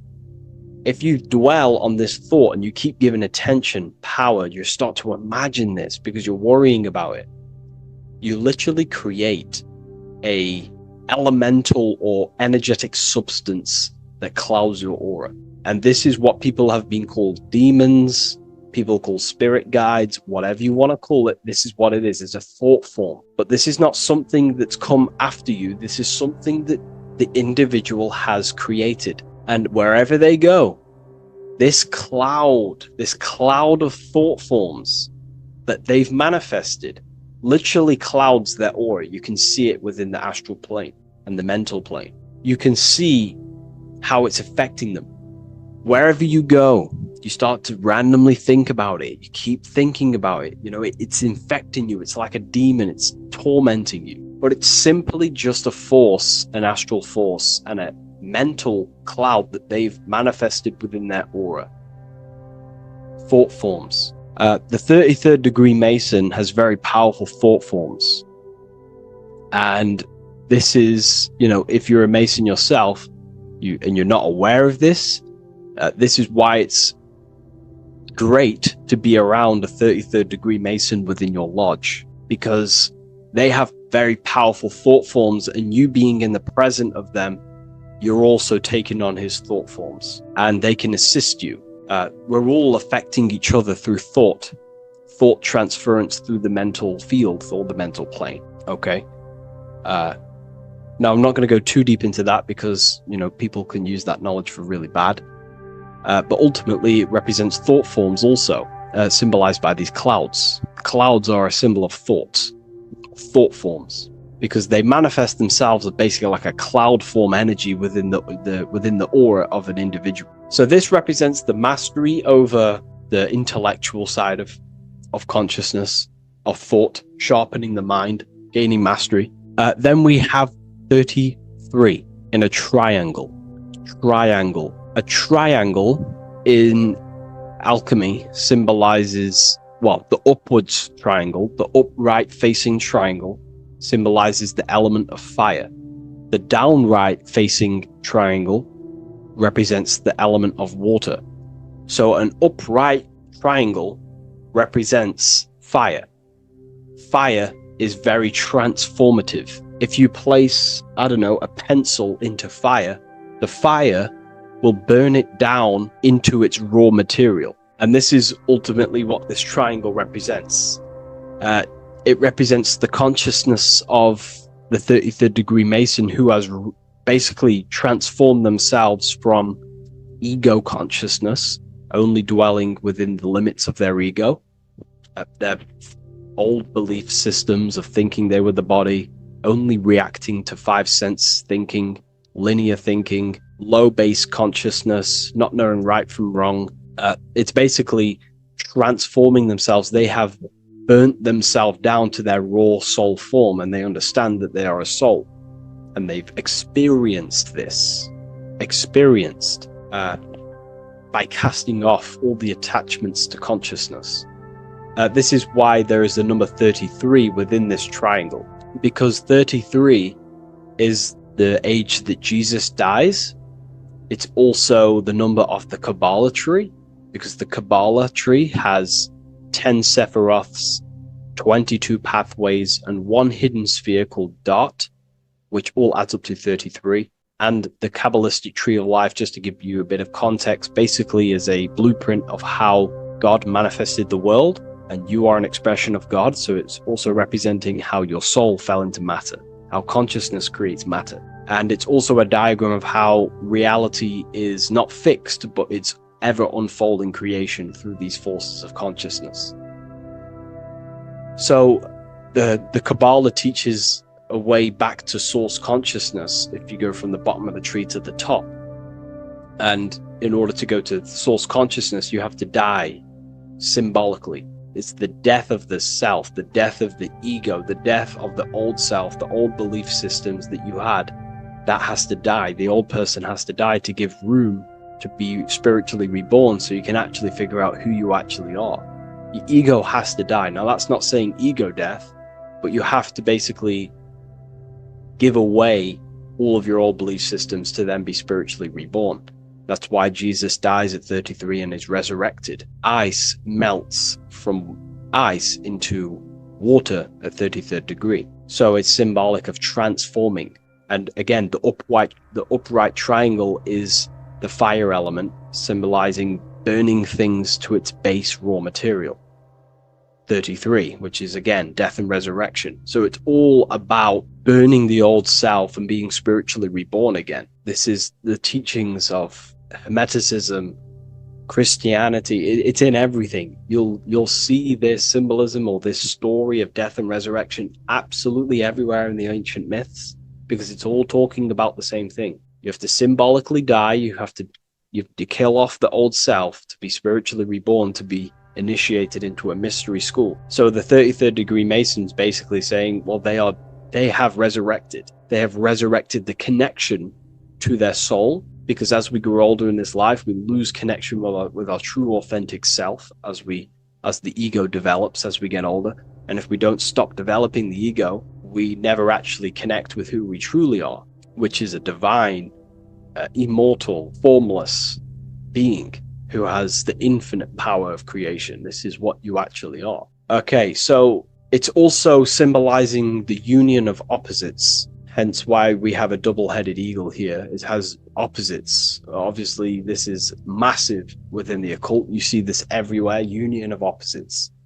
Okay, so union of opposites goes from, basic teachings to the most advanced teachings that most minds are not ready for. Union of opposites is on a basic level, is union of the mind and the heart, going from mind consciousness, which is basically ego, the lower self. That's not to say the mind isn't powerful, but that is the house of the lower self. The ego. It's the house of the ego. So we have to learn how to use the mind for what its proper use. The mind's proper use is for the soul to create. However, we're not taught this in school, so we've basically developed a false personality within our minds, and our minds have become a vessel for a false identity. So what we need to do is integrate the heart, which is the soul self, the true self, with the true powers of the mind. And the mind is basically a powerhouse of creation, infinite possibility. And that's the mind's true usage is for creation, not a false identity. So it's about integrating the mind and heart. It's also symbolizing a balanced mind, and we do this by aligning the left and right hemispheres of the brain, which help you perceive reality for what it truly is. Because the two double-headed eagles, they're joined together, so it's union of opposites. So it's about reintegrating the female and male aspects of self, such as the left and right hemispheres of the brain, the mind and the heart, all working as one system. When we align the left and right brain, we see reality for what it truly is. Now, what do I mean? Most 90% of people, I'm not putting anyone down. If you relate with this, it's fine. We're all here to work on ourselves. I'm not putting anyone down. people with a left hemisphere dominated view on reality see things as a very logical. They see reality logically, basically. Now, what do I mean? They see things as this is science, that's mathematics, that's religion, that's metaphysics. They're all separate and divided because that's what the left hemisphere does. The left hemisphere basically dissects everything down. The way the brain works is truly magical.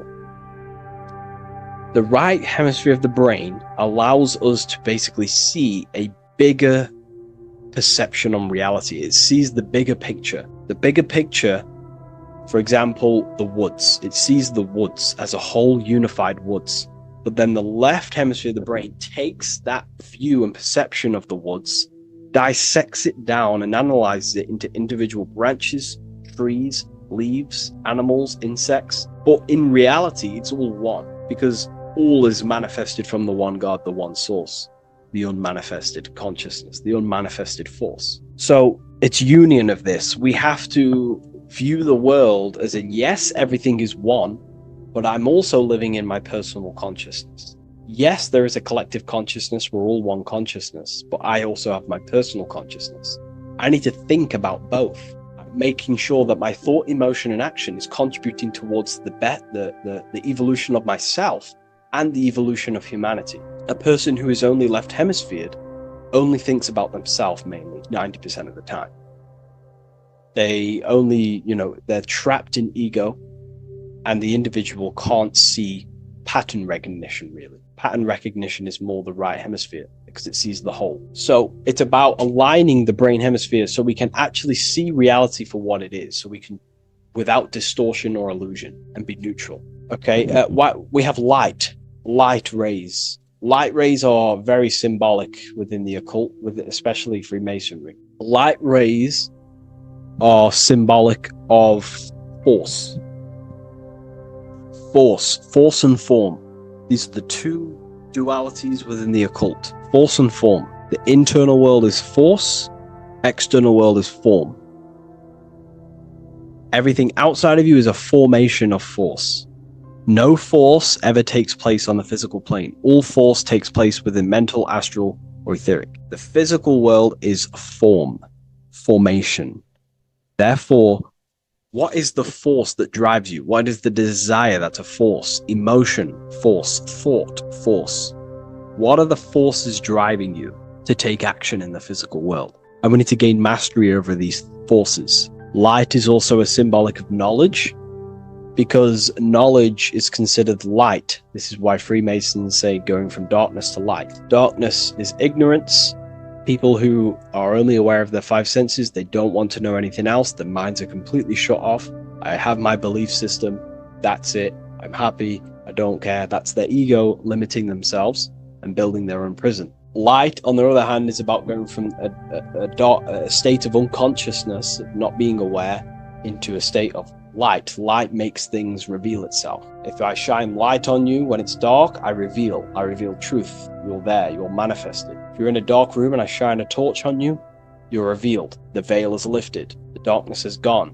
So this is symbolic of light revealing higher truths to yourself as you walk the path of self-realization and gnosis. So light is symbolic of this also. They have high amounts of intelligence, a 33rd degree Mason. They have a lot of light. They have a lot of knowledge. They've researched a lot of things.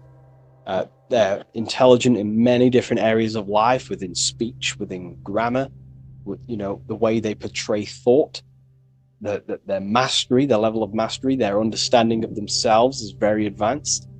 They also know a lot about physiology, about the brain, about the body, life, consciousness, astrology. They know a lot. They have a lot of light. 33rd degree Mason. Me, myself, I'm not a part of Freemasonry, and if I ever do become a part of Freemasonry or any order, I will openly share it to all of you. This information has come from following the chains of thought through self-study and self-realization, and studying Freemasonry from an external view. You can gain a lot of insight just by studying symbolism itself. Masonry is about being a builder. That's what the word mason is. Mason is about building. The word mason means builder, and it's about building the self. We're all building either our prison of our soul, or we're building our freedom of our soul. Every single one of you. Every time you reject something that you are, if you reject if you did something wrong and you reject you being wrong, someone tells you are wrong, but you reject that, or they try to give you a piece of information and you reject it, you're building your mind's prison, stone by stone. But the person who has an open mind to all things is freeing their mind, freeing their soul. So we're all builders of our soul, and we're all builders of reality also. And we're all building Earth. This is the building project is Earth. We're all contributing towards it through our thoughts, emotions, and actions. These are our God-gifted powers: thought, emotion, action. These are our rights to operate in the world. These are your buttons to control the character in the game.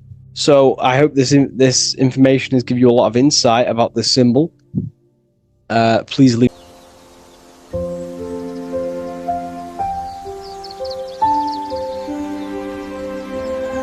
bookofwisdom.com. Visit today.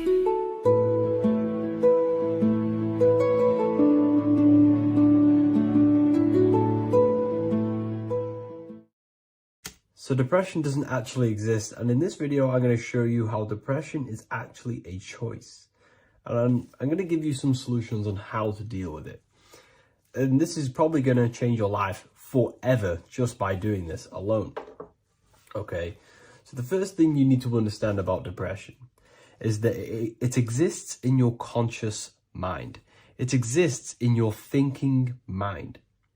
So what is inside your thinking mind? You have your body, your name, your reputation, your trauma, your memories, your family, your worries, your interests, your bills, your passion, dislikes, goals, right? Most people identify their lives with this. They identify their lives with their thinking mind. They think they're their name, their job, their reputation, their memories. But this is not who you actually are. Who you actually are is the observer of that. What happens if you stop thinking? What is left? You're left with unconditioned consciousness. You're left with the self, which is what we refer to as I. We are the consciousness, not the thinking consciousness. You are not these labels. You are not your thoughts. You are not your job, your name, your reputation. Okay? And the reason why I'm telling you this is because it's very important, is that we are something beyond this body, beyond this name, beyond our thoughts. We are the consciousness. So depression exists inside of the thinking mind, the conscious mind. Okay? So if you want to get rid of depression, you must learn how to escape the thinking mind. And not only just escape, but that's step one. In meditation, you do meditations, right? We sit still and we have to learn how to control the mind and turn off the thoughts. And when we turn off the thoughts, depression goes out the window because there's no thought present in your mental field of consciousness to be depressed. Okay? You must understand, who is the one suffering from the negative thoughts? Who is the one suffering? Your mind is not suffering because the mind is producing the thoughts. Your body's not suffering from the negative thoughts. You are suffering. And who is you? You are a soul. You are that feeling. You are that person beyond the thoughts, beyond the feelings, beyond that. You are the one experiencing. You are that. Meditation gives us the ability to turn off the thinking mind. This allows us to escape our thoughts. Okay? And it gives us, over a long period of time after meditation, you'll be able to turn this switch. And this switch will be able to turn off your thoughts. And by doing this, we will be able to control our conscious mind directly by the hand. So when you notice yourself gaining them negative thoughts, we can then turn off the switch of turning off the conscious mind. and rising to our authentic self and knowing the thoughts are just illusions. Now, let me tell you something that's very powerful. Most of your thoughts are coming from beliefs. Most of your feelings are coming from beliefs. So if you have a feeling of lack, this is coming from a belief that you don't have much. If you are feeling alone, this is coming from a belief that you are alone. So what we must do is restructure ourselves. We must restructure the subconscious mind. And we do this in many different ways. We can do this with meditation. We can do this with visualization, visualizing our desired reality as if we are living it. We can do this with affirmation. Now, a lot of people think, oh, I'm trying to speak something into existence with affirmation. No, you're not using vibration to try and change reality with what a lot of these new age people will teach you. Vibration, your words will not have much an impact on reality. That's the truth. But what they do have an impact on is reprogramming and recrafting and refining your mind. If you repeat, I am wealthy all day long, your subconscious mind, that word will be lingering inside your subconscious, and you will start to mold that into your conscious. You'll start to be consciously thinking about this.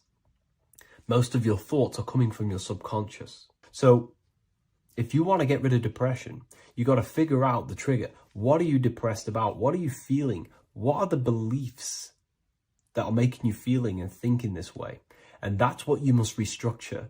You must restructure your subconscious mind through visualization, meditation, and affirmation. You do these all the time. You do these every single day, and you will slowly, if not surely, restructure your subconscious mind. While by doing the practice of meditation, you'll gain the off switch as well. Sometimes depression comes from not living in your authentic self. You're not doing the things that your soul is telling you to do. We all know what we should be doing at all times. I don't care what you have on. We all know we should be doing something. We all know that we have there's a higher aspect of our mind that tells us, oh, we need to be doing this, but I'm actually sat here on my phone. Oh, I shouldn't be eating this, but I'm doing it anyway. There's always that higher voice. And that is the voice that has to be connected to. And when your body's not acting out the voice of the soul, then the soul becomes sadder, and suffers more and more and more. There has to be a connection between the soul, the mind, and the body. They have to work in unison. Okay? So I hope this video helps with depression, with whatever you're going through mentally. The Pope is supposedly opening 5 portals on Christmas Day. Now, I know this video is a bit late, but I'm going to be commenting on what I think this symbolism and this ritual truly means and what they are trying to do to society with this symbolic ritual. So the first thing we must understand is that everything these people do on a mass scale, all of these major events that they take place on, are all symbolic. They're all ritual. They all have purpose. Okay, so when we look at the locations of these 5 doors that are in Rome, we actually see the sigil of Lucifer when we connect the dots of all of the 5 door locations. This is the sigil of Lucifer. Lucifer is not what you think. Sigil of Lucifer represents the outline of the human brain and our visual perception field. Now, the human perception field is how our brain interacts with the external reality. Our external reality is not physical. The only thing that exists outside of you is pure energy, formless, vibrational energy and light. Your brain is an energy decelerator. Your brain decelerates this light, this energy, into a material reality or perception that you can interact with. You don't look into the external world. The energy, the light, enters the eye retinas, goes through the optic nerve, and travels to the back of the brain called the visual cortex. And the visual cortex is what shapes your visual screen.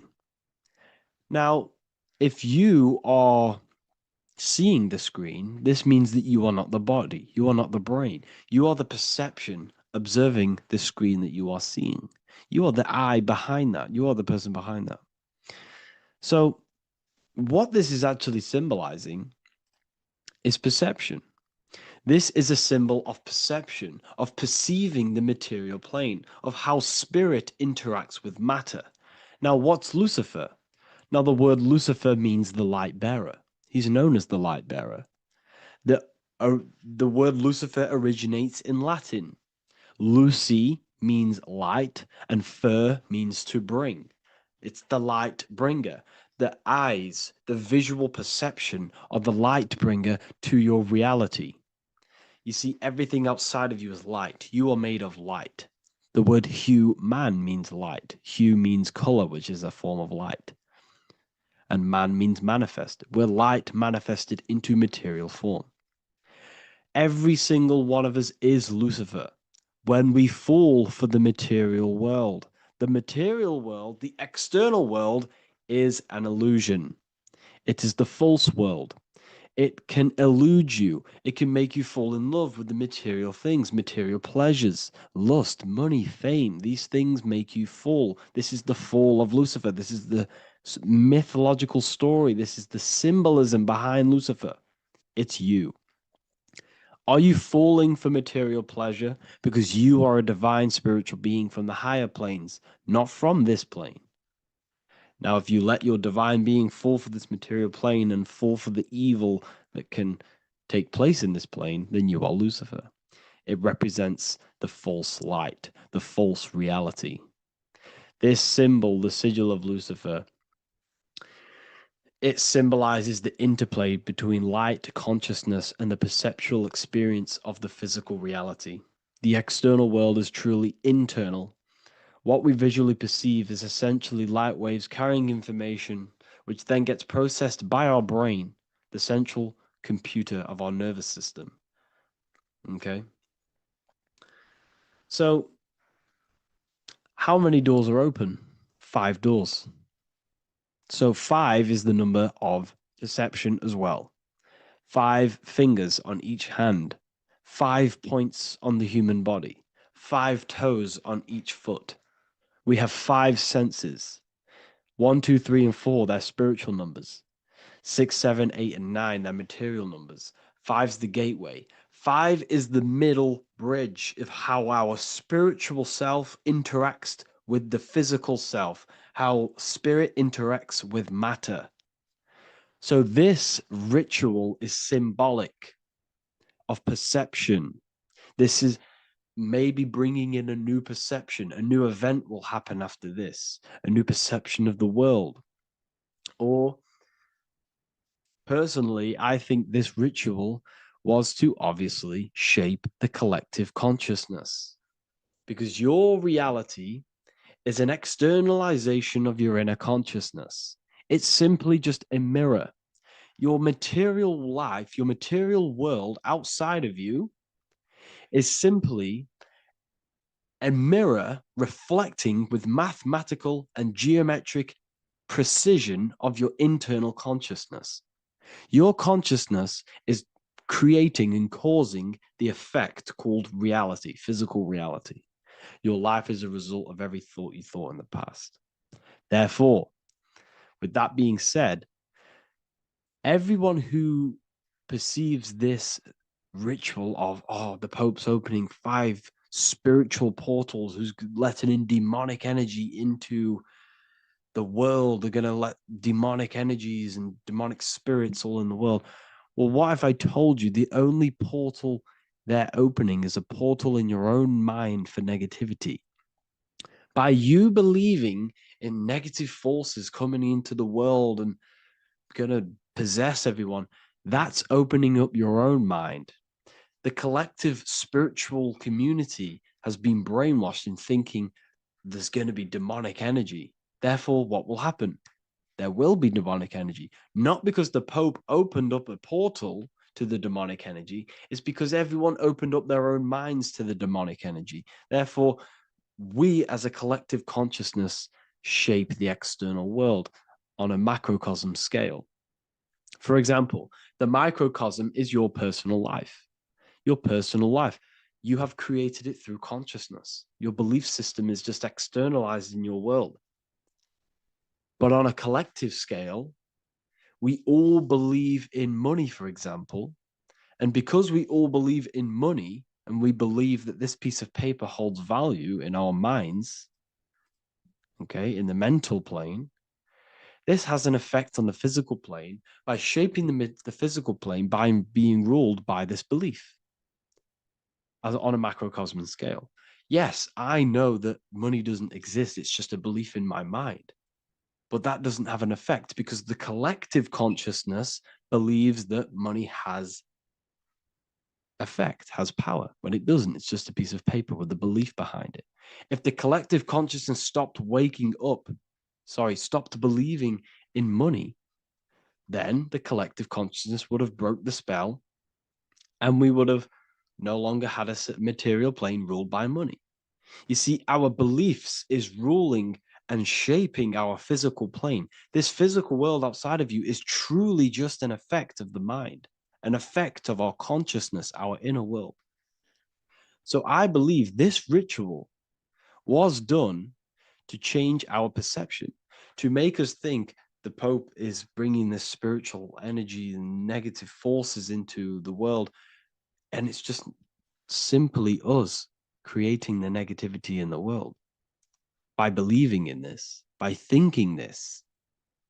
Remember, they have the power to send messages into millions of people's minds through media. And then messages are then believed, and that belief is shaping our world.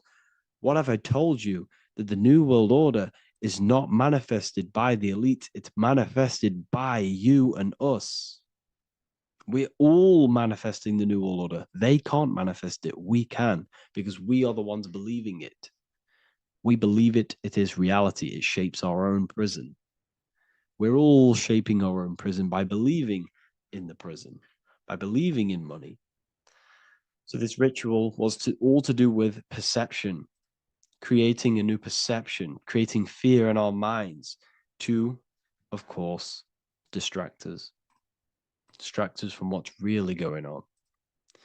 This is all a ritual to implant messages in your own mind. So I hope you all understand this video, and I hope you all gain some insight, and I'll see you inside the university.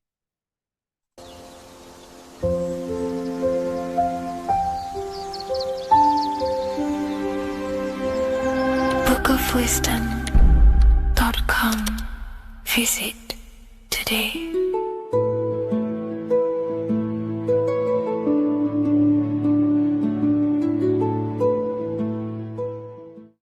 Creation demands destruction. Every time you release your sexual fluids, you're destroying a part of yourself to create an extension of yourself. For example, if you want to create a business, you have to destroy your time, attention, and energy in order to create the effect of the business. All creation demands some sort of sacrifice or destruction. This falls under the law of polarity in the universe. It's the same with your sexual fluids. Your sexual fluids, especially as a man, contains minerals, all the minerals in your body. It contains your vitality. It contains your DNA. It contains the blueprint of you, and it can create a whole new human being. You are literally playing with the power of creation if you are releasing your sexual fluids too much. Sexual fluids also extend beyond the physical plane. They contain astral forces because all physical creation is a mental creation. We live in a mental universe. Everything begins as a thought in the mind, then the thought takes the form and the body of imagination, which is an astral force. Imagination vibration turns into etheric emotional energy. Then the etheric emotional energy turns into the physical action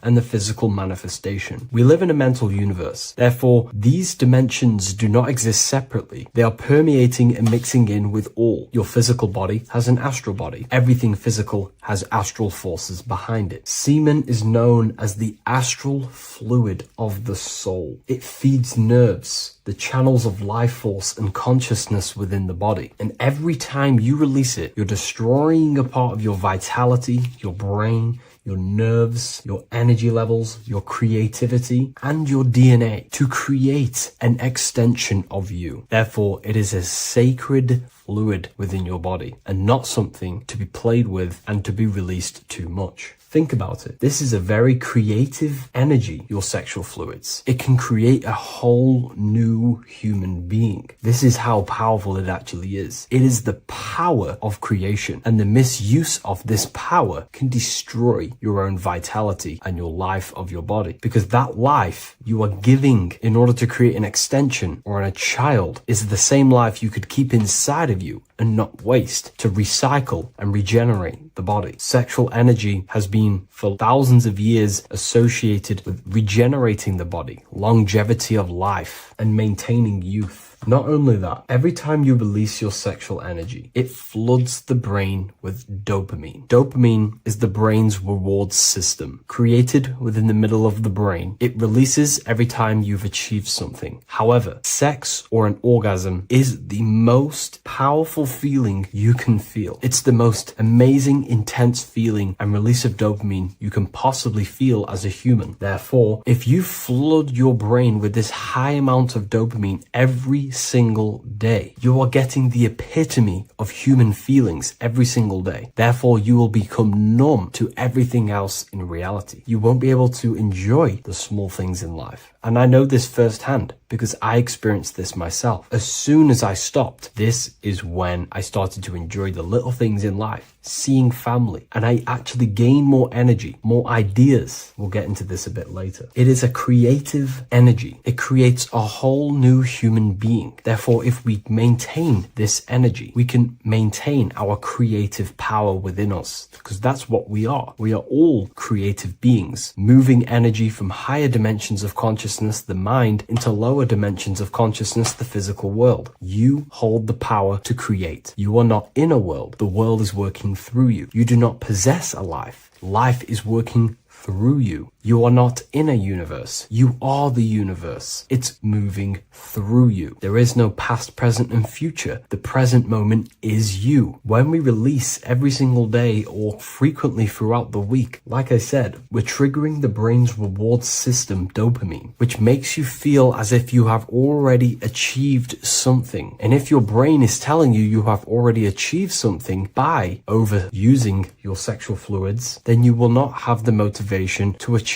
other things in your life. I know this firsthand. I became very lazy. I didn't want to work. I didn't want to do anything because subconsciously my brain felt as if I've already achieved. If we look at the symbol of the Baphomet, we notice the Baphomet has horns and a goat head. Now we look at the word horny. When you become sexually aroused, it's known as horny, which is the horns, representing the lower mind. The lower mind is the mind we use for our animal instincts. We have two parts of our mind. A higher mind, which is contained of higher thought, which chases spiritual things such as love, wisdom, knowledge, and God. Then we have a lower mind, which chases the things of the material world closely associated with the ego, chases validation, material gain, status, and physical sensation, physical pleasures. It is these physical pleasures that can keep you in an endless loop, making you feeling empty inside, because nothing material can ever satisfy our internal world. Nothing. You can achieve millions of dollars. You can achieve your dream house, your dream car, your dream watch. And if that is the only thing you are chasing, you will feel empty inside when you achieve it, because nothing of this material plane can satisfy you. Nothing of the lower mind can ever satisfy you. This is why we must sacrifice the lower mind and overcome the lower mind and the lower instincts. One thing I found amazing when I mastered my sexual urges and my lust is that my mind became a lot more clear. The thoughts and the time and the attention that I used in my mind to go towards lust, sex, and chasing these things was taking up a lot of mental space, time,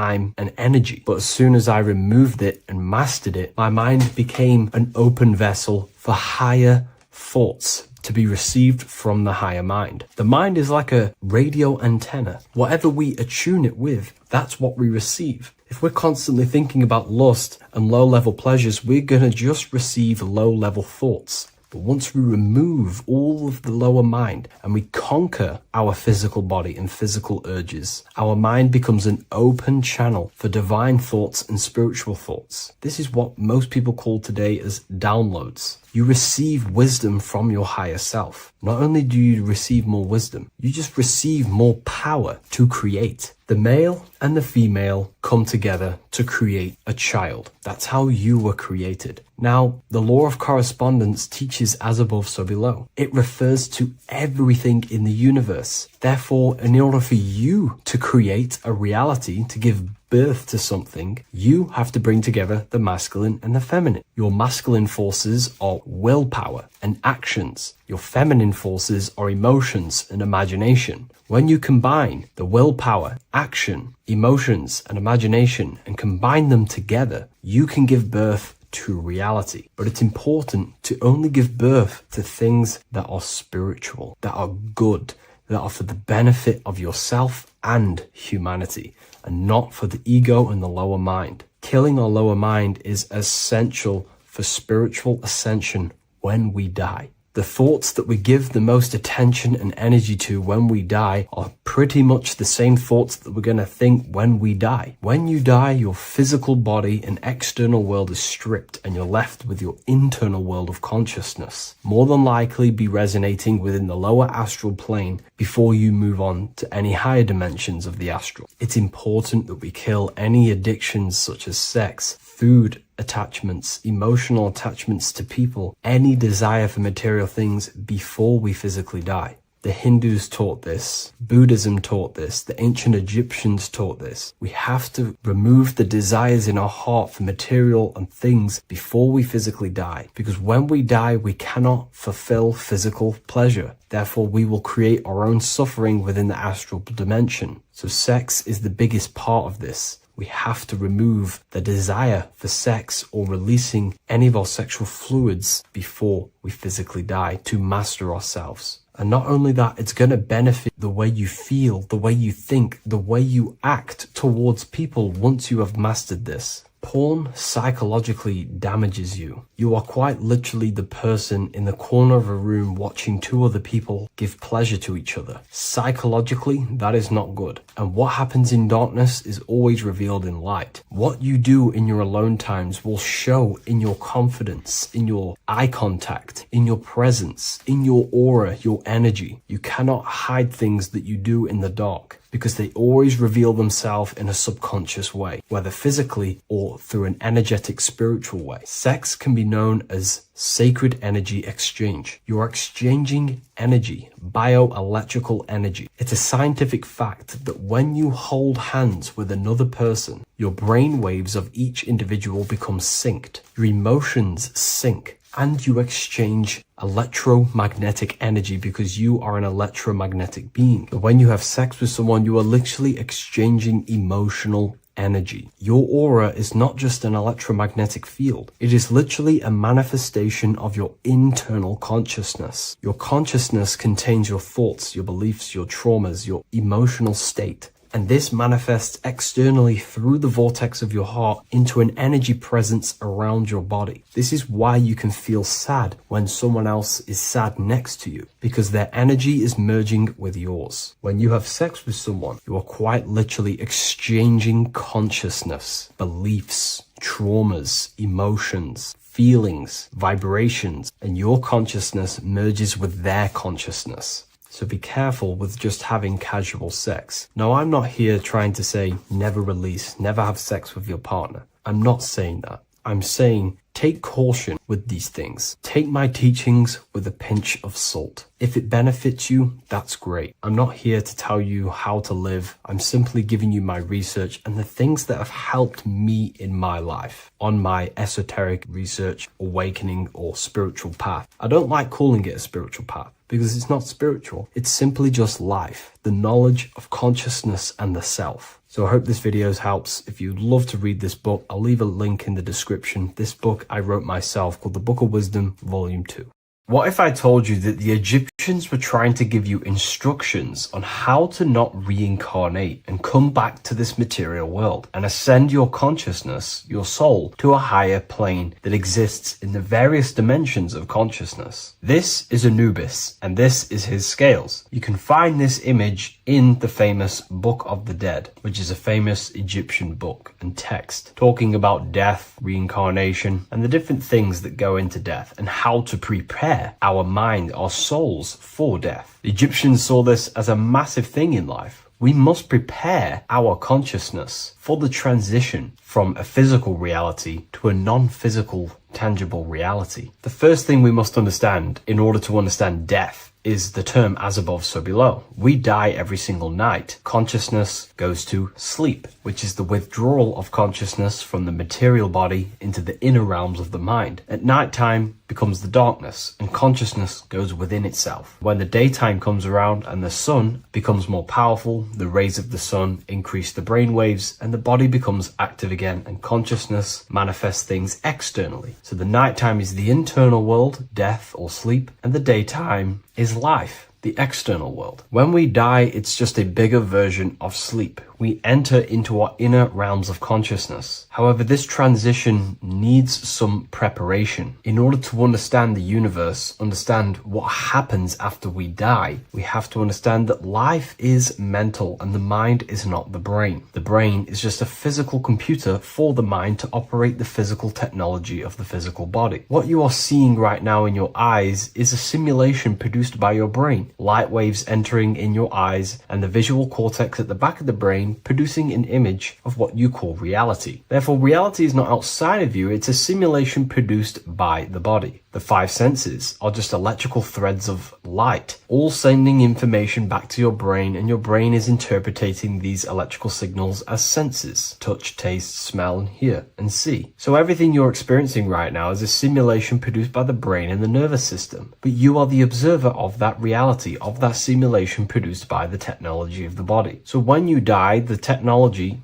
the simulation produced by the electrical system called the human body, is no longer running. Therefore, we don't actually leave anywhere, but the simulation stops running and we are dissolving one layer of ourself. So most people think they leave the body when they die, but we're not. We're simply just removing an aspect of ourself, a different dimension of ourself, and casting off that dimension, removing a veil or a layer. And we're seeing what is behind that layer. And what behind the layer of the physical reality is simply the world of imagination, the astral plane. At the moment of physical death, consciousness withdraws from the physical brain, yet the awareness does not cease. For a short period, the individual may experience a condition of peaceful unconsciousness, similar to deep sleep. Then, once the individual becomes conscious again after death, once the physical body, the etheric body, has fully been split up and consciousness is now operating in the astral plane. This is what the ancients called karma loka.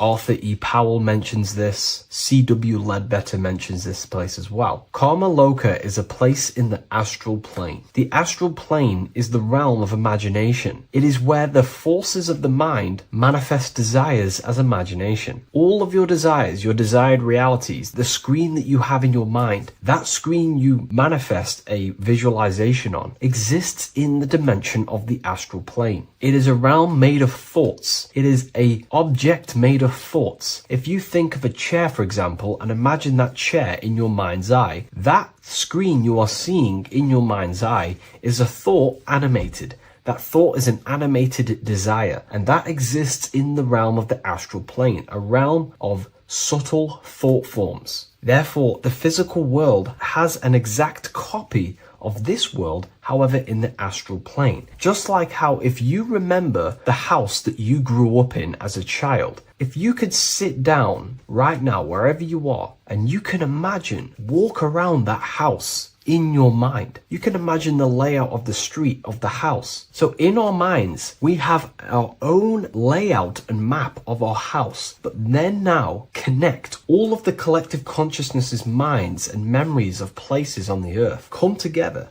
to create a collective astral plane, a world made of thought forms, but it's an exact copy of the material world. To go into a bit more detail, this would exist on the lower astral plane. On the lower astral plane, there is an exact copy of the earth, made of everyone's memories, imaginations, and things along them lines. Karma Loka is where the word karma comes from. This is the region of desire and emotion and imagination. This place is not a place of reward or punishment, but a state of consciousness corresponding to the emotional nature of the person who passed on, who transitioned from the physical to the astral. Your state of consciousness, the thoughts you think every day, the fears that you face every day, the belief systems you have in your mind every day, still is passed on from the physical into the astral. The astral plane, you will go into an astral plane that directly corresponds to your state of thought, just like a dream. In your dreams, you will see materializations of your fears, belief systems, and things going on in your subconscious mind. You will go into an environment and a landscape when you die in the astral plane that match your desires, habits, and your state of mind. If you believe in Jesus, you will go to a place where then thought forms manifest in the astral plane. If you believe in Buddha, you will go to a place where then thought forms manifest. That is the environment. It's mental. Reality is your level of realization. You are seeing through the lens of your mind, of your beliefs, and you see the world tinged with your belief systems. Karma Loka is a place where you balance out your desires, sensual cravings, ambitions, jealousies, fears, emotional fixations continue to assert themselves in your mind when you die. Yet because there is no physical instrument through which they may be gratified, they gradually burn themselves out. These desires start to be balanced out again, and your mind becomes more balanced. The more refined the individual in physical life, the shorter and gentler this stage becomes. The more desires you have for material things, sex, whatever it is, the longer it will take to balance out the forces in your mind in Karma Loka. Desires weaken through repetition without fulfillment. Emotional attachments lose their magnetic hold. The astral body sheds its lower layers. It's like you're stripping away aspects of yourself. When that last personal desire dissolves eventually in the astral plane, consciousness can no longer maintain cohesion in the astral vehicle. The astral body disintegrates naturally and awareness withdraws into the mental body. The mental body is what the Christians call heaven. The mental plane is heaven, the realm of creative thought forms, the realm of pure mind, pure thought. The mental plane, also called the Devachanic plane, is a realm of blissful, creative, luminous consciousness. The Devachanic plane is not an illusion, but subjective yet intensely real world, constructed by the individual's highest thoughts, ideas, loves, and aspirations. How does this link in with Anubis? Anubis is trying to give you instructions on how to prepare for life after death in this image. If we take a look at Anubis in this image, we have to understand this is symbolism. This is metaphorical. Anubis is known as the god of the underworld. He symbolizes the transition from awake to death. He is not a real god that you will meet when you die, but he represents the process of death, transitioning consciousness from physical to astral. He's giving you instructions in the Book of the Dead to make your heart as light as a feather, as this is a scale. So he represents death. Your heart needs to be as light and balanced as a feather. The heart is the emotional vehicle of consciousness, as I just explained that emotions are subjective to the astral plane or Karma Loka. We do not want a heavy heart before we die.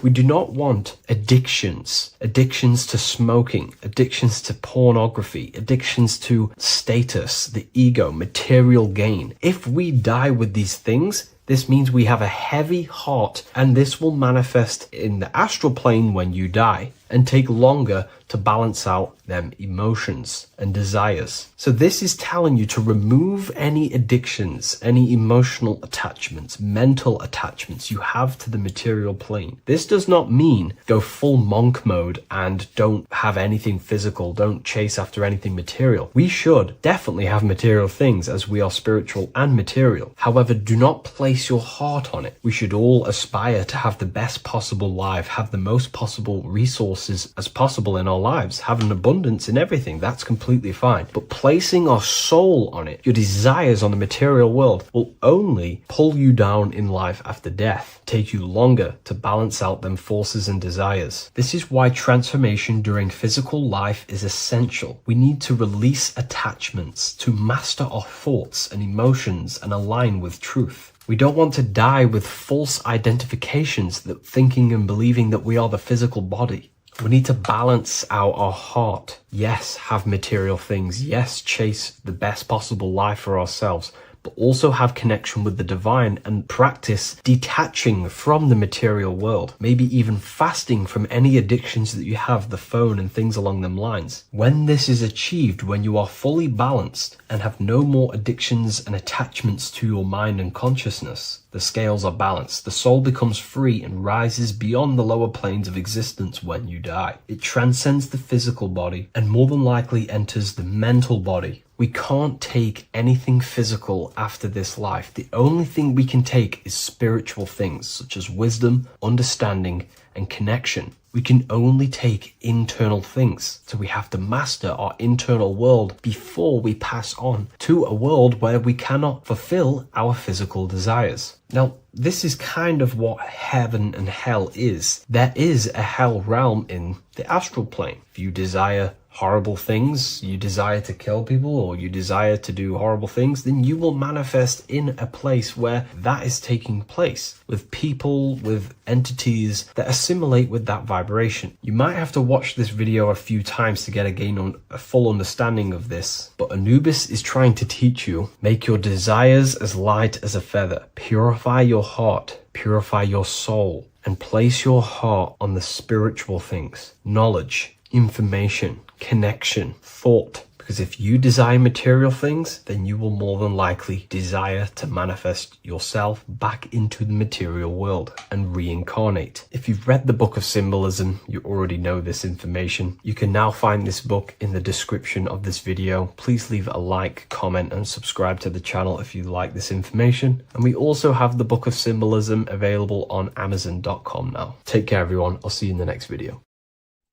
Today's topic is the binary code behind the universe. You will learn the fundamentals of the binary code, deeper understanding of reality, which will give you more of a connection to the universe, evidence supporting the existence of this code, and how to use the binary code to shape your reality. Now, this is an important one. We have 0 and 1. This is the binary code of the universe. It underlies everything. It is the source of all creation.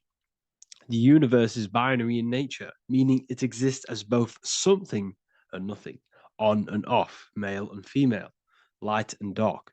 Everything has its polar opposite. At its core, all that exists is 0, representing nothingness, infinite potential, and 1, representing something, order.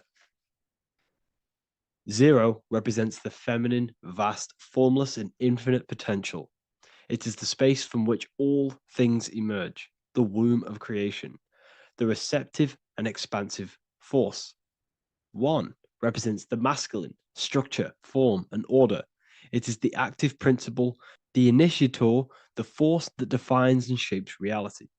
Together, they create the fundamental duality that underlines existence, the balance between chaos and order, the void and creation, yin and yang. We see this in the masculine and feminine bodies. This is deeply encoded into the fabric of reality. And once you see this, you will never unsee this. So please leave a like on this video if you love my content and you love the wisdom that I share with the world. So we see this with the masculine genital areas. Remember, this is the genital area. This is all to do with creation. These are the generative principles, the generative organs in the body that allow creation to continually outfold into new life. The genital areas are all to do with the code. The male is the one, the action. He's the initiator. The feminine is the zero, which is the infinite potential, the womb of creation. 0 and 1. This is why we have 10 numbers. 0 and 1. Masculine and feminine. We even see this in the bodies. The feminine body is made out of curves, which is 0, curves. And the masculine body is made out of lines. So please leave a like and comment if you love this. And if you have any lecture ideas, feel free and I can make a lecture on any suggestions that you have. So look at the word masculine. Masculine, line. Line is just one line, which represents order. 1. Feminine. 9. 1 and 9 equals 10. 0 and 1. The binary code of all creation. Why is feminine? Why the number 9 for feminine? Because the moon has to go around 9 times to create a human in the feminine's womb. And look at this image of nature. All nature is zeros and ones. Now you can tell the stick is a one. It's a line, and here we have curves. It's curves and lines. Curves and lines create reality. It creates matter. Everything is 0 and 1. We even see this with the sky. The sky represents zeros. They represent curves. The heavens, the heavenly bodies, the sun. These are circles. The moon, circles. The planets, circles. Down here is matter, representing the square. We have the Freemasonic square and compass, representing lines and circles, masculine and feminine. We see this with Leonardo da Vinci, with the circle representing the spirit, the void, the womb of creation, and matter, which is the body. This is the soul in matter, infinite potential in matter. This represents spirit over matter. This represents the architect of reality, zeros and ones, spirit and matter. This is all the same thing. Understanding this binary nature of the universe, where 0 feminine represents the infinite potential and 1 masculine symbolizes order and structure, can benefit you in several ways. Manifestation and creation is the first way it can benefit you. Now that you understand this, you understand that everything comes out of infinite potential. 0, infinite potential. 1, action equals manifestation equals creation. So you must pull things out of infinite potential. If you have ideas but don't take action, too much 0, nothing materializes. You'll never materialize if you sit there imagining all day, visualizing all day. You have to take action. They both come hand in hand. If you only take action without tapping into intuition and creativity, too much 1, your actions may feel hollow and misdirected. Using both effectively leads to greater success in life, work, and relationships. This is the 33rd degree motto, or this is on the 33rd degree of Freemasonry Scottish Rite logo, and it's called Order ab Chaos, order out of chaos. Chaos is the 0, infinite potential. Chaos is the dimension of the imagination. This is where this all ties in now. Imagination is the dimension of infinite potential, pure potential, formless creativity, and the realm of infinite possibilities. It is the void, the unmanifested energy that contains all that could ever be. That is the imagination. The imagination is the dimension that you are connected to, and you can pull any idea out of and materialize it into a reality. Matter, on the other hand, is order brought out of the imagination, chaos. It is when raw potential is structured, defined, and crystallized into form. This is the fundamental principle of order out of chaos, the process of turning the unseen into the seen, the abstract into the concrete, the dream into reality. That's why we say dreams into reality. Dreams are in the imagination, infinite potential, and the human mind is connected to high dimensions of consciousness, which we can pull ideas, things out of, and materialize it into our lives. Whether that's good or bad, that's completely up to you. But we have access to higher dimensions beyond the physical plane. And this is the secret that the human mind is connected to, and that you are not just a physical body. Okay? The universe itself was born from chaos. Before form, there was only energy and potential. Our minds function the same way. The mind is a microcosm of the universe. Our thoughts exist in an infinite field of possibility, but they only become real when we take action and give them form. If your inner world is filled with chaotic thoughts and impulsive emotions and negativity, then creating order within is essential for balance, clarity, and growth. What do I mean? Order out of chaos, 0 and 1. All creation comes out of infinite potential. The mind, the imagination, is the infinite potential. The material world is the order. It's the effect.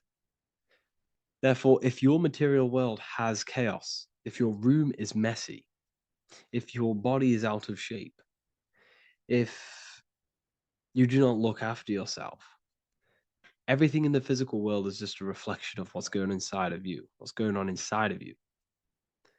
So if you have a messy room in a messy house, this reflects as a messy mind, a chaotic mind, and we must create order in our mind. So this applies to all realms of your life.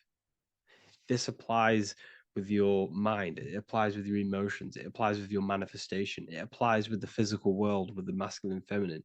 0 and 1 is heaven and earth. It's everything. It's duality. It's on and off. It's everything. So it applies to all realms of your life. Okay. So in order for this to benefit our lives, we must, one, have awareness and observe the chaos. Step back and observe your thoughts and emotions without reacting to them. Recognize that you are not your thoughts. You are the observer of them. You are the soul. You are in between them. You are the midpoint between the left and the right, the 0 and the 1. You are the soul. Journaling or meditation can help you identify patterns and negativity and impulsivity. So it's important that we recognize these patterns, we recognize the chaos within us, and we transmute it. 2, implement structure, mental discipline, mindful practices, meditation, breath work, and slowing down your reactions. Cognitive reframing, replace destructive thoughts with constructive ones. This is so important. For every negative thought that you place attention to, place your attention onto 5 more positive. Never think about something that you don't want to manifest, because whatever you're placing attention on inside that mental field of consciousness, you're giving attention to, which then can manifest into your action, and that will materialize into your world. Routine and ritual. Create daily habits that anchor you. Morning routines, exercise, or creative outlets bring stability. We must master the inner world of thought and emotion. We must bring chaos into order. In order to create anything in your life, you're turning chaos into order. Order out of chaos. You're turning 0 into 1. This is the binary code. All things underlie it. 0 and 1. So it's so important that we master our minds, we master our emotions, we master our inner world so we can produce effect in the outer world. We cannot create consciously and effectively if we have chaotic thoughts and impulsive emotions. So I hope this has made more clarity to you so you can implement this into your life. I know I haven't given you much strategic things to implement into your life, but now that you have a better understanding of how this world is pulled out of infinite potential, you can use that. Everything in your life is pulled out of your imagination. Every text you send, everything you think of, oh, I'm going to do this later, that is your imagination thinking about the future. So you just have to do this on a mass scale to create something big in your reality. So I hope this gives you a better understanding of how the universe works and has benefited your life. If you have any comments or any suggestions or how this video made you feel, let me know in the comment section. I would really appreciate it. And I'll see you all inside of the Symbolism Masterclass on March the 8th.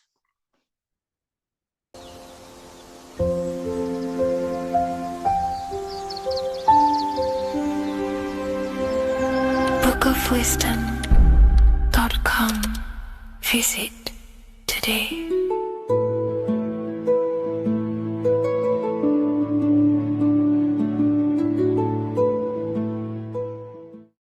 What if dreams aren't random at all, but messages from a deeper part of yourself, trying to show you things? In this video, you're going to learn exactly what dreams are from an esoteric view, how to control dreams, and how to dream more frequently. Dreams are not nonsense. They are expressions of the subconscious mind. In the daytime, we're using our conscious mind, what we are aware of. This represents the daytime, the sun, the external world. We're operating in the external, outside the body in the day. But when we go to sleep, we return inward. Everything does this breath. We breathe in through the nose and out through the nose. Everything does this in and out process in the universe. We live, we die every single day. We wake up, we express things in the external. Then at nighttime, we return back to darkness, back to the internal. This is the breath of the universe. We have summer, we have winter. This is the breath of the sun and the seasons with the earth. You have an internal world and an external world. External is physical, the internal is spiritual. Like I said, when we go to sleep, we are returning back to the internal world of your own consciousness and subconscious mind. Your subconscious mind holds everything about you,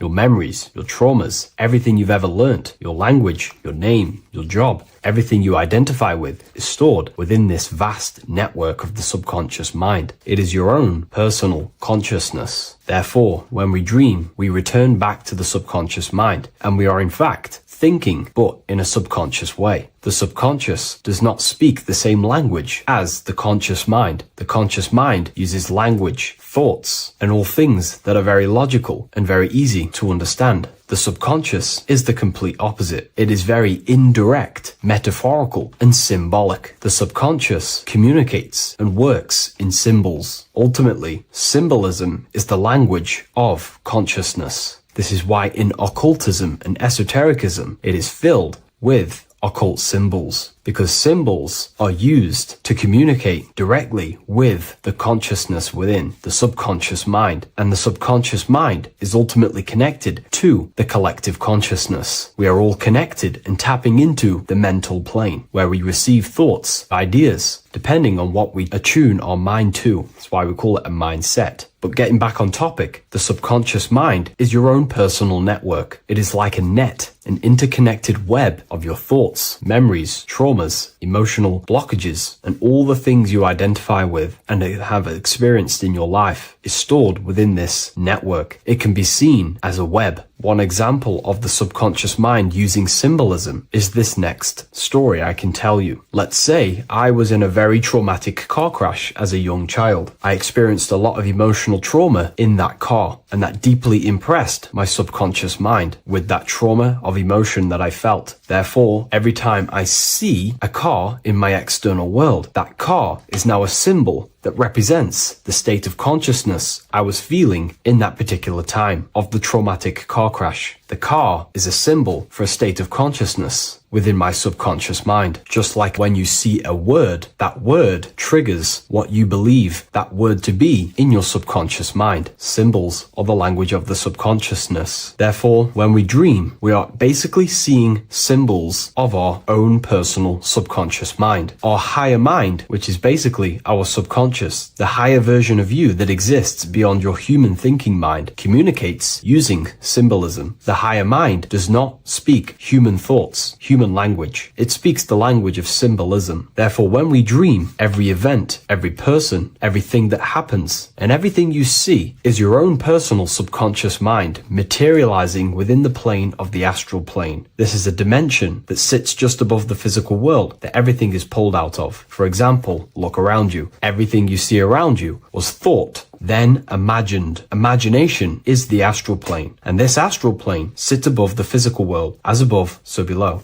These objects were thought, imagined within someone's mind, and then pulled into a physical reality. Therefore, the imagination is what you're experiencing within a dream. It is your subconscious mind thinking and materializing within the imaginative plane. For example, let's say you are a Christian, you believe in Jesus your whole life, you have lots of emotion towards Jesus. This deeply impresses your subconscious mind. You believe in him so much, you go to sleep, you have a dream that you meet Jesus. You did not meet directly with Jesus. You met with your own belief. It was your own belief materializing within the imaginative plane and revealing itself to you. Dreams are materializations of your memories, your subconscious beliefs, traumas, and anything that could be inside the subconscious mind. It is your subconsciousness revealing itself to you in a material form. Let's say you have a nightmare. There is a big dark figure chasing you and you are running away in fear, away from this dark figure chasing you. That dark figure is not an external entity. It is not a spirit or a jinn or a demon. It is in fact an aspect of your own mind. It is a symbol that represents maybe a fear, a trauma, or something you are running away from internally, inside your subconscious mind. Something that you are not addressing, but something that is fearful, something that can be controlling you on a subconscious level. Let's say you have a fear to address something in your personal life. You want to address someone who is getting on your nerves at work. You continuously put this off and you fear doing that situation. Over a long period of time, this can slowly control you subconsciously. You start to avoid the person, avoid any contact. It is subconsciously controlling you. This is not the best example, but you can see what I mean. Hidden fears and traumas in the subconscious mind can subconsciously control your actions and ultimately lead you to low states of consciousness, keep you from reaching your higher potential, and ultimately create blockages within your own consciousness. That figure in the dream is a materialization of something that you are fearing and running away from and not addressing. This is why people always have dreams of traumas that they have experienced as a child or when they were younger, or maybe from a year ago or two. It's because that emotion is deeply impressed in the subconscious, and the subconscious is always trying to reveal things to you, communicate to you that you need to change, purify, and maybe heal within your own consciousness. This is how the higher self communicates to you through the language of symbolism. Once you understand this, dreams can become a very powerful tool, not just entertainment at nighttime. Your consciousness never rests. Your consciousness is eternal. It is the very spark of the divine. Your body needs rest. Your consciousness is not physical. It does not need rest. So this is a way you can identify what your dreams are trying to show you is by writing them down. A dream journal. Every single dream that you have a book placed near your bed. Every time you wake up, first thing you should do is pick up the book and write every single detail that you can remember about the dream. The people that you met are all symbols or aspects of yourself. Maybe it is a friend you saw in your dream. That friend represents a state of consciousness that is within you and is trying to reveal something to you. It's about making the subconscious into the conscious, to become conscious of the unknown. Write down every detail, everything you saw, every event that played out, even the details of the clothes that they were wearing. Everything is symbolic within dreams. Write everything down and then analyze the dream. Don't analyze it from a logical mind. Analyze it with the right hemisphere of the brain, which allows you to see metaphors, read between the line. Try and gain the message that it's trying to show you. What does this overall mean to you? And what could this reveal about aspects of yourself that you need to heal or maybe take action in your life and world? Because your higher self is always guiding you towards awakening and fulfilling your mission in the manifested physical world. Dreams speak in symbols, not logic. Ask about your dreams. What is this trying to tell me? Don't take things literally. Look for an emotional tone and symbolic resonance. With practice, you'll begin to understand the personal language of your subconscious mind. Now that you understand that, again, please leave a like or a comment on this video. This is now a technique for lucid dreaming and dreaming more often. This is not going to happen overnight. This is not an easy method. It simply takes practice and dedication. Every morning, choose 3 time slots. For For me, I choose 4:30, 5 a.m. and 6 a.m. 3 alarms that are going to go off at these 3 times, half an hour apart from each other. Each time you wake up, stay awake for 5 to 10 minutes. Turn off the alarm. Try and keep your conscious mind awake, but drift back into sleep. There's no other better way for me to explain that. It's very difficult, but try and keep the mind awake, but the body falling back asleep. More than likely, you will drift off back to sleep. Then the next alarm will go off half an hour after. This will wake you up again, guaranteed. You will probably drift back to sleep by repeating this process. After the 3 alarms go off, each one of them times, you're either going to have a dream or a lucid dream, but definitely you will have a dream. And if it doesn't work one time, keep trying it. I've been using this method for a very long time, and I can tell you 70-80% of the time it triggers a dream, and a very vivid dream. And it's ideal for lucid dreaming because keeping the conscious mind awake while letting the body fall asleep, you can become conscious within these subconscious realms of your mind. But when you are conscious inside the dream world, you can do what you want, but you also want to let the dream naturally unfold. If you try and take too much control, then you will wake back up. If you feel any fear in your dream, you will wake back up into the material world. Another tip to dream more often is to meditate before bed. Simply close your eyes and think about nothing for 5 to 30 minutes. Detach from everything outside you, your name, your job, work, thoughts. Mentally detach from the world and the physical pleasures and become pure awareness before you try and go to sleep. This will help you become conscious while being within the self. If you wish to learn more about consciousness yourself, the Book of Wisdom Volume 2 can definitely help you. I'll leave a link in the description. Thank you for watching this video, and I'll see you in the next one. Your ultimate goal is to be famous, then you're gonna do a lot to get there, like sign your name in blood in a contract with the devil. That's how I got introduced to the music industry. I swear I wanted to be like the Amy Grant of music. Yeah. But it didn't work out, and so I sold my soul to the devil. Well, needless to say, sold my soul. Alright, y'all. I'm finna sell my soul. I'ma hit y'all when I'm through. I'm gonna be rich as hell, alright?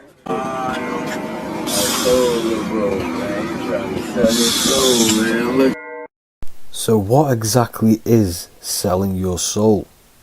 In order to understand this to its full potential, you have to understand the spirit world and the occult world which our eyes cannot visibly see. The physical world we see is nothing but an illusion and a product of the higher planes of existence. For example, you can see someone's physical body, but you can't see the complex structure of the consciousness and the thinking behind that being. With that being said, there are forces and entities not attached to physical bodies, which they exist on the astral and etheric plane behind the physical plane. Now there are numerous videos and music with artists talking about this. For example, I sold my soul to the devil and the price was cheap. Why do you still do it? Why are you still out here? Well, it goes back to the destiny thing. I mean, I made a bargain with it, a long time ago, and I'm holding up my hand. What was your bargain? To get where I am now. Should I ask who you made the bargain with? with the chief commander. On this earth? And on this earth, and then in a world we can't see. So selling your soul is cutting a deal with an astral plane entity in exchange for wealth and fame on this physical plane. This is classed as black magic because you are bending reality against your intuition. Now, making deals with entities beyond the physical plane, you always have to give something in exchange. When it comes with demonic entities, it always involves some sort of sacrifice, bloodshed, or humiliation. Now, there are countless of rappers who someone close to them have died just before their career takes off to the next level.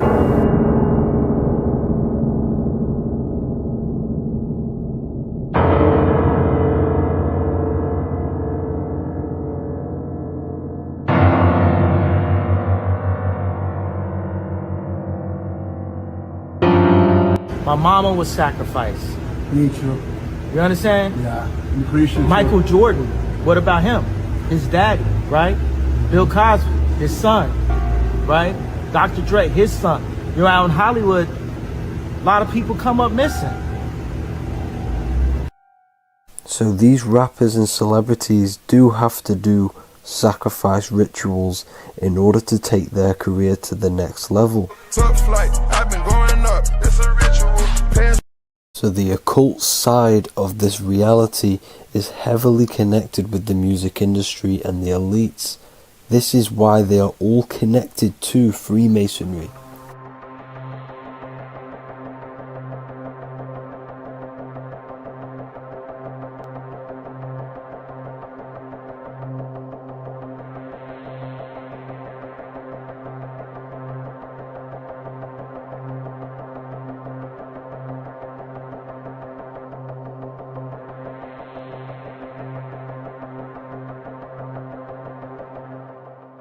Now this is why the music industry is one of the most important industries for the elites to stay in control and keeping the masses on low states of consciousness. Frequency is one of the most powerful things in reality because it's the only thing which can enter your soul and body without consent.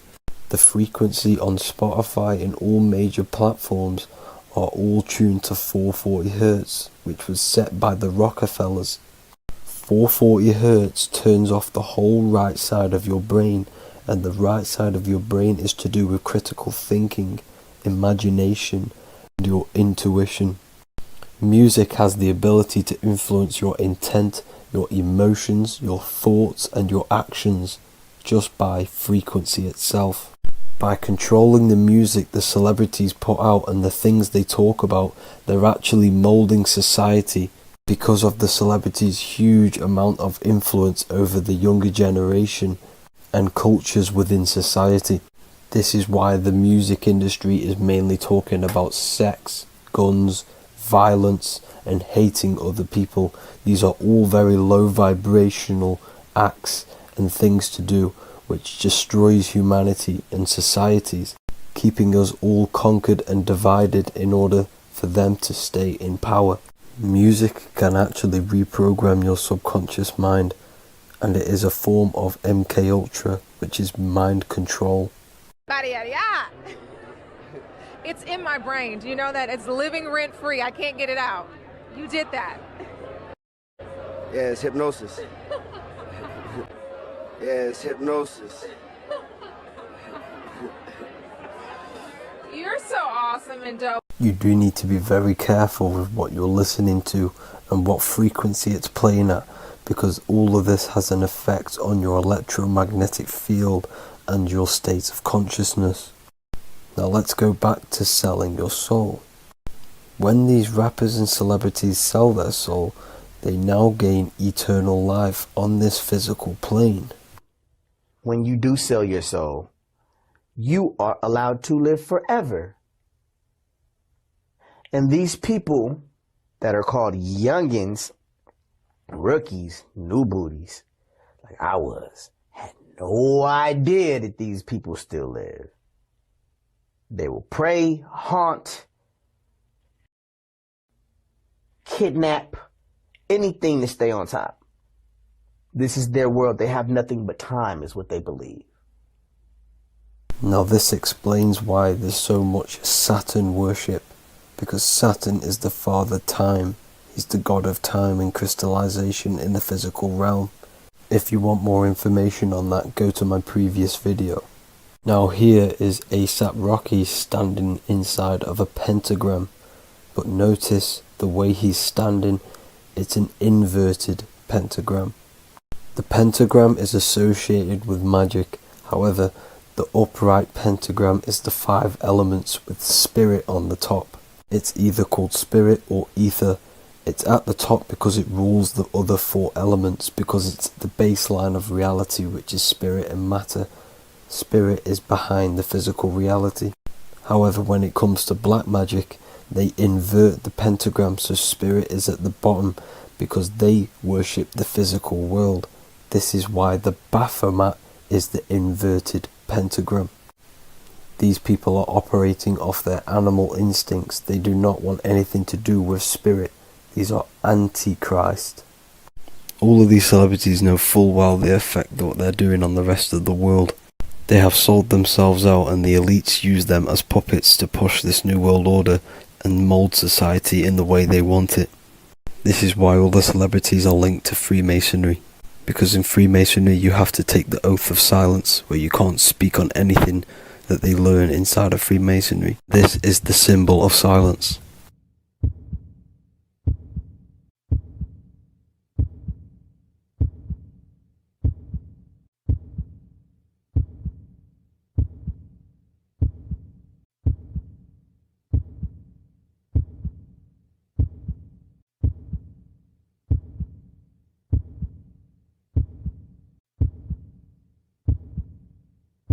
The elites need them under this oath so they do not talk about certain topics and certain things to the public because of the amount of influence they have on society.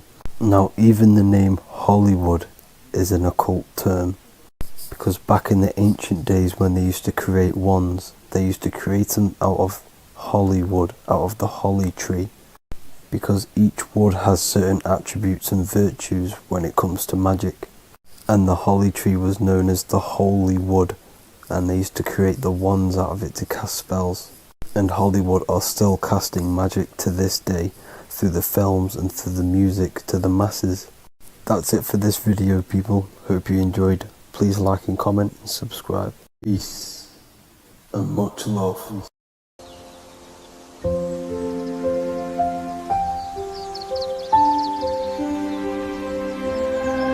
bookofwisdom.com. Visit today.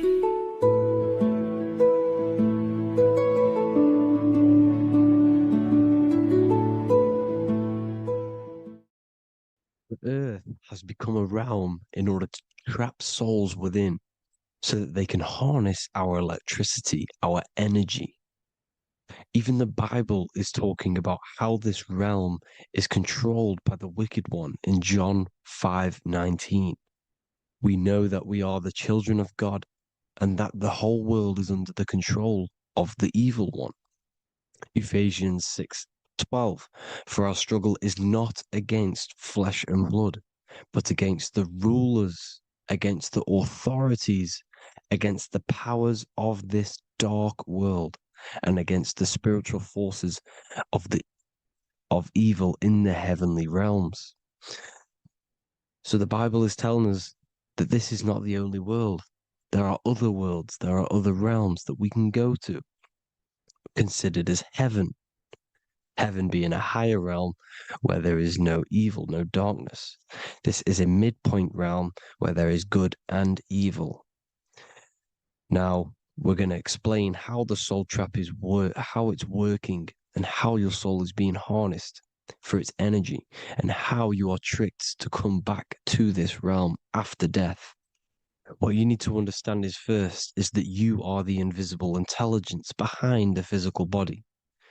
You are the mind and soul. The soul is the true you, the good you. It is pure love, pure bliss, eternal, never dies. The mind can be corrupted, though. The mind is the intelligence of the soul. It is invisible. It has no true form. The intelligence inhabits the brain. The brain is the computer to control the electrical machine called the nervous system, which is choice, program, and action. You are the invisible intelligence behind the body, and this will prove it even more. You do not even see into the external world. You are seeing an image produced by the brain, because the light is being sucked through the retinas of the eyes. The image is produced in the visual cortex at the back of the brain. What does this mean? This means that we are the consciousness in the center of the brain, in the pineal gland, that is experiencing the program being ran by the central nervous system in the brain. This is the sigil of Lucifer. Lucifer in Latin is Lucy. Lucy is light in Latin. Lucifer is known as the light bearer. This is how the eyes work, people. It's not a demon or a devil. The sigil for Lucifer is how the eyes work, and how the left eye is controlled by the right brain. The right eye is controlled by the left brain. There is a crossover. It's the same with the body. The left side of the body is controlled by the right brain. The right side of the body is controlled by the left brain. There's a crossover with our hemispheres in the brain. Now, this empty chamber in the center of the brain is where this universal cosmic intelligence is held, known as the most holy place in the Bible, the throne of God. Okay? This is above the 33 vertebrae on the spine. As you can see here, you are the being in the center of this point. All of the nerves are being sent back to this one particular point, which is the seat of our invisible intelligence. You can see it's an empty chamber. Our consciousness, our intelligence is not a physical thing. This intelligence is the true voice inside of your head. This is why your head is heaven, your heart is earth, your heel is hell. Your head is heaven because this is the seat, the throne of God. God is in heaven because the consciousness, this divine intelligence that's controlling the body, is sat in the center of the brain. The brain is taking commands of this invisible intelligence. When you close your eyes, you can feel your awareness, your consciousness, your intelligence is all in the brain. Your awareness is not in the feet, the heart, the legs, the arms. It's all in the center of the brain. Now, if you meditate deeply, you will find that you are beyond the mind. You are the being observing the thoughts. You are the soul observing the thoughts. Now, with this being said, you are the consciousness experiencing the program being ran by the central nervous system in the brain, because you're not seeing into the external world. It's an image, it's a simulated image produced by the brain and the central nervous system. You do not experience the external world. You do not feel the external world. You feel electrical impulses on your nervous system. Your nervous system is decoding what you are feeling. So the only thing that you truly feel is the electrical impulses on your nervous system. This is why the nervous system is the tree of knowledge of good and evil, because it gives your invisible intelligence, your mind, the knowledge of good and evil. It can detect good things, it can detect bad things. If it's hot, if it's warm, if I need to go, the nervous system is doing this. It is the tree of knowledge of good and evil. Okay? Now this universal intelligence is symbolized as the single eye. Okay? Matthew 18:9. It is better for you to enter life with one eye than to have two eyes and to be thrown into the fire of hell. What does this mean? It's symbolic, it's metaphorical, people. It is metaphoric. Your universal intelligence is the single eye, the one eye. It's the balance between the two poles, between the left and the right, the good and the evil. It knows the right thing to do all the time. This is our inner guide. The inner self is the inner guide. And when you are operating your life off duality, using your two eyes, you'll be thrown into the fire of hell, lower states of consciousness. Because you're split. You need to live in oneness, even, balance. Matthew 6:22, the light of the body is the eye. The light of the whole body is the eye. You are a light being. Human. Hue means an attribute of a color. Man is the word manifested. We are light manifested into physical form. Depending on your vibration is depending on what color that you are vibrating on, which is a hue, a human. If therefore thine eye be single, thy whole body should be full of light. Again, it's talking about the single eye, oneness, completeness. When you balance the hemispheres of the brain, we'll go over that later. But anyways, the body is the earth. This is what we need to understand, people. The body is running the simulation, the program that our consciousness is experiencing. So when we leave the body during death and astral projection, we leave the earth. This is how it works. The body is the vehicle for the earth, for this realm. Everything exists within our mind. You have the soul, mind, and body. The soul is the observer, the watcher, the true being. This is why she has many different heads, because the soul inhabits different bodies. This is the serpent, which means knowledge, which is the mind, wisdom. And this is the body, soul, mind, and body, Brahma, Vishnu, Shiva. The mind is the bridge between the soul and the body. So what do I mean? When you astral project, you are using your mind to project your awareness, your observing consciousness outside of the physical body. The mind is the projector, projecting consciousness.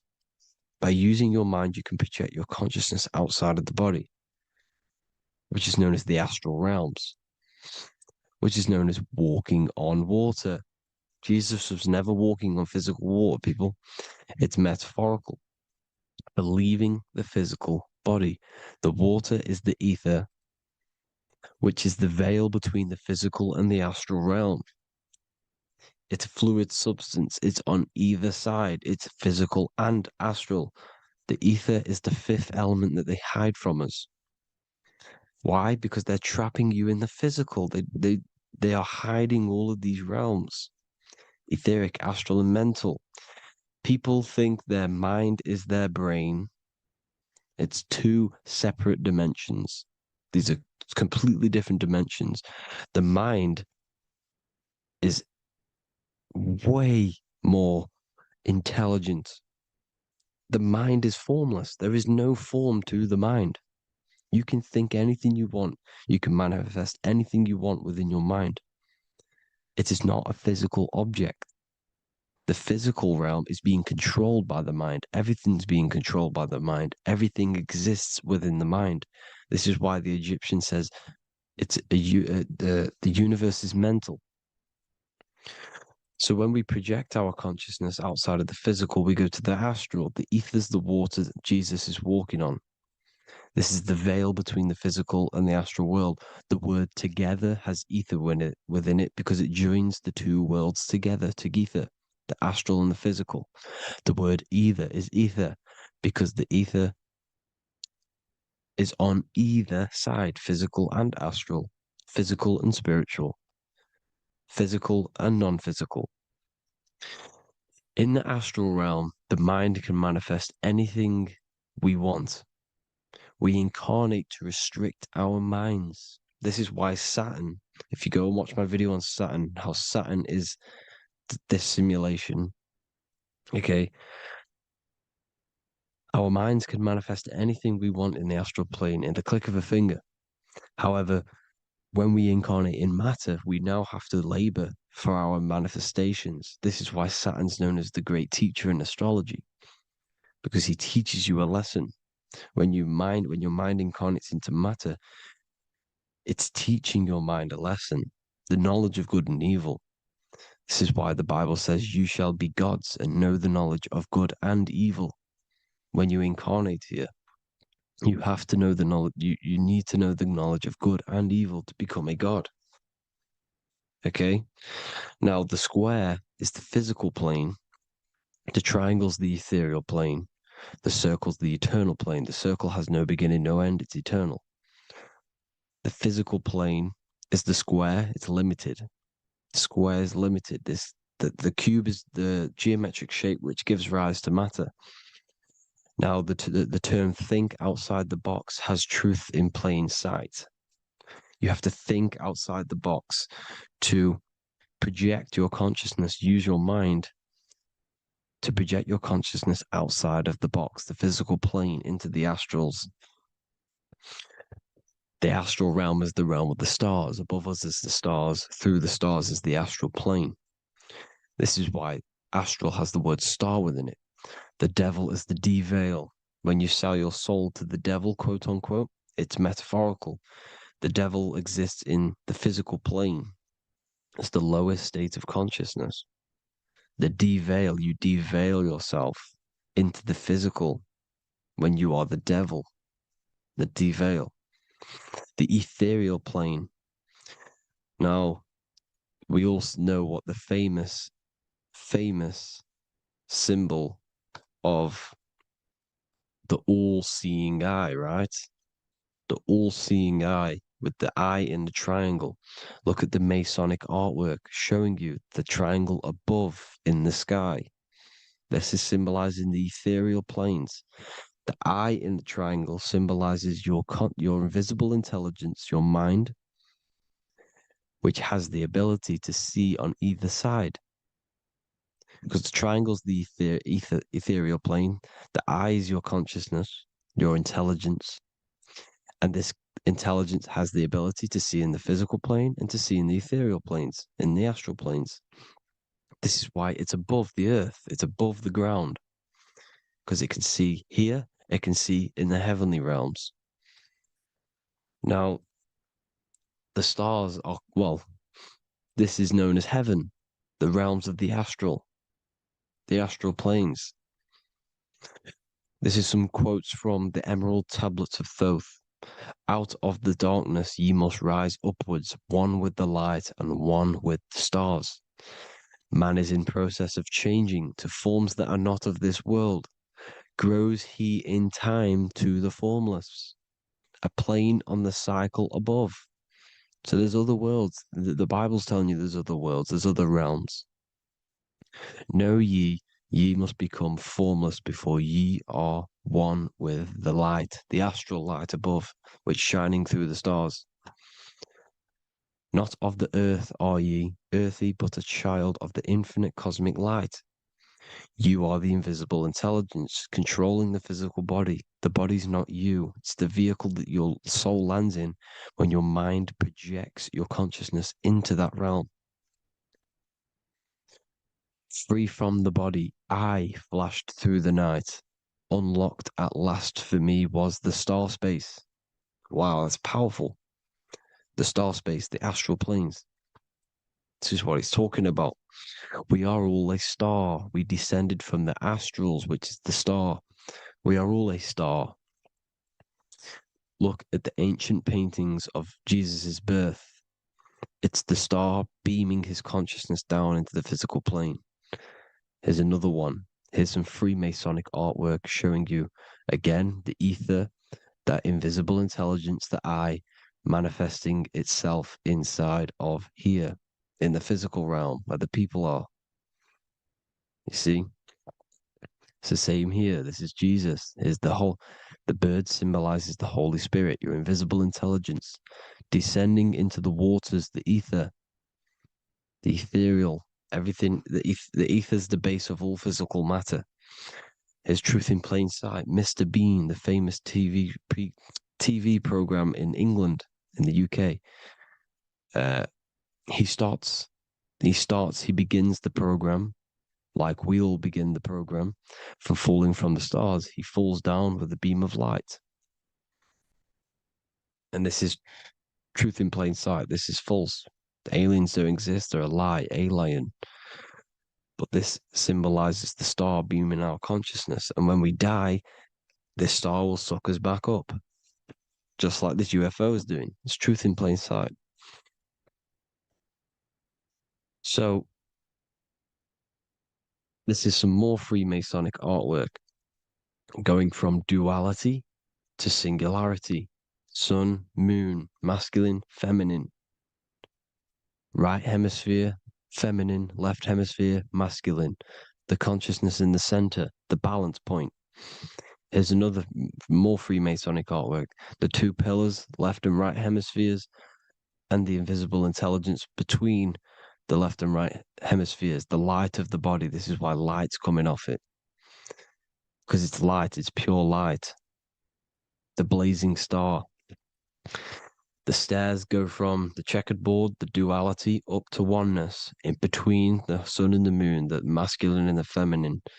This is symbolizing going into oneness. What did the Emerald Tablet say? You've got to become one with the stars, one with the one with the self. Balancing the two hemispheres so that you can gain, because when the two hemispheres are balanced, you can gain a more deeper connection with your invisible intelligence.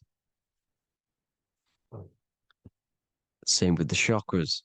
When the chakras, the 7 seals in the Bible, these are 7 seals because when you conquer the 7 chakras, when you balance the 7 chakras, you then gain a more deeper connection with your internal self.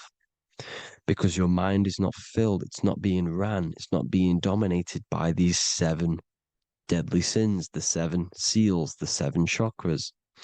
These are 7 energy centers which are concealing our true form. Balance makes us have a stronger connection with our true cosmic intelligence. Heaven is even. This is why Jesus is pointing at the heart. The even point is the heart. You got to balance the chakras and live from the heart because the heart is the earth. You're in good and evil. The body manifests the lower and the higher self. The higher self is in the higher parts of the body. Wisdom, intuition, expression. The lower self is in the lower parts of the body. Sex, food, and power. This is how they are trapping your soul, people. Like I said, the mind is the bridge between the soul and the body. So by tricking the mind, not giving it the right knowledge, and keeping the mind stuck in the lower 3 centers, thinking about power, food, and sex, this is low vibrating energy. It's going to keep your mind addicted to the physical realms. Okay? This is why you need to go even, balance, heaven. Okay? I will explain the soul trap in a second, how it fully works. But I'm telling you all the science behind it so you can understand. When you are doomed, you are domed. This is the dome, the firmament, the firmament, the mind. Ment is mind, firm is firm. A firmament is doomed under the firmament.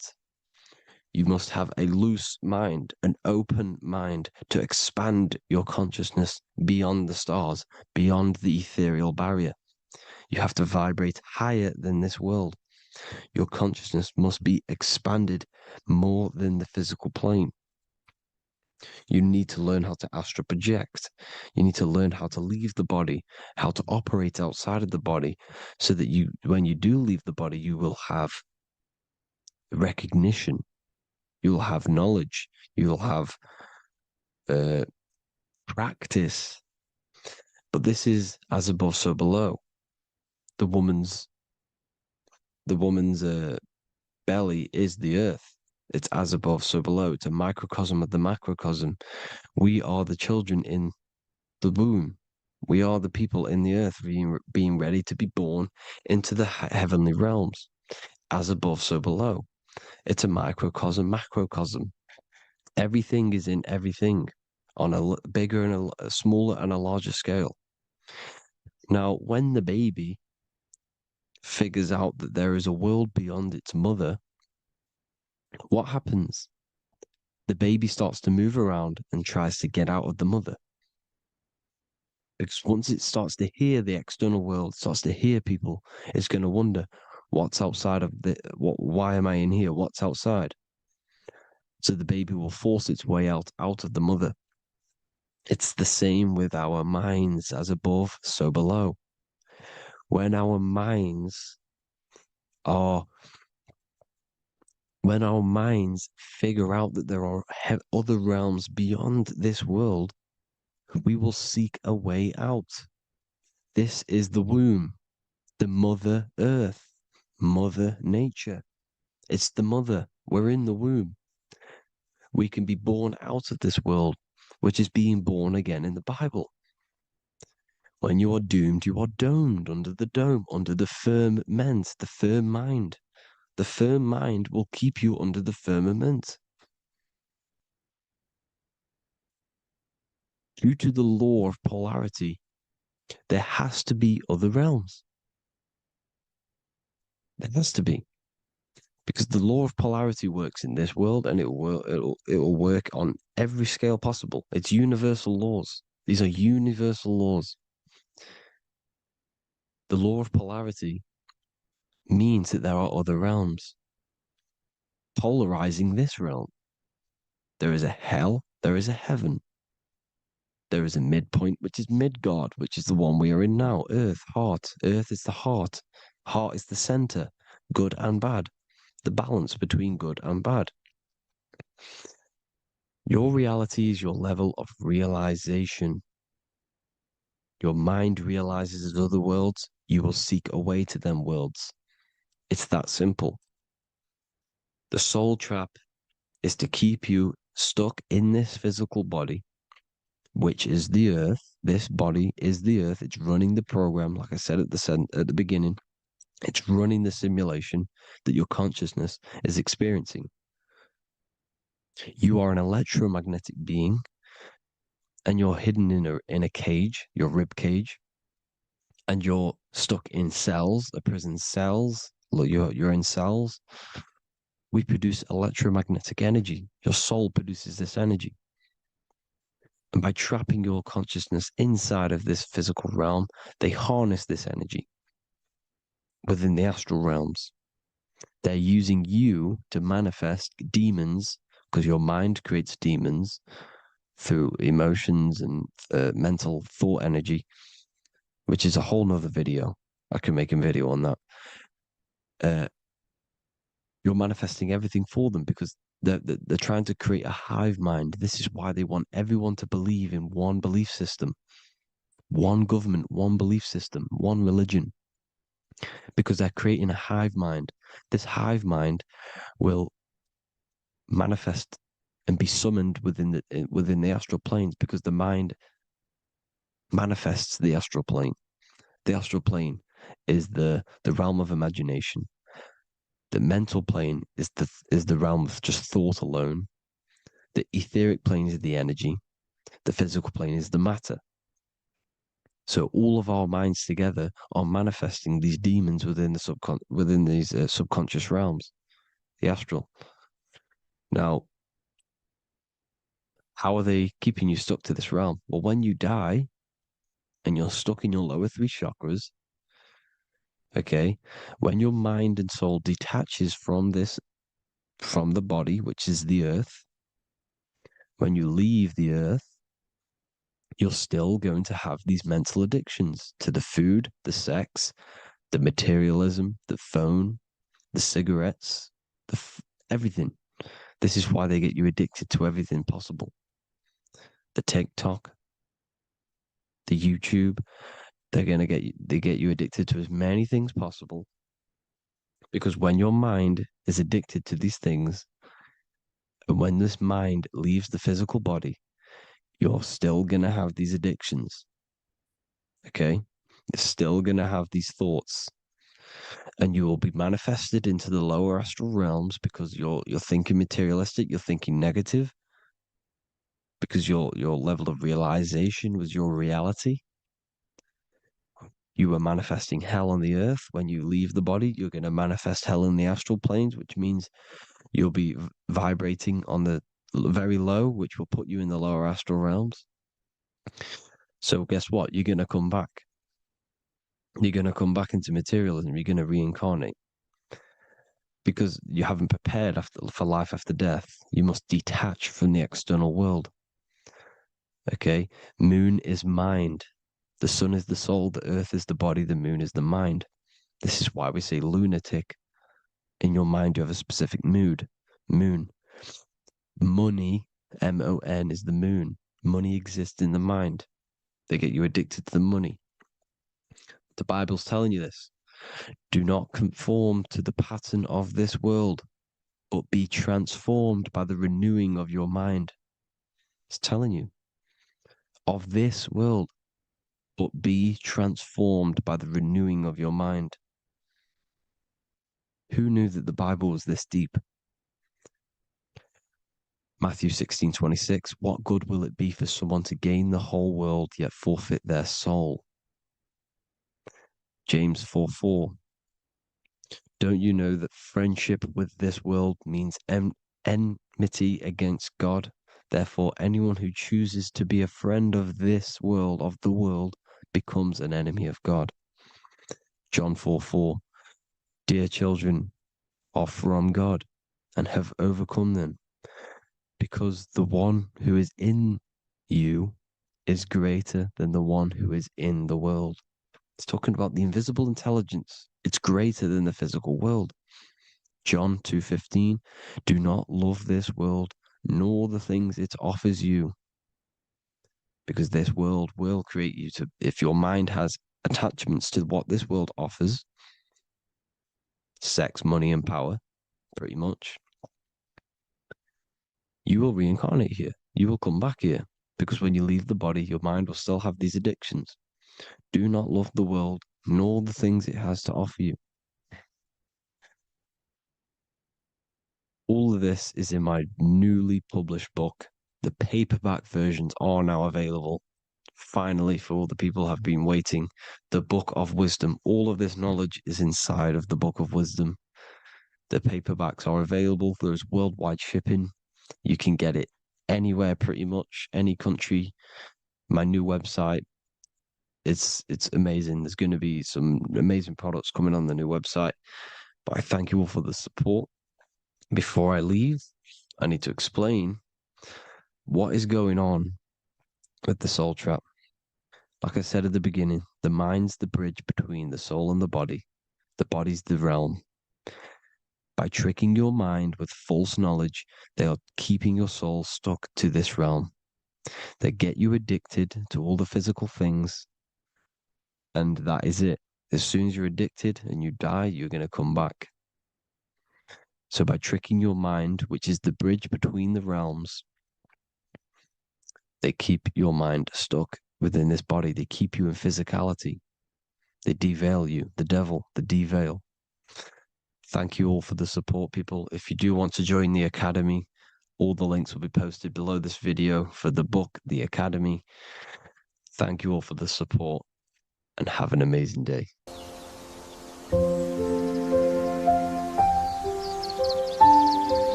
bookofwisdom.com.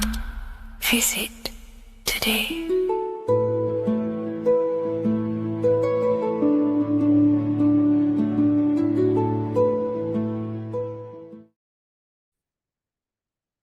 Hello and welcome to another video and another lecture from Ethereal University. Today we're going to be breaking down in detail the Freemasonic 33rd degree symbol.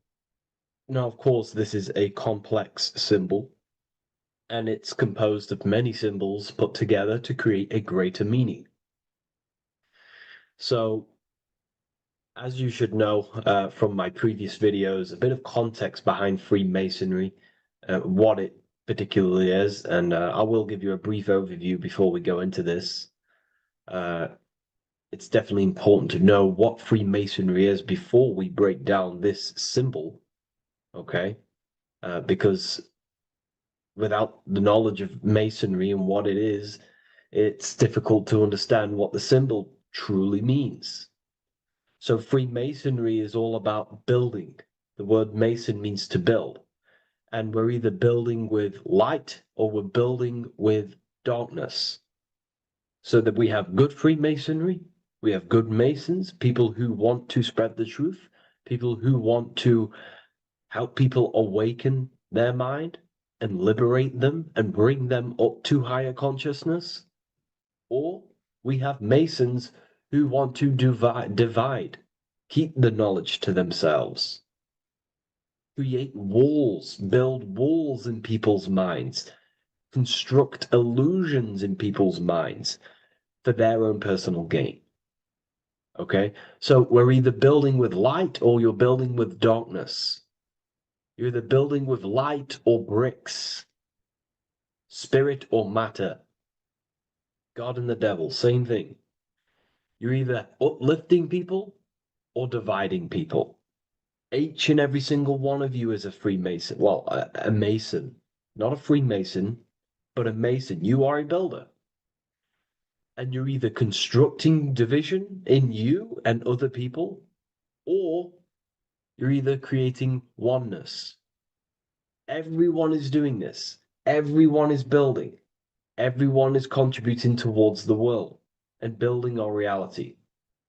So Masonry is a craft, and that craft is to craft a better mind and heart, a higher consciousness, a higher understanding of the self, building a higher perception of yourself, getting to know who you actually are, why you are here. Every action, behind every single action, behind every single cause is choice. You chose to be here. Whether you know why you are here or whether you do not know. You chose to be here in this time, in this period of life on the earth, on this physical dimension. You chose, the mind of yours chose to be here in this body at this specific time. You are playing a role, you are building in this world at this specific time. So Masonry is all about getting to know the self, to know what you actually are through gnosis. Gnosis is direct knowledge obtained and extracted from direct experience. Knowledge extracted from direct experience. Knowingness. You know you have hands. You don't believe you have hands. You know you have hands. That's what knowing thyself truly means. To go within the self. To dwell in meditation for long periods of time. Not even meditation. To dwell, closing your eyes and thinking internally. Not thinking externally about anything outside you, but thinking and questioning internally, and you shall find answers. Seek and you shall find. If your heart is truly set on knowing, on getting to know true knowledge and knowing yourself, then you will find it. Okay, so because that's what the heart is.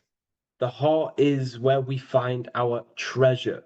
It's why it's inside of our chest. Our chest holds the treasure. What is your treasure? Your treasure is your physical manifestation. And whatever you act, whatever your heart cares about, your body follows. Your body takes action towards what you care about in life. This is why we say follow your heart. Because your body follows the heart, what you care about. If you do not care about something, you do not take actions towards it. Whatever your heart loves and has that love energy for, the body follows. If you truly want to become enlightened and truly want to reach higher consciousness, then you will. You truly care for that, then you will find it. You have to go within. Okay, so this is what Masonry is about. It's about going within and finding out your true nature and constructing a higher consciousness by dissolving walls and blockages inside your mind and heart, purifying the self. Because you can care about sick and twisted things. Okay, we can see that in society. People like killing people. It's psychotic, but I know. So we can be corrupted. Okay, so going into this symbol, what does the symbol mean? What is it trying to portray? Okay, before we go into this symbol particularly, we're looking at the Scottish Rite Freemasonry. So we have the first degree all the way up to the third degree is Blue Lodge Masonry. Then from the fourth degree of Freemasonry to the 32nd degree is what we call Red Lodge Freemasonry, the Red Lodge degrees. So again, that is that symbolism of that red and blue, the left and right, masculine, feminine, water, fire. It's that symbolism again of the two polar opposites of reality, of masculine and feminine qualities, solar and lunar, the left and right hemispheres of the brain, the inner and inner and outer world, the brain and the heart. These are all polarities, okay? Spirit and matter. We have to unify these. But we're looking at the 33rd degree. This is the end of the Scottish Rite of Freemasonry, and it's considered the illuminated degrees. Illuminated. This is when one gets to know the true self, the true knowledge, when one has gone within, mastered the self, got rid of mental blockages, blockages in the heart, purified the self, and they know who they are. They have higher consciousness. And in this breakdown today, I'm going to show you how they have higher consciousness through this symbolism. Okay, so I was going to say something, but I totally forgot what it was. But anyways, we'll move forward with this symbol. Oh, that's what it was. Water melts, well, ice melts at 33 degrees, symbolizing ice represents solid matter, ego, the physical body, left brain thinking, physical reality identification, identifying self with the ego, the name, the job, the reputation. That's the ice, that's solid, that's ego thinking, left brain thinking. When we identify ourselves with the body, our ego, our name, our job, our reputation, our family, that is ego. That is pure earthly survival base level consciousness. This is the degree, this is the level of state of mind that we need to rise out from and figure out what we are, what you actually are inside you. When you turn off your thoughts, what are you then? If you do not think, you are not your name, your job, your reputation, your family, your beliefs. Because when the mind is turned off, there is still something left. That is you. And that is the substance that we have to get to know through gnosis, through going within and thinking internally and dwelling within. Okay. So Freemasonry is all about learning about the psyche, the true nature of consciousness, how it functions, the mechanics of consciousness, how we can integrate universal law with consciousness. We're going to be going into that. Natural law, how we can become one with God's law. We can become one with the universe and integrate universal consciousness into yourself. Okay, so the first thing I'm going to say about this symbol, straight away, the first thing you probably notice about the symbol is the eagle. The eagle is a bird. Okay, what do birds do? They are high in the air.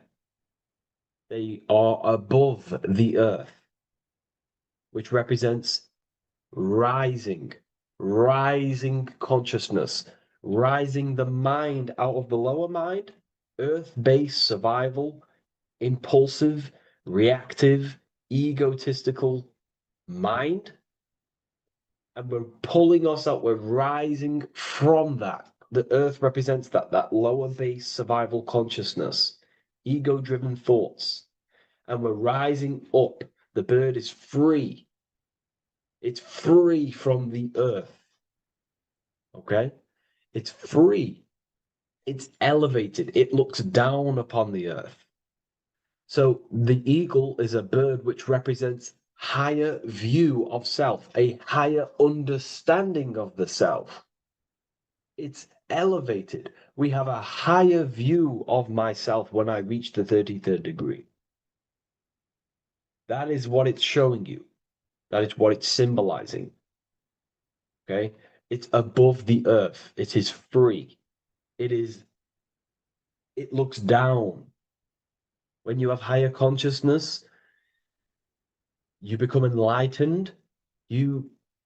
It's impossible not to look down. You do look down on people, but not in a bad way.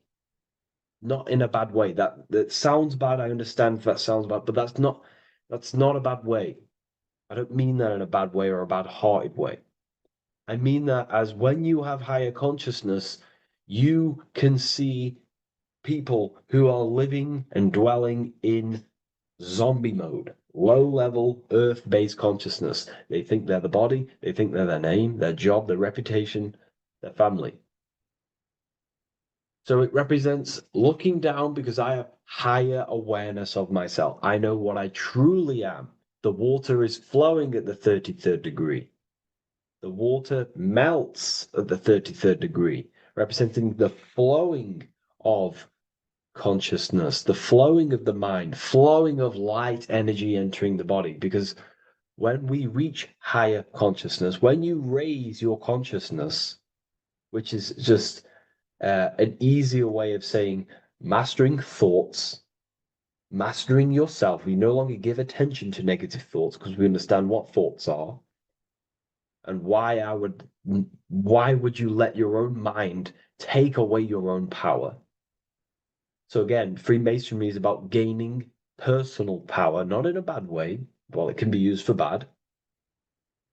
Gaining mental power, a strong mind. Most people have very, very, very weak minds in this world. Very weak minds. This world is a mental world. We have to gain strength in the mind. It's a mental universe. The stronger the mind, the better your reality. The less affected you are by external things. Nothing external should ever bother you. Okay?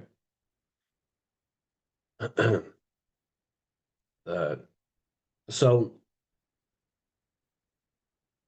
it's about gaining mental strength, mental clarity. So again, the bird is elevated, it looks down, it has a higher awareness, it sees things from above, it sees the world for what it truly is. That's the eagle. Okay? It's the higher view. This is the illuminated degrees. So we're looking at now the sword. The bird, the eagle, the double-headed eagle is standing on the sword. Very symbolic. The sword is not above the eagle. The sword is below the eagle. The sword moves through the air. On a basic breakdown of the sword, it represents power. Power. Because if I have a sword, I hold the power over you. That's what it symbolizes. In war, you have a weapon bigger than someone else and more destructive than someone else, you hold the power. So it's a power symbol. To go even deeper on this, on its true meaning, the sword, I've already broke this down plenty of times. It moves through the air. It cuts the air. It's the mind. Air represents the mind. Water is emotion. Fire is the spirit. Earth is the body. So we're looking at the mind, the power of the mind. And the eagle is standing on top of this, representing, I am conquering my own mind. I am conquering my mind. My mind does not conquer me. My mind is truly mine. I hold the power over it. I stand on top of my mind. The mind does not rule me. Thoughts do not enter my mind that take away my power. I think it, I feel it, I act towards it. It's unity. My mind is the monarch. It is the command center. It is mine. I'm above the mind. That's what it's showing here. I hold full control over this mind. I hold the power. Okay? And I have an elevated view of the mind. The eagle is elevated. It looks at the earth from above. It's the higher perception of the mind. The mind has a higher view of the self. It is conscious. Most people are not conscious. Okay? Most people walk around, they act unknowingly, they don't even know they exist. They don't realize they have consciousness. They think they grew from a monkey. They're born on a spinning ball in the middle of space, and they think they're the body. That is the level of earth-based consciousness. And it's saying, I hold the power. I hold my mind to what I want to direct the mind's forces to. I create with my mind. I carve reality. I shape my reality with my mind and thoughts and my intellect, my communication. Okay? That is what we're looking at here with the sword. It's on top, meaning I control it. When you stand on top of something, you are the top. You are on top of it. You hold the power. You rule over it.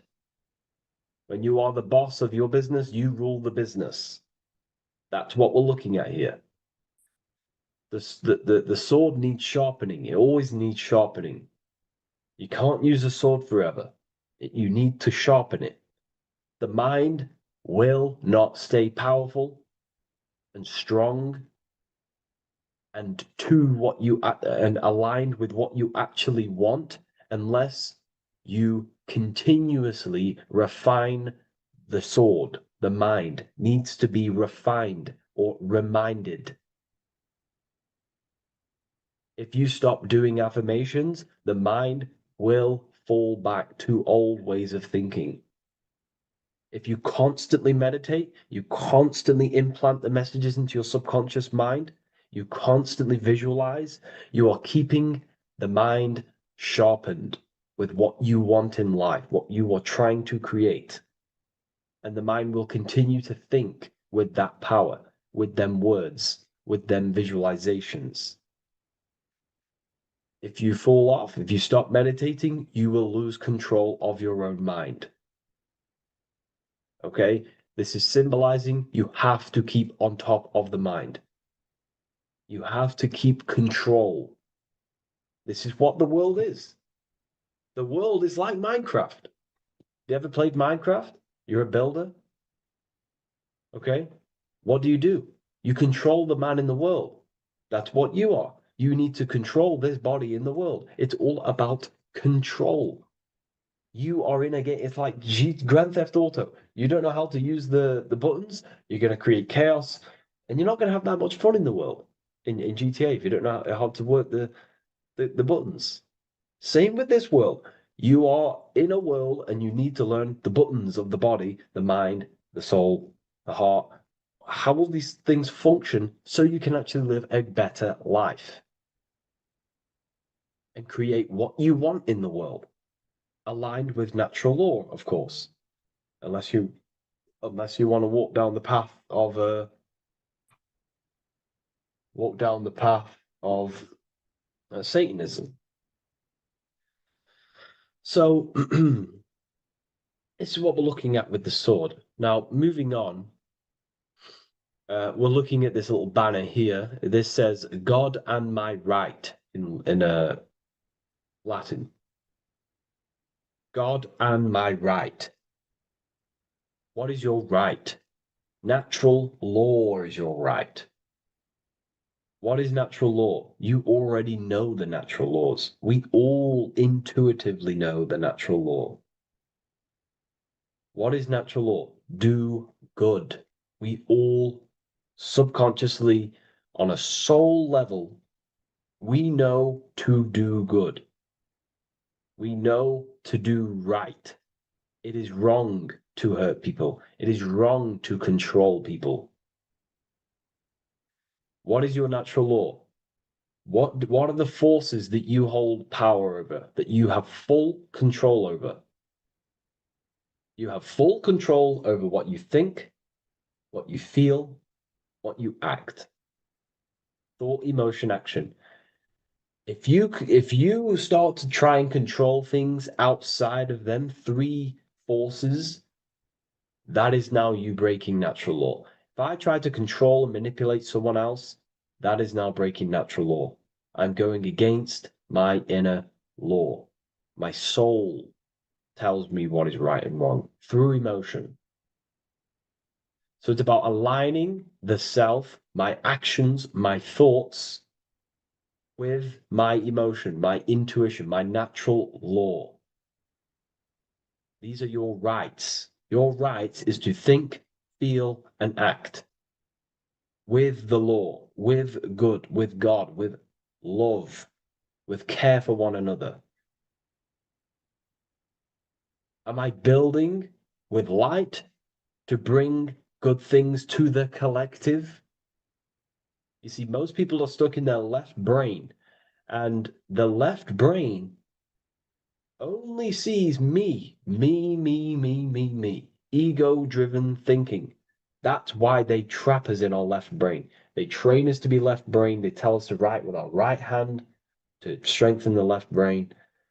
They call it writing.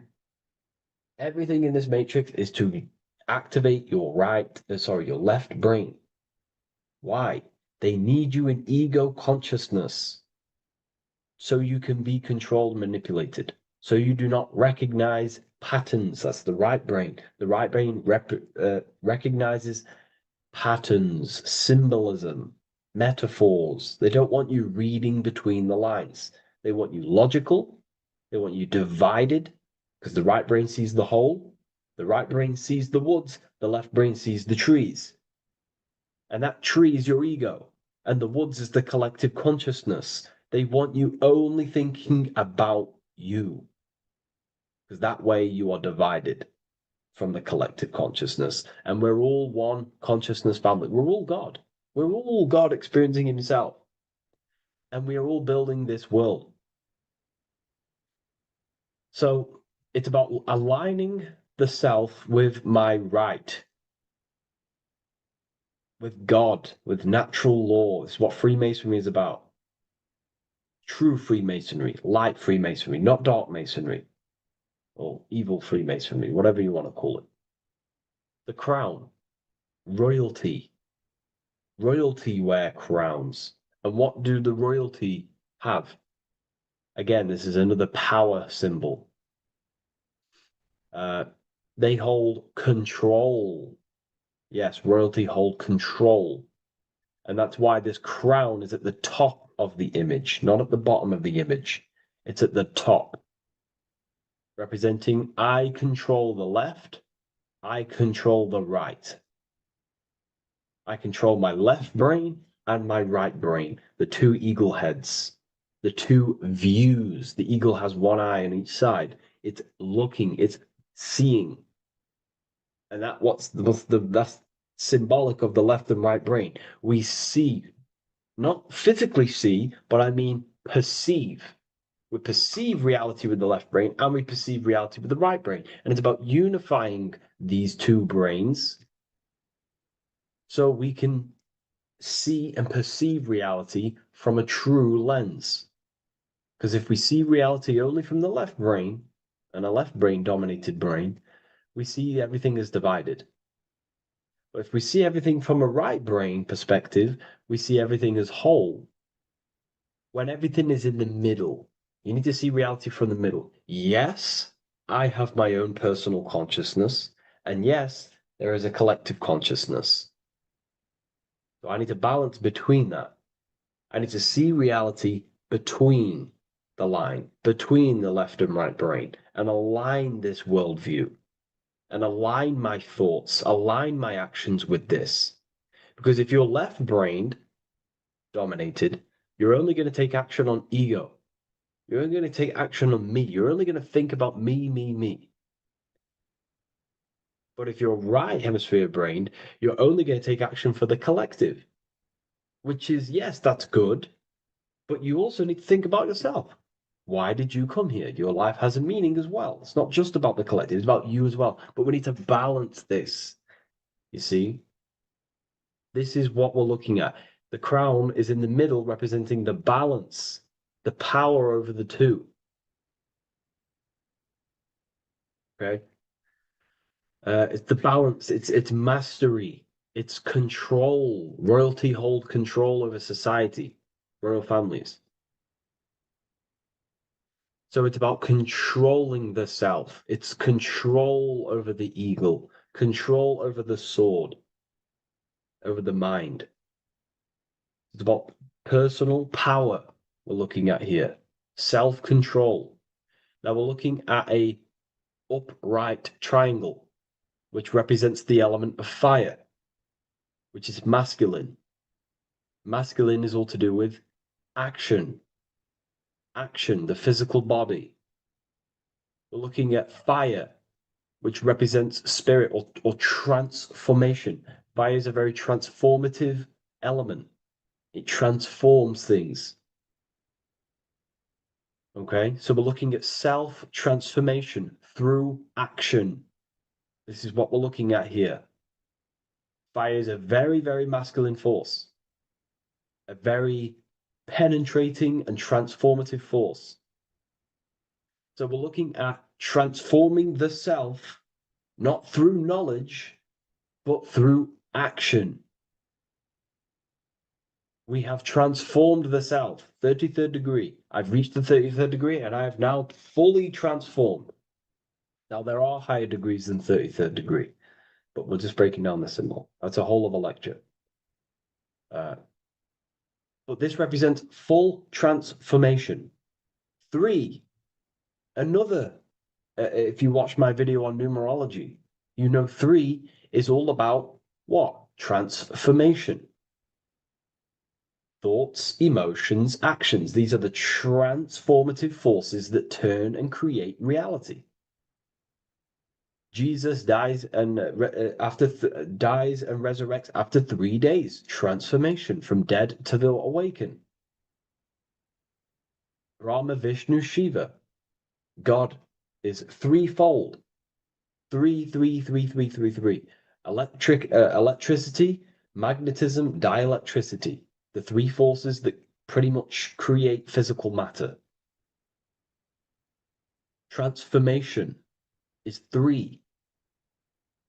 So we're looking at transformation through action. Action is a very transformative force. There's no point learning this knowledge if you're not going to act upon the knowledge. A lot of people join the university, they learn a lot, but they leave because they don't want to take the action. They don't want to do the hard part. They don't want to act towards higher consciousness. They want to dwell in their lower mind. That's fine. That's your path. That's their path.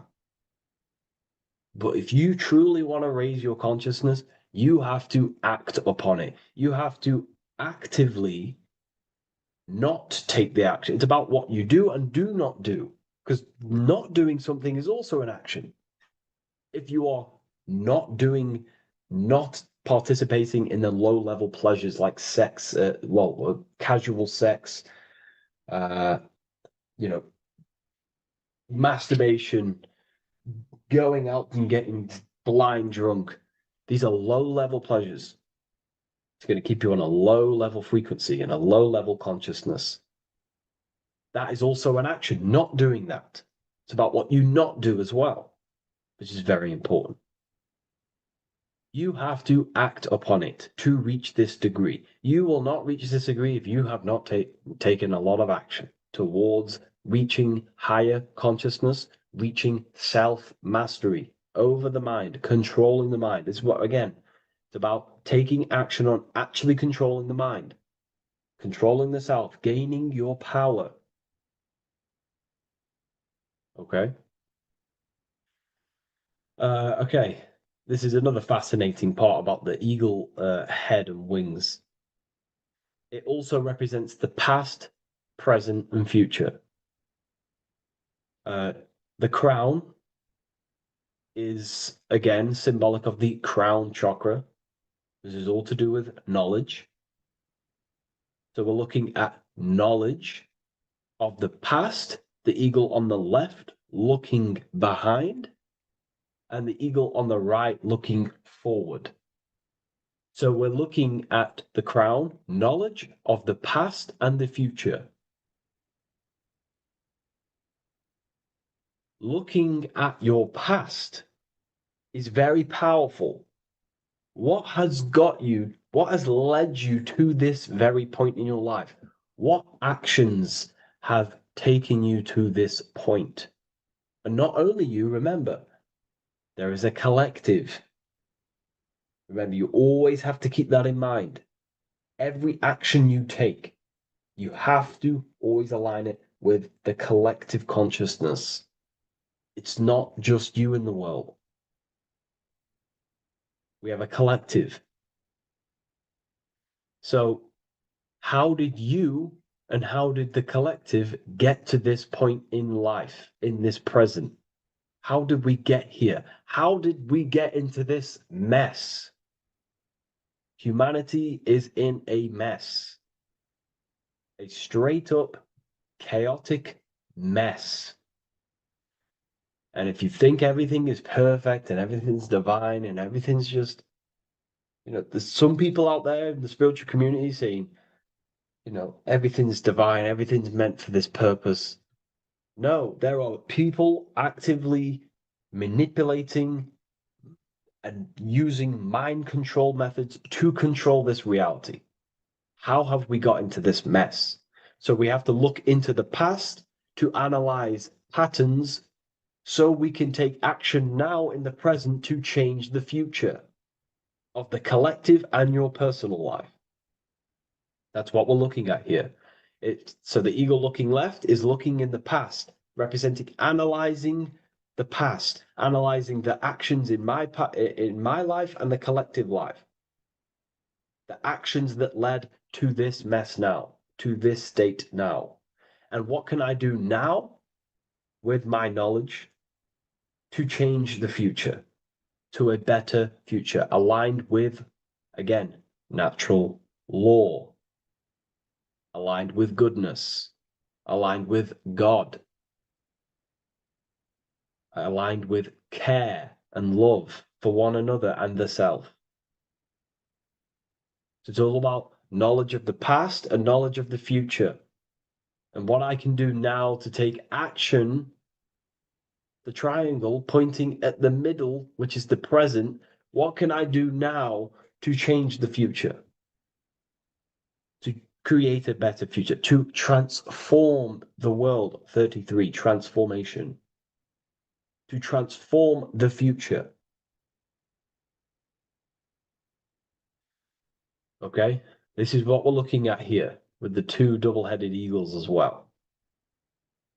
Again, this is more art. This is a lot more complex symbolism here. But again, we have the Earth hemisphere here. And what? The eagle above. It is raised above the earth, above material pleasures, above the material thinking self, above the ego. Not to say get rid of the ego. We need the ego, but balancing, control, power over the ego, power over the two hemispheres of the brain, power over my past and my future, power over time. What am I using my time towards? Time is your spiritual currency. Okay? It's elevated. It sees things from a higher perspective. It is higher consciousness. We're also looking at the astral body. Birds on a deeper level represent the astral body. So symbols have layers of meaning. The deeper you get into the occult.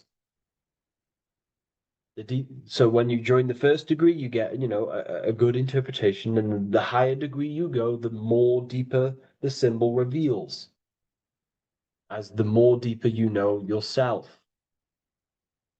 So we're looking also at the astral body, the light. What is the light? Light is a massive symbol in Freemasonry. It's knowledge, gnosis. When you're very intelligent, you call someone, they're a bright child. They have enlightenment, light in the mind.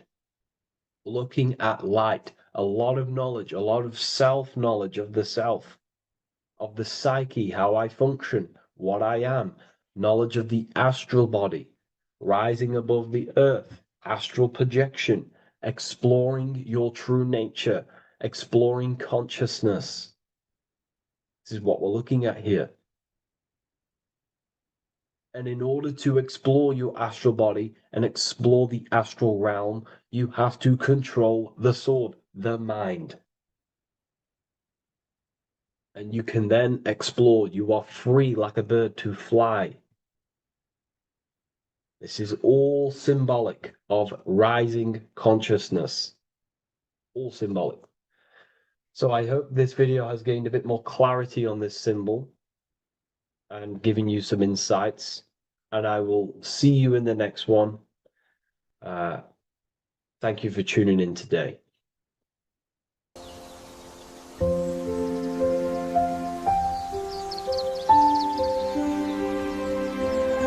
bookofwisdom.com. Visit today.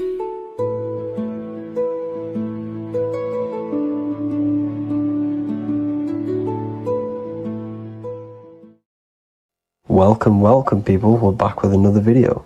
I will now be keeping track of my YouTube and trying to upload every week. In this video, we'll be talking about the chakras. The chakras are the 7 attributes of God, and they are the 7 planets.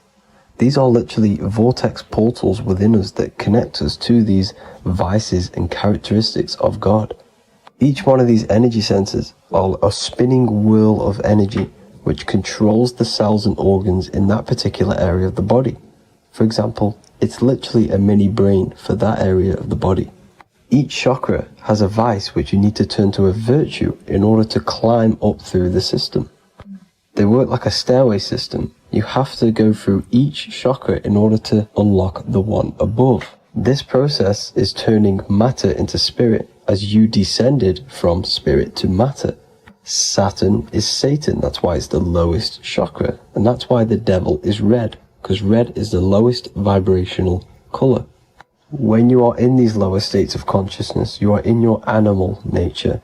This is your physical side of your nature, and you are mainly being driven by your animal instincts, or your ego. Moving back to your higher self or your spirit self is not an easy process, it takes a while. However, with discipline, consistency, and motivation, you can achieve this, and this is what the ancients called Christ consciousness. Once you have achieved this, it is basically a state of mastery of the mind. You no longer lust for the lower animal nature things. Now, let's start with the root chakra. This is located at the base of your spine, and you can feel this chakra by tensing your anus. This energy center is in control of your survival needs, your vitality, stability, and security. Now, if this chakra is unbalanced, you will feel insecure, fear, anxiety, unstable, low self-esteem, anemia, over or underweight, and constipation. In order to balance this chakra, you need to feel grounded, embodied, stable, calm, centered, a sense of safety, and trust in yourself and the world around you. The next chakra is the sacral chakra, which is located around the belly button area. You can feel this chakra just by sucking in your belly. This chakra is to do with relationships, self-worth, creativity, empathy, and most importantly, sexuality. This is the most important one in order to start to raise your vibration overall, is giving up the over-sexualized nature. In order to balance this chakra, you need to come into harmony with all the toxic relationships that you have. Get rid of the fear, the anxiety, the isolation, and 100% get rid of the over-sexualized nature. Lust is one of the most lowest vibrations you could possibly feel. It is literally manifesting hell. In order to work on this chakra, you need to feel self-worth. You need to do creative things, empathy, healthy relationships, and 100% being confident. The next chakra is the solar plexus. This is to do with personal power, will, metabolism, eating, happiness, and your self-esteem and self-identification. You can feel this chakra just above your belly, below your ribs, and you can suck in this area.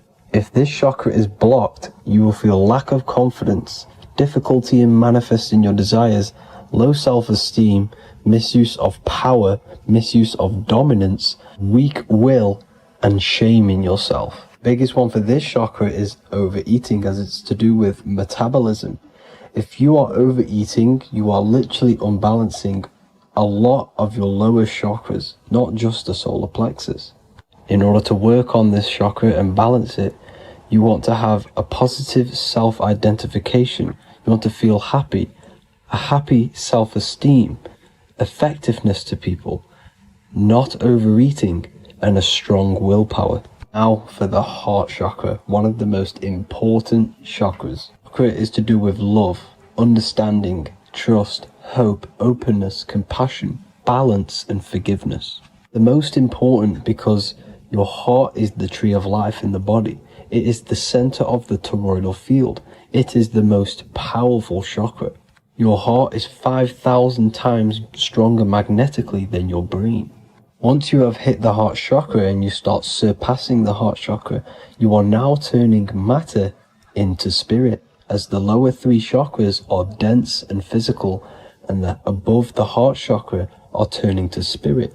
As you can see already, this is a hard and long process of working on yourself physically and internally. The symptoms of a blocked heart chakra would be lack of love or too much love, difficulty to accepting or giving love, lack of compassion, loneliness, and lack of emotional fulfillment. Finally, a lack of connection with a divine or to nature. In order to balance this chakra, the most important thing and the most powerful thing you can do is loving people, accepting and giving lots of love. Second most important thing to balance the heart chakra is balance. You need a balanced life. You need balance in all aspects of your life. Now for the throat chakra. This is a very important chakra as it's to do with communication. A symptom of this being unbalanced is a lack of self-expression and putting on a front all the time, acting with the ego. In order to balance this chakra, you need to constantly self-express yourself. You can't be putting on a front.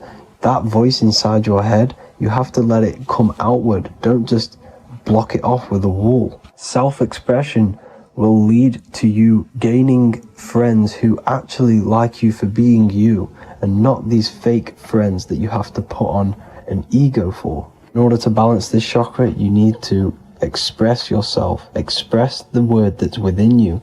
Don't be lying to people, don't deceive or be deceptive. The next chakra is the third eye chakra.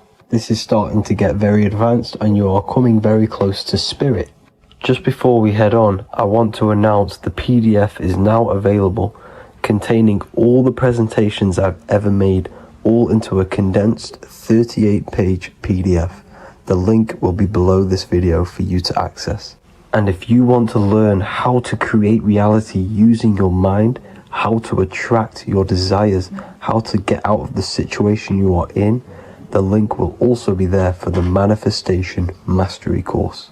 Now for the third eye chakra. The third eye chakra controls the pineal gland, which is your first eye. It's to do with your psychic abilities, channeling, telepathy, astral travel, visions, and connection to the higher self. You need all of the chakras aligned to get the full potential out of your third eye or pineal gland chakra. For example, if you're astral traveling and you fear something, you will be instantly shot back to your body. So you need to master all of the chakras before you go on and try and do these higher spiritual activities. Symptoms of the third eye chakra being blocked is lack of imagination, lack of vision, lack of concentration, blocked or clouded intuition, can't see the big picture, and especially overly reliant on logic and intellectual thinking. A good way to work on this chakra is imagining things, vision things. Trust your intuition at all times. Always follow that inner voice.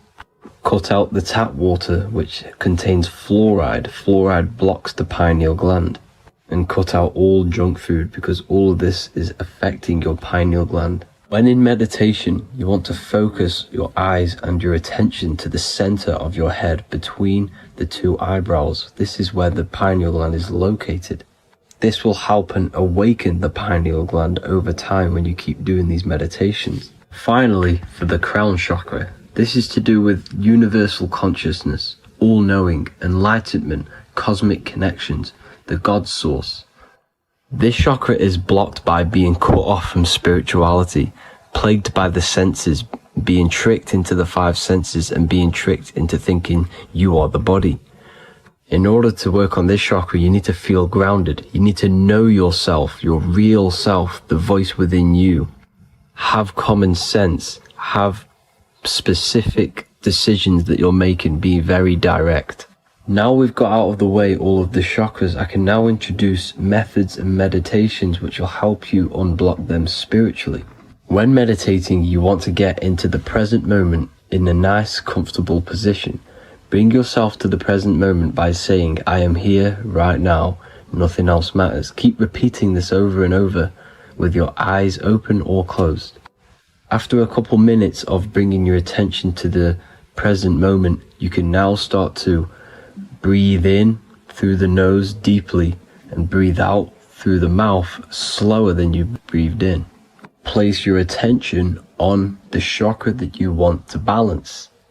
Think of a high vibrational emotion like love, and think of this while placing your attention on that chakra. You can do this exercise every day for 10 to 20 to 30 minutes. The longer the better. Another practice you can do is by chanting the Bijis for each chakra. They are here starting from the root chakra all the way to the crown chakra. Or you can chant the 7 vowels. There are not 5, there are actually 7. A, I, A, O, U, M. A, O. This is the proper way of pronouncing the 7 vowels. These are so powerful because these are the only things that exist. It is literally the sound of God. By pronouncing them right, you can actually create a lot of power within you and align your chakras. That's it for this video, people. I'd appreciate a comment and a like to help the algorithm. I appreciate you all. Love and light.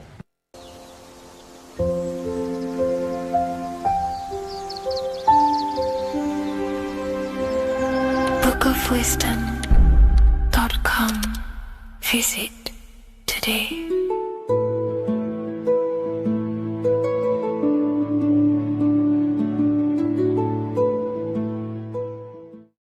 What is good, people? We're back with another video, and this is going to be talking about the connection between the micro and the macro. You know, you are the universe, everything is inside of you. So the first thing you need to understand is that the law of mentalism, we are a thought in the creator's mind, everything's being thought into existence. We have a spark of this mind, this same mind of the creator, and everything is a state of mind. Particles or atoms, whatever you want to call them, are a mental thing. They're a product of the mind. Everything's thought into existence. Thoughts influence everything. Thoughts are energetic effects which send out waves into the quantum field around you. And your consciousness is actually the universe experiencing itself, expressing itself, and viewing itself. So we are the creator, but viewing itself in separate bodies. And this is why they call the material world the world of illusions, because everything's separate here, but we all forget that we are all one. We've all been brainwashed to think we're all separate, but we're all one. We're all the same mind, the same consciousness, everything.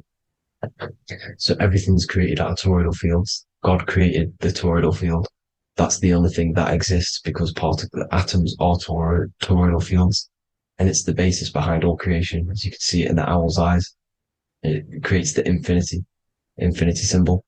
And this was the apple. That apple is a toroidal field, and the toroidal field is made out of dielectricity, which is ether. Ether is black light, and this is counter space. This is another realm. This is what creates God to be omnipresent, to be everywhere at one place at all times. He is everywhere because ether is everywhere. And ether is infinite potential. It connects everything together, and that's what energy moves through. It moves through the ether, and that's black light. Everything is light, as it says in John 4:2. God is light. Everything's a vibrational state of light. So the torus field is made out of dielectricity, ether, black light, magnetism, which is white light, which is the center of the toroidal field. And magnetism radiates, it has no vibration. And then when white light splits, it turns into electricity, which is physical material, and that has a vibration. This is the Holy Trinity, the sun, the moon, and Saturn. Saturn, the god of materialism. If you've watched my videos on Saturn, you know that Saturn is crystallizing everything into physical matter. And that's why his old name was El. The ancients called him El. And this is why we get L electricity. This is where L electricity comes from, because L electricity is only a product of the physical world, which is redshift, blueshift, Adam and Eve. And this is what creates the redshift, blueshift is what is a product of magnetism. When magnetism, white light splits, and this gives us vibration. And this what creates the toroidal field, which is the basis of all physical creation. The sine wave is created out of the magnetic wave and the electric wave. The electric wave is the blue wave, and the magnetic wave is the straight wave, which is radiation. This is vibration frequency. So the magnetic wave is straight, and then you have longitude and amplitude, which is depth, which is dimension. You see how the electric wave has depth and a dimension. This is why you get the cross. This is the cross of Earth. This is the symbol of Earth, of bondage, of physical matter, because it consists of magnetic wave and depth, which is electric wave. And this is where you get the sun cross or the Earth cross, whatever you want to call it. It's the cross of physical matter, and the ancients knew this. This is why they used that symbol. Redshift, blueshift, which is the toroidal field, is the basis of all creation, physical creation. And this is why you have the police siren is red and blue. The Matrix movie, red pill, blue pill. You have red blood and blue blood in your body. The Democrat and Republic, the two parties, red and blue. Like your taps on your taps, you have a red and blue tap. One's generative, one's destruction. Fire, destruction, water, generative. So this is the basis of all things. And electric wave has dimension, like I've already said, depth, material, and it's measured in hertz. It's measured in hertz because it hurts you. It decays because the electric wave has a vibration, and vibration always has to go back to a standstill point. This wave cannot go forever, but the magnetic wave will go forever. It's radiation. Magnetic is radiation. It radiates forever. It pulses. But the electric wave will at some point come back to a standstill point, and that's why it hurts. It decays. That's why our physical body decays, because we contain of electricity. This body is an electric body, and it will return back to stillness like a guitar string. If you vibrate a guitar string, you pull it, it will vibrate, make a sound, and then go back to a standstill point. It's the exact same with every single toroidal field within the body. It will decay, and this is why our bodies decay, and everything in creation decays. So we're born into sin. The sin of Eve. The sin of Eve is us biting into the tree of knowledge of good and evil, which is the systems in the body. And the sin of Eve is biting into the sine wave. We bit into the sine wave. The sun moves in a sine wave. Our DNA is a sine wave. Time is a sine wave. Everything in this creation is a sine wave. This is why the dollar bill is a sine wave. Magnetism and electric waves in one. And this is the sun doing its sine wave, which creates, when you go bowling, it kind of creates that pin that you hit over. That's the pin of the sun. The zodiac sign is a sine wave because the zodiac sign is an expression of the toroidal field, because magnetism unfolds into 12ness. That's why you have 12 zodiac signs, 12 systems in your body, 12 cranial nerves in your head, in your brain. So if you can imagine this, see where my pointer is, always starts with Aries. Aries is the head. It's the first thing that's created in the womb. And this is Aries, the ram. And this is why it's called a cerebrum in your brain, which is the first thing that creates when you're in the womb. And what's the element of Aries is fire. Fire is the first element, Fire, first, because it's the first thing on the wheel, the first expression of energy. As you can see here, my pointer, this is the center of the toroidal field. It would go Aries, Virgo, Capricorn, Pisces, Scorpio, Cancer. Then we go back to Libra. Libra would be center. But you see how the toroidal field is the expression of the 12 energies. That's what the constellations are, the energy expressions of the toroidal field. So it would go outwards, starting from Aries here, all the way back to Pisces, which is beyond the bottom half. But Libra would be the center. That's why Libra is the equinox. It's the equinox. Libra is when it goes from summer over to autumn. It's the equal. It starts to transition into the winter side. Equinox, equal, which is Libra. And that's why Libra has the two scales. It's symbolized with the two scales. That's because of, the sun moving over. It's being judged. It's equal now, but then it's going to tip over into the winter. That's why Libra is here, the center of the sine wave. And like I said before, magnetic energy unfolds into 12ness. Magnesium is number 12 on the periodic table. It's the sacred number. And this is why the scientists are trying to, NASA is trying to bring in another constellation to destroy the holy science of astrology. So Aries rules the head, which is Mars. Taurus rules the neck, the lower head. Gemini, the two twins, which is your lungs, your two twins, your arms, two twins. Cancer, the breasts, the chest area. Leo, the heart, which is the sun, which is fire, the center of the toroidal field. Virgo, the belly, which is the intestines. Libra, the kidneys, the two scales, the kidneys, balancing out everything. Scorpio, the sex organs. Sagittarius, hips and thighs. Capricorn, I've missed that out, which is the kneecaps. Capricorn, kneecap. Aries, which is the ram, which is the cerebrum in your brain.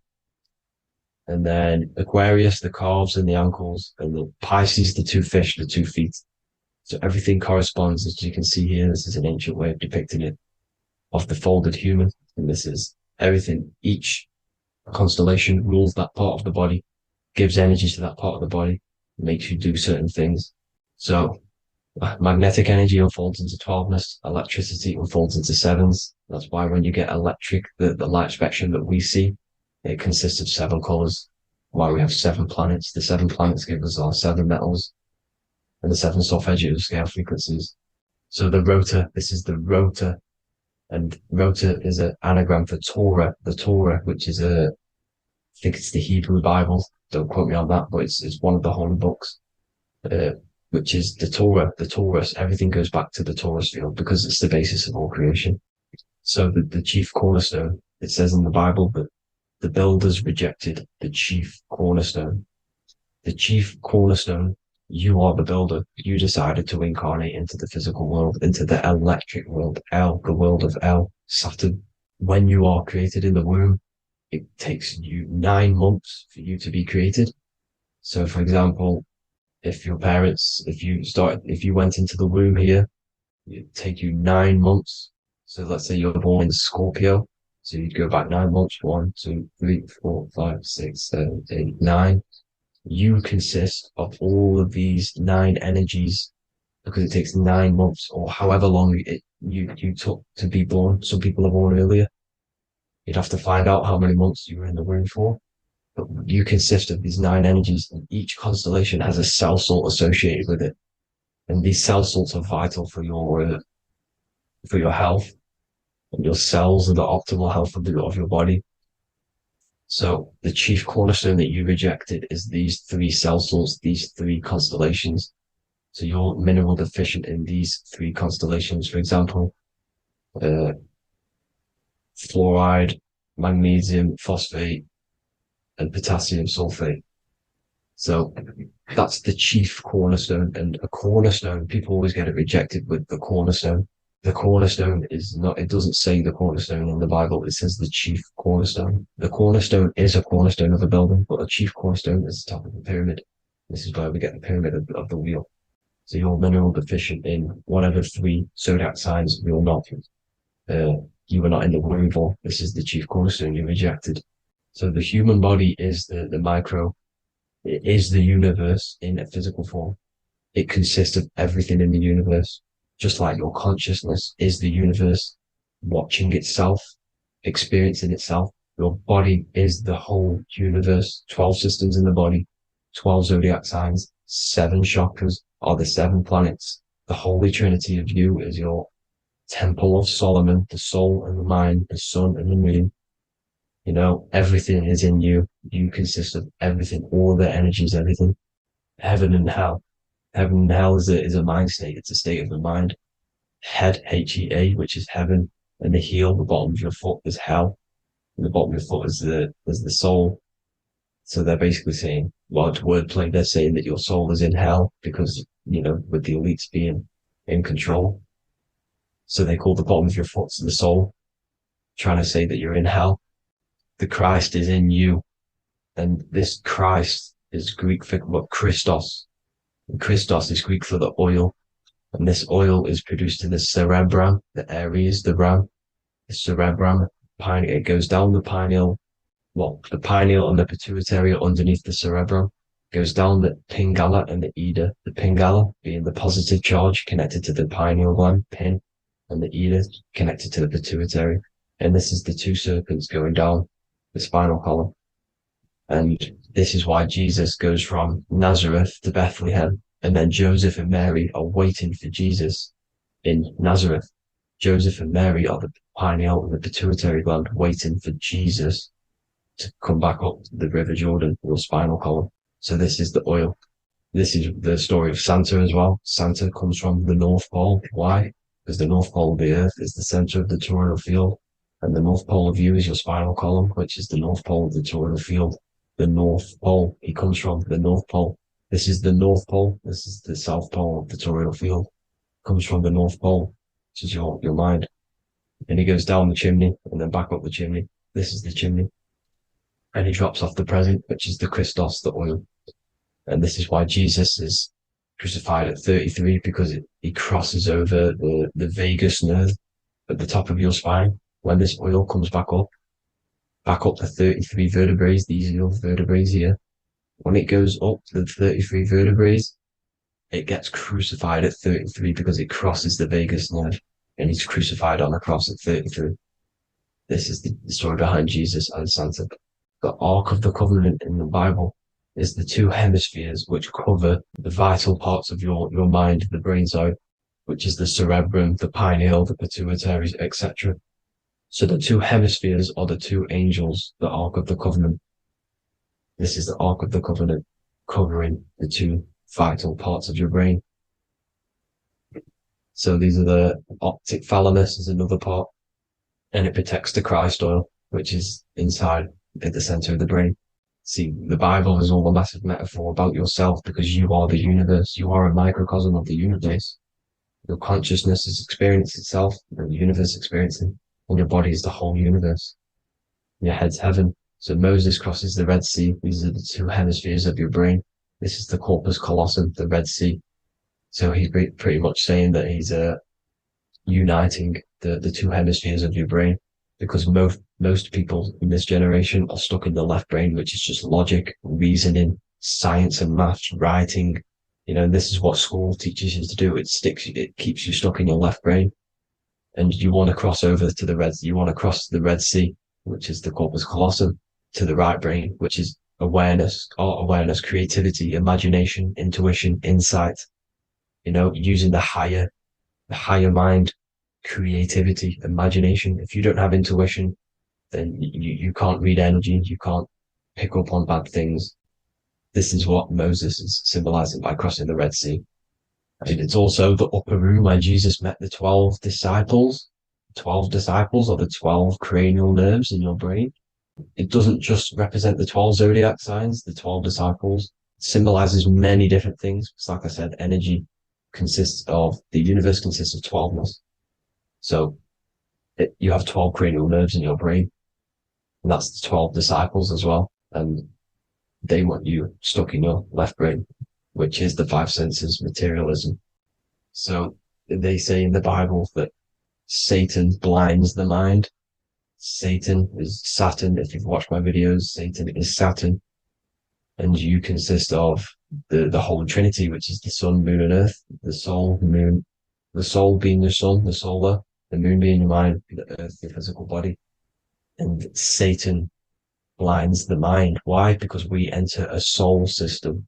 This is a soul system, not a solar system. And Saturn is the Lord of the Rings, which is the outer ring. When your soul enters the soul system, your soul starts to materialize. It hits Saturn.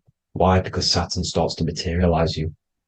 You take on the 7 virtues, which are the 7 planets, which are your 7 chakras.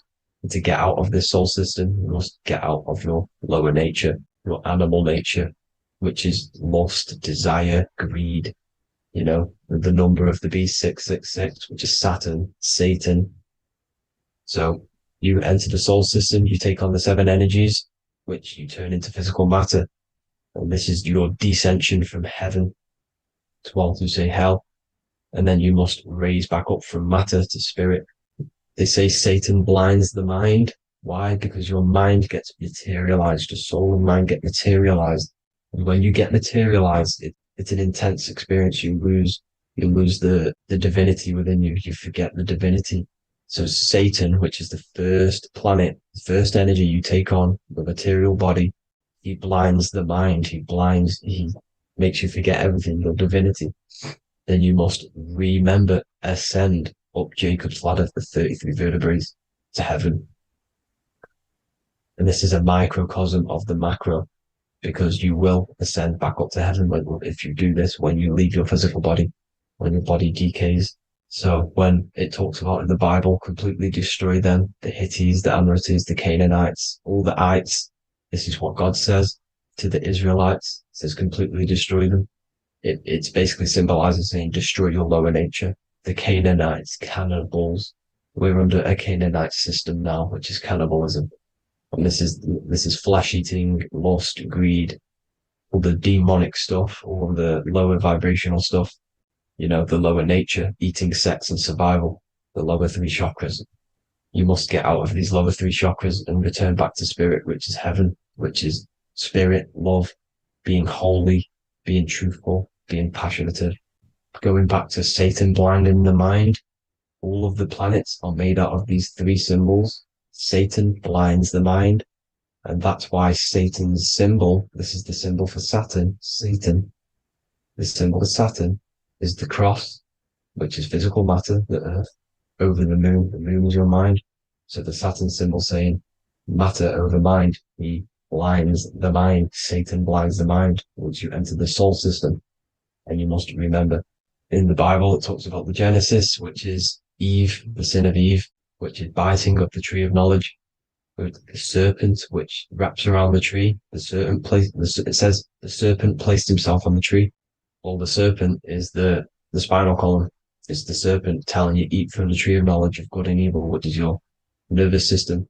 And eating from the tree of knowledge of good and evil is doing bad things. For example, over-sexualized, overeating, eating the wrong food. That's eating from your nervous system. It's decaying you, and it's preventing you from achieving the God self, the God consciousness. This is the symbolism of, the tree on the serpent, telling you to eat from the left brain, with the left brain being the sinister. Sinister is Latin for left.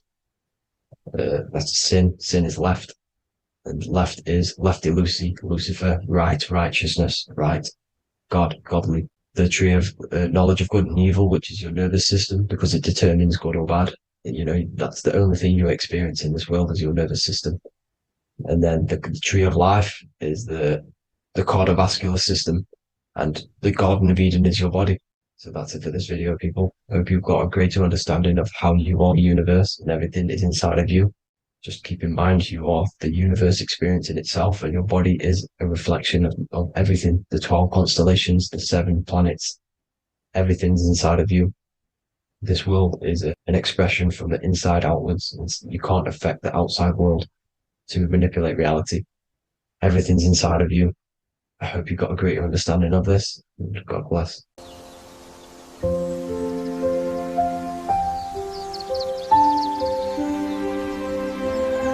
bookofwisdom.com. Visit today.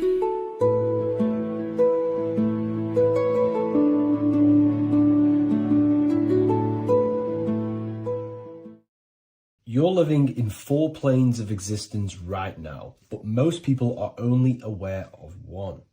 And that's why they feel lost, disconnected, and stuck in cycles they can't explain. If you don't understand the blueprint of reality, you'll keep trying to fix the physical, while the real causes lie in the unseen dimensions that you have direct access to. You must understand is that the universe only exists in the mind. Everything is a projection of consciousness. Therefore, consciousness produces everything. Our internal world is consciousness. Our external world is this physical body, physical world. Everything is an externalization of consciousness. For example, this was a thought. Now it's made physical.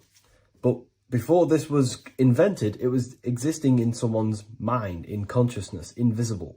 Then it was made manifest, made physical. So everything in this physical plane is the effect. The cause is consciousness, mind, the mental plane. So now I'm going to explain these different dimensions of consciousness. You don't just exist in this physical plane. The physical plane, in fact, is the lowest plane there is. It's the illusionary plane. So first of all, we have the Buddhic plane. This is the nothingness. So think of it like this. Absolute nothingness. If you turn off thoughts, there is nothingness. This is the void. And out of the void springs infinite potential, which is the mental plane. Now, your mind has no limitation. It can think anything, be anywhere, anytime, any place. In the whole world, there is no limitation with the mind. This is the realm of infinite possibilities. This is the realm of thought. Thought is a dimension, information and thought. To go a little bit deeper on this, there are pockets of thoughts, what we call in the occult fields of thoughts. Your mind does not think thoughts, it receives them. Your mind is like a radio. Whatever the mind is tuning into, setting its mindset, setting your frequency or setting your mind, you will receive thoughts based on that set, whatever you set your mind to. So there are pockets of thoughts that we penetrate in the mental plane. The mind is the mental plane, the infinite possibilities. This is the spark of creation. This is where all things begin to manifest as an idea in the mind as a thought. So if you want to gain certain information, you need to meditate or do thought exercises where you are penetrating that dimension of thought, that pocket of thought. For example, if you want to find a way on how to make financial wealth, you would use your mind, set your mind on wealth and money and think, close your eyes and think about that specific topic and see where your mind takes you. And you will expand your mind into different pockets of thought and gain information.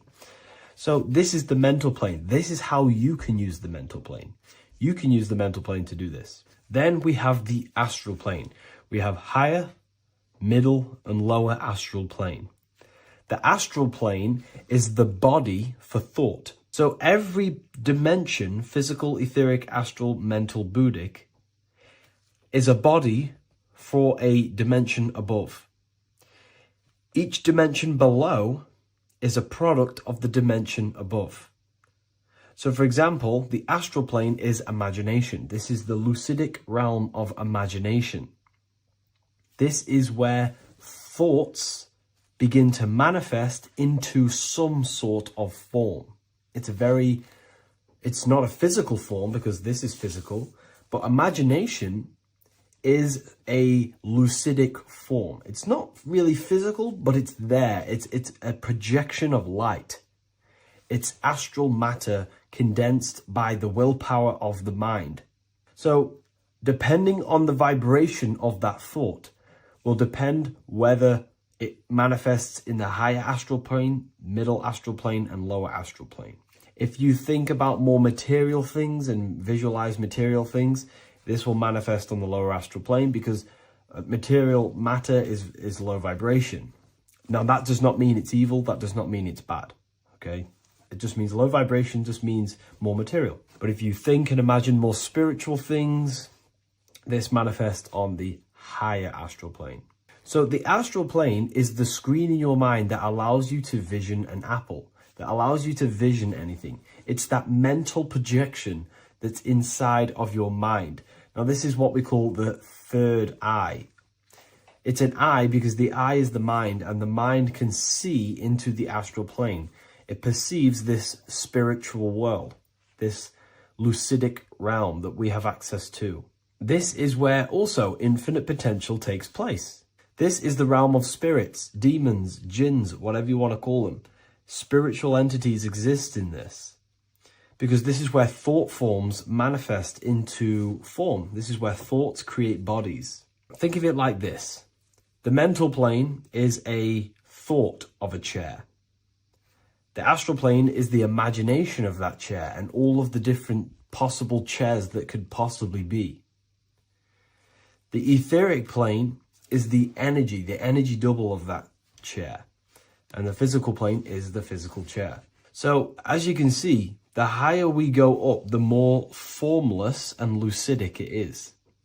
The lower we go down planes, the more dense it becomes. This is formless and this is form.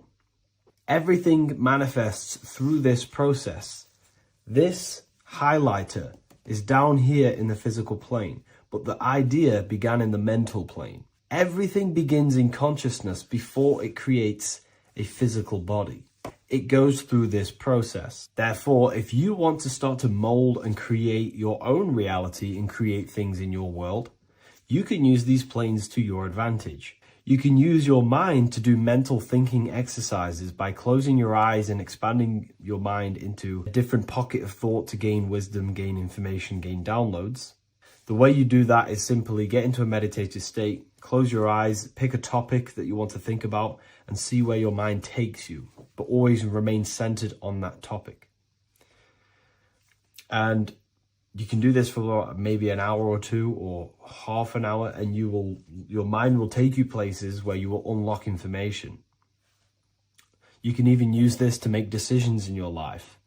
Think of the topic and see where your mind takes you. You'll gain information. This is how you use the mental plane for ideas. The astral plane is imagination. You have to reconnect with your imagination very vividly. Your imagination, your consciousness is infinite.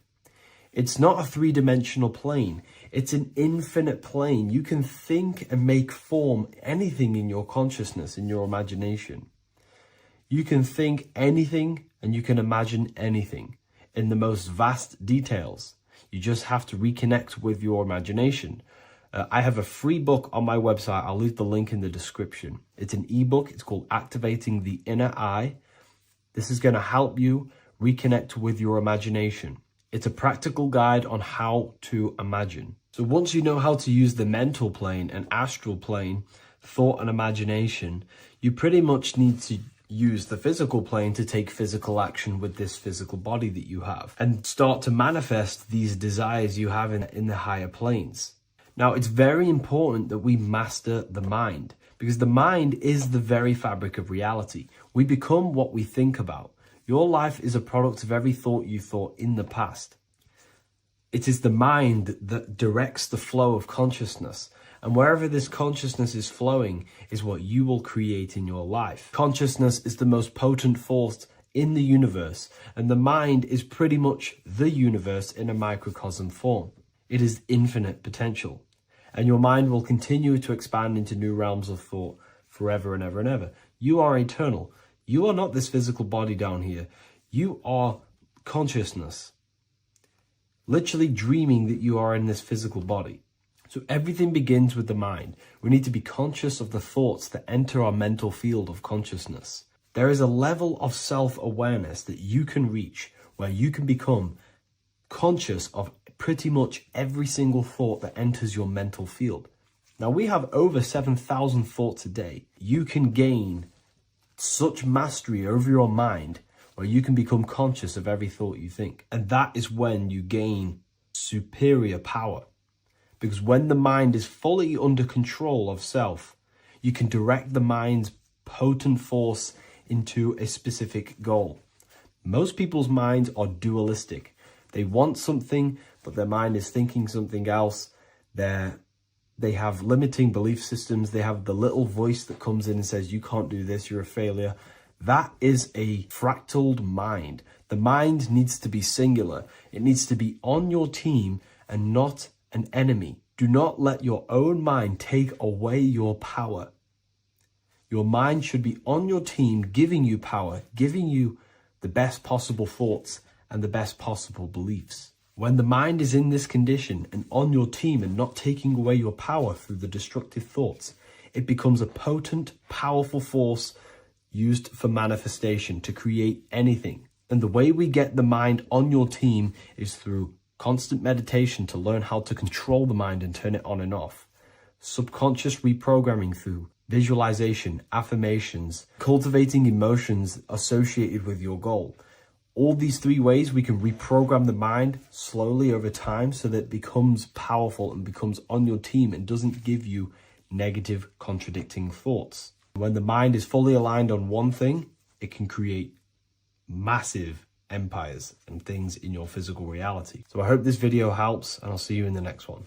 There is a massive mystery around the Freemasonic G, and in this video we're going to be discussing it. Some people call it geometry, God, gnosis, genesis, generation, but in fact it's all of these things, and all of these things relate back to one concept that links them all. And in this video, you will be discovering this secret force, which pretty much creates everything in your reality in your life and has done unconsciously, whether you are aware of it or not. The Freemasonic G is the 7th letter in the English alphabet. This is important because the number 7 has many mysteries inside the esoteric and occult traditions. Some people say the number 7 represents the 7 colors of light, the 7 major planets, or the 7 musical tones, 7 days of creation. The number 7 is a massive mystery. But what we have to understand is that in the context of Masonry, Freemasonry is all about building the self. Every day we wake up, we are either building our prison of our mind or freedom of our mind. Everything inside of esoteric Freemasonry is about building the self and reconstructing our consciousness, our inner dialogue, the inner voice. We're transforming the mind from low awareness to high awareness. This is why Freemasonry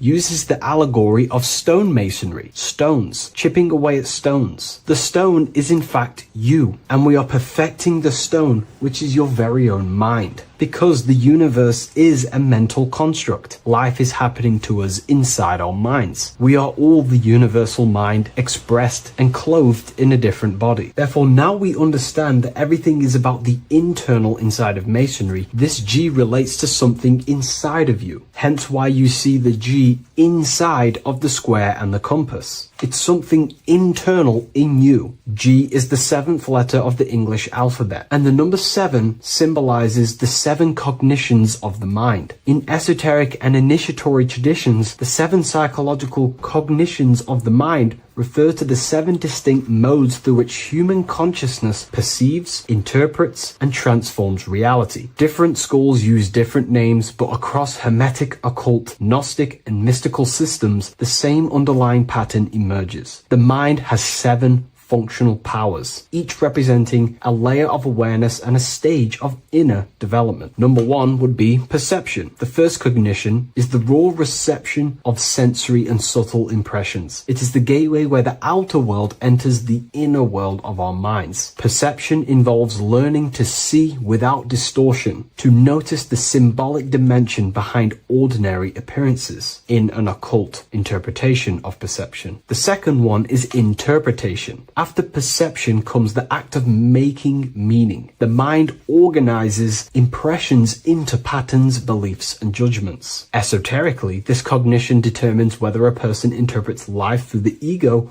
or through the higher insight of their higher consciousness. The goal is to purify interpretations so that the intuition can speak through it, to clear our minds of the clutter, master it, and let our higher consciousness shine through it. Number 3 is the imagination. This is the creative faculty that produces images, symbols, and visions in the mind's eye. This is associated with the astral plane. We live in a mental universe of thought. Thought wraps itself inside of imagination. The thought alone has no true form, but then the thought wraps itself in a vehicle of consciousness, what we call imagination, and we give form to the thought. Imagination becomes active. Imagination becomes active imagination, the foundation for rituals, alchemy, meditation, and visionary insights inside of occult traditions. Working on your imagination is a key part on developing your consciousness, as it is literally the sight into the astral plane, your internal vision of the mind. The 4th cognition of the mind is emotion.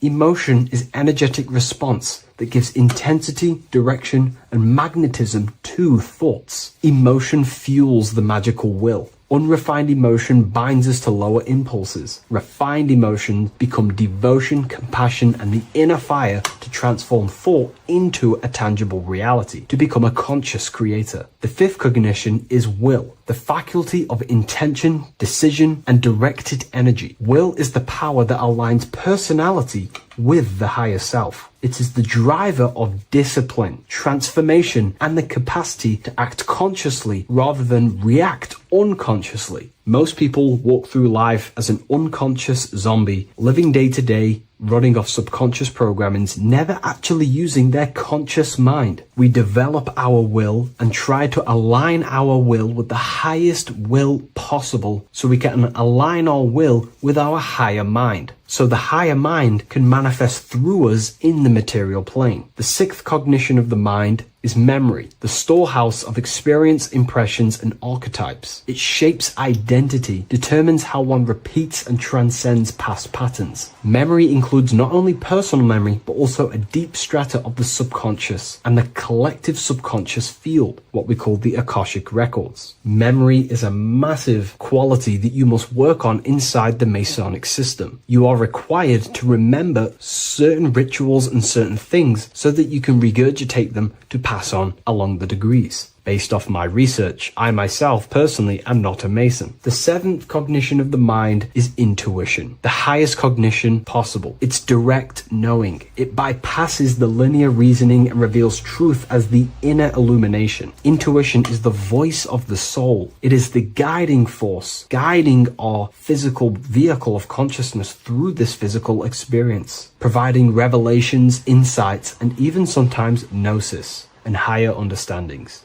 They are the 7 principles and cognitions of the mind that we should work on. Sometimes they're symbolized as 7 luminary planets, because lumen is light. The planets are light. Light is consciousness. Consciousness is light. Now moving on to the true understanding of the G, the higher understanding of the G, as I mentioned previously. This is what we call the generative principle, the care principle, the human heart principle, the female aspect of consciousness within yourself. All creation is built upon a care. All action is built upon a care. You only act on what you care about. You care about paying the bills and staying inside your house and looking after your family, for example. Therefore, you take the action to generate the reality and generate money to pay the bills. Them actions are driven by the force of care. If you care about a plant, you take the action to water the plant and it grows. If you care about your partner or relationship, you give them attention and care and love and you grow the relationship. As soon as you stop providing care, watch the relationship crumble and the reality destroys itself.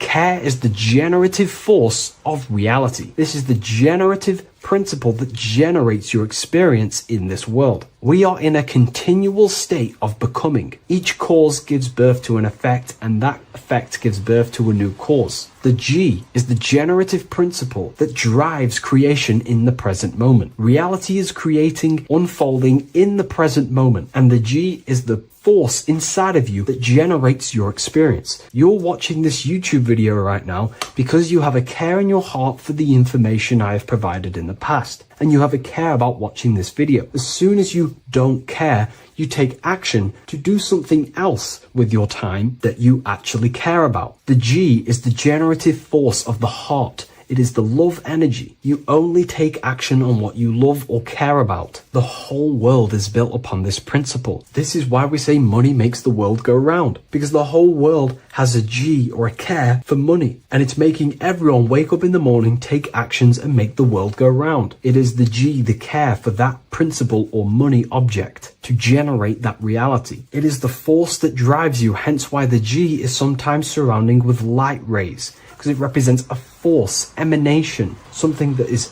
invisible but driving the physical body. The G is the internal force that focuses thought into an action. We can think many thoughts, but the thoughts you don't care about, you don't take action on. But the thought you care about, that you have a G for, intensifies that thought, focuses and directs it into an action to generate that experience and reality. The whole world is built upon this principle. The sun is a perfect example of the generative principle. The sun gives all of its life, light, never asking for anything back, making everything grow and generate on the earth. Everything in your life is built upon this principle, and gaining control over your care gives you control over your actions and your reality and what you generate. Once you see this, it is truly beautiful that the world is actually built upon love. This is why they say love is the force of God. It is. Truly. This is the reason why God begins with a G. It's about Genesis. Genesis means creation. G, generation. Anything that generates and creates is all to do with a care or a love energy. But don't get me wrong, people can love sick and twisted things, and they act upon them sick and twisted things. This is why purification of ourselves is important by understanding this principle, as it is a very powerful principle to understand. This is the reason why the word gift begins with a G. You're giving something. I care, I'm going to give you something, a gift. Or guidance. This is what guides you into becoming something, what you love. This is why also gnosis begins with a G. Gnosis is not actually knowledge. Gnosis is knowledge obtained, attained by direct experience or through direct experience. For example, you're not believing you're watching this video right now. You know you're watching this. Know, gnosis, same phonetic sound. It's about knowing. Gnosis is about gaining knowledge of the self. Self-knowledge through direct experience. Instead of believing in God, I seek to know God through direct experience by altered states of consciousness, transcendent meditations, understanding human anatomy, understanding the laws that govern my mind, understanding creation. That is direct gnosis, knowing that God exists instead of believing he exists. By going within the self, questioning the self, and gaining a deeper relationship with the inner observer, you start to gain gnosis, self-knowledge through direct experience. And in order to gain gnosis, you have to care, because gnosis requires action. It requires you to meditate and go within yourself. It requires you to study yourself. It requires you to go within yourself. And in order to do that, you have to care. If you don't care about knowing yourself, you won't take the action to generate the gnosis. If we take a look at this piece of Freemasonic artwork, we can see a whole lot going on here. But if we focus down here with the temple with the letter G on, and when you walk through the temple, there is a pathway leading up a hill towards the light. The light reveals things. If something is in darkness, you can't see it, but the light reveals something. It's symbolizing truth, the light of gnosis, knowingness. And in order to walk this path, you have to go through the temple, which means entering in yourself. This is symbolic of the path. The Masonic path is about the the self, reconstructing and learning about the self. In order to walk up that hill, it takes a lot of effort. It's not easy walking up a hill. You're going to be tired. It's not easy. It's horrible. Who likes walking up a hill? I know I don't, but you know, people like hiking and stuff. I understand that, but it's symbolizing this is hard work working on yourself, because the labor of working on your mind is the hardest labor you will ever do. It's called the great work, or the Masonic work. And in order to climb that mountain, you go through the G. You have to have the care. If you do not have the care, you will not walk up that mountain. You will not generate the gnosis. You will not get close to the light. You have to have the G to walk that path of self-mastery and working on your mind. This is very, very important. If you want to gain the light, you have to have the G inside of you. You have to have the care to generate a higher consciousness. If you want to earn more money, you have to have the care, or else you will not take the action necessary to generate that reality. This is why we have to master ourselves and write down everything you love. It could be even the bad things. It could be lust. It could be anything you're wasting your care energy on. Try and remove them one by one. Master them and become disciplined. And then you'll have more G energy, care energy to direct towards something else in your life to generate and grow that experience or reality. Again, the word grow, G. It is a growing force. What you place your love and care into grows and expands. What you have a G for is what you spend your time and attention on, your two spiritual currencies. So this is the Masonic G, and I hope you gain a deeper understanding of this. So that is pretty much everything about the Masonic G that you need to know, and hopefully this has helped you. If you wish to learn more and gain guidance through your life and understand yourself on a deeper level, the book I've used today is called The Book of Symbolism. I'll leave a link in the description.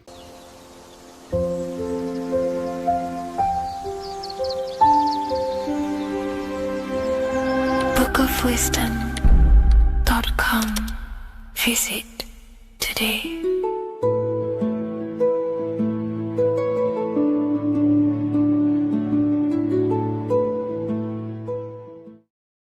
What's good, people? We're back with another video. This is going to just be a quick video. Manifestation, magic, bending reality. So let's jump straight into this. So you have a conscious and a subconscious part of your mind. The conscious is what you're conscious of, what you're actually doing, where you can choose or not